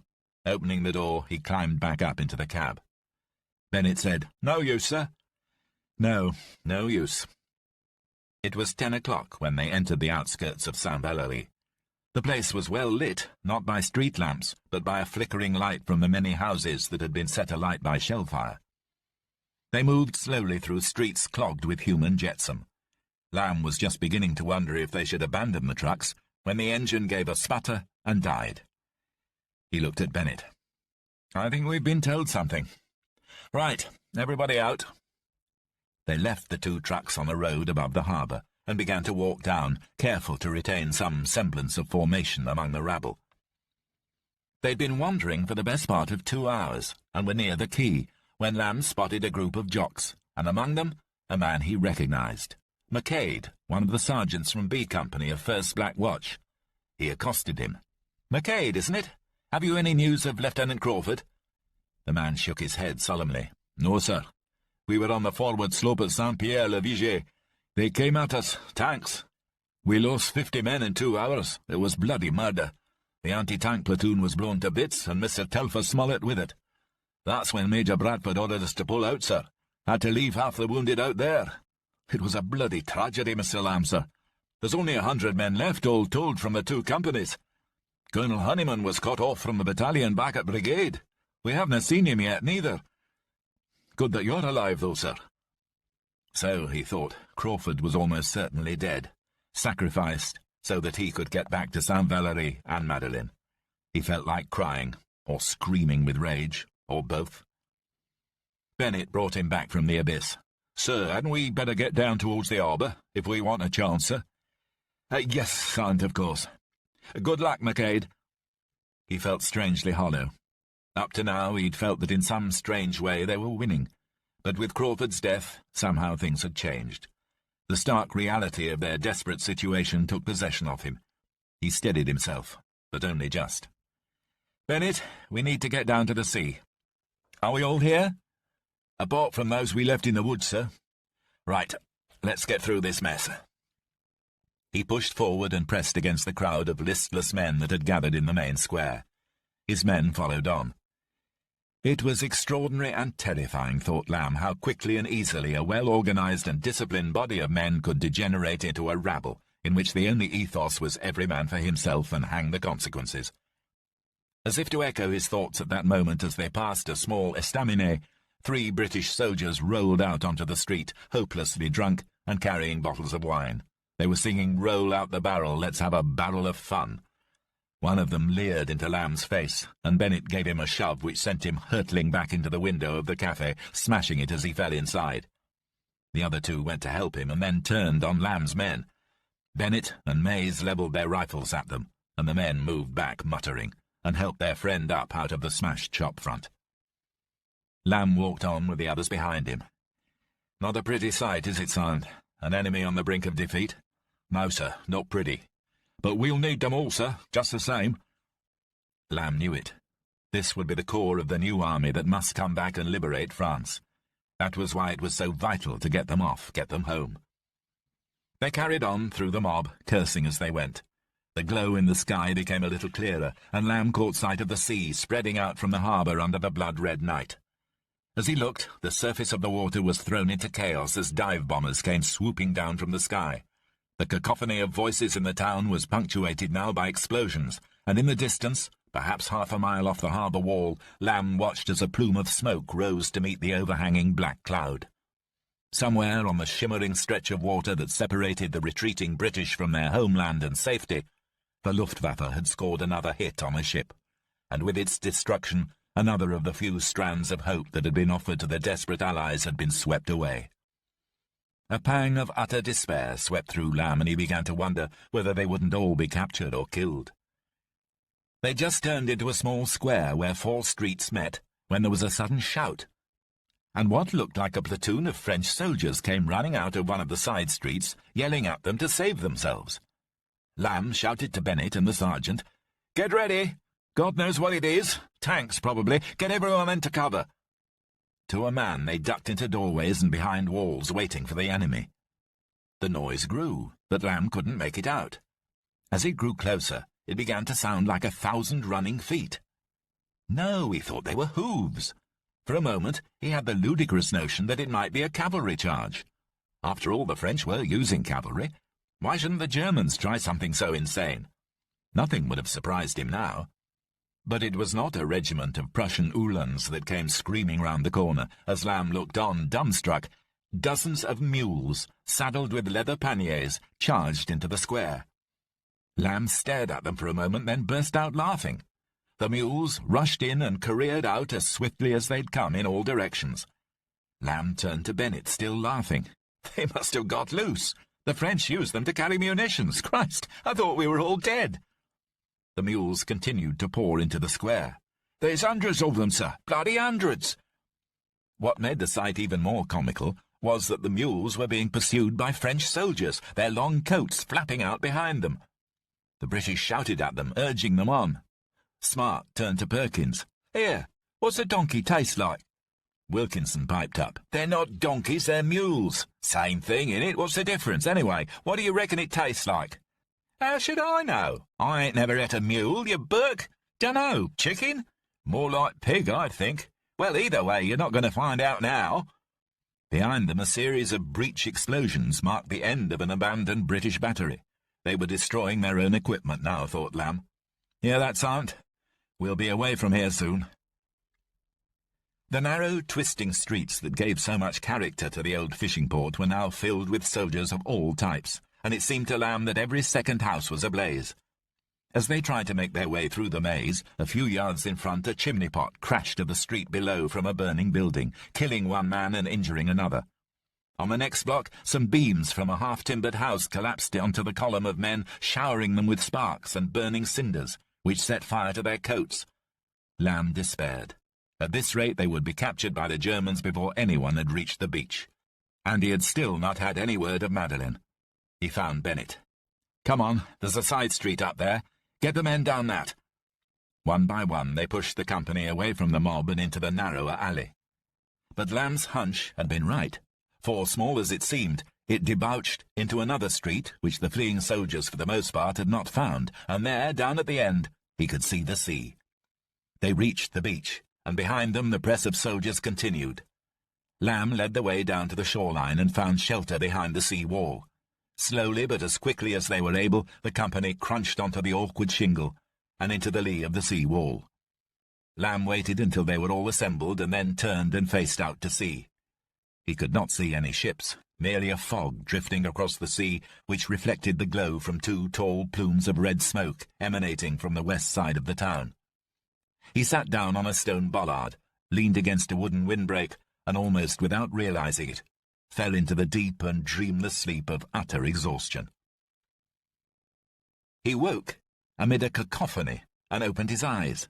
The fog had cleared a little, and he could see that out on the sea lay 3 ships, 2 Royal Navy destroyers and a huge transport. Above them, standing on the mole, a naval officer was yelling orders. Lamb got to his feet and walked over to him. "Sorry, sir, are we to get off? I've got about 40 men.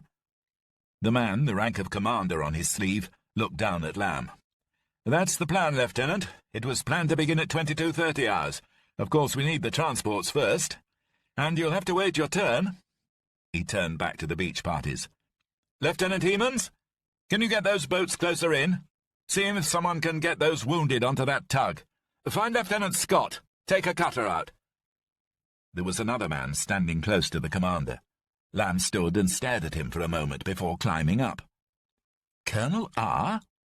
What on earth are you doing here, sir? I thought you must be dead or captured." The colonel smiled. "Lieutenant Lamb, thought I'd find you here somewhere. In the thick of it, of course. No, as you see, I'm neither dead nor a prisoner. In fact, I've been in England trying to sort out this mess. You got through with the message, though. Well done. For all the good it's done, I'm afraid I was too late, sir. Not your fault. It was the bloody French. More precisely, it's the High Command and Government in London that should answer for this. But of course they won't, and it's up to us to pick up the pieces. Fortune's men were doomed from the moment they got to the Somme. At least my message gave him the chance to get some of them away. Some of them? You don't think they're all going to get off, laddie? That's why I'm here, seeing how many we can get away. And now I've found you, you can help. You see, while the rest of the High Command seem to want to believe that the 51st are as good as dead, I'm afraid I don't. And of course I couldn't pass up the chance to clobber a few of the Boche. Don't know when we'll get the opportunity again. He walked a short distance away from the commander and spoke close to Lamb's ear. To tell you the truth, Lamb, we've got a problem. Churchill needs a scapegoat. Well, not exactly that, a sort of sacrifice. You see, the French are hopping mad about what happened at Dunkirk. 1 in 10 French to British got away, and as far as they're concerned, this looks just the same. They don't see it as very fair. So Churchill came up with a plan, and it stinks. He wants us to leave the Highlanders as a sort of trade-off with the French, a pledge of support, if you like, to appease their anger about Dunkirk. But I'm not wearing it. I plan to get off as many of them as we can. These men will be the backbone of the new army. I know what I said to you about your own men before, but these men, and yours now, the ones that have come through hell together, are tougher. General Fortune hasn't cottoned on to Churchill's plan yet, and he mustn't. Of course, poor Victor won't be coming back. If I know him, and I do, he'll stay with the majority of his men and be captured. But we've got work to do, Lamb, you and I. We've got to get some of them away, laddie, before it's too late. Lamb was staggered. This was a level of politicking the likes of which he had only guessed might have existed within the army or the government.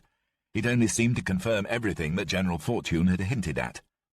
He knew that Churchill had only become Prime Minister a few weeks ago, but for any politician to be prepared to sacrifice an entire division in aid of Entente Cordiale was obscene, particularly as everything he had heard pointed to the fact that the French would sooner accept Nazi rule than lose another 1,000,000 men to save their country. It was a new way of fighting a war, and it made him see more than ever just how outdated were the principles of so many of the men who were now his superiors. Churchill's plan was clearly warped, but it was no more useless than their antiquated vision of lines of men advancing in a frontal assault against an enemy armed with weapons the power of which had never been seen. Clearly the men who were going to win this war for the Allies, if it could be won, were those who had the power to mobilize the Royal Navy and attempt to get Fortune's men away. Those men who issued orders to Colonel R, whoever they might be. And whoever they were, Lamb told himself, these were the men from whom he knew he wanted to take orders. For at present, the only men on whom he knew he could rely were those with whom he shared the everyday dangers of the battlefield. He realized that he had been staring at the colonel. "So, what do we do now, sir?" "Take your men towards the east of the town. See what you can pick up along the way. Any likely-looking officer or NCO, bring him along. And mind now, I only want the best. I want people who are going to count when we get back home. I'm going to do the same on the west side, and circle round." "And then, sir?" "Then, laddie, we're going to get away further up the coast. There's a place I know. I came here some years ago, a bit further east. Veules-les-Roses. There are cliffs, but hidden gullies lead down to a beach, and the Germans won't know about those. The beach is big enough for the Navy to come in. Commander Elkins here knows all about it. Our rendezvous hour is 3 a.m. He looked at his watch. "That's just over 3 hours' time, Lamb. Think you can make it, with whoever you've got?" "Of course, sir, I'll be there." "Good man. Get enough men away and you might end up keeping your company." A young lieutenant came hurrying up to the colonel. "Sir, there's a Jerry battery up on the cliff to the west shelling the beaches, and we have reports that they've broken through in the west woods by Leto." "Where's the general?" "He's moved his HQ from the west of the town, sir, about half a mile south of the railway station, opposite a church." "Good. I'll remember to keep out of his way. Lamb, remember, 3 a.m. "Sir." Cool as ever, the colonel walked back over to Commander Elkins and began to talk to him. Lamb climbed down from the mole and ran over the beach to where his men were still sheltering. "Right, we're heading up to the east, and we're going to try and get as many off as we can. The Navy's coming in, and we are due to go at 3 in the morning. See if you can pick up any others, any men who look as if they can handle a fight." Wearily the company began to move across the beach. Every few minutes a shell would come crashing into the sand and rocks.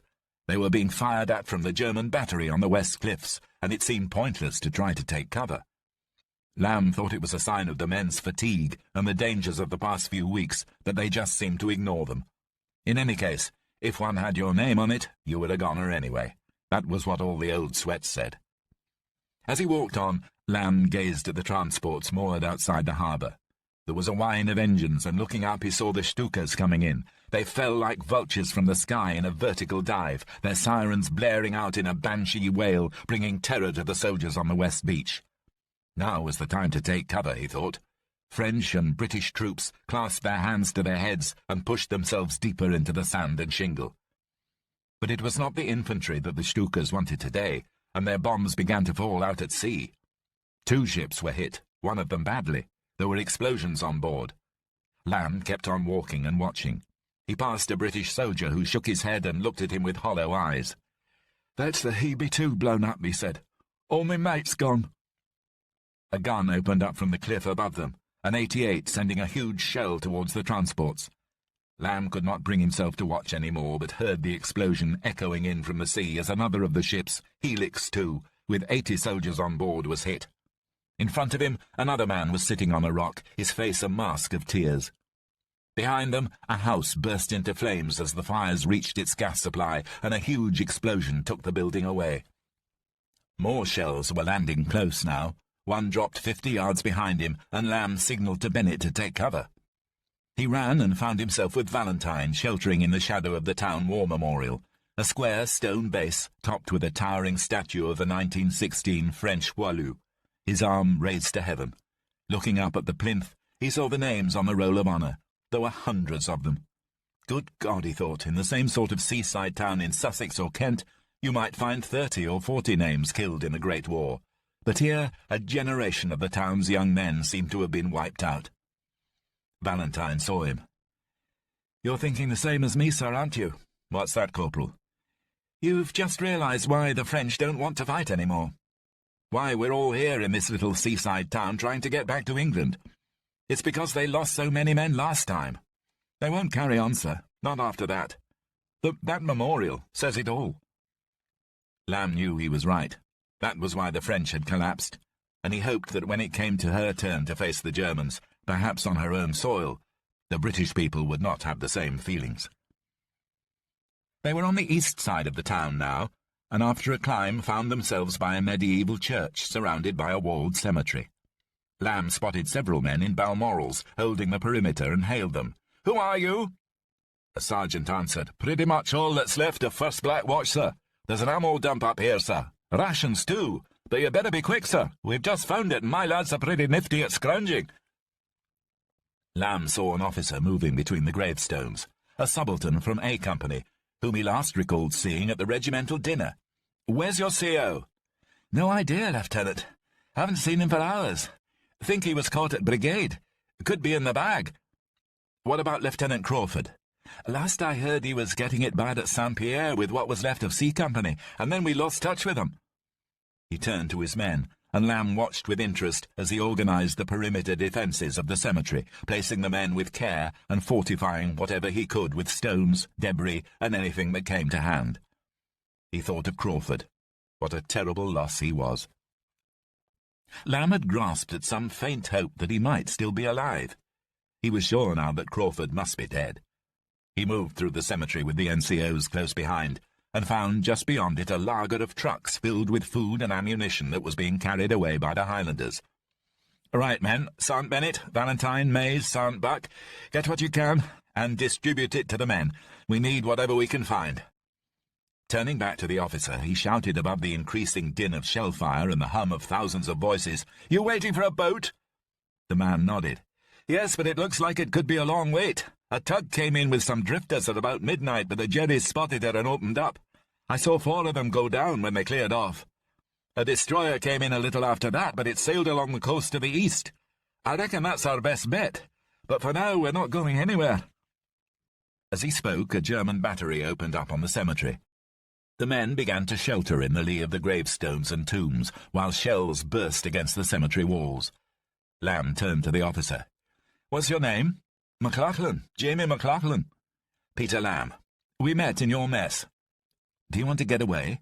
Of course, but we've orders to stay. Don't be mad, man. The whole place will be full of Jerrys in a couple of hours. If you want to get off, I've got a boat coming in. You can all come with us, but you'll have to hurry. Place called Veules-les-Roses, about 3 miles from here to the east. Go past the town and slip down the gullies to the beach. McLachlan thought about it. Well, it would seem better than being shot or captured. All right, we're with you. Lamb turned to Bennett. Son, Mr. McLachlan will be joining us. You're in command of the company until I get back. And remember, if you come across any other useful officers or NCOs, try to bring them along. Sir, where are you going, sir? Lamb smiled. In the heat of getting the men up to the eastern perimeter, he had not had time to get to the one place that had been at the forefront of his mind. But now, thanks to the colonel, he knew where General Fortune's HQ was located. I'm going back down to the town. There's someone I've got to find. Chapter 21. The way back into the town was easier than the journey out had been, and Lamb was able to move quickly on his own even against the tide of soldiers. He walked past a crowd that had gathered around 2 French lorries which had been hit by shell fire and overturned, blocking the road.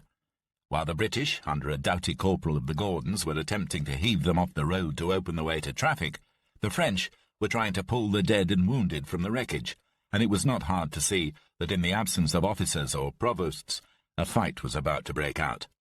Lamb decided to avoid it and circle round as the first punches were thrown. He hurried on down the Rue des Ramparts and turned left towards the town hall. Men wandered past him in groups or on their own, some of them clutching the contraband they had found in abandoned shops, tins of chocolate, bottles of wine. One man was carrying 4 waterproof coats, another a whole cheese. To add to the misery, it began to rain. A piper was playing in the middle of the Place de l'Hôtel de Ville, and around him dozens of Scottish soldiers had sat down to listen. And there, among the falling shells and the pipes, Lamb felt a strange, resigned calm.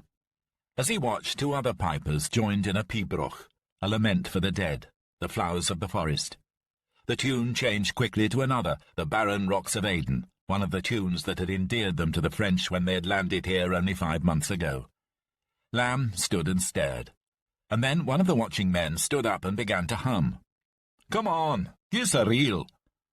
One of the pipers began to play faster, and then the others joined in, and soon some of the Highlanders were dancing with each other. Lamb shook his head. Either it was folly, or it showed incredible strength of spirit. He preferred to think it was the latter.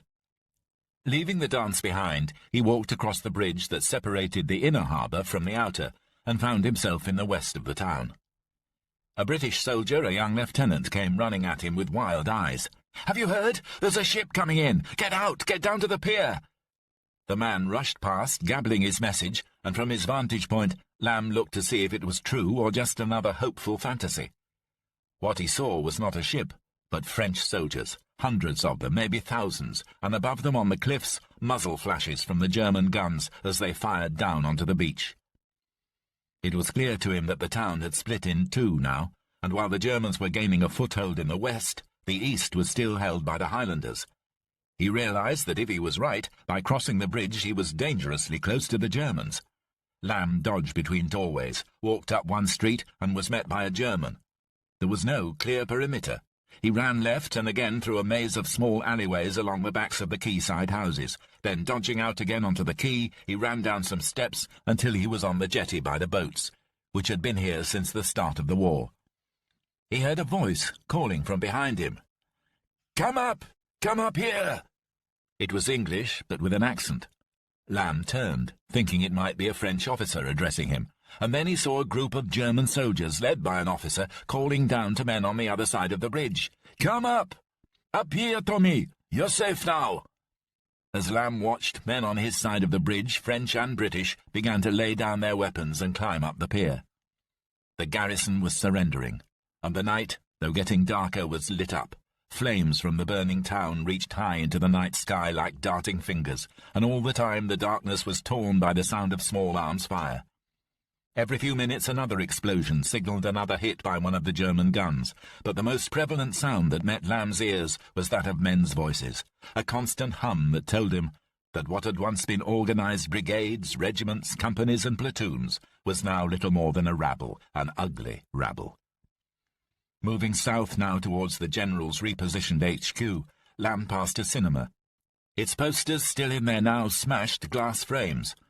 Le Jour se lève, with Jean Gabin, had been the last film playing when the cinema had been shattered and padlocked, but the doors had been smashed open and a dozen drunken French soldiers had ripped out the red plush velvet seats and were sitting in them on the quayside drinking stolen wine and brandy.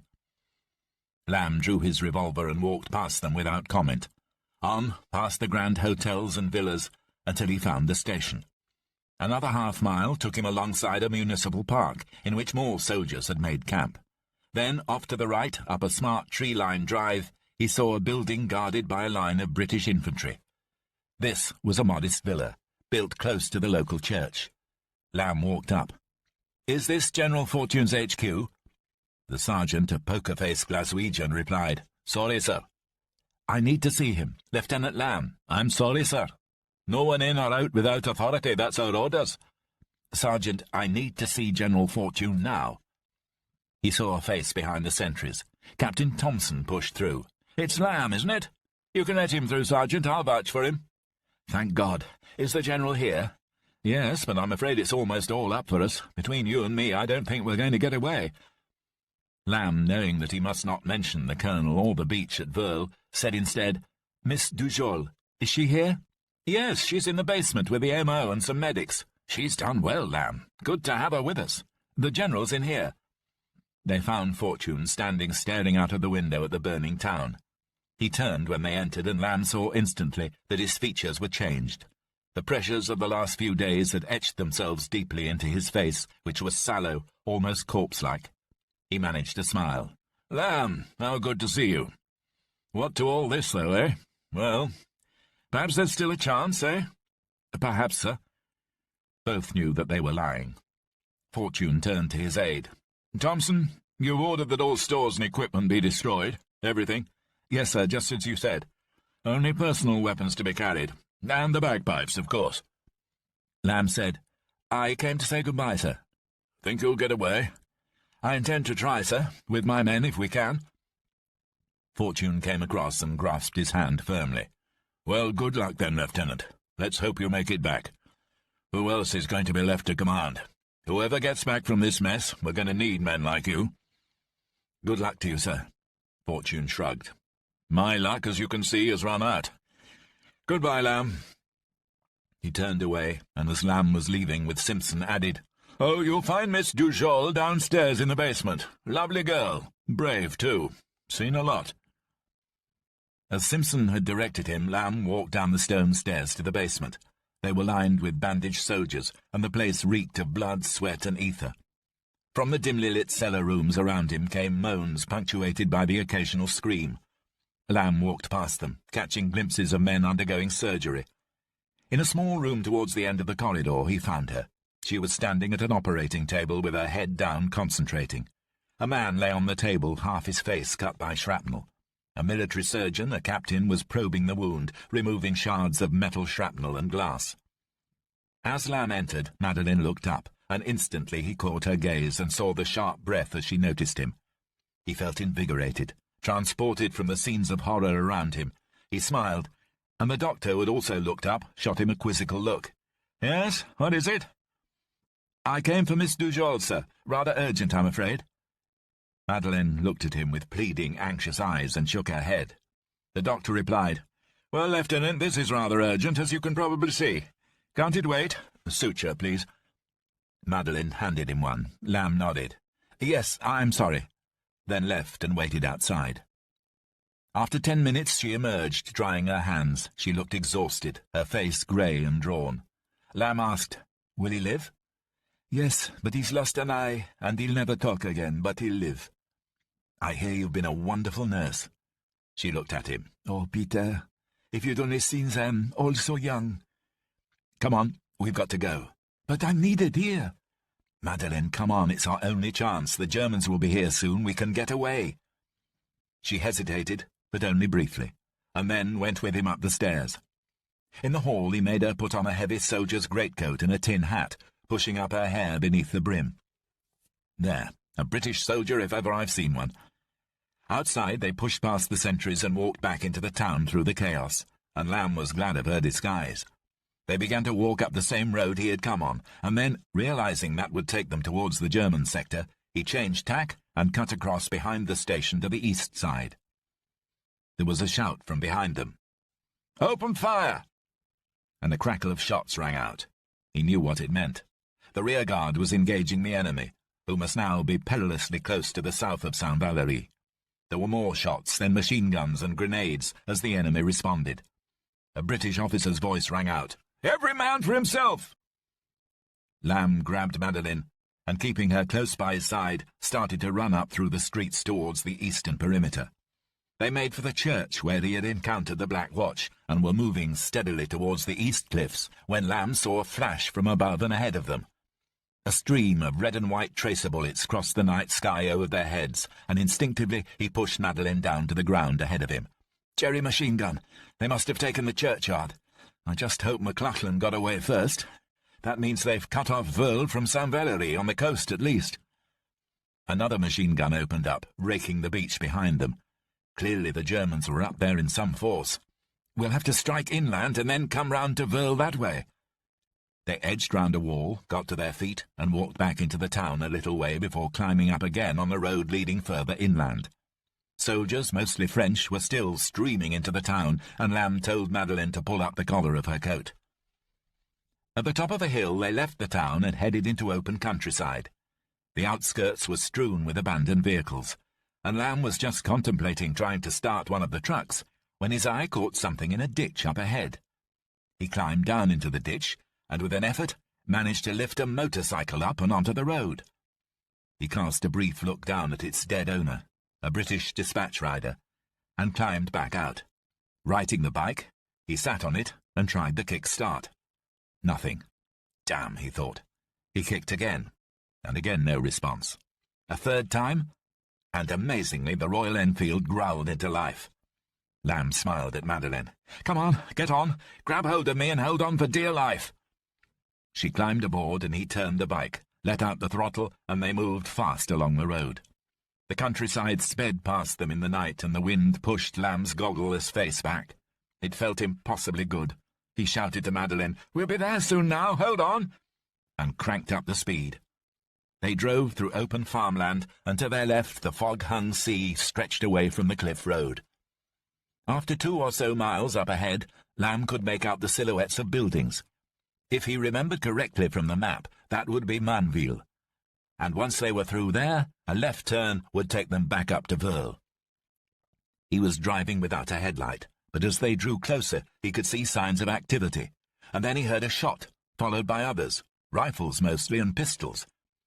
Hoping that the noise of the engine would be drowned by the now constant gunfire, he carried on driving, and as he reached the first of the buildings, a farmhouse on the left of the road, he slewed the bike off the road and stopped. He pushed down the stand and dismounted before helping Madeleine off. Then, pistol in his hand, he pushed her behind the cover of a farm wall and began to walk forward on his own. He could make out a silhouette up ahead, a man kneeling behind a wall, staring away from him. Lamb pointed the gun at his back, and seeing the helmet was British, called out, "I've got you covered. Who are you?" Without turning, the man replied, "Mullins, Major, Kent Yeomanry, attached RHA. Who are you?" "Lieutenant Lamb, North Kent, sir. Thank God." The man turned and smiled at him, overjoyed to see a fellow officer from the same county. "We've a bit of a fight on our hands, Lieutenant. Village is full of Jerrys, but we've got to get through. We were told there were boats at Verle, and this is the only way." "Yes, we're headed there too, sir." "We?" "I have someone with me, wounded, back there in cover. What's your plan, sir?"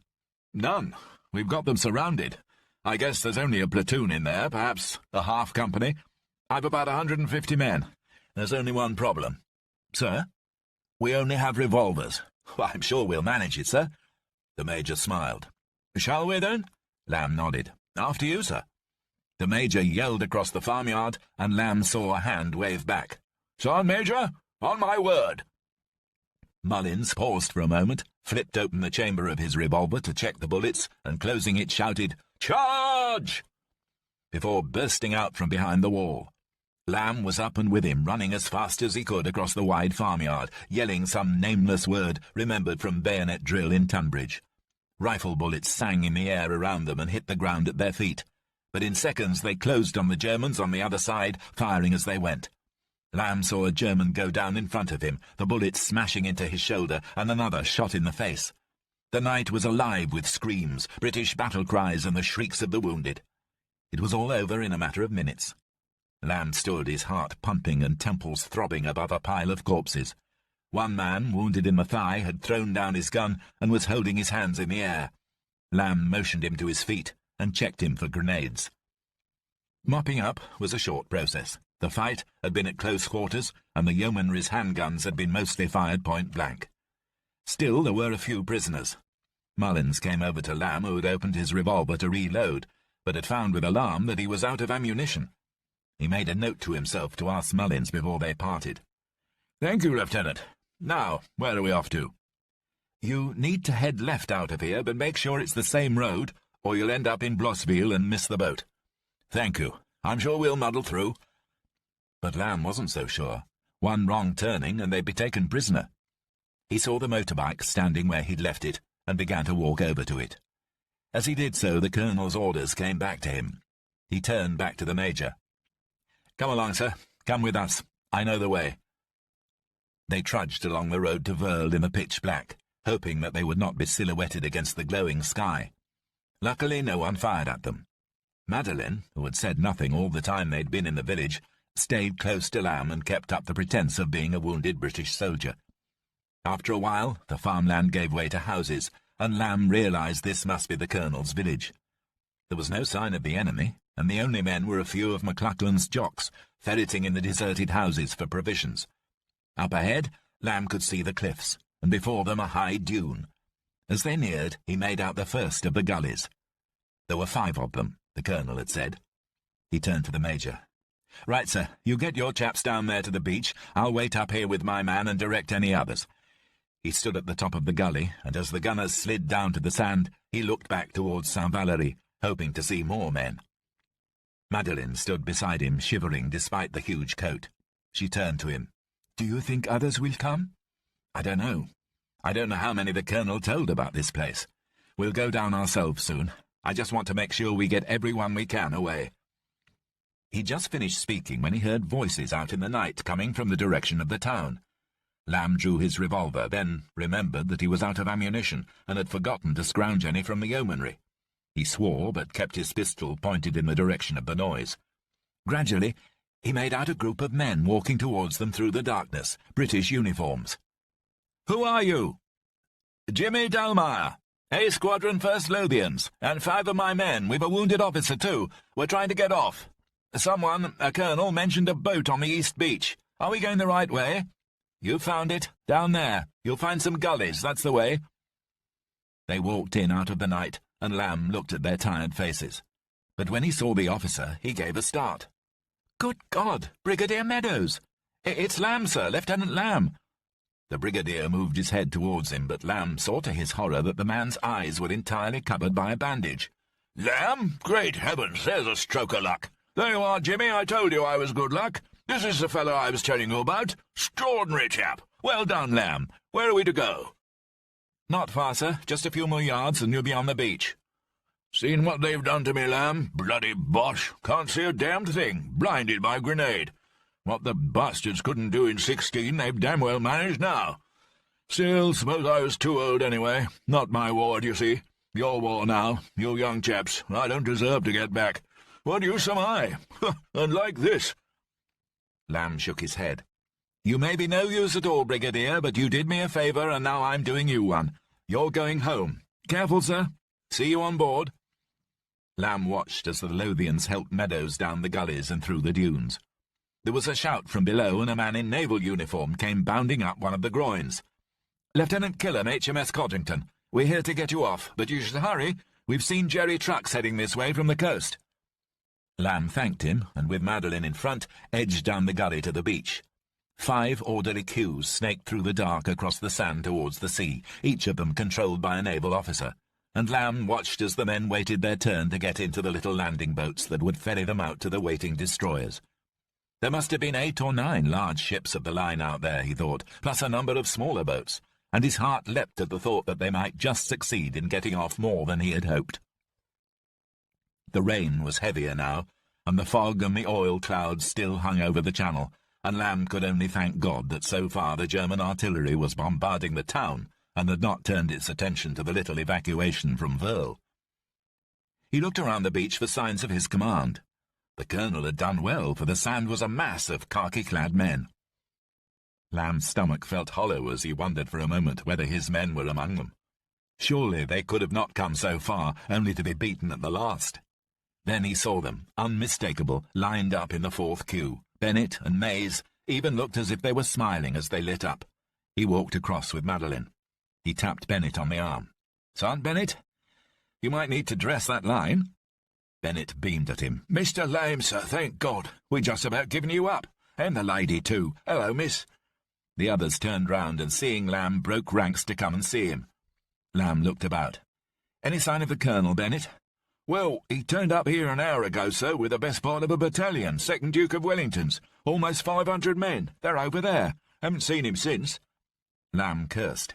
He had known that the old man wanted his chance to clobber a few of the Boche, and it crossed his mind that the colonel himself might be captured. "I'll hang back. You men get yourselves aboard. I'll catch you up, Bennett. You help Miss Dujol." Madeleine shook her head. "No, I'll stay with you." Bennett nodded. "Me too, sir. I'm not leaving you here." Bennett stepped forward, and with him, much to Lamb's surprise, came Valentine. "Corporal?" "In for a penny, sir. I'd like to see it out, if you don't mind, sir." Lamb knew better than to argue with any of them. He searched the faces of his men. "Sergeant Buck, you're in charge, until I get back, that is." Mays stepped forward. "Sir, I know he's a colonel and all, but we don't want to lose you now, not after what you brought us through." Lamb looked at him. "Thank you, Mays.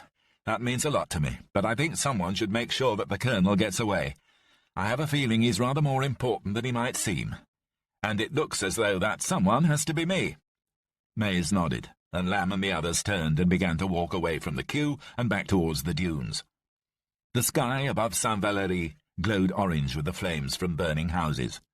Madeleine sat down on the sea grass and wrapped the coat around her, while Bennett, Valentine, and Lamb stood looking across the high dunes, back towards the town.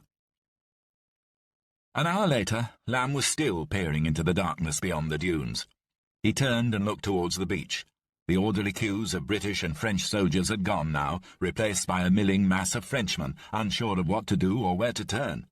As he watched, the Royal Navy beach party landed their boat, and while 2 ratings guarded it with levelled submachine guns, Lieutenant Killam climbed out and walked across to Lamb. "I'm sorry, Lieutenant, but I'm told it's now or never. The captain's very anxious to get away. They've already sunk 4 ships off the harbour. They're bound to turn on us soon. But I'm waiting for someone, a colonel on the staff." "Sorry, Lieutenant, my instructions are most specific. We wait for no one, not even the general. Commander Elkins's orders. We have a time to go, and the Jerrys won't wait. If we don't go now, we won't be going anywhere." "I see." He walked back to Madeleine and Bennett. She was sitting on a sand dune, wrapped in the coat, but without her tin hat on now. Lamb bent over her, and not caring any more what anyone thought or made of it, held her in his arms and kissed her, as if he would never see her again. Which he believed might well be true. He looked into her eyes. "You have to go now, my love. You mustn't stay."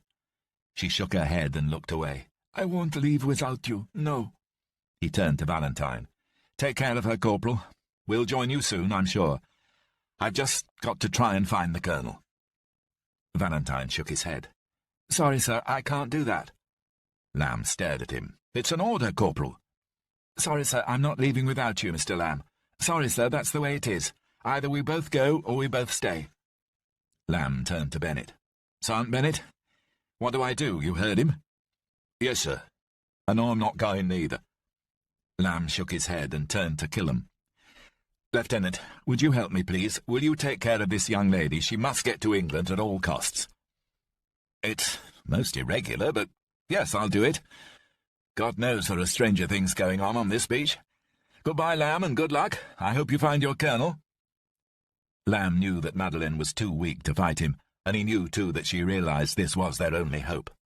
That if there was some way of his reaching her, he would find it. She looked at him for the last time before Killam ushered her into the boat. Lamb looked away as it cast off. Bennett stood beside him. Valentine, meanwhile, desperate for a piss, wandered off behind a nearby dune. Bennett spoke. "Right, sir. What do we do now?" "Now we wait for the colonel and hope that he turns up before the Germans. And then we try to find another boat." There was a noise behind them, the sound of a gun being cocked. Lamb began to turn slowly. He did not want to be shot in the back. He had not expected the Germans to arrive so soon. "Hands up, please, gentlemen." The voice he heard was not German but English, and raising his hands in the air, he turned quickly and found himself looking into the eyes of Captain Campbell. Campbell had changed. He was thinner and paler, and his left arm was strapped across his chest. Most strikingly, the right side of his face was a mass of burnt flesh, on which someone had tried to place a dressing, with little success. But it was his eyes that most alarmed Lamb. They had a look of utter madness about them. He pointed the gun directly at Lamb's head and leered at him. "My dear Lieutenant, how very slippery you are, like an eel. How hard to catch. But here we are at last." His voice was slurred. Lamb was sure he had been drinking, perhaps to numb the pain. Lamb stared at him. "I heard you were dead." "I believe there was a rumour. I did get a bit shot up, as you can see. We ran into some tanks near Fécamp. Made a bit of a mess of my face." He grimaced. "Hurts a bit, too.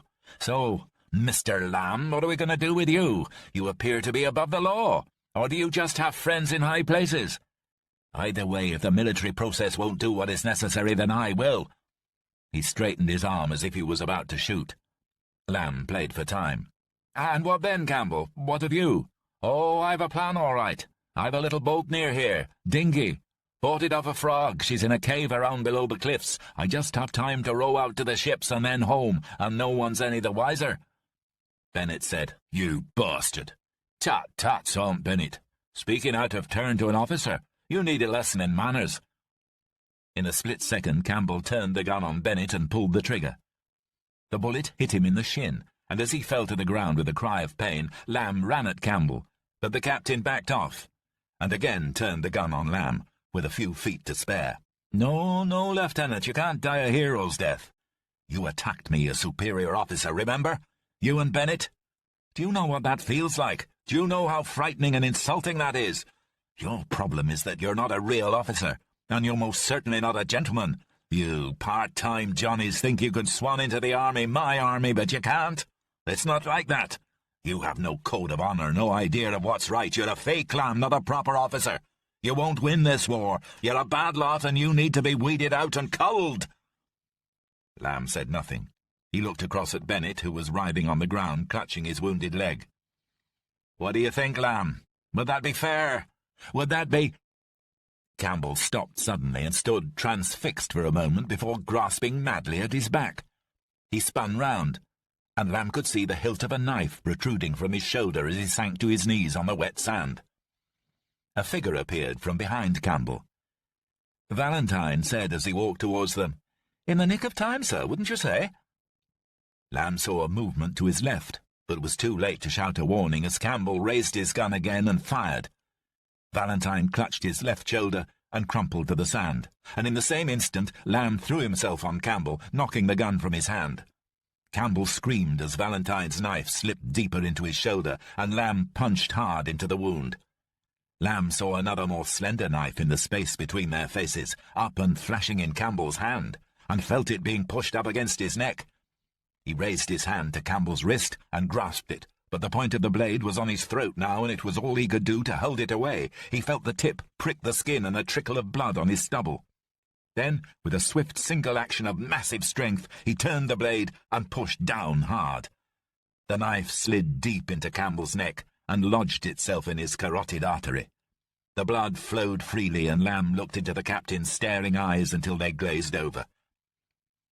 Lamb stood up and wiped his hands on his trousers, then ran over to Valentine. The corporal was sitting up against a dune with his hand on his shoulder, and Lamb could see that the fingers were covered in blood. "You're hit. Let me see." "Not bad, sir. First time. Doesn't hurt as much as I thought it would." Lamb looked. The bullet seemed to have hit Valentine's left shoulder, and Lamb wondered if it had passed through his lung. He'd been lucky. "I think you'll live." He looked across to where Bennett was lying and hurried over. "How is it, son?" "Bloody hurt, sir. He'd have shot you, that bastard." Thank you, Sant. You did well.